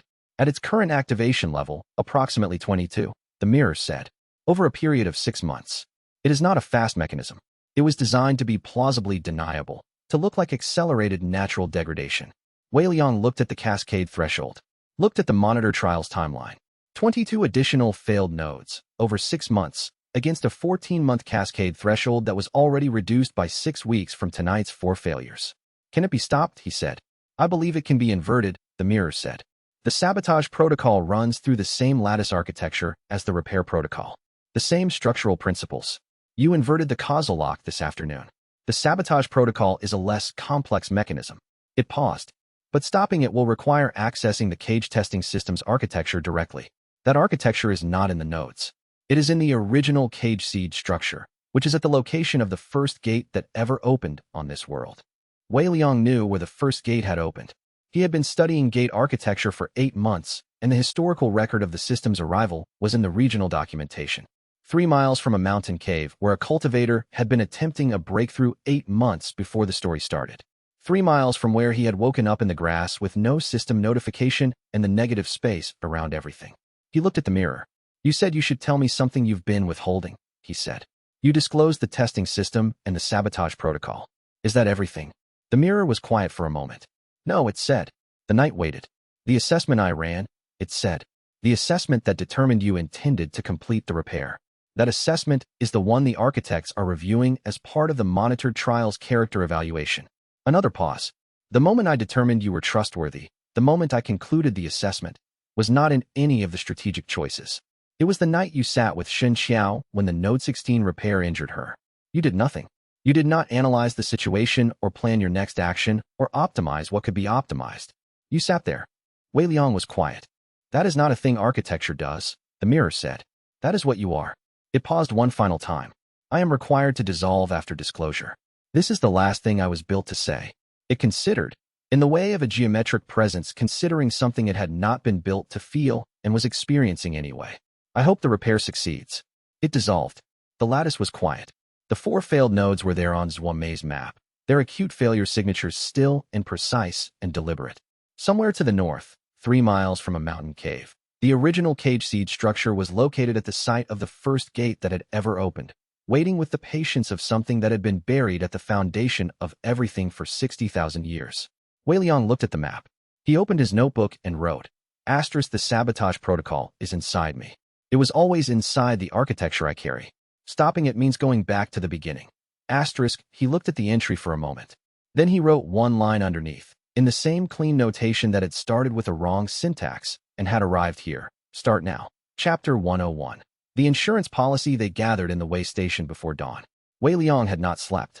He had spent the 4 hours between the mirror's dissolution and the first gray light reconstructing what he knew and what he had assumed, and what the distinction between those two things now implied. He had been wrong about the majority faction. Not entirely wrong. The faction was real. The internal division in the collective was real. But the sabotage protocol the mirror had described was not the majority faction operating outside the collective's agreed terms. It was older than the current collective. It had been built into the cage testing system 60,000 years ago by the architects who designed the cage, the same architects who wrote the design brief, who built the original testing system the mirror was a fragment of, who had never trusted that a carrier would remain compliant through completion. The majority faction had not broken the 4 nodes.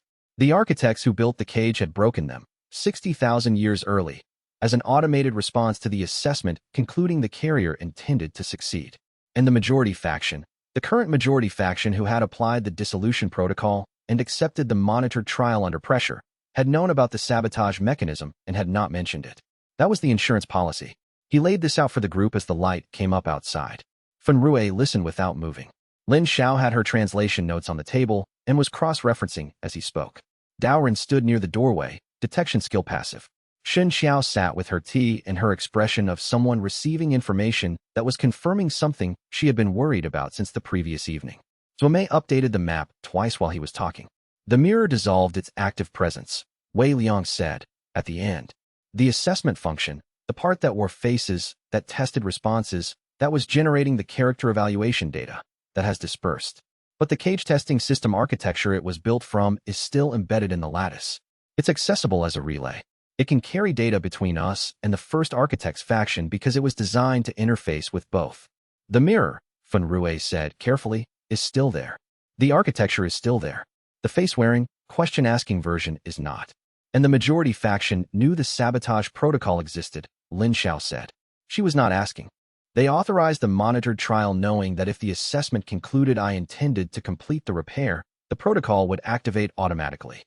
Wei Liang looked at the failed node markers on Zuomei's map. The trial's terms were genuine from the first architect's faction. From the majority faction, the trial was a method of maintaining the appearance of good faith, while the insurance policy did the actual work. Xin Xiao said. They were planning to let the sabotage protocol degrade enough nodes to trigger cascade failure, at which point the trial would have failed through what would appear to be natural causes. Yes, Wei Liang said. Fen Rui stood up and walked to the window, and stood there for a moment with his back to the room, looking at the early morning. His cultivation signature, which Daoren tracked as a passive habit, was elevated, not the aggressive spike of someone preparing to fight, but the sustained high of someone managing a significant emotion. 8 months, he said to the window. You've spent 8 months navigating around people who were trying to kill you while pretending to negotiate with you. And the only thing that changed is the people got bigger.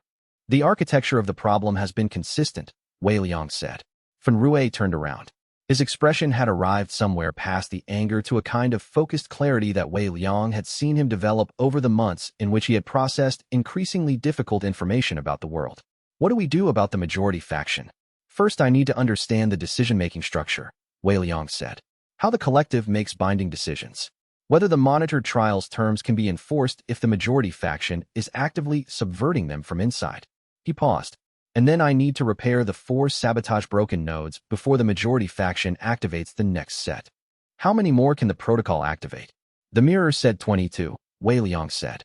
Over 6 months. Zuomei looked up from the map. The cascade threshold with the 4 new failures is just over 12 months now. 22 more failures would push it to approximately 9 months. We'd have 3 months after those activations before the threshold.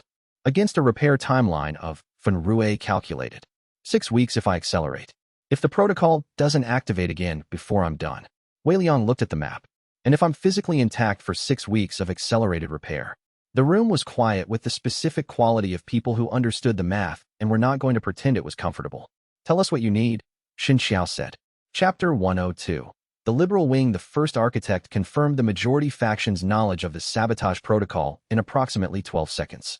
Wei Liang had accessed the cage testing system architecture through the lattice relay at mid-morning, bypassing the interface protocol the architects had been using for formal communications and contacting the first architect's faction directly through the secondary layer. Lin Xiao had guided the technical aspects. The architecture she had learned from 6 months in the cage crystal was exactly the architecture required. He had stated what the mirror disclosed. He had asked whether the first architect's faction had known about the sabotage protocol when agreeing to the monitored trial's terms. 12 seconds. The protocol's existence was known to the full collective, the first architect said.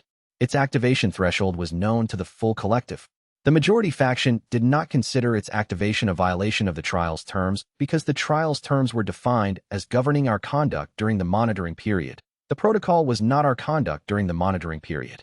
It was an automated response built into the cage architecture that predated this conversation. A technical distinction, Wei Liang said. Yes, the first architect said. That technically permits the sabotage of the trial you agreed to. The first architect was quiet. I want to understand your faction's position on this, Wei Liang said.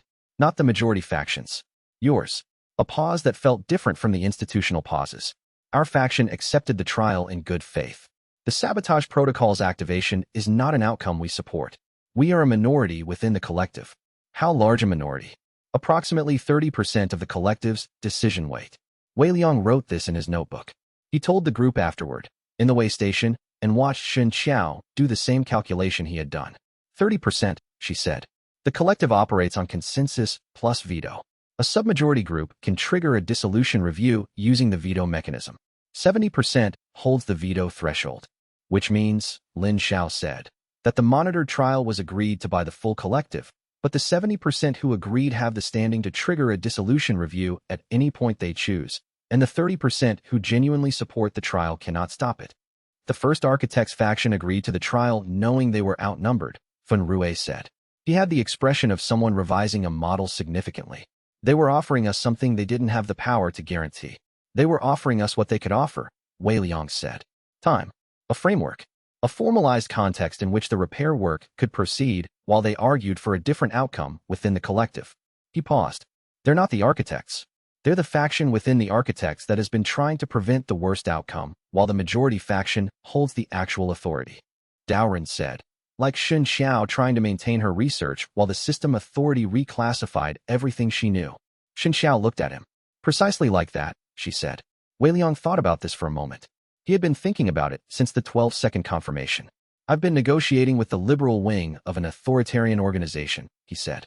Everything the first architect's faction offered us, the behavioral records question, the design brief data access, the monitored trial itself, those were the maximum concessions the minority could extract. The majority faction accepted them while running a parallel strategy of attrition through the sabotage protocol. He looked at the failed node map. This is not a new problem. The political structure of the collective is the same as the political structure of the Continental System Authority 6 months ago. The same as every institutional structure that has tried to manage this since the beginning. Then what do you do, Feng Rue said, that you haven't already done? Wei Liang thought about Kong Shu's manufactured gate escalations played back in real time in front of the committee. About Huang Bao discovering that Commander Yin had been quietly making her own arrangements. About the moment when it became impossible for a majority faction to maintain a position because the evidence was public and the position was untenable. I find the quorum threshold, he said. The dissolution review requires quorum to proceed. If I can demonstrate sufficient non-dissolution evidence before the majority faction reaches quorum, the review is overturned. He looked at the cage testing system relay. The mirror's assessment data, 47 documented instances of restraint and non-exploitation. That's character evidence. The node repair results are architectural evidence. The 40-second undefined integration event is evidence of non-dissolution in a human subject with direct process contact. He looked at Feng Rue. And the public record of the Longport Harbor conversation is evidence that a publicly witnessed first architect confirmation of the sabotage protocol's existence creates a context in which the majority faction cannot dissolve me without the dissolution itself being an observed event. Feng Rue said. You want to make it politically impossible for them to dissolve you. I want to make the cost of dissolving me higher than the cost of accepting the evidence, Wei Liang said. That's different. Political impossibility can be overcome by an entity with sufficient institutional authority. Genuine cost calculation cannot. He closed the notebook. I need to stop the sabotage protocol first, he said, before the next set of activations. Then the evidence accumulates with every week the repair continues without dissolution events. Chapter 103. The quorum structure. Xianxia spent 4 hours with the design brief, the original caging decision record, and the mirror's cage testing system architecture documentation, which Lin Xiao could access through the relay and translate as it came through. Wei Liang watched her work. He had offered to help, and she had said no in the tone she used when the most useful thing anyone could do was not generate additional complications. He respected this. He used the time to review the sabotage protocol's activation pattern. The mirror had said 22 additional nodes over 6 months, geographically distributed, designed to look like accelerated natural degradation. He was trying to map the activation sequence from the 4 nodes that had already failed. The 4 failed nodes were in the northeastern continental zone, all 4 within a roughly 300-kilometer radius. Either the protocol activated in geographic clusters, or the 4 nodes were connected in some way that made them activate together. He asked the cage testing system relay. The relay's response was not immediate. The mirror's active assessment function had dispersed, and what remained was a communication architecture that responded with lower cognitive complexity, like asking a building's intercom system a question versus asking the person who had been running the intercom. It provided structural data, but not inference. The 4 nodes were connected, not by geographic proximity, but by lattice architecture. They had all been part of the original cage testing perimeter, the structures used to validate the containment before the main cage was finalized. The sabotage protocol had been designed to fail those nodes first because they were the ones that, if repaired, would provide the clearest evidence that the cage could hold without the unstructured process being actively destabilized. They were the proof of concept nodes. The protocol was designed to eliminate proof of concept before evidence could accumulate. He wrote this in the notebook and brought it to Xianxia when her 4 hours were up. She read it without speaking for a moment. Then she turned to the diagram she had built while he was working, a schematic of the architect collective's decision-making structure, mapped from the documents. Consensus plus veto, she said. Any submajority group can trigger a dissolution review. The review proceeds if quorum is reached, quorum being defined as 46% of the collective's decision weight actively voting in support of the review. She pointed to the structural diagram. The majority faction is 70%. They don't need all of their vote to reach quorum. They need 46% to be actively engaged, not just passively aligned. And what stops them from reaching quorum immediately? Wei Liang said. 3 things, Xianxia said. First, the review process requires a formal filing period of 60 days before quorum can be called. Second, any active counter-evidence presented during the filing period is incorporated into the review record before the quorum vote. Third, she pointed to a specific section of the diagram. The review can be overturned if the carrier demonstrates, before quorum, that the dissolution model used to justify the review was based on materially false data. The dissolution data being a model, not a history, Wei Liang said. Yes, but demonstrating material falsity requires producing verified data from the predicted dissolution civilizations showing they did not in fact dissolve. That data requires architect cooperation to access. We can't verify the civilization's current status independently. Wei Liang looked at the diagram. The first architect's faction, he said. 30% of decision weight. They can't prevent the review, but they can access the current status data for the predicted dissolution civilizations. If they choose to provide it, Xianxia said. They are a minority. Producing evidence that the majority's position is based on a false model would be politically significant within the collective, Wei Liang said. Yes. He thought about this. The first architect's faction accepted the monitored trial knowing the majority faction had the insurance policy. They knew the sabotage protocol existed. They agreed to the trial anyway. He looked at the relay. They're not trying to avoid conflict. They've been trying to accumulate evidence long enough for the conflict to have a different outcome. They need you to survive long enough for the evidence to matter, Xianxia said. And I need them to provide the current status data, Wei Liang said. Before the dissolution review filing period ends. 60 days, Xianxia said. From when the review is filed. Which they haven't filed yet. Because the sabotage protocol is supposed to do the work first. Wei Liang looked at the failed nodes on Zhuomei's map. If I repair the sabotage protocol nodes before they file the review, they lose the option of the review appearing to be a response to evidence-backed concerns. At that point, filing the review looks like what it is, a response to not being able to stop the repair through indirect means.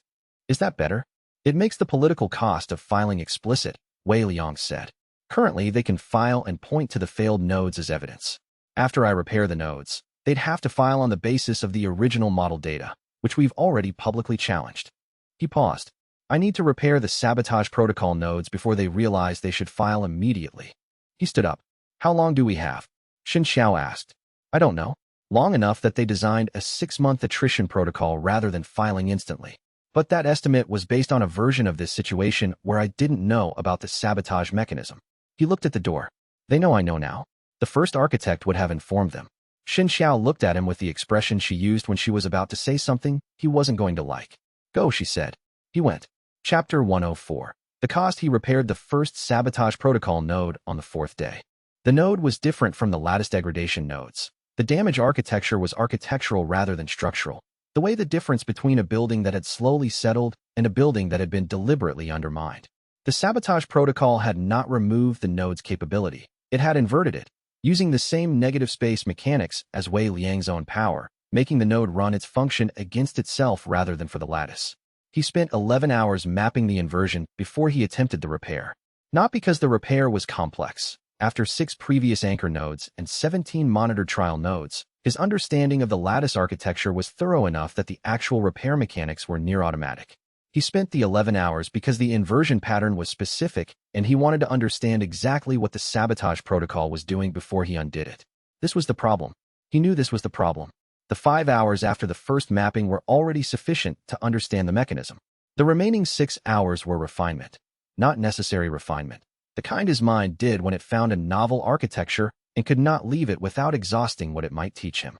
When he finally initiated the repair, he had used 19 hours that should have been 11. The node repaired in 40 minutes.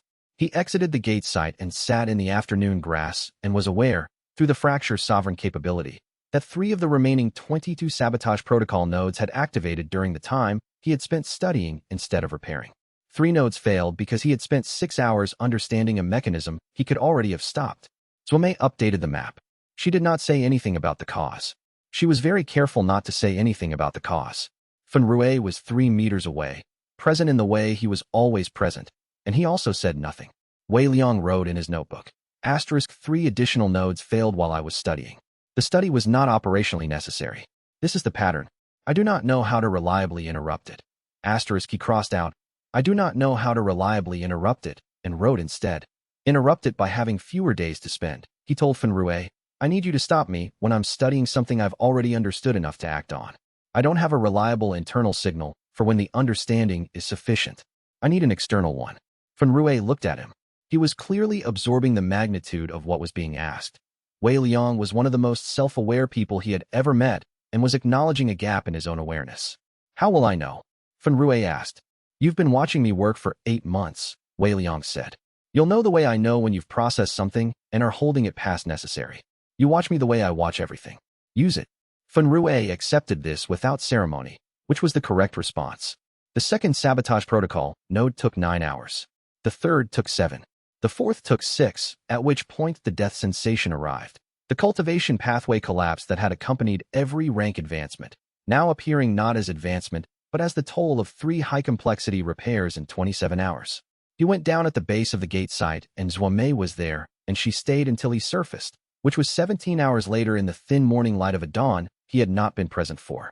He came back to consciousness to the specific awareness of her hand on his arm, not the medical assessment hand on arm, the kind that checked for temperature and pulse.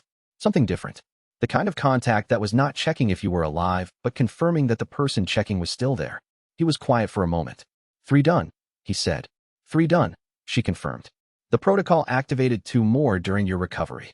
I know. He had felt them through the lattice in the thin consciousness of the death sensation's aftermath. 5th node is 11 miles east. She did not immediately let go of his arm. He registered this. He registered the specific quality of what had accumulated in the space between the professional partnership that had started with 4 hours over gate maps and the person who had stayed through 17 hours of involuntary unconsciousness and was still there at the end of it. After, he said, not the specific word for anything. The general acknowledgement of a question that had an answer but was waiting for the correct context. She looked at him for a moment. I mapped the address last night, she said. While I was waiting, she showed him the display, not Zhuomei's usual lattice map, but something different. the coordinates the mirror had described, the destination the unstructured process had been navigating toward, rendered as a map because she was a cartographer and this was what she did with things she wanted to understand. She mapped them. He looked at it for a long moment. I'll need to understand where that is, he said. I know, she said. That's why I made it. He stood up. Fifth node, 11 miles east. Fenrue falling into step as he turned. Chapter 105. The relay the mirror's residual architecture was more useful than it had been as a face. This was something Wei Liang had not expected and Fenrue had not expected and Lin Xiao had expected, having spent more time in the secondary layer architecture than any of them, and having developed a clear picture of what the cage testing system was built to do versus what the mirror had been doing with it. The cage testing system had been designed to interface directly with the Architect Collective's communication protocols. The mirror had been using this capability for 2 years as a tool for its own assessment, delivering tailored information, managing timing, wearing faces. Now that the assessment function had dispersed, the underlying interface capability remained, passive and accessible, like an open channel that no one was currently speaking through. Wei Liang had asked the first Architect's faction, through the relay, for the current status data on the projected dissolution civilizations. The faction had responded through the same channel in under an hour, faster than any previous Architect communication, because the relay bypassed the formal interface protocol the majority faction monitored. The data was not complete. The first Architect's faction had access to 3 of the 6 civilizations' current records.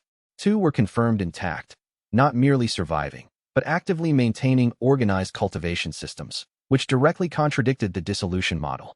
The third showed evidence of significant structural change, but not dissolution. The last 3 civilizations' records were held exclusively by the majority faction. Wei Liang sent this data to Xianxia and Lin Xiao and asked them to prepare a counter-evidence record for the dissolution review filing period. The relay, Fenrue said, the evening of the 7th repair day. He had come to stand near Wei Liang while the channel was open, the way he stood near things he hadn't decided how to classify yet. You trust it? I trust the architecture, Wei Liang said. The mirror's assessment function had specific interests and specific methods.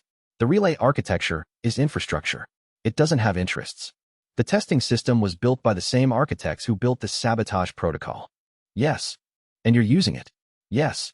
Wei Liang looked at the channel's active indicator on the secondary layer. A tool built by someone with bad intentions can still be a functional tool. The cage itself was built to contain something incorrectly. That doesn't mean the repair protocol is unreliable just because the cage architects designed it. Fenrue thought about this. And if the relay is also a monitoring mechanism? If the majority faction can read what passes through it? Wei Liang had considered this. Then everything I've sent through it, the evidence request, the data from the first Architect's faction, the counter-evidence preparation, the majority faction has already seen it. Which means they know the counter-evidence exists and know I'm preparing to file it within the 60-day window. He paused. In that case, they'll accelerate the dissolution review filing, which will trigger the 60-day period, which starts the clock on the quorum vote, which gives me 60 days to complete the remaining repair work and accumulate evidence. You're not worried that they're watching you. I'm more useful to them watched than dissolved, Wei Liang said. If they dissolve me now, the evidence of the 2 intact civilizations becomes public. The first Architect's faction will see to that. 60 days of the repair continuing provides them a cleaner case for the review. If I complete the repair before the review reaches quorum, the review collapses. Fenrue was quiet for a moment. You've already mapped the worst case, and it's still survivable. The worst case is that they file the review tonight, and I run out of time, Wei Liang said. That's survivable if the first Architect's faction can access the remaining 3 civilizations' records before quorum. And if they can't, then I repair as many nodes as possible before quorum, and I go to the majority faction's lead voice, and I make an argument that isn't about evidence. He paused. That's in the outline for later. Fenrue said, you have an outline. The repair protocol has a sequence. I know what needs to happen. I'm working the sequence. And the relay, Fenrue said. I'm formally noting that I don't trust it yet. Noted, Wei Liang said. I want you to keep watching it. Document anything that reads as monitoring directed rather than relay directed. The distinction is in the information handling architecture, relay buffers in both directions, monitoring buffers only outward. Fenrue looked at the secondary layer where the relay's active indicator was visible to his undefined integration-adjacent sensitivity. He looked at it the way he looked at everything Wei Liang asked him to verify, with genuine focus and the specific seriousness of someone who understood why the request was being made. I'll watch it, he said, and I'll tell you if you're studying something you've already understood. I know, Wei Liang said. That's the job. Fen Rui went to his position. Wei Liang opened the relay and sent the next data packet to the first architect. The 8th repair node was 40 miles north. He left before dawn. Chapter 106. 12 Gates. The majority faction filed the dissolution review on the 14th day. Wei Liang was at the 10th sabotage protocol node when Dao Ren's detection skill registered the lattice signal that the relay translated as a formal filing notification. He was 3 hours into the repair. He finished the repair before he read the translation, which Fen Rui had summarized and was waiting with when Wei Liang came out of the gate site. 60-day period started this morning, Fen Rui said. Dissolution review filed. Standard filing language referencing the original dissolution model and citing the accelerated lattice degradation events as supporting evidence. The sabotage protocol nodes, Wei Liang said. Listed by address as naturally occurring degradation events, Fen Rui said. The filing doesn't mention the protocol. Wei Liang looked at the lattice map on Zhuo Mei's display. 10 nodes repaired. 12 remaining.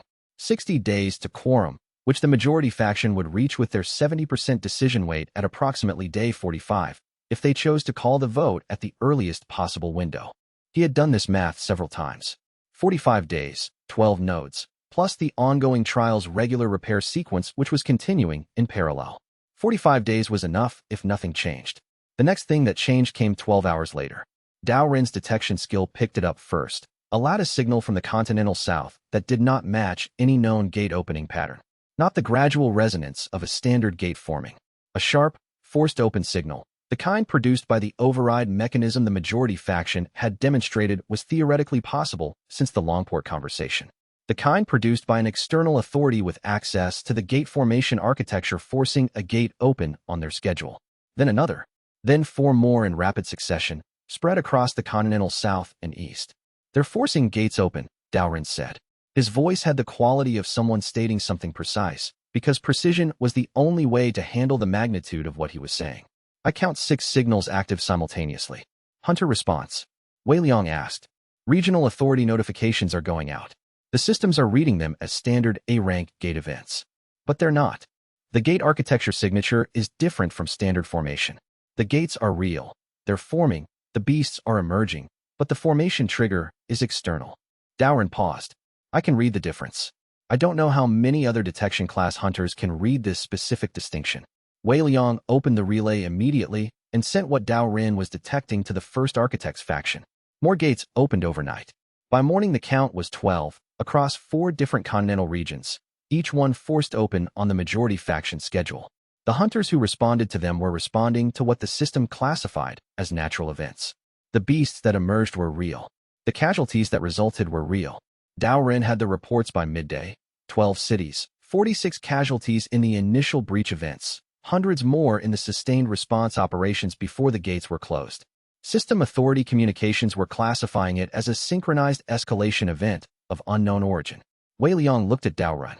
You have the detection records, he said. Yes. Differentiating forced open from naturally formed for all 12 events. Yes. The relay can carry that data to the Continental System Authority directly, Wei Liang said.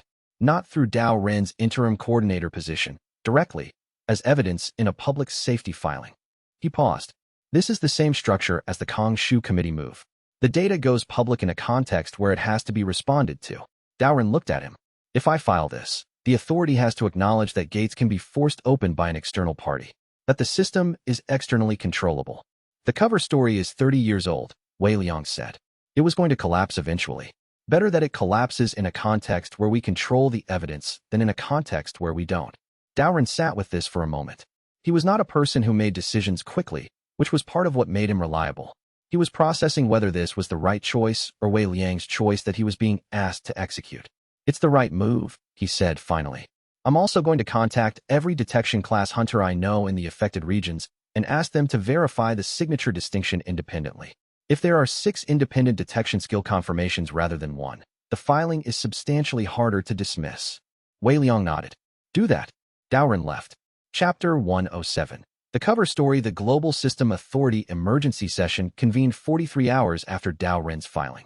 It was the fastest the Continental Oversight Committee had ever scheduled a hearing, which was information about how seriously the committee was taking the synchronized escalation events.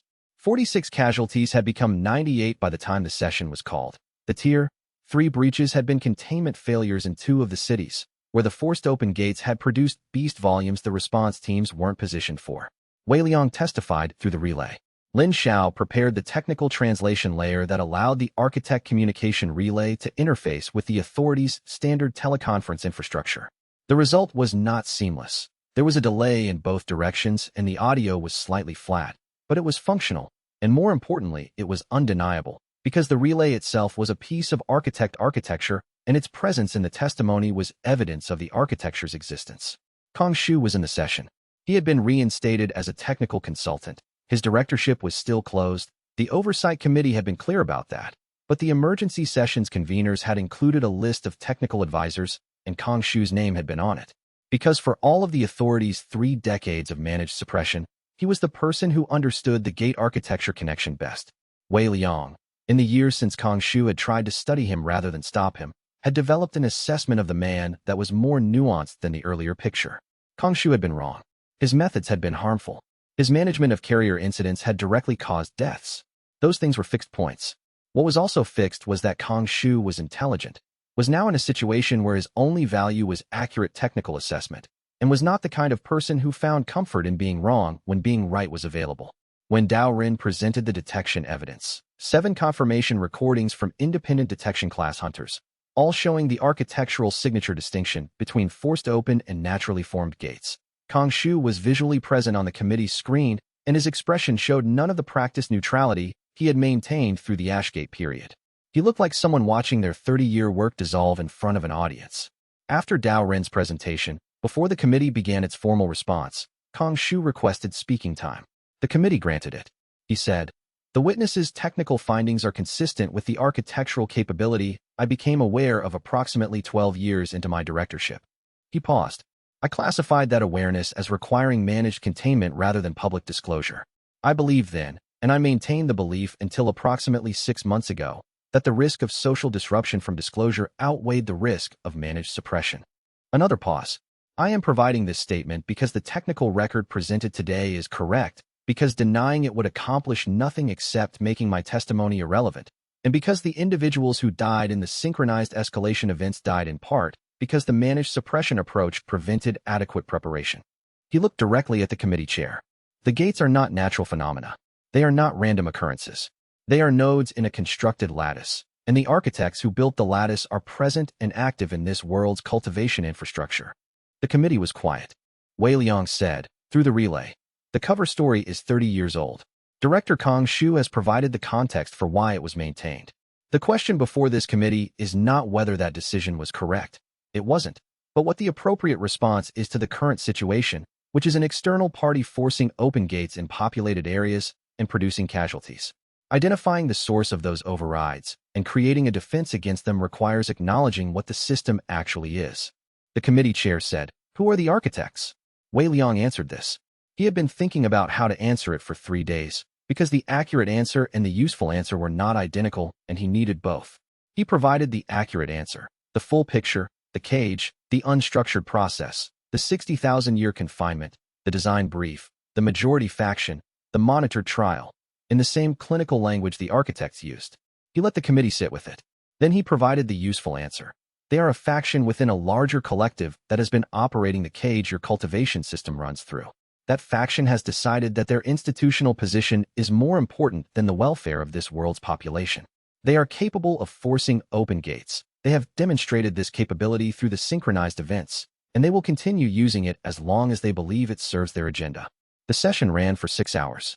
At the end of it, the committee produced an emergency resolution acknowledging that gates were constructed architecture and that the synchronized escalation events were externally initiated. It was not everything. It was the first time in system authority history that the institutional position had acknowledged the truth of what the gates were. The cover story was 30 years old, and it collapsed in 6 hours. Chapter 108. What frightens him? The third repair sequence was different from the others. Not technically. The architecture of the nodes, the sabotage protocol repair mechanics, the inversion framework required. Those were within the range of what he had been doing for 11 days. The node itself was in a high-traffic cultivation zone, an area with significant active system users, which made the secondary layer architecture denser and the precision requirements higher. But it was not the hardest repair. It was the most dangerous because it required him to be inside a simultaneously failing and repair-active node, with the node's own degradation process running in parallel to his repair work, and the two processes would interact in ways he could model but not predict with certainty. He had been mapping this repair for 6 days. Zhuomei found him at the node site's perimeter the night before the entry, reviewing the architectural models. The node was visible as a disturbance in the secondary layer from a quarter mile, the specific shimmer of something actively degrading, like heat off summer pavement, but in the structure of the world itself.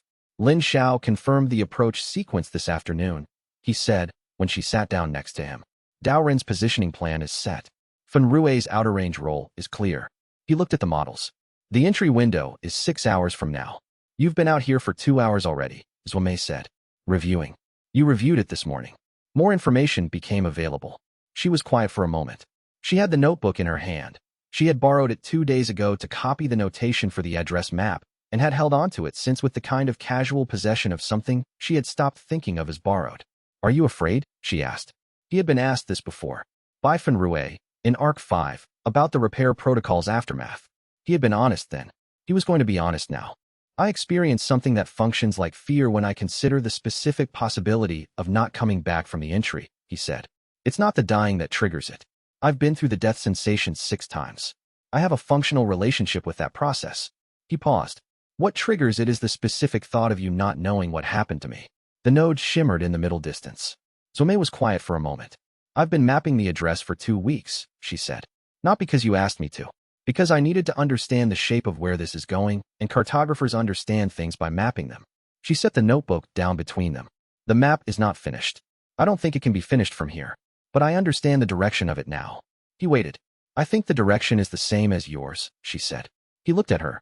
What he felt was the same thing he had been slowly building a language for since the 4-hour gate map session in Arc 3, through the months of parallel work and parallel trust, through every moment he had registered as something worth noting that he had not, at the time, known the category for. The category was here now, and he had understood it for longer than he had admitted. He said, after the 3rd sequence, I want to have a conversation that isn't about the nodes. I know, she said. She kissed him then. He was quiet for a moment afterward, looking at the nodes shimmer on the horizon, his hands still on the architectural models, the equation he had been holding in his head still present, but attended to differently now, alongside something that wasn't part of any analytical framework he had built. I notice, he said, that I had nothing analytical to say about that. She looked at him with the expression she used when something he said was exactly right, and she didn't want to diminish it by responding too quickly. They sat with the nodes shimmer and the nights quiet until the entry window came. He went in at dawn. Chapter 109. What frightens them 6 hours inside a simultaneously failing, repair-active node was a different experience from every previous repair. The previous nodes had been recoverable, degraded, some of them severely, but fundamentally coherent. Their architecture was intact enough that the repair process had a clear referent. The original structure the inversion framework was restoring. This node was actively unraveling while he worked, which meant the referent was moving. He was repairing a pattern that was simultaneously changing in response to its own degradation. The entity participated more fully than it had in any previous repair. He understood, 3 hours in, that the entity was not just guiding the repair sequence. It was maintaining the coherent referent, holding the pattern's original form in the secondary layer so that he could see what he was repairing rather than what it currently was. Without that contribution, the repair would have been impossible. He wrote in the notebook, in the interior contact space where communication with the entity now happened through impression rather than direction. Thank you. The entity's response was the quality of warmth that had been there since the mountain. And underneath it, something he had not felt before. Patience running out. Not impatience. The entity had no human timeline's worth of impatience in it. More like the geological patience of something that has been in one position for a very long time and can feel the position beginning to change. It was almost time to arrive. 5 hours in, the majority faction's lead voice appeared. Not the first architect. Not the collective's formal interface. A direct contact through the gate lattice. The majority faction inserting a communication channel directly into the node's architecture while Wei Liang was inside it. It was the most technically complex thing the majority faction had done, and the most invasive. He was in the middle of a high-precision repair, and they had opened a conversation channel inside the workspace. He kept working. He read the incoming signal with a fraction of his attention and let the rest remain on the repair. The majority faction's lead voice was older than the first architect's voice. Not older in years, but older in a different sense. the sense in which something that has held a position for a very long time carries the weight of that holding in the way it speaks. You have been making arguments against our position for several days, the lead voice said. The system authority testimony, the filing evidence, the dissolution record corrections. A pause. These are good arguments. We acknowledge that. Wei Liang repaired Section 4 of the node's Eastern Framework. He said, "They're accurate." "They are accurate," the lead voice said. "They are also not the reason we maintain our position." He paused in the repair fractionally. Registered this. The dissolution model was based on insufficient data. We know this. The data model issue was identified in the 40,000-year review, and we continued using the model because removing it would have required dismantling the justification structure for everything we have built since the cage closed. Another pause. The cage has been the center of our civilization's purpose for 60,000 years. Our architecture, our methodology, our institutional existence. It is all organized around the cage. If the cage was a mistake, we are a mistake. The node's active degradation pressed against the repair framework. Wei Liang held the entity's referent and kept working. He was also thinking very carefully about what he had just heard. The majority faction's position was not about evidence. It had never been about evidence. The dissolution model had been identified as insufficient 40,000 years ago, and they had continued using it not because they believed it, but because acknowledging its insufficiency would have been existential.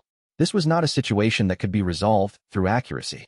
This was a situation that could only be resolved through the fear underneath it. He repaired Section 5. He said, "I understand." "I doubt that," the lead voice said. "I notice you're afraid," Wei Liang said. "Not of the unstructured process as a threat to you physically. Of what it would mean about you if it turned out not to be a threat at all. If 60,000 years of architecture built to contain a danger was built to contain something that was never dangerous." He paused. "I know this kind of fear. Not at this scale. But the structure of it, the way it makes the evidence irrelevant, the way it makes maintaining the position feel like the only available option. I know this." The lead voice was silent. "I'm asking you to be afraid of the right thing," Wei Liang said. Chapter 110, Proof of Character, the Right Thing, the lead voice said. "Being wrong about the danger," Wei Liang said, "versus being wrong about what to do with the thing you caged." He was on Section 7 of the node repair, the entity holding the referent, the active degradation pressing. One is a factual question about the unstructured process. The other is a question about who your civilization wants to be after 60,000 years of organizing itself around a mistake. Silence. "The factual question has available evidence now," Wei Liang said. "The two confirmed intact civilizations. The behavioral records your archive holds. The 40 seconds Fen Rue experienced during the first node repair that didn't dissolve anything. The 6 weeks this node has been in active degradation with me inside it, and no cascade failure in the surrounding area." He held Section 8 against the degradation's pressure. "You can continue using the evidence we can't produce, the 3 civilizations whose records are held by your faction only, as a holdout position. But you know what those records show. Because if they showed dissolution, you would have provided them 2 days ago." The lead voice said, "The records from the remaining civilizations are complicated." "They're not dissolution," Wei Liang said. "They're complicated." A silence that felt different from the previous architect's silences in this conversation. Less institutional. More like something working through a calculation it had been avoiding. "You understand what it costs to find out you've been wrong for 60,000 years, Wei Liang said. "I understand what it costs. I have been wrong about smaller things for shorter periods, and it costs something specific, not the wrongness itself, but the discovery that the position you held in confidence was not what you believed it was." He repaired Sections 9 and 10. "I'm not asking you to stop being afraid of that. I'm asking you to pay the cost anyway. Because it's real and because it's what's required. Not because it's easy and not because I've given you a way to avoid it." Silence. "What does being wrong mean for your civilization?" Wei Liang asked. Not rhetorically. What does it actually mean? You stop building cage architecture for new worlds?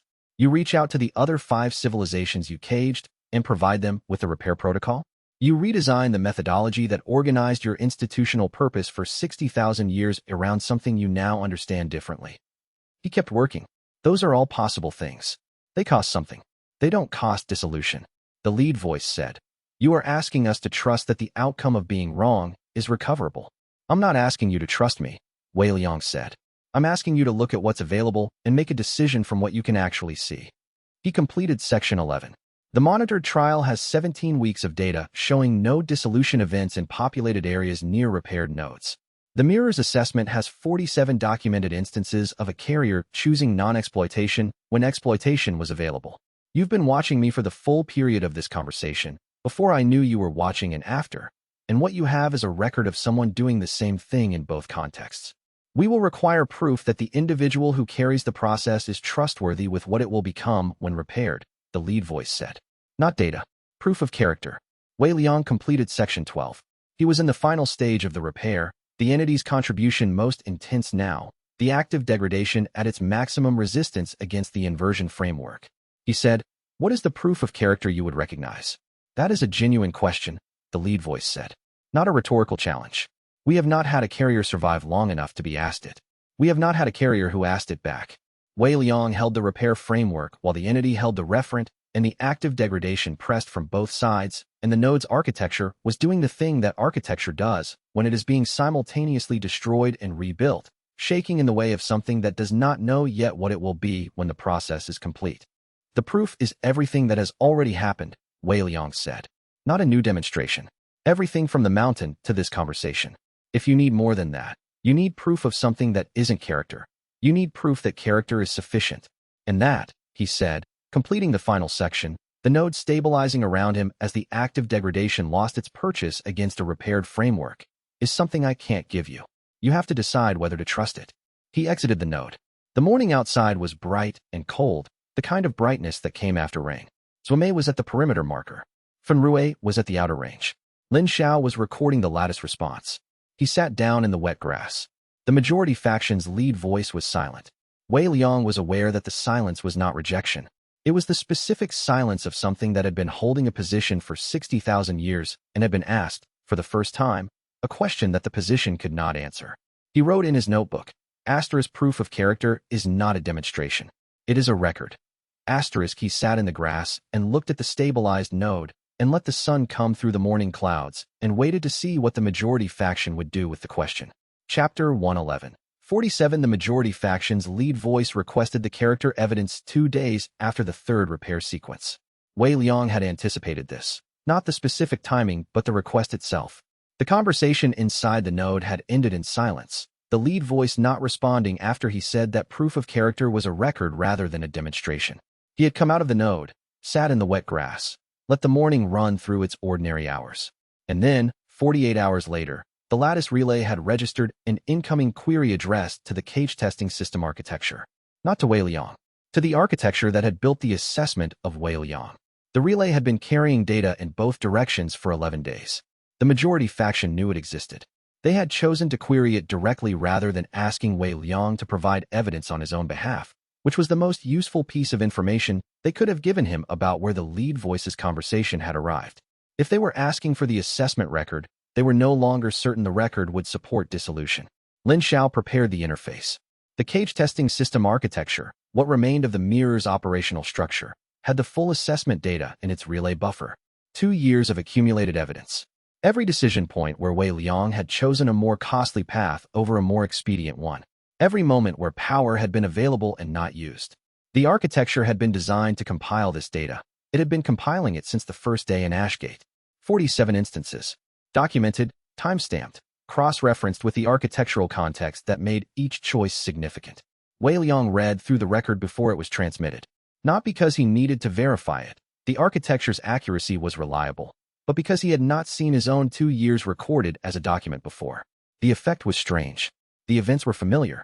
The pattern they formed, viewed from outside rather than from inside each individual decision, looked different than he had expected. He had expected the record to look like strategy. Instead, it looked like character. The two things were not always different. But the record made clear that most of the 47 instances had not been strategic calculations at the moment of decision. They had been the expression of what he valued operating faster than strategic calculation. The same way the check on Lin Xiao's well-being before the analysis had been something he did before he had decided to do it. He had not built the record deliberately. It was simply what he had been. He authorized the transmission. The majority faction received the assessment record through the relay at midday. They went silent for 6 hours, which was the longest silence the collective had maintained since the harbor conversation. At the end of the 6 hours, the lead voice said, through the formal interface rather than the lattice direct channel it had used inside the node, "We are reviewing the record."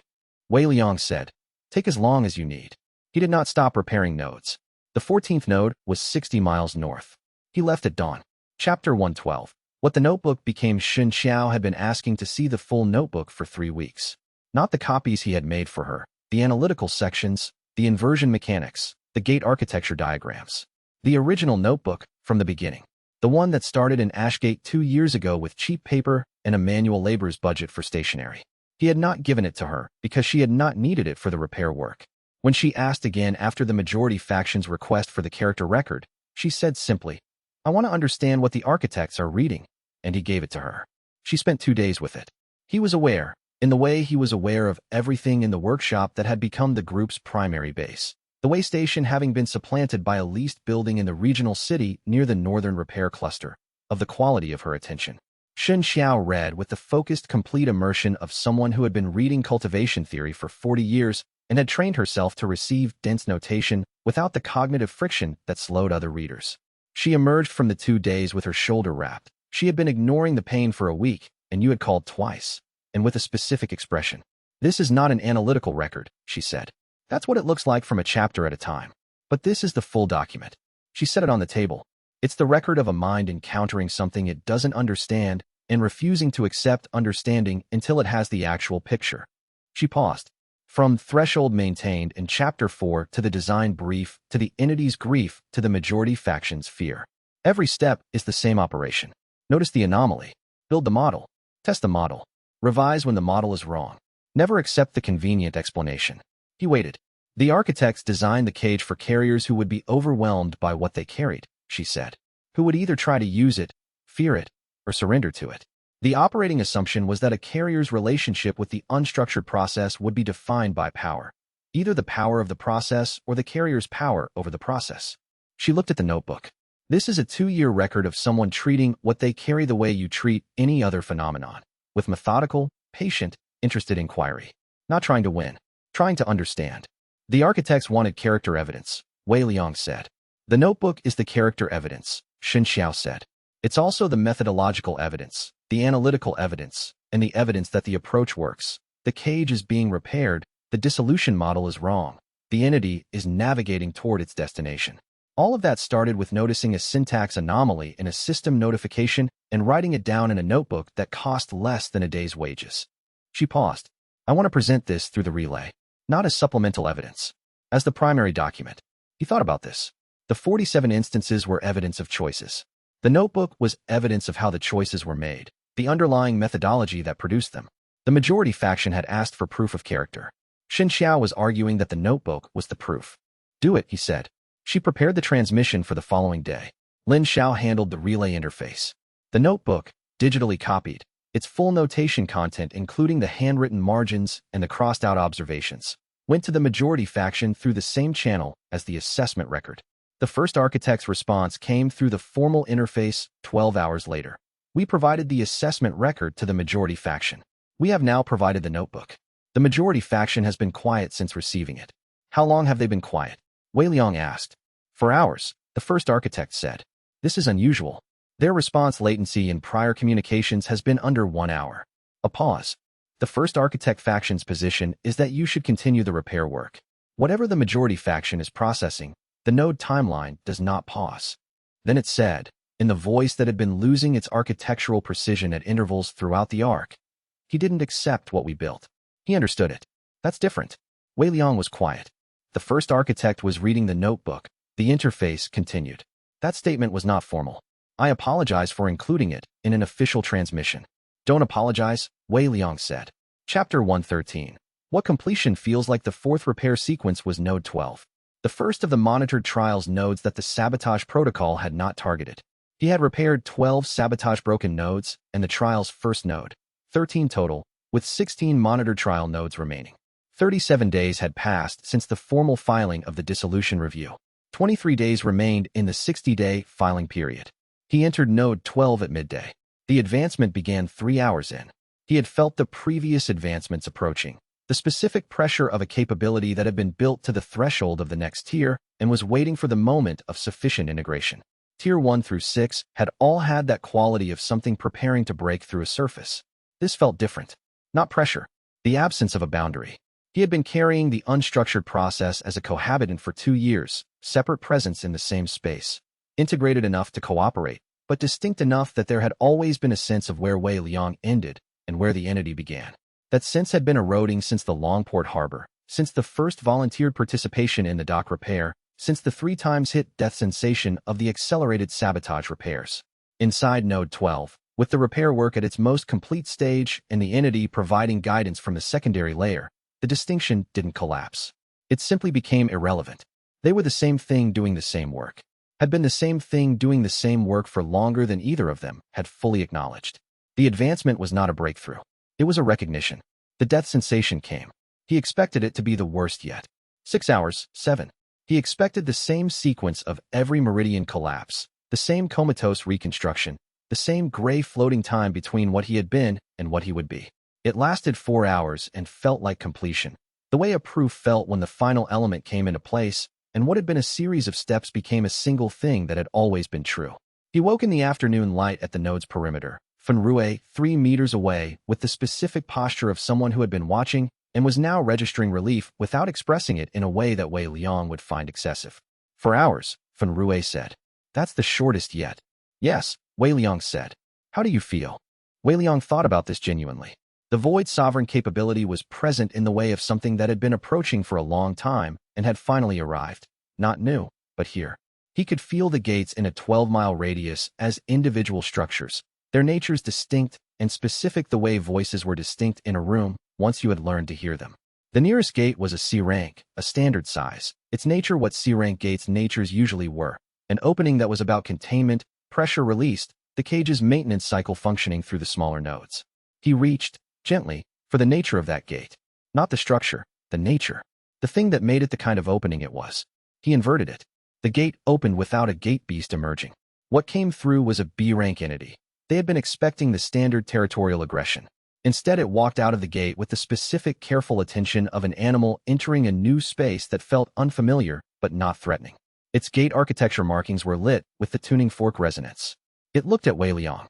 Then it walked to the grass 20 meters from the perimeter and lay down, chin on its forelimbs, and appeared to go to sleep. Fenrue watched this for a moment. That is, he said, going to take some adjusting to. The gate nature inversion is not stable beyond this proximity range yet, Wei Liang said. And I don't have a full map of what inverting a gate's nature produces in all cases. The capability needs study before I use it in any high-stakes context. You just changed a combat-classified gate beast into something that is currently napping in a field. Yes. That seems like a significant thing to not fully understand yet. It is, Wei Liang said, which is why I'm not going to use it except in controlled tests until I do. Fenrue looked at him. I notice that's different from what you would have said in Arc 1. I notice it is, Wei Liang said. Chapter 114. Conditional withdrawal. The majority faction's lead voice returned on day 43 of the 60-day filing period. Not through the lattice direct channel it had used inside the node. Through the formal interface, in the same institutional register as every architect communication before the harbor conversation, except that something in the register had shifted, the way a familiar room shifted after being rearranged, the structure present, but the orientation different. We have completed our review of the assessment record and the primary document, the lead voice said. The review has been extended to include the monitored trial's 17-week evidence record and the detection class confirmations of the synchronized escalation events. Wei Liang said, what is the majority faction's current position? Conditional, the lead voice said. We are prepared to withdraw the dissolution review. We are not prepared to withdraw the dissolution review unconditionally. What are the conditions? One condition, the lead voice said. The carrier agrees to a final assessment at the completion of the repair protocol, not of the repair results, which the monitored trial's evidence has addressed, of the carrier's intent for what comes after the repair is complete. Specifically, what is the individual who carries the unstructured process plan to do with the fully integrated process once the cage is no longer needed for containment? Wei Liang thought about this. He had been thinking about the answer to that question for 3 weeks, since the entity's communication inside the third repair node had made clear that arriving was close. Since Swame had shown him the address map. Since the mirror's assessment record had made visible the pattern of what he had been for 2 years. He had prepared the answer carefully, not the political version, not the strategic version, not the version that minimized risk by being vague. The answer that was accurate. I intend to do what it's been trying to do for 60,000 years, he said. I intend to understand it. And then I intend to find out if understanding is enough. Silence.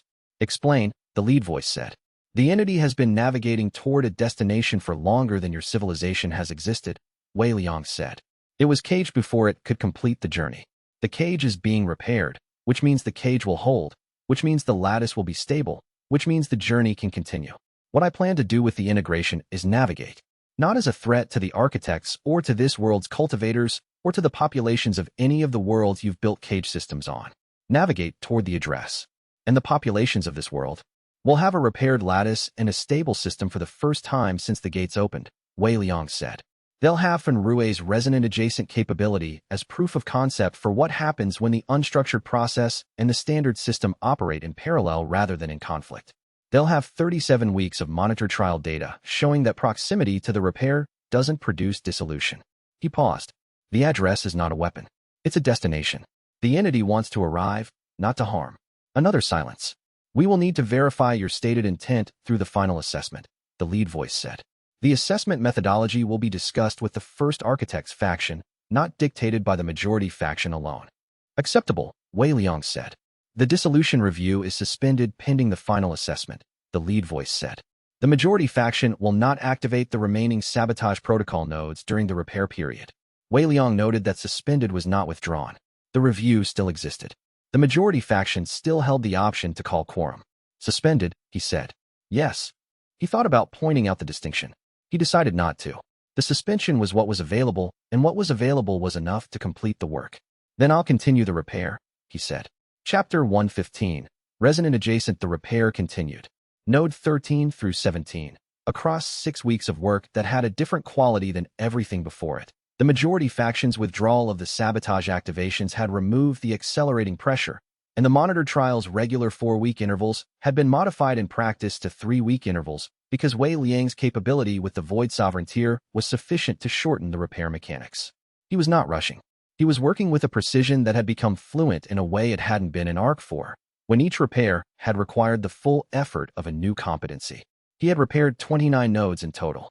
He was good at it. Node 15 was a high-resonance site. The lattice architecture at its densest, the secondary layer thick with the accumulated effect of decades of active gate events nearby. The repair required more secondary layer presence than usual from the entity, who maintained the referent through 6 hours of dense work while Wei Liang held the outer frame. Fenrue was at the outer range, as he always was. At the 4-hour mark, his system interface changed. Not the gradual shift that had been occurring since the first 40-second undefined integration event. A complete restructuring, the kind of change that Wei Liang, watching from the secondary layer awareness the Void Sovereign capability gave him, could see as a lattice-wide reclassification event. The system's architecture was updating Fenrue's cultivation classification in real time, the way a compass updates when the magnetic field changes around it. The interface read, reclassified, resonant adjacent. Fenrue stood at the outer range and did not move for approximately 2 minutes, which was long for someone who processed things at his speed. Then he activated the undefined integration tier, which was no longer a temporary skill but a permanent cultivation mode that his system had restructured around. The secondary layer showed his chi patterns shift, not the structured channel system architecture that every hunter-class cultivator ran through, but something that operated the way Wei Liang's operated, through the negative space between channels, through the gaps and voids and structural absences. His chi output did not increase. His precision increased. The difference between a cultivator who moved energy through a prescribed channel and one who moved through the space that channels created. 40 seconds, the first time. Now permanent. He let the mode settle and then ran a diagnostic through the cultivation pathways with the focused attention of someone testing new equipment. He activated his standard hunter class skills one at a time and observed how each one now functioned differently. Not stronger in raw terms, but more responsive, able to adapt to the specific negative space architecture of whatever he was working with rather than outputting a fixed pattern.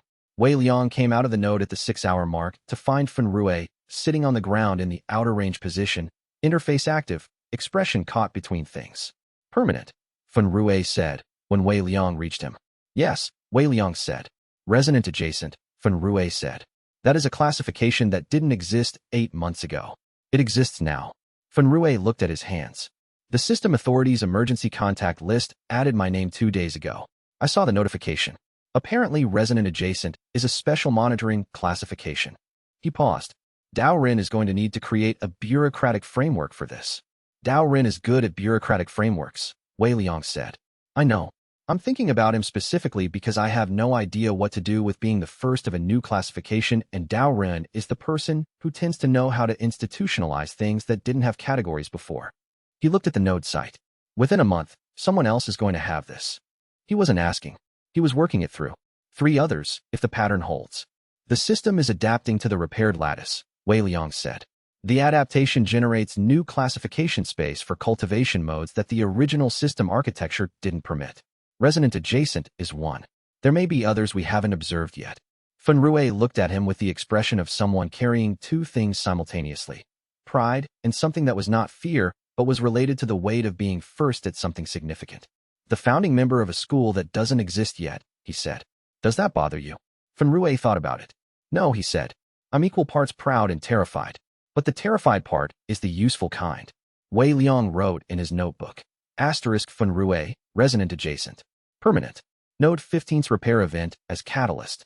The system adapts to the available architecture. The repair is changing what the system routes around. He looked at the entry. He added. Fenrui is the first evidence that the 2 cultivation modes can coexist. He has been this since Arc 1, just without a classification for it. He closed the notebook and looked north toward Node 16. 2 more. Chapter 116. The cost Node 16 was in the Northern Highlands, 400 miles from Ashgate, the farthest repair site in the entire protocol sequence, accessible only through 3 days of travel across terrain where the secondary layer architecture was dense with degradation effects from 2 decades of neglected lattice maintenance. Xianxia had been traveling with them since Longport. He had known for 3 weeks that this was not sustainable. She had been working at a pace that her body was not designed to maintain. Not young body, not middle body, but the body of a woman in her 60s who had been through a full winter of field travel. Weeks of architect language decryption that required the same kind of cognitive intensity as advanced cultivation work, the shoulder that had been dislocated in Arc 2 and had not fully recovered, and the specific accumulation of a person who had been doing more than they had the physical reserves for in refusing to acknowledge it because the work was important. He had known, and he had not stopped bringing her. He had needed the notation. He had needed the translation work. He had needed the architectural knowledge that only she had.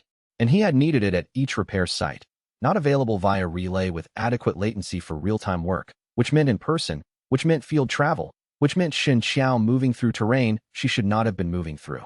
He had known this, and he had calculated the need and the cost, and made a decision that prioritized the need. At the approach to Node 16, in the late afternoon of the 3rd travel day, she stopped. Not the slowdown of fatigue, which he had been monitoring and which had been manageable.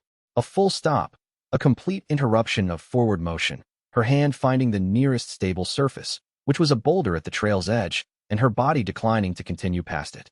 He was there before she reached the ground. The shoulder had been the first thing he noticed, the way she was holding it, the degree of compensation in her other arm that she had been maintaining as a habit, not as a conscious choice, for weeks. He noticed the color of her face, the quality of her breathing, the specific tiredness that was not the tiredness of travel, but the tiredness of a body that had been asked to do more than it had available. I need to stop, she said. Her voice was steady. She was not afraid. I know, he said. He helped her to the ground and took her pulse, checked the shoulder with the secondary layer sensitivity the void sovereign capability gave him, found what he had been afraid he would find. The shoulder wasn't the primary problem. It was the cumulative load. The body's budget had run out. He sat down next to her. There was nothing to analyze. There was nothing to plan. He had already analyzed it. Months ago, when he had made the calculation that she was necessary and had continued including her in the field work. The calculation had been wrong not because the need was inaccurate, but because he had not given the cost its full weight. He had not given the cost its full weight because the cost was Shun Xiao's well-being and the need was his own. And he had decided, not explicitly, not with full awareness, but in the way decisions were made when the decision-maker was operating at the edge of a problem so large that individual human variables became administrative rather than primary, that the need outweighed the cost. This was the pattern, the thing that found him when the mystery was too important to let rest. He had dragged people he valued into proximity with something that could harm them, because he could not stop himself from understanding it. He sat with her through the night. The rest of the group set up at the node site 3 miles ahead. Fenrui came back at dusk and assessed the situation with one look, and went to make a camp nearer to Shun Xiao's position without being asked. Dao Ren's detection skill ran its routine perimeter. Lin Xiao brought water and translation materials and sat at a respectful distance, doing her own work in the quiet. Wei Liang sat next to Xin Xiao and said nothing and did nothing except be there. You arrived at dawn. He had not been expected. He had traveled from Ashgate, 400 miles, 3.5 days, moving at the kind of pace a craftsman in his 60s moved when he had decided to do something and was not going to be slow about it. He came up the trail in the early light, pack on his back, expression carrying the specific quality of someone who had known this was going to happen before it happened and had come anyway. He sat on the other side of xianxia. He took her hand. He said nothing to Wei Liang. Wei Liang understood.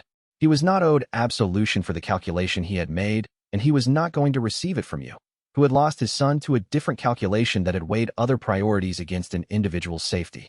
You knew what these calculations looked like. He was not here to forgive Wei Liang. He was here for xianxia. Wei Liang stood up. He looked at xianxia, who was awake and watching him with the expression of someone who had known him well enough and long enough to understand the precise shape of what he was carrying. Go repair the node, she said. He went. Chapter 117. The human one. You found him 2 hours after the repair at the node's perimeter. The repair had taken 9 hours, which was long for a node of that complexity, but Wei Liang had worked with the specific quality of attention that came after significant personal cost, more precise, more deliberate, slower where speed would have meant inattention. When he came out, Fen Rui was at the outer range, and he was waiting 15 meters from the perimeter, standing with his pack, having walked 3 miles from the camp. Wei Liang sat down in the grass. You sat down next to him. For a while neither of them said anything. She'll recover, you said, eventually. He said it the way he said most things. Plainly, with the specific directness of a craftsman who had spent his life determining which materials were sufficient for the load and which weren't. The shoulder needs proper care, and she needs to stop traveling. She knows this. She's been ignoring it because she decided the work was more important. He paused. She's stubborn in the way of people who are usually right. Yes, Wei Liang said. You didn't stop her. No. I'm not telling you to feel different about that than you already feel, you said. I'm telling you so we both know the thing is named, and we can talk about other things. Wei Liang looked at him. What other things? He was quiet for a moment. He reached into his pack and took out something Wei Liang recognized.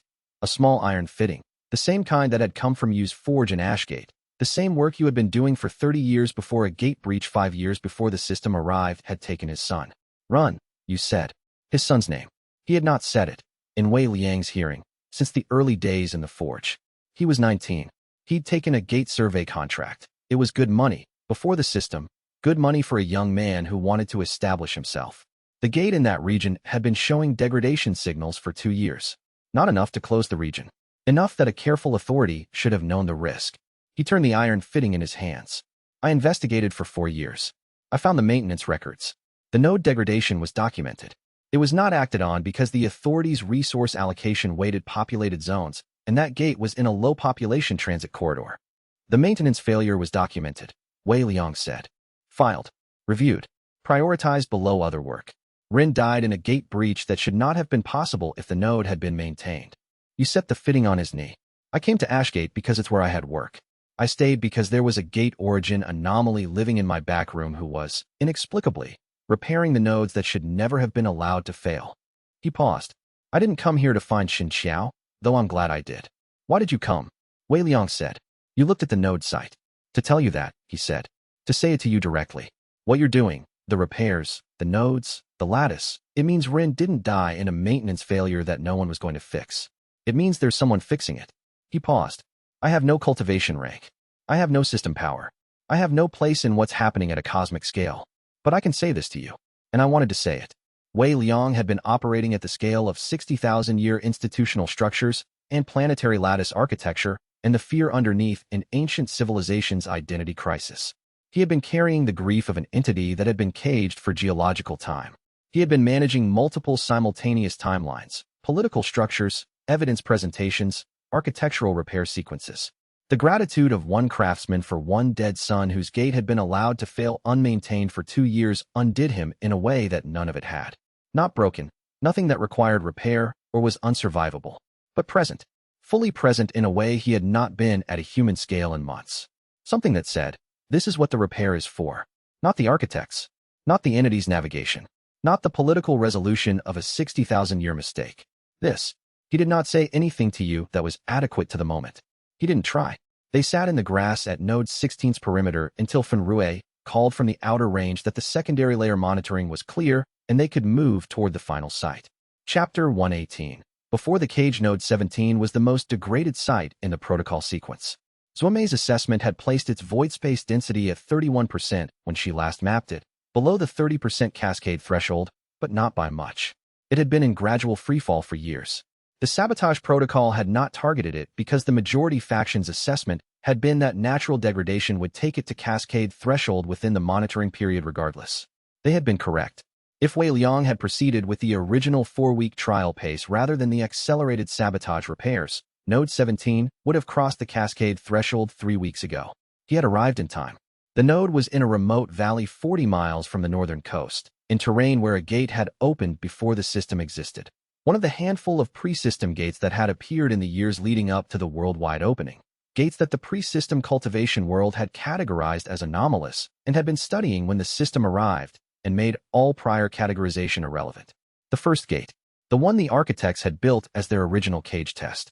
He was aware, walking into the valley, that the entity's attention was different here, not more intense. The entity's attention had been full for weeks. Different in quality. The way your attention was different when you returned somewhere you had been before, somewhere significant. The way familiar spaces carried a different weight from unfamiliar ones. The entity had been here before, not through Wei Liang. In the time before the cage was closed, when the architects were constructing the test node, and the entity had been present on this world, navigating, in contact with the natural resonators that were the gate beasts, moving through the cultivation space of the pre-cage world. This was the place where the cage had closed. He entered the node. It was the most complex repair of the 31 he had completed. The degradation was not uniform. 60 years of unmaintained lattice failure had created irregular damage patterns that required 6 hours of preliminary mapping before the inversion framework could be established. The entity maintained 2 references simultaneously, which Wei Liang had not needed it to do in any previous repair. He worked. In the 7th hour, deep in the node's central architecture, he found something he had not expected. Not a structure failure. A record. The temporal impression was faint. 60,000 years of architectural overlay had pressed it nearly flat, the way old writing was pressed flat under the accumulated weight of new text. But the null architect capability, and its successor tiers, gave Wei Liang sensitivity to temporal impressions that most cultivators couldn't reach even theoretically. He read it. The unstructured process had been here.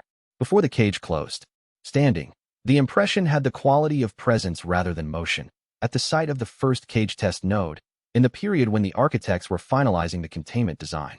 And the impression carried something. A message. Not language. The entity didn't use language the way the architects did. An impression, the same kind it used with Wei Liang, but directed outward rather than inward. Compressed experience. An understanding of cultivation that predated every civilization the architects had encountered. A pattern of how the universe's cultivation space moved when it wasn't constrained to channels, and underneath it, as clear as the entity's grief had been in their first direct contact, a quality that translated as, asterisk, I found something you should know about. It's in this direction. I'm going there. You can come. Asterisk, the architects had been here when the message was left. They had read it. Wei Liang knew this from the temporal impression structure. There were response pattern echoes, the architectural signature of minds receiving and processing. They had processed it, and then they had closed the cage. He surfaced from the temporal impression and returned to the repair work. The entity was still maintaining the reference. The node's central architecture was stable now, the damage mapped, and the inversion framework established. He repaired the final node. Chapter 119. Lattice stable, he exited the node at dawn on the second day. 40 hours. The longest repair. The most complete. Node 17's void space density at 61%. Amber on Zhuomei's map. The same amber that every repaired node had shown when the work was done. He walked to Zhuomei's perimeter position. She showed him the map. Every node in the lattice. All 17 failed monitored trial nodes. Amber. All 12 sabotage protocol nodes he had repaired. Amber.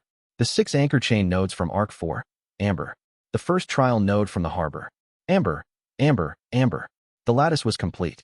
He stood at the map and looked at what 31 repair sequences over 4 months had produced and was aware of the entity's attention, which was not celebration. The entity didn't have celebration in its emotional architecture, but something that was the ending of a specific quality of waiting. The waiting that had been present since the mountain cave. The waiting that had been present, Wei Liang knew now from the temporal impression, since 60,000 years ago in a valley where the first cage had closed. The system notification went to every cultivation user on Earth simultaneously. A system notification in the same format as every other system notification, Same interface typeface, same notification architecture, but with text Wei Liang had never seen before, and that Fan Rue, 30 miles away monitoring the outer perimeter, later described as the first system notification in 2 years that had run without static. Lattice stable. No threshold. No threshold failing. No carrier signal. No gate class unknown.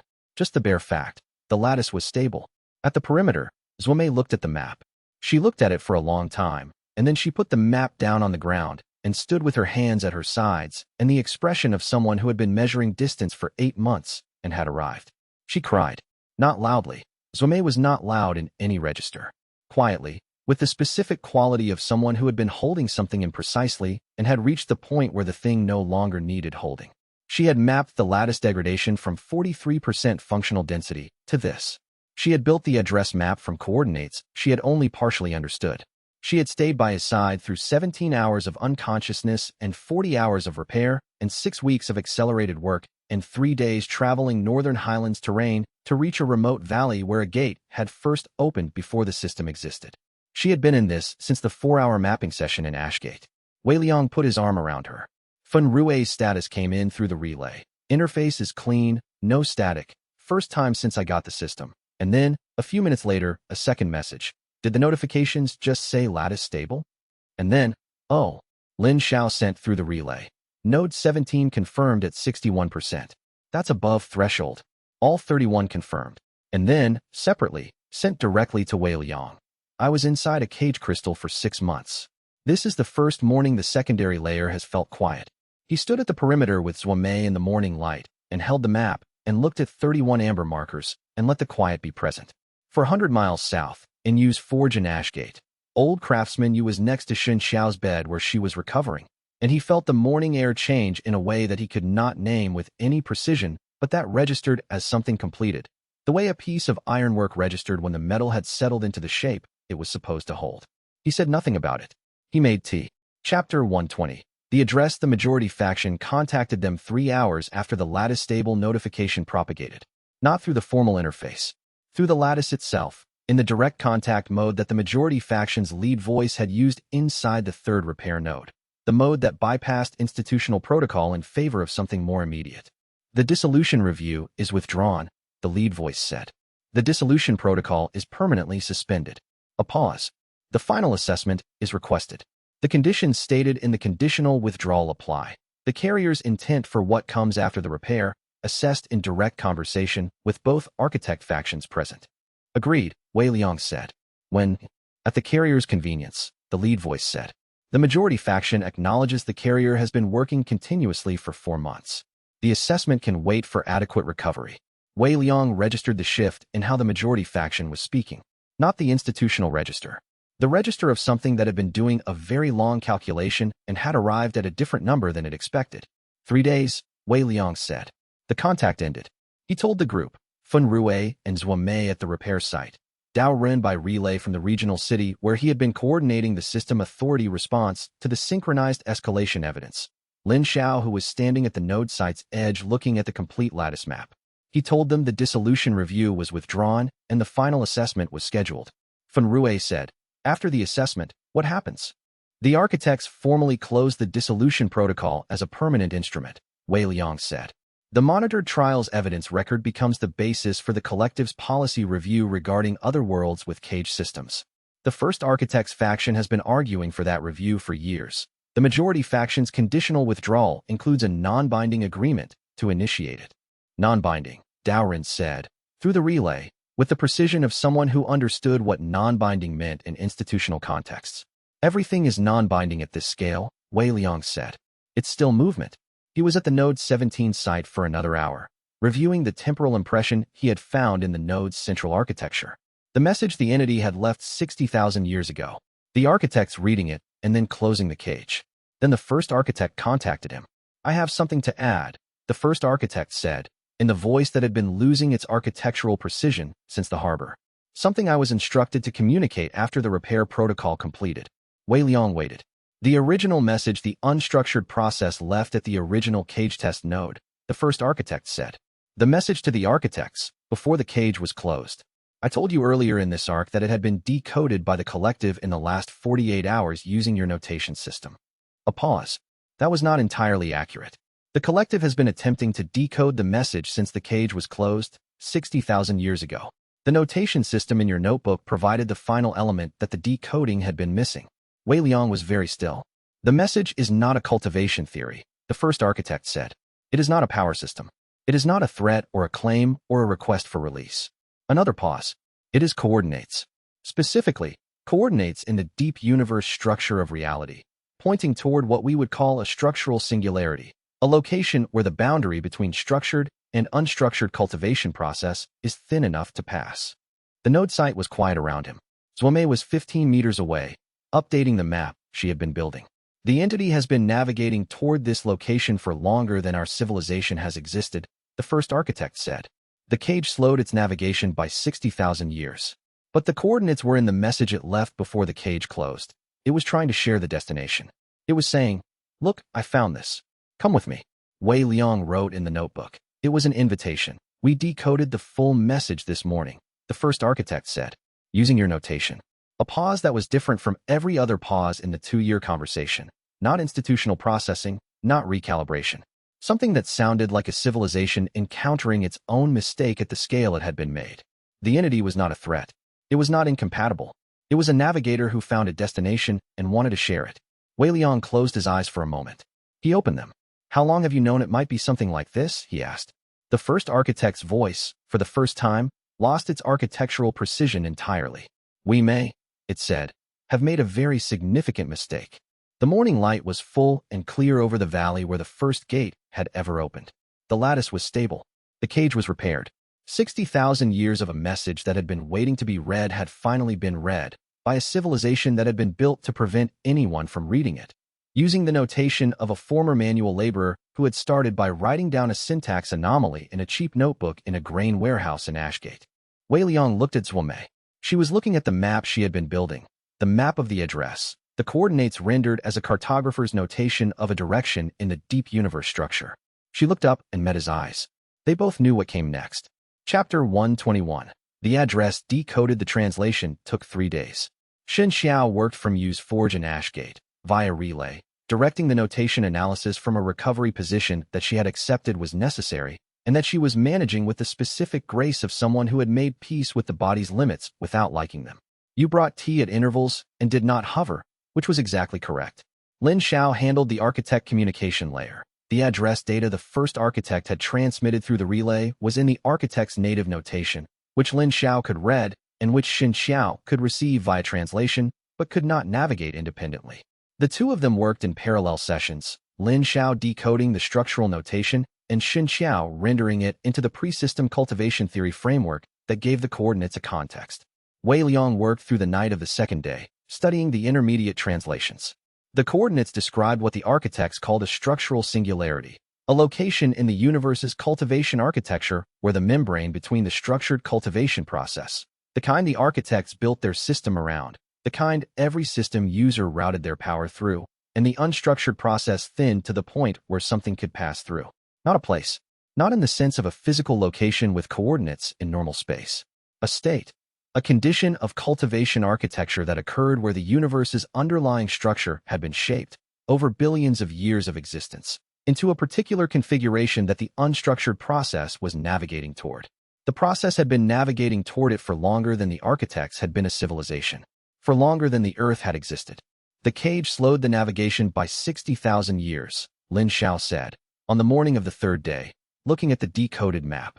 But look at the path. She traced the navigation line on Zhuomei's address map. The route the entity's presence had been moving through the universe's cultivation space, leaving marks on worlds it had touched. The path didn't stop during the cage.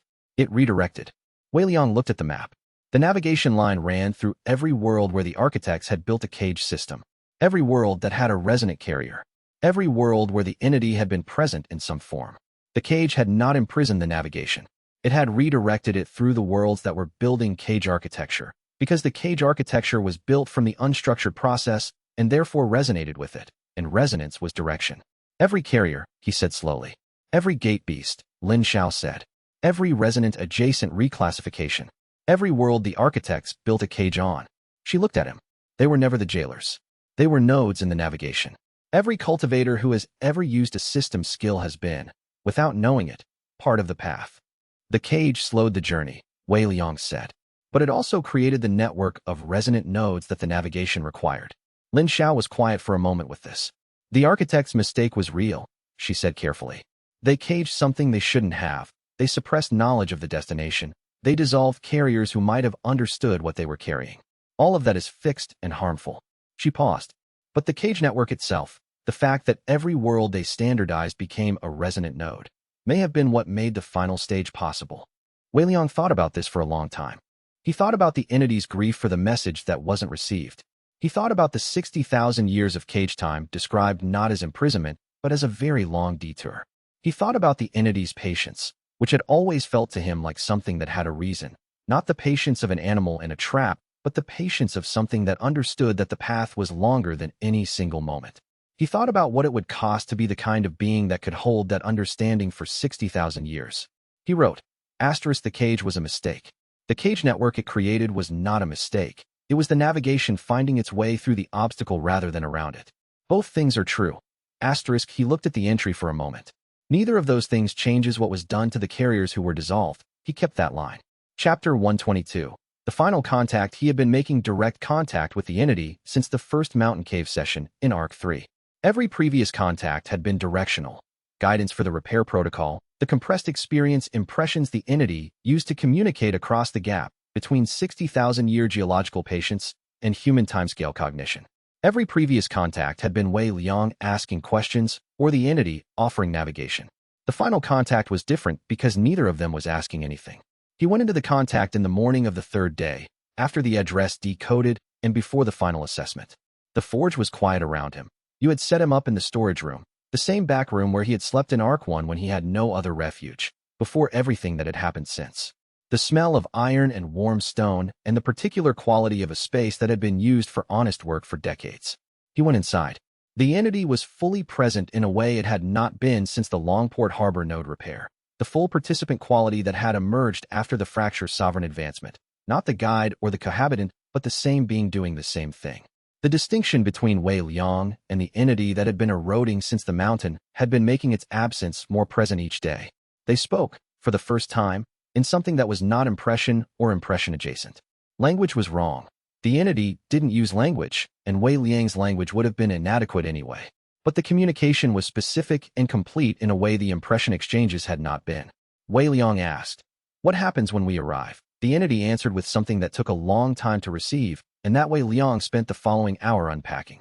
It was never trying to escape the cage, it said. It had never been trying to escape. The cage was real, and the imprisonment was real, and the harm to the carriers who had been dissolved was real. All of those were true, but the entity's motivation had never been escape. The navigation had been toward the singularity since before the architects built their first cage. The cage was a detour.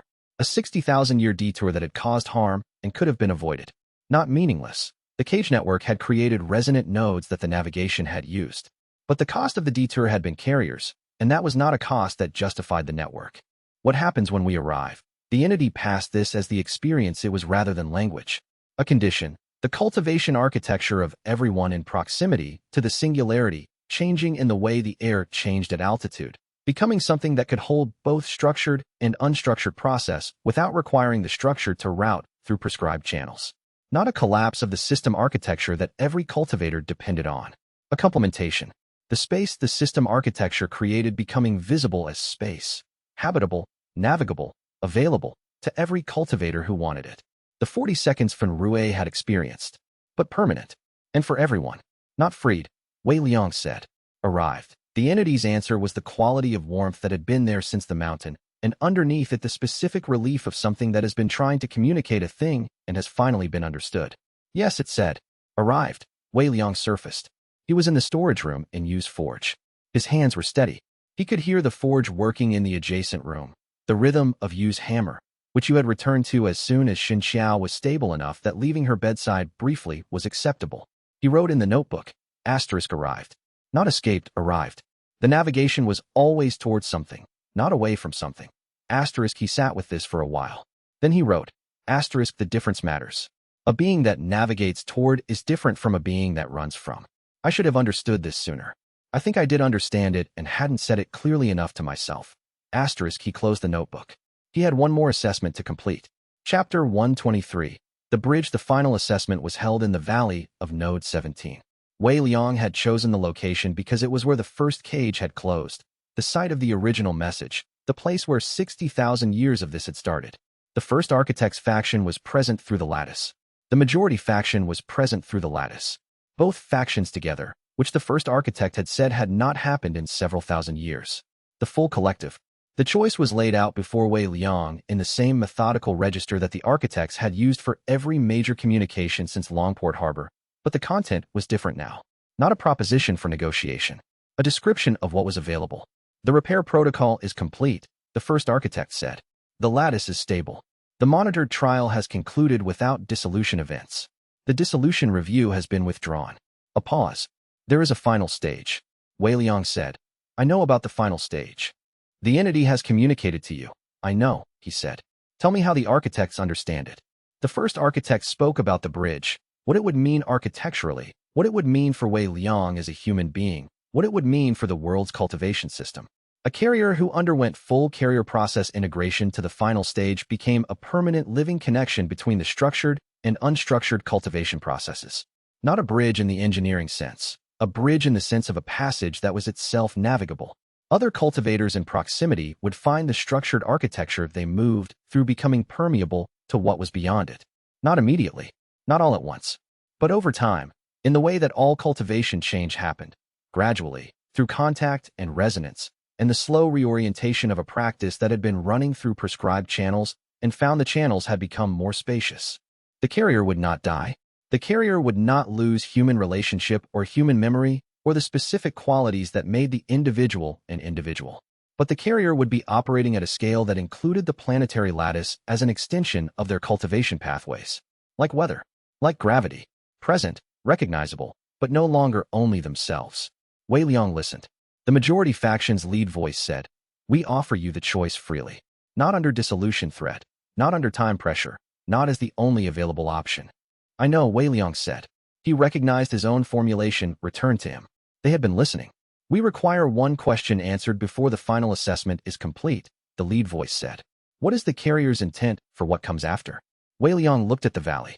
The node site where 31 months of everything had converged. Mountain Cave, Grain Warehouse, Xianxia's Workshop, Iron Crest Scouts, Huangbao, Kongshu, the Probe, Lin Xiao and the Cage Crystal, the Harbor Conversation, the Longport Harbor, 47 documented instances, a notebook full of wrong syntax notation that had become the key to decoding a 60,000-year-old message. He said, I intend to become the bridge. Not because it's the only option, it isn't. Not because I have to, I don't. Because it is the logical endpoint of everything I have been doing since the mountain. The thing I carry has been trying to reach a destination for longer than my civilization has existed. I have been trying to understand it for the last 2.5 years. The final step of understanding it is to become the passage through which the destination becomes accessible to others. He paused. It's the same as everything else I've done, just larger. The majority faction was silent. The first architect said, the assessment is concluded. The lead voice said, the dissolution review is permanently closed. The majority faction accepts the carrier's stated intent. Wei Liang said, not yet. Both factions waited. I haven't decided, he said. I know what I intend. I haven't made the final decision.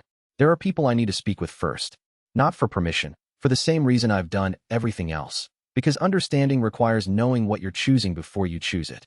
He looked at the lattice that was visible to his void sovereign perception. 31 amber nodes. The complete repaired structure, something that had been failing for decades now restored and stable. The assessment can be concluded. The final decision is mine to make in my own time. Both factions accepted this. He walked out of the valley of the first gate and turned south, toward Ashgate, toward the people who were there. Chapter 124. 3 days he talked to Xianxia first. She was sitting up in the recovery room at Yu's forge, which meant she was well enough to be sitting up, and which meant you had stopped arguing about the sitting up, because the argument was not productive. She had her notation materials on the bed beside her, and the expression of someone who had been told to rest, and was resting at 60% capacity. The bridge, he said. Yes, she said. She did not ask what it was or whether he had been offered it. She had known the protocol sequence. She had decoded the repair instructions that led here. The pre-system cultivation masters, he said. You said they suspected there was a higher form that transcended the rank structure. They spent their careers looking for evidence of it, she said. Most of them died believing it existed but not knowing what it was. She looked at her notation materials. Every major cultivation advance for the last 300 years was a step in the direction of what you're describing. More fluid power, less channel dependency, more resonant adjacent operation. She paused. They were following the gradient. The gradient runs toward the bridge. It might be what they were looking for, Wei Liang said. It might be, she said. But you're the one who has to live in it. He sat with this. She had the specific quality of someone who was not going to tell him what to do and was not going to pretend she didn't have an opinion. Is that your way of saying you think I should? He asked. It's my way of saying I think you'll do what's right, and I'm not going to pretend I can assess what's right here better than you can. She looked at him. What I can say is that the cultivation world that produced pre-system research was trying to find this for generations. If you become the bridge, everything they were looking for becomes accessible. That's not a small thing. He talked to Fan Rue that evening. Fan Rue argued, not against the bridge, but against the implicit premise that Wei Liang should do something just because he would be good at it.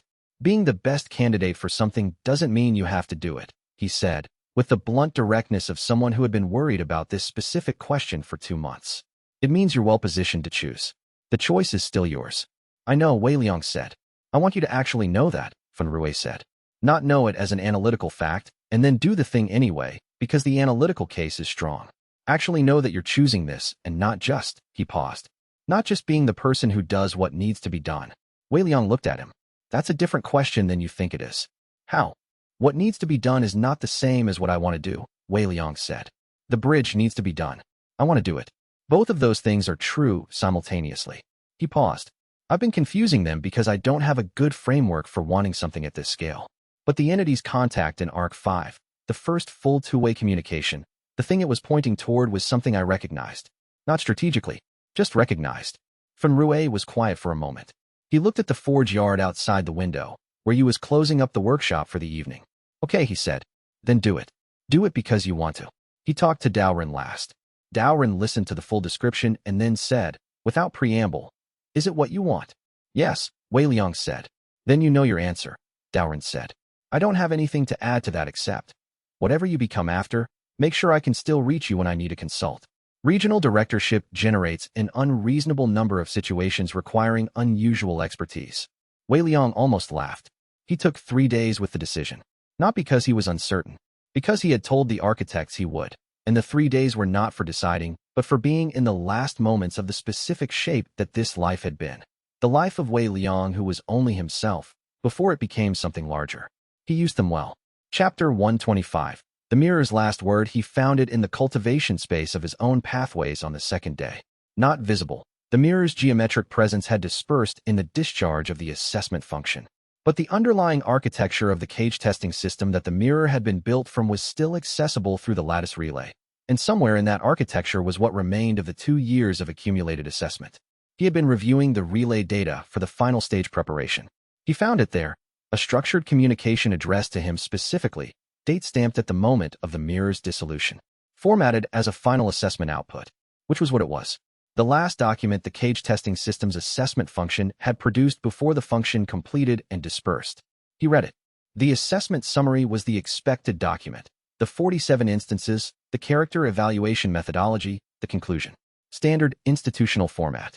Below the summary, in a notation that was technically inside the comment field of the formal document, there was something that was not institutional format, something that had been placed there after the assessment was completed by the assessment function itself in the seconds before dissolution.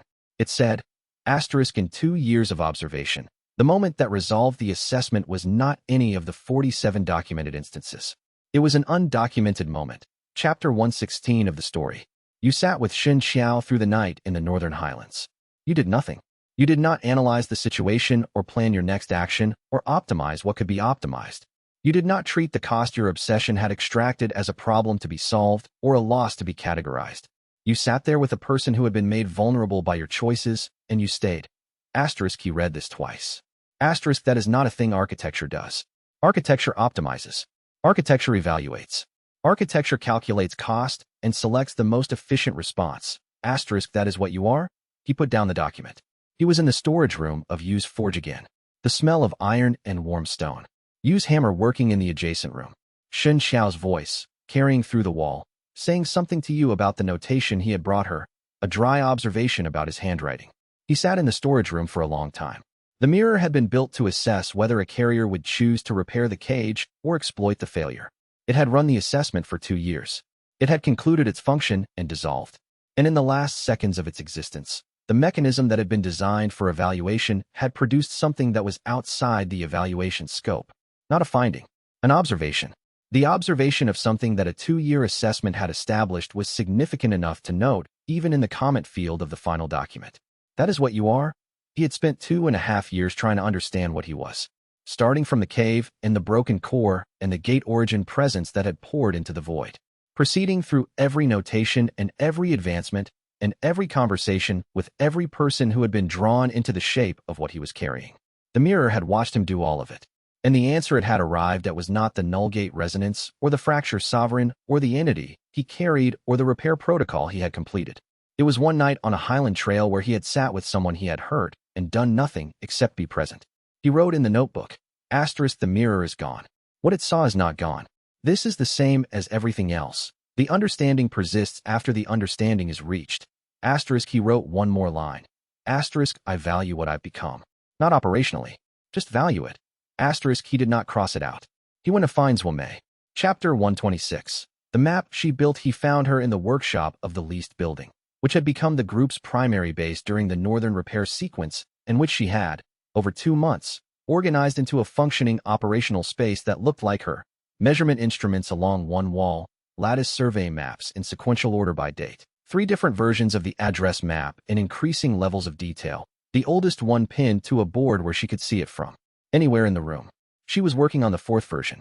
He sat down across from her and did not immediately say anything, which was fine because she was at a measurement that required precision, and he had learned not to interrupt precision for the sake of speech. She finished the measurement and looked up. The assessment is done, he said. I know. Dowrin told me. She set down the measuring instrument. How was it? Both factions. Together. Formal. The dissolution review is permanently closed, pending my decision about the final stage. She nodded. She was waiting for the conversation they both knew was coming and was being patient about it. The same patience she brought to measurement, which was the kind of patience that understood waiting was part of the work. I want to talk about what becoming the bridge means for a life together, Wei Liang said. Yes, she said. He laid it out. The same picture the architects had described, but in the language of what he had understood from the entity rather than institutional notation. The scale it would operate at. The way the human elements of his life would persist, memory, relationship, the specific qualities that made him Wei Liang and not someone else.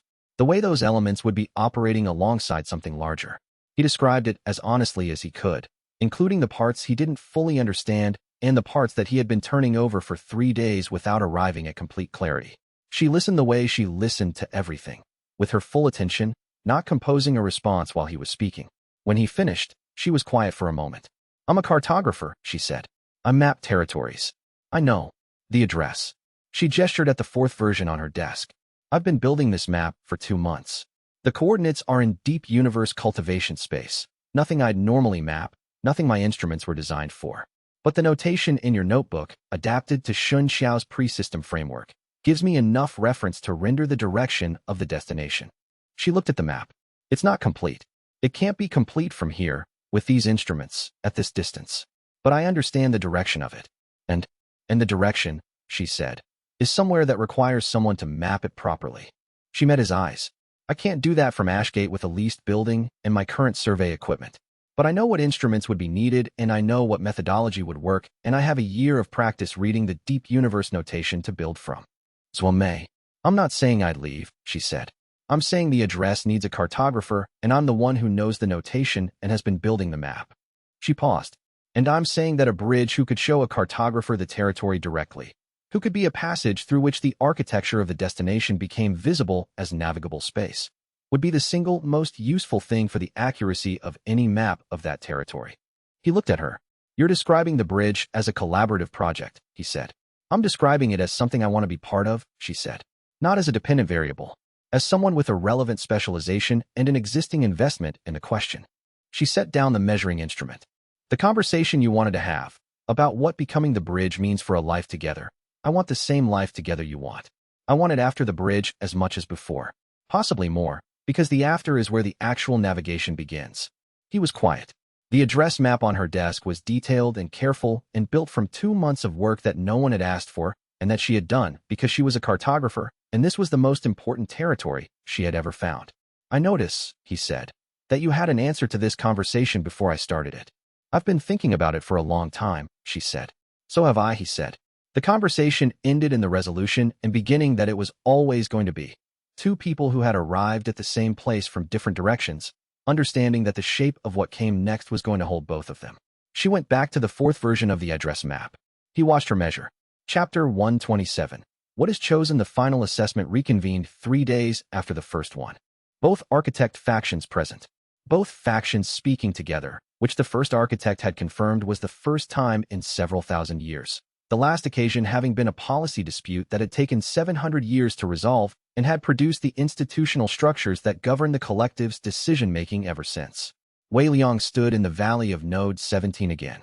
The node's amber status marker was visible through the void sovereign perception.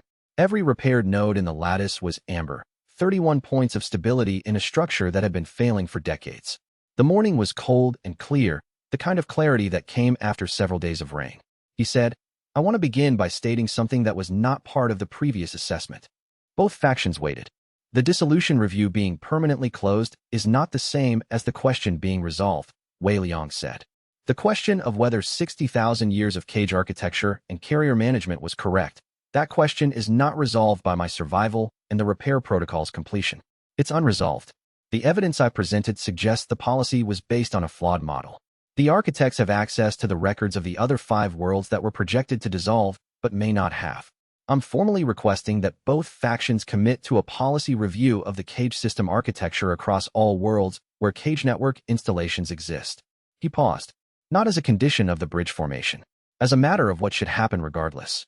The first architects faction said, the minority faction has been requesting this review for 40 years. We accept. The majority faction's lead voice was quiet for a moment. The majority faction will not block the review process, it said. We accept. Thank you, Wei Liang said. He said what he was going to say next with the specific care he had given to the question over 3 days, checking it against the reality of what he actually intended rather than what would be strategic to present. I intend to become the bridge, he said. Not because it is the only available option, it is not. Not because I am under dissolution threat. I'm not. Not because time pressure leaves no alternative. There is no time pressure. He looked at the lattice. I am choosing this because it is the logical endpoint of the thing I have been doing since the mountain cave. Understanding what I carry. Understanding the architecture it moves through. Understanding the people who built the architecture and the journey they've been on for 60,000 years. The final step of understanding is to become the connection between what it was and what comes next. He paused. It's the same as everything else I've done. Just larger. The majority faction's lead voice said, we have one final question. Not from the assessment framework. From genuine uncertainty. Ask, Wei Liang said. You have been carrying the unstructured process for 2.5 years. You have repaired 31 nodes. You have navigated 4 arcs of escalating opposition. You have done all of this while maintaining relationships, demonstrating restraint, building understanding. A pause. You are clearly capable of doing all of this without becoming the bridge. Why not simply live that life and let the entity navigate on its own timeline? Wei Liang thought about this genuinely. Because the entity's message was an invitation, he said. And I was the one it was delivered to. He paused. I understand it well enough now to choose to go with it. Not because I owe it something. Because I want to know what's there. He looked at the valley. I've always wanted to know what's there. The bridge is just the form that wanting takes at this scale. Both factions were silent. The majority faction's lead voice said, the dissolution review is permanently closed. The final stage transition is acknowledged as voluntary and authorized, the first architect said. When? The lead voice asked. When I'm ready, Wei Liang said. He walked out of the valley. The morning was ordinary and cold and present in the specific way that mornings were present when you were fully in them. He walked through it and let it be what it was. Chapter 128. What the story was about the enemy had not been Huang Bao. Huang Bao had been a complication. A young sect master who had needed Wei Liang's power cataloged and controlled before his rivals found it first, who had escalated from negotiation to physical force as the complications accumulated, who had ultimately become irrelevant in the way Wei Liang's characteristic response to humiliation always made things irrelevant, not through revenge, but by dismantling the power imbalance that made the humiliation possible. The enemy had not been Kong Shu. Kong Shu had been a genuine threat, intelligent and institutional, and capable of managing the situation toward an outcome that would have killed Wei Liang while maintaining the appearance of responsible oversight. He had been wrong about the model and right about the administrative structure, and his wrongness had caused deaths and his correctness had made him dangerous. He had been dismantled through evidence presented in the correct context to the correct audience. He was now a historical consultant, which was the appropriate resolution for someone who had been managing an error for 30 years rather than a monster who needed to be stopped. The enemy had not been the architect collective. The collective had been built around a mistake and had been defending that mistake for 60,000 years with genuine institutional sincerity. The majority faction had been afraid, not of Wei Liang, not of the unstructured process as a physical threat, but of the cost of being wrong about the foundational premise of their civilization. That was not a monster's fear. That was a recognizable fear that Wei Liang had understood from inside the node in Arc 6. The enemy had been the assumption. The 60,000-year assumption that the unstructured process was dangerous because it was different, that containment was wisdom because the alternative was unknown, that the best response to something you didn't fully understand was to cage it before it could demonstrate what it actually was. Wei Liang had not defeated the assumption through combat. He had not overpowered it or outsmarted it or found a political mechanism to nullify it. He had survived long enough and understood the situation completely enough and demonstrated through his conduct what the assumption had predicted would be impossible. A carrier carrying full integration and remaining recognizably human and using the capability for repair rather than exploitation, until the assumption could no longer sustain itself against the evidence. The assumption had been wrong for 60,000 years. It had taken one human being 2.5 years and 31 node repairs and an extensive character record to prove it. He sat in the storage room of Yu's forge on the morning before the bridge and thought about this. He thought about the notebook that started with a syntax anomaly and had become the key to decoding a 60,000-year-old invitation. He thought about Xianxia stripped of her rank by the system's arrival and spending 3 years waiting in a cluttered workshop for the anomaly she had predicted would come. He thought about Fenrue, cheerfully condescending about old cultivation being obsolete, who had become resonant adjacent through the same 31 months of proximity to something he initially refused to believe in. He thought about Yu Sunrin, the gate breach that should not have been possible, the maintenance failure no one had acted on. He thought about the 47 instances, about what the mirror had identified as the 48th, undocumented one. He wrote in the notebook, *, the story was about whether understanding was enough. I think it is. I think that might be the same thing as the address. *, he looked at the entry for a long moment. He wrote, begin, chapter 129, the quietest advancement he advanced to causal monarch during the night before the bridge formation. He had not planned this.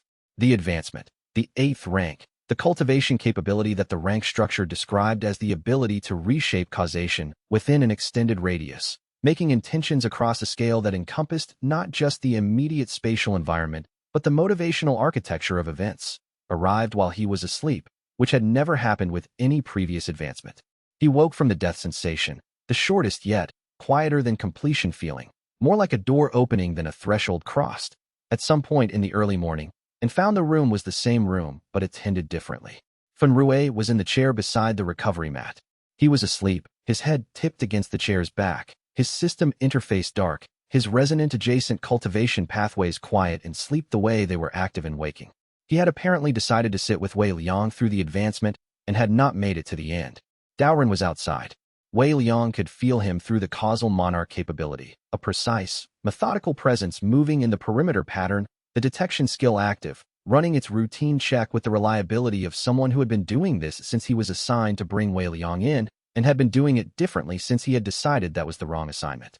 Enzwa Mei was at the table. She was drawing something with the focused attention of someone working on a problem that required care. Not looking at Wei Liang, not performing awareness of his waking, just present and working, because this was what she did. She was a cartographer, and she worked on maps the way Wei Liang worked on understanding, because that was the activity that made her feel most precisely herself. He watched her for a moment. Then she noticed him watching and held up the map. It was the address. She had been working out the notation for the arrival state, not the approach coordinates, which she had been building for 2 months, but what the structural singularity looked like as a map when you rendered it from a different angle. The angle of someone who was going to be mapping it from inside rather than from Earth distance observation. I wanted to understand it before you got there, she said. Does it make sense? He asked. Not fully, she said. But more than yesterday. She set it back on the table. Causal monarch. Yes. You were asleep, she said, with a note of something between curiosity and affection, the specific combination that had been accumulating since the 4-hour gate map session in Arc 3, and that he had finally stopped categorizing as something else. I know, he said. That's the first time. She looked at him. Is that how it's going to work from here? Advancements while asleep? I don't know, he said. The rank structure above causal monarch is theoretical. No prior data. He paused. You'll have to observe and report. She almost smiled. I can do that, she said. I have instruments. He got up.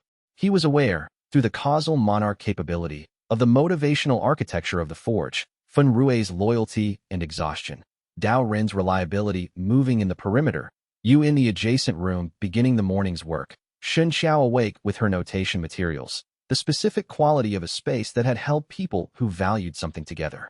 He was aware of it and valued it in return, not operationally, just valued it.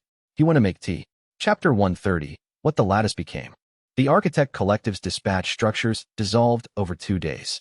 Not destroyed. The architects did not experience dissolution in the way the dissolution protocol would have applied it to Wei Liang. The dispatch structures withdrew, which was an architectural process that involved the 60-meter geometric forms above Longport Harbor and the several secondary dispatch presences that had been stationed across the continental regions since the synchronized escalation events reversing their entry into the planetary secondary layer and departing through the gate lattice.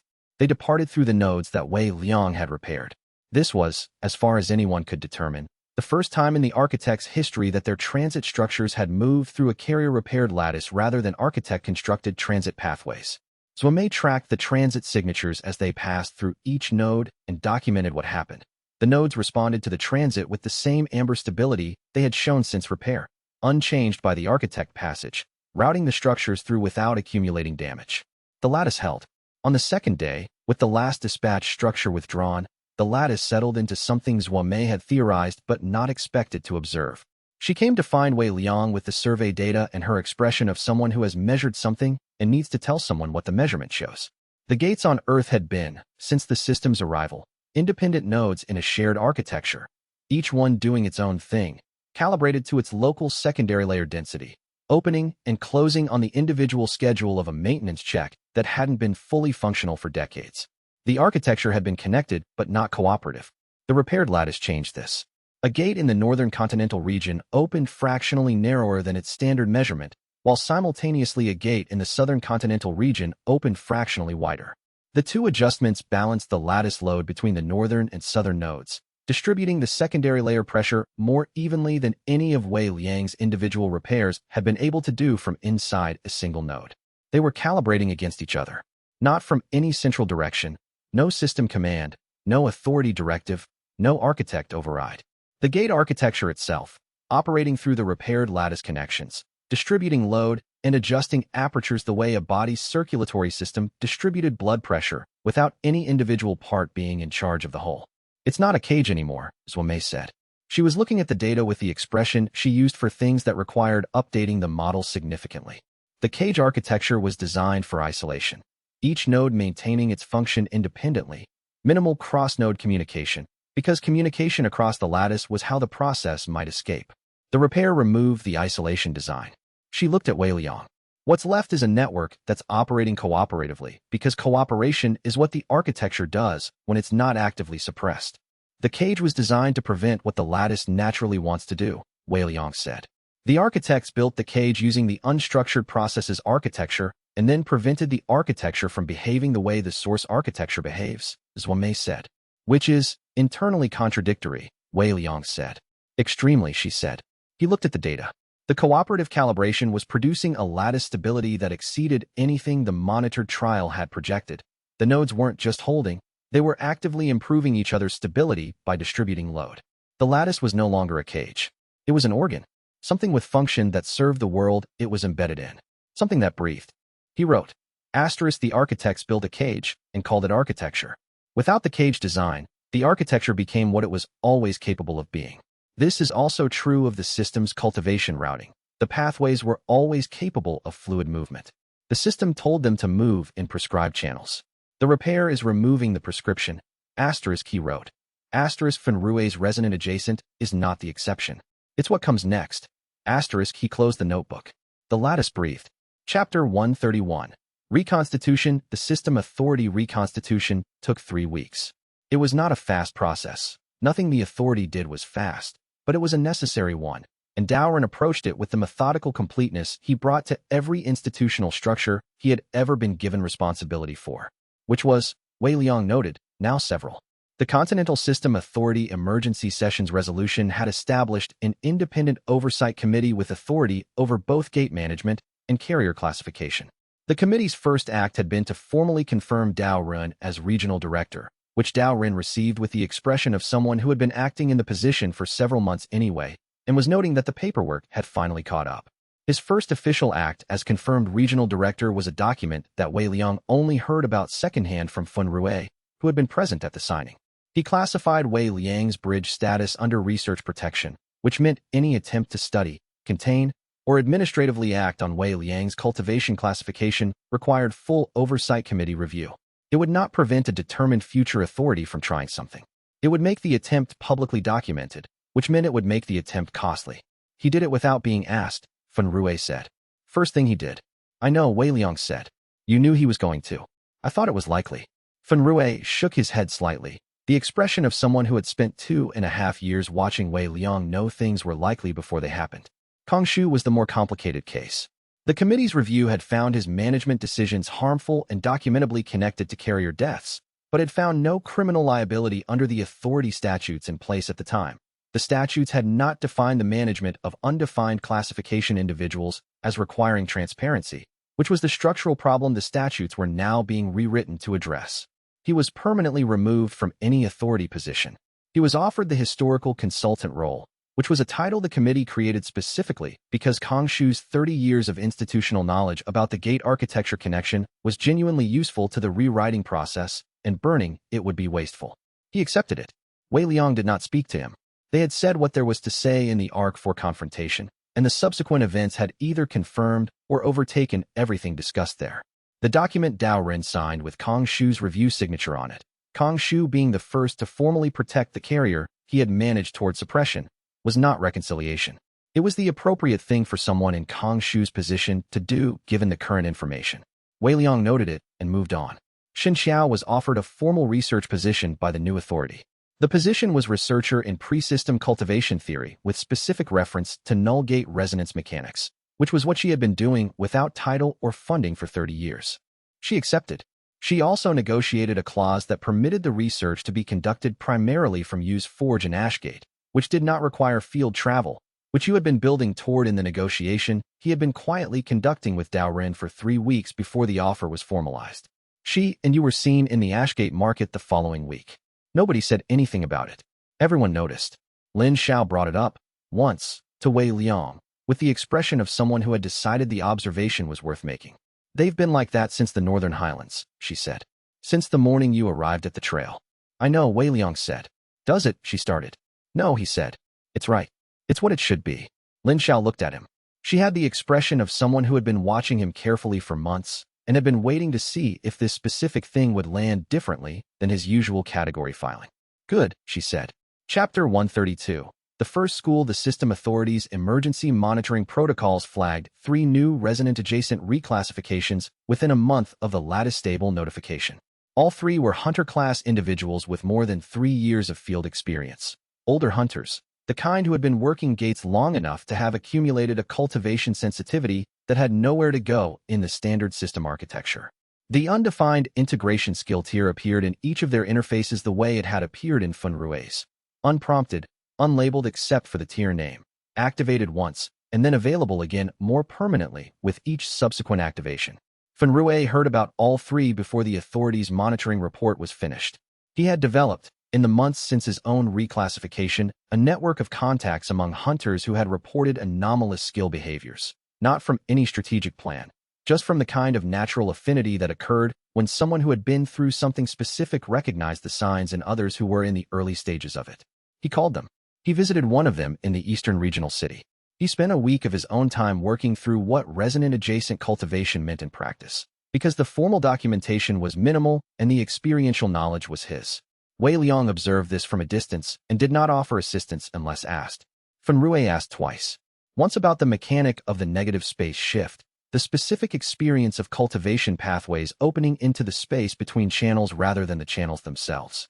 Once about how to describe it to hunters who had spent years building skill-use muscle memory in the standard architecture and were now finding that muscle memory partly applicable and partly not. Wei Liang gave him the mechanical answer for the first and let him work out the second answer on his own, because the second answer required Fun Rui's knowledge of what it was like to have been a standard system user, and Wei Liang did not have that knowledge. "You're running a school," Zhuomei said to Fun Rui one morning about 3 weeks in. "I'm not running a school," Fun Rui said. "I'm answering questions." "You've answered 53 questions in the last 2 weeks from 12 different people," Zhuomei said. "You've developed a consistent methodology for introducing the undefined integration activation to hunter-class users with standard cultivation experience.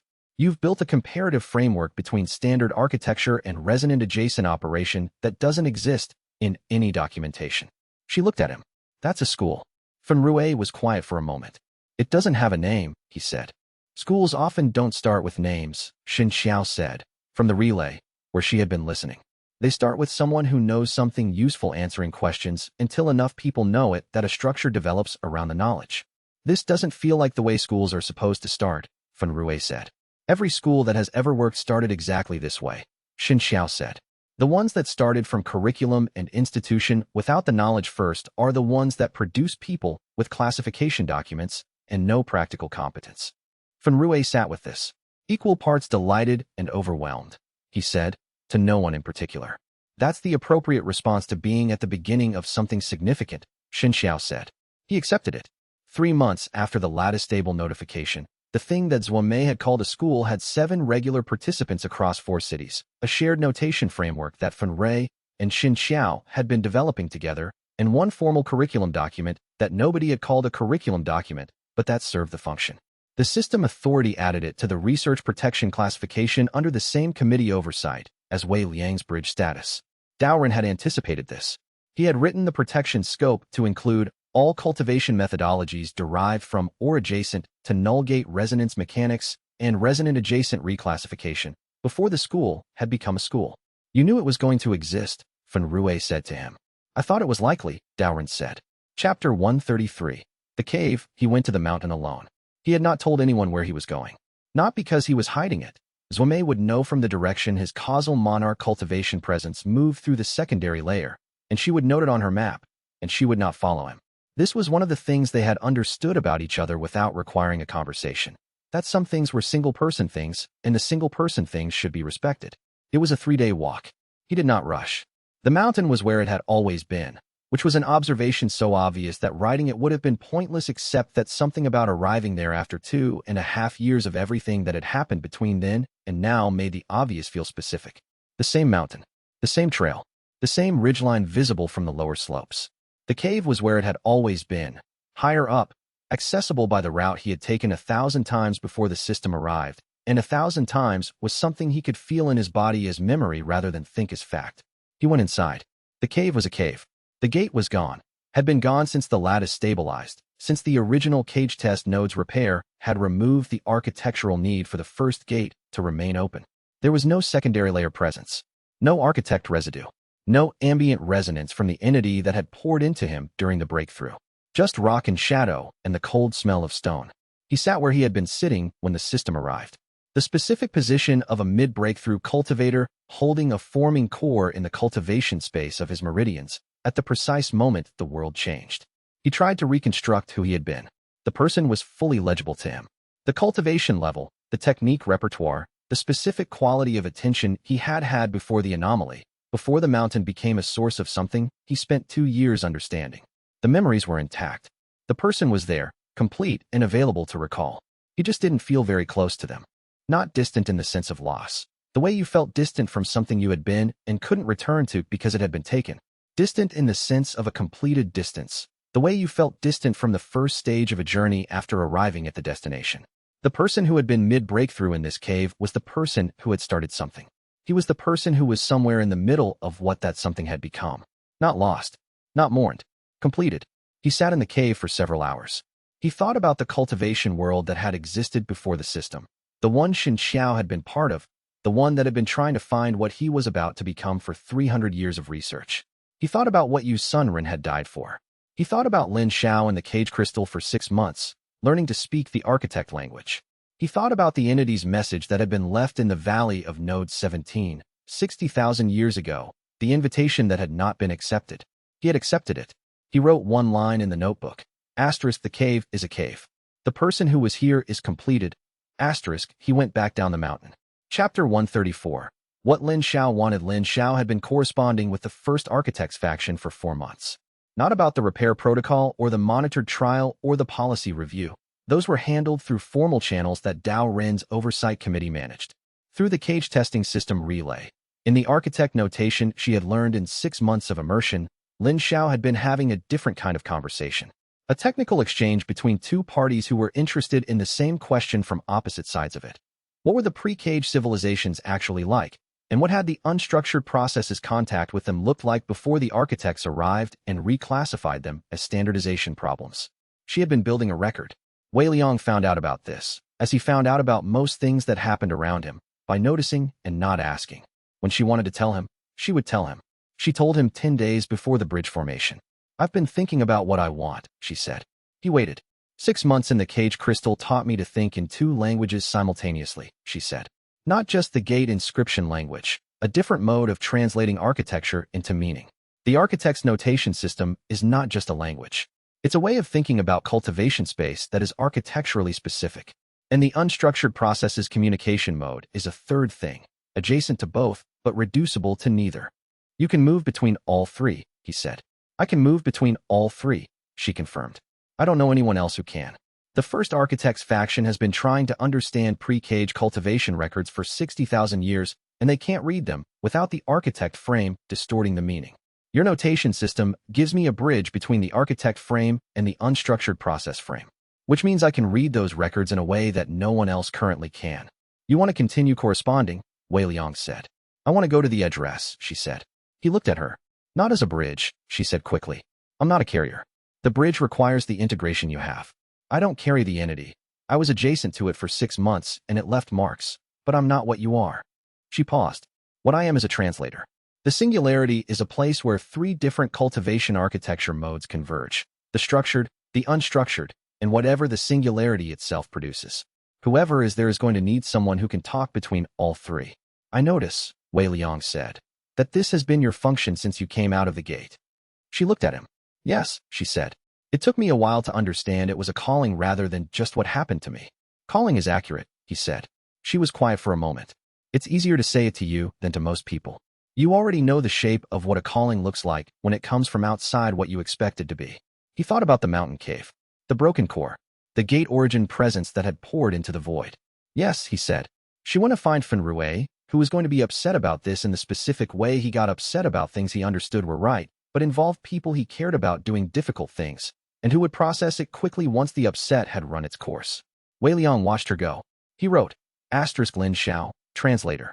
The address needs a cartographer and a translator and a bridge. We've assembled the team without meaning to. Asterisk, he looked at the entry. We've been assembling it since Ashgate. Chapter 135. The decision he made the decision the way he made all of his decisions, deliberately, after the relevant information had been processed, with full awareness of the alternatives. The alternative was not becoming the bridge. Living as Wei Liang, fracture sovereign. No, void sovereign now, with the causal monarch advancement in the cave, using the null gate resonance capability for whatever purposes presented themselves. Advising Dao Ren's committee on gate architecture. Teaching in what Fen Rui was building. Mapping the address from outside with Zhuomei. That was a real life. An important one. He could see it clearly, could model it with the precision the deliberate observer core trait brought to everything he thought about carefully. The bridge was the other alternative. He had spent 2.5 years understanding the thing he carried. Understanding the architecture it moved through. Understanding the people who built the architecture, both their fear and their 60,000-year mistake. Understanding the journey the entity had been on before the cave and where that journey was pointed. The final step of understanding was to become the passage. Not because there was no other option. He had laid out the alternative and it was real. Not because the dissolution threat remained. It had been permanently closed. Not because the entity needed him to. The entity was patient through geological time and could navigate without him. Because this was the logical endpoint of what he had been doing since the mountain cave. Understanding the anomaly. Building the model. Testing the model. Revising when wrong. never accepting the convenient explanation, never stopping at sufficient understanding when the actual picture was available. The actual picture was the address, the singularity, the place where the boundary between structured and unstructured cultivation space was thin enough to pass. The destination the entity had been navigating toward for longer than human civilization had existed. He had been moving toward it since the first notation in the cheap notebook in the grain warehouse. He did not make this feel larger than it was. It was what it was, one person's decision, made freely, with full information, from who he actually was rather than who any external pressure had tried to make him. He was Wei Liang. He was the person who could not leave a mystery unfinished. He was the person who had sat with xianxia through the night, doing nothing. He was the person who had written, "I notice I value this."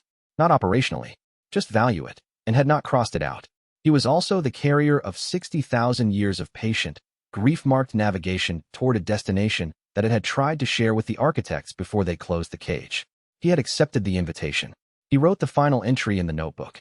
I choose this because it is what I have been doing. Understanding requires becoming the connection between what it was and what comes next. This is that. He set the notebook down. He went and tells Wei that tomorrow. Chapter 136. The bridge formation. They gathered at Node 17. Not for the formation itself. The bridge didn't require a specific geographic location, and Wei Liang had not chosen the site for ceremony. He had chosen it because it was where the cage had closed 60,000 years ago, and because the temporal impression he had found in the node's central architecture, the entity's pre-cage message, the invitation, the coordinates pointing toward the singularity, had made it the most legible place on Earth to him. It was where the story had started, even if he hadn't been there for the beginning. Xianxia was there, which had required arguing with the recovery timeline, which she had won the argument against by the simple method of arriving on the morning of the formation day on a transport that you had arranged, and standing at the valley entrance with her notation materials and the expression of someone who was not interested in being told she should be elsewhere. He was with her. He was not there as cultivation support or strategic asset. He was there because Xianxia was there. Fenrui was at the outer range, which was where he always was, because the formation would affect the secondary layer architecture in the surrounding area, and someone with detection class capability and resonant adjacent sensitivity needed to monitor the effects in real time. This was the operational justification. The actual reason was that Fenrui was present at things that mattered. Daorin was at the perimeter. He had a report to file afterward and had been preparing the documentation for 3 days, because Daorin documented things that needed documentation, and the first bridge formation in recorded history was going to need documentation. Lin Xiao was at the midpoint marker, with her translation equipment and the intermediate notation framework she had been building for the first architect's faction, who would be observing the formation through the lattice and who had requested a human translator for the event. Zhuomei was at the center, next to Wei Liang, with her mapping instruments running. She was going to map it in real time. "Ready?" he said. "Measuring baseline," she said, without looking up from the instruments. A moment later, "Ready." He went inside. Not into a gate. Not into the secondary layer. Inward. Into the integration space where the entity had been present since the mountain cave, where every advancement had taken him deeper, where the void's sovereign capability had made the distinction between Wei Liang and the entity irrelevant. The entity was already fully present, had been present, in the full participant quality, since the Longport Harbor advancement.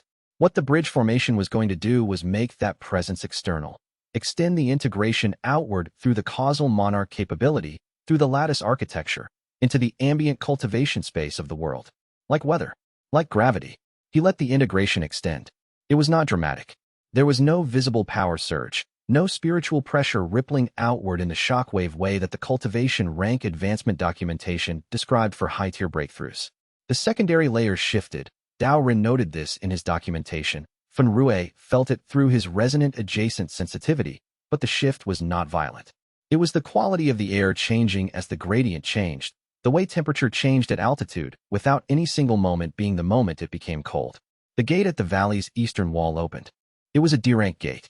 It had been there for years, part of the lattice's eastern node cluster, opening and closing on its maintenance schedule. When it opened now, the gate's nature was already inverted before Wei Liang consciously inverted it. The void's sovereign capability had extended outward with the causal monarch reach, and every gate in the lattice that came within range of the bridge's presence was now available to the same inversion that had made a gate beast lie down in a field. The D-rank gate opened into stillness. Not a beast. Not a threat. A corridor. The word Wei Liang had used in the final assessment, and the accurate word for what the formation was making possible. a passage through which the architecture of what lay beyond the structured system's prescribed channels was now, for the first time in this world's cultivation history, navigable. 8 hours. Nobody spoke much. The secondary layer moved and adjusted. The lattice breathed around the formation point. Zhuamei's instruments recorded. Lin Xiao translated for the first architect's faction, who observed through the lattice with the specific quality of attention that had been replacing their institutional precision for the last several months. Fen Rue, at the outer range, reported 3 moments when his resonant adjacent cultivation pathways responded to the formation without any activation on his part, the same way a compass needle moved when the magnetic field around it changed. Each time, the response was brief and settled into a new baseline that was more fluid than the previous one. On the 3rd moment, he stopped reporting it because there was no baseline left to return to. His cultivation pathways were in the fluid mode continuously, without effort, without the activation prompt. The undefined integration had become the integration itself. At the end of 8 hours, Wei Liang was still Wei Liang. He was also the bridge. Chapter 137. Still himself, he made xianxia tea. This was how he discovered the most practically significant aspect of what had changed. When he moved through the storage room doorway of Yu's forge, the secondary layer architecture of the doorway shifted fractionally, and the 2 cultivators in the adjacent room both felt their power pathways open slightly into the negative space that Fen Rue had learned to access through the undefined integration skill. This was not intentional. It was ambient. He put water on to heat and thought about what this meant for daily life, and concluded that it meant he should probably tell people when he was going to be in a space with other cultivators, so that the ambient pathway deepening could be an informed experience rather than a surprise. He made a note. Xianxia was at the table with her notation materials when he brought the tea. She looked up when he set the cup down and examined him with the expression she used for phenomena that required careful measurement. "You look the same," she said. "I am the same," he said. Mostly. The secondary layer perception is wider.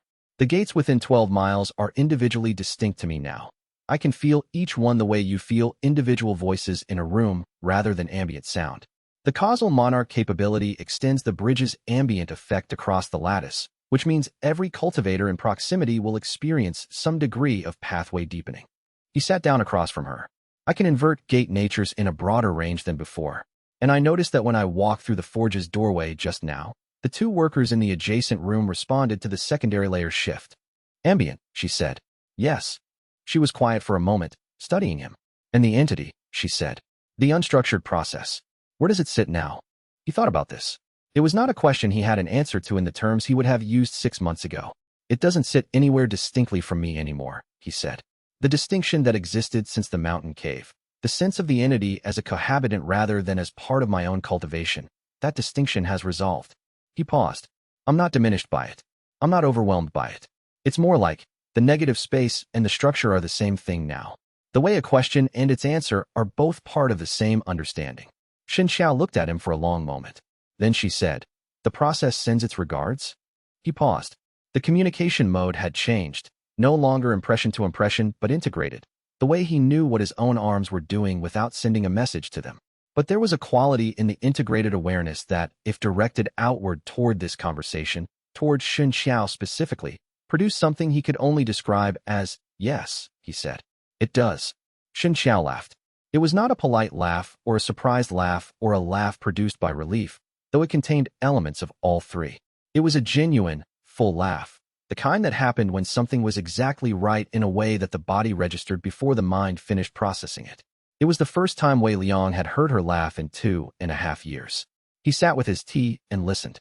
Across the workshop, Zhuamei had come in from outside and was looking at her maps, which had updated themselves in the bridge formation's aftermath. The cooperative calibration data, now running in real time, without instrument input, the address map's coordinates shifting fractionally as the bridge's presence in the lattice made the navigation direction more precise. The maps updated themselves because the cartographer had become part of the territory. Chapter 138. The first signature Kong Shu signed the document. He had received it through the system authority's formal routing system on the morning that Daoren filed it. The research protection classification for Wei Liang's bridge status extended to cover all cultivation methodologies derived from or adjacent to null gate resonance and resonant adjacent reclassification. The committee had already voted. The document required advisory committee signatures, which included the historical consultant role Kong Shu currently occupied. He signed it in his office in the regional authority headquarters, alone, which was how he had spent most of the time since his directorship closed. He had reviewed the classification language carefully. It was thorough work. Dao Ren's precision was evident in every clause, every provision, every scope limitation that prevented future authority structures from finding interpretive gaps. The protection covered not just the current individuals, but the classification categories, which meant any future carrier or resonant adjacent individual would enter the protection structure automatically rather than requiring individual negotiation. Kong Shu had spent 30 years managing carrier incidents through suppression and had let 3 carriers die through that management. Not through malice, but through the institutional framework that had told him suppression was the safest approach. The framework had been wrong. He had followed it.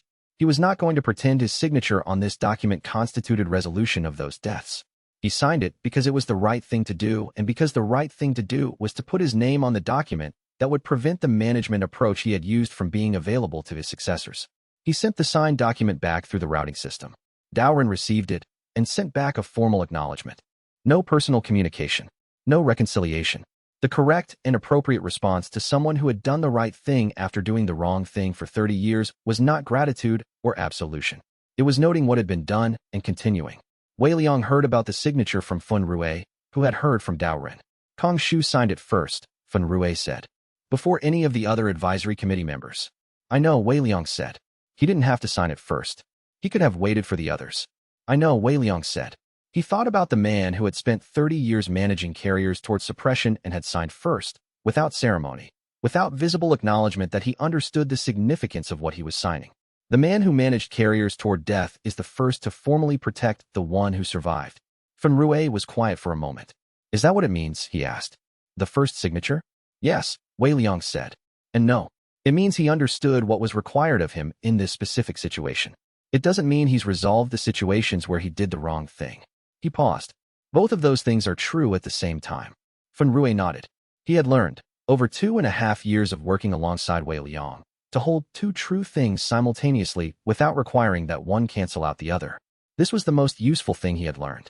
Chapter 139, The Courtyard They Sparred.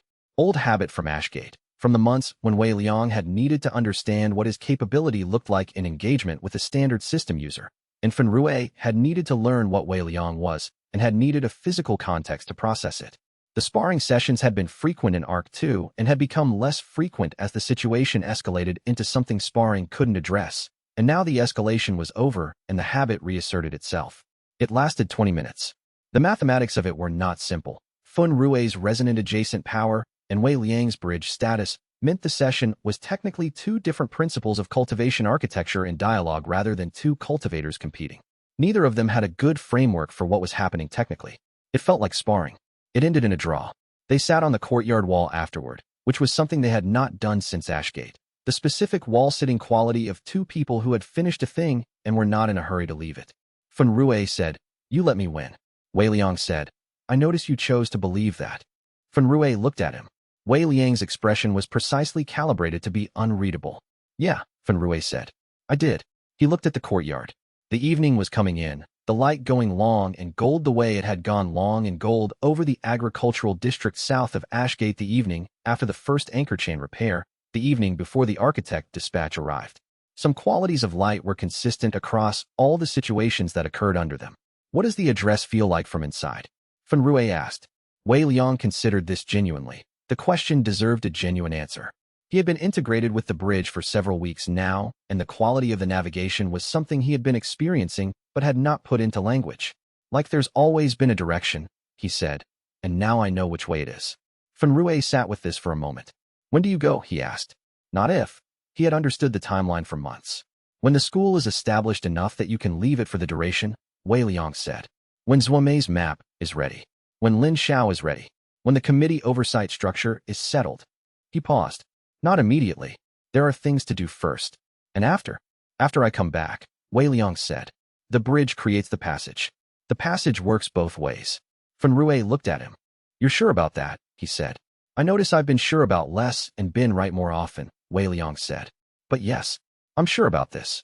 They sat on the wall until the evening came fully in and the courtyard's secondary layer architecture deepened with the bridge's ambient presence, and the lattice breathed around them the way it had been breathing since the repair was complete. Chapter 140. The map of everywhere. They stood at the edge of the first gate that ever opened. The valley. the place where the cage had closed 60,000 years ago.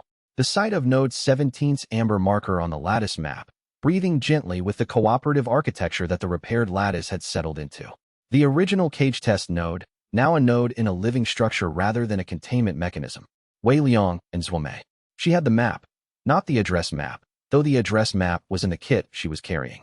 This was a different map, something she had been building for a month, since the bridge formation, since the lattice's cooperative calibration had made visible the full scope of what the process's navigation had touched. It was not a map of Earth. It was a map of everywhere the unstructured process's navigation had left marks. Other worlds, the 6 worlds the architects had classified as projected dissolution targets, the worlds where other cage systems existed, the worlds the architects had standardized across geological time spans, building gate networks and system architectures and containment protocols for a reason they had recently acknowledged had been inadequate. Each world was a mark on the map, connected by the navigation path the process had been following across the deep universe cultivation space. 60,000 years of travel through the only available channels, the cage networks built to contain it, which were also the only resonant architecture through which it could move. It had been navigating through its own cage, and the marks on the map showed that other carriers had existed on other worlds. Threads in the navigation chart pointing toward the same singularity that the address coordinates described. Most of the threads ended. The carriers who had been dissolved before they could understand what they were carrying, before they could complete what Wei Liang had completed. 3 threads remained active. He looked at the map. 3, he said. 3, Zhuomei confirmed. Here, here, and here. She indicated 3 separate marks, different worlds, different distances along the navigation path, different stages of whatever their versions of this story were. The closest one has been moving toward the Earth coordinates for approximately 8 months. At its current navigation rate, it will arrive within range of the first gate's location in about 2 years. It's coming here deliberately, Wei Liang said. It's coming here because the bridge's presence is the strongest navigation signal in the local architecture, Zhuomei said. The same way the gate beasts orient. Something that recognizes the process is moving toward the strongest resonant point. He looked at the mark. He looked at the address coordinates. 3 carriers still navigating. The majority architect faction had withdrawn its dissolution review, but had not resolved the internal policy decision about whether the 60,000-year mission had been wrong. And Lin Xiao, 2 days ago, had translated a document from before the cage was built, a record of the unstructured process's original communication with the civilization that had preceded the architects, the ones who had built the first gate network. The message to them had been the same address, the same invitation, and the response from that predecessor civilization, which Lin Xiao had spent 3 weeks finding in the architect archive. Yes, we will come. Someone had already been going. The road had always been longer than any of them had thought, and the map of it was still being built, and the destination was still several journeys ahead, and the bridge had been formed, and the lattice was stable, and 3 carriers were still out there navigating, and somewhere in the deep universe cultivation space, a singularity was waiting with the patience of something that had been waiting since before the architects existed. Wei Liang looked at the valley where the first gate had opened. He looked at Zhuomei, who was measuring something on the map with the focused precision of a cartographer who had found the most important territory she had ever mapped and was going to get it right. He wrote one final entry in the notebook. Asterisk, the road is longer than we thought. Good. Asterisk, he closed it. The lattice breathed. The valve where the first cage had closed now functioned as the passage the bridge made possible. The morning light came down clear into the valley, and the 3 threads on the map continued moving toward their destinations, and somewhere the address waited. If this story moved you, hit the like button and drop your thoughts in the comments. I'd love to hear which moment hit hardest. Subscribe and ring the bell so you don't miss the next tale. More worlds, more carriers, more of what waits on the other side of the gates. Share this with any cultivation fans in your life. Until next time, fellow travelers.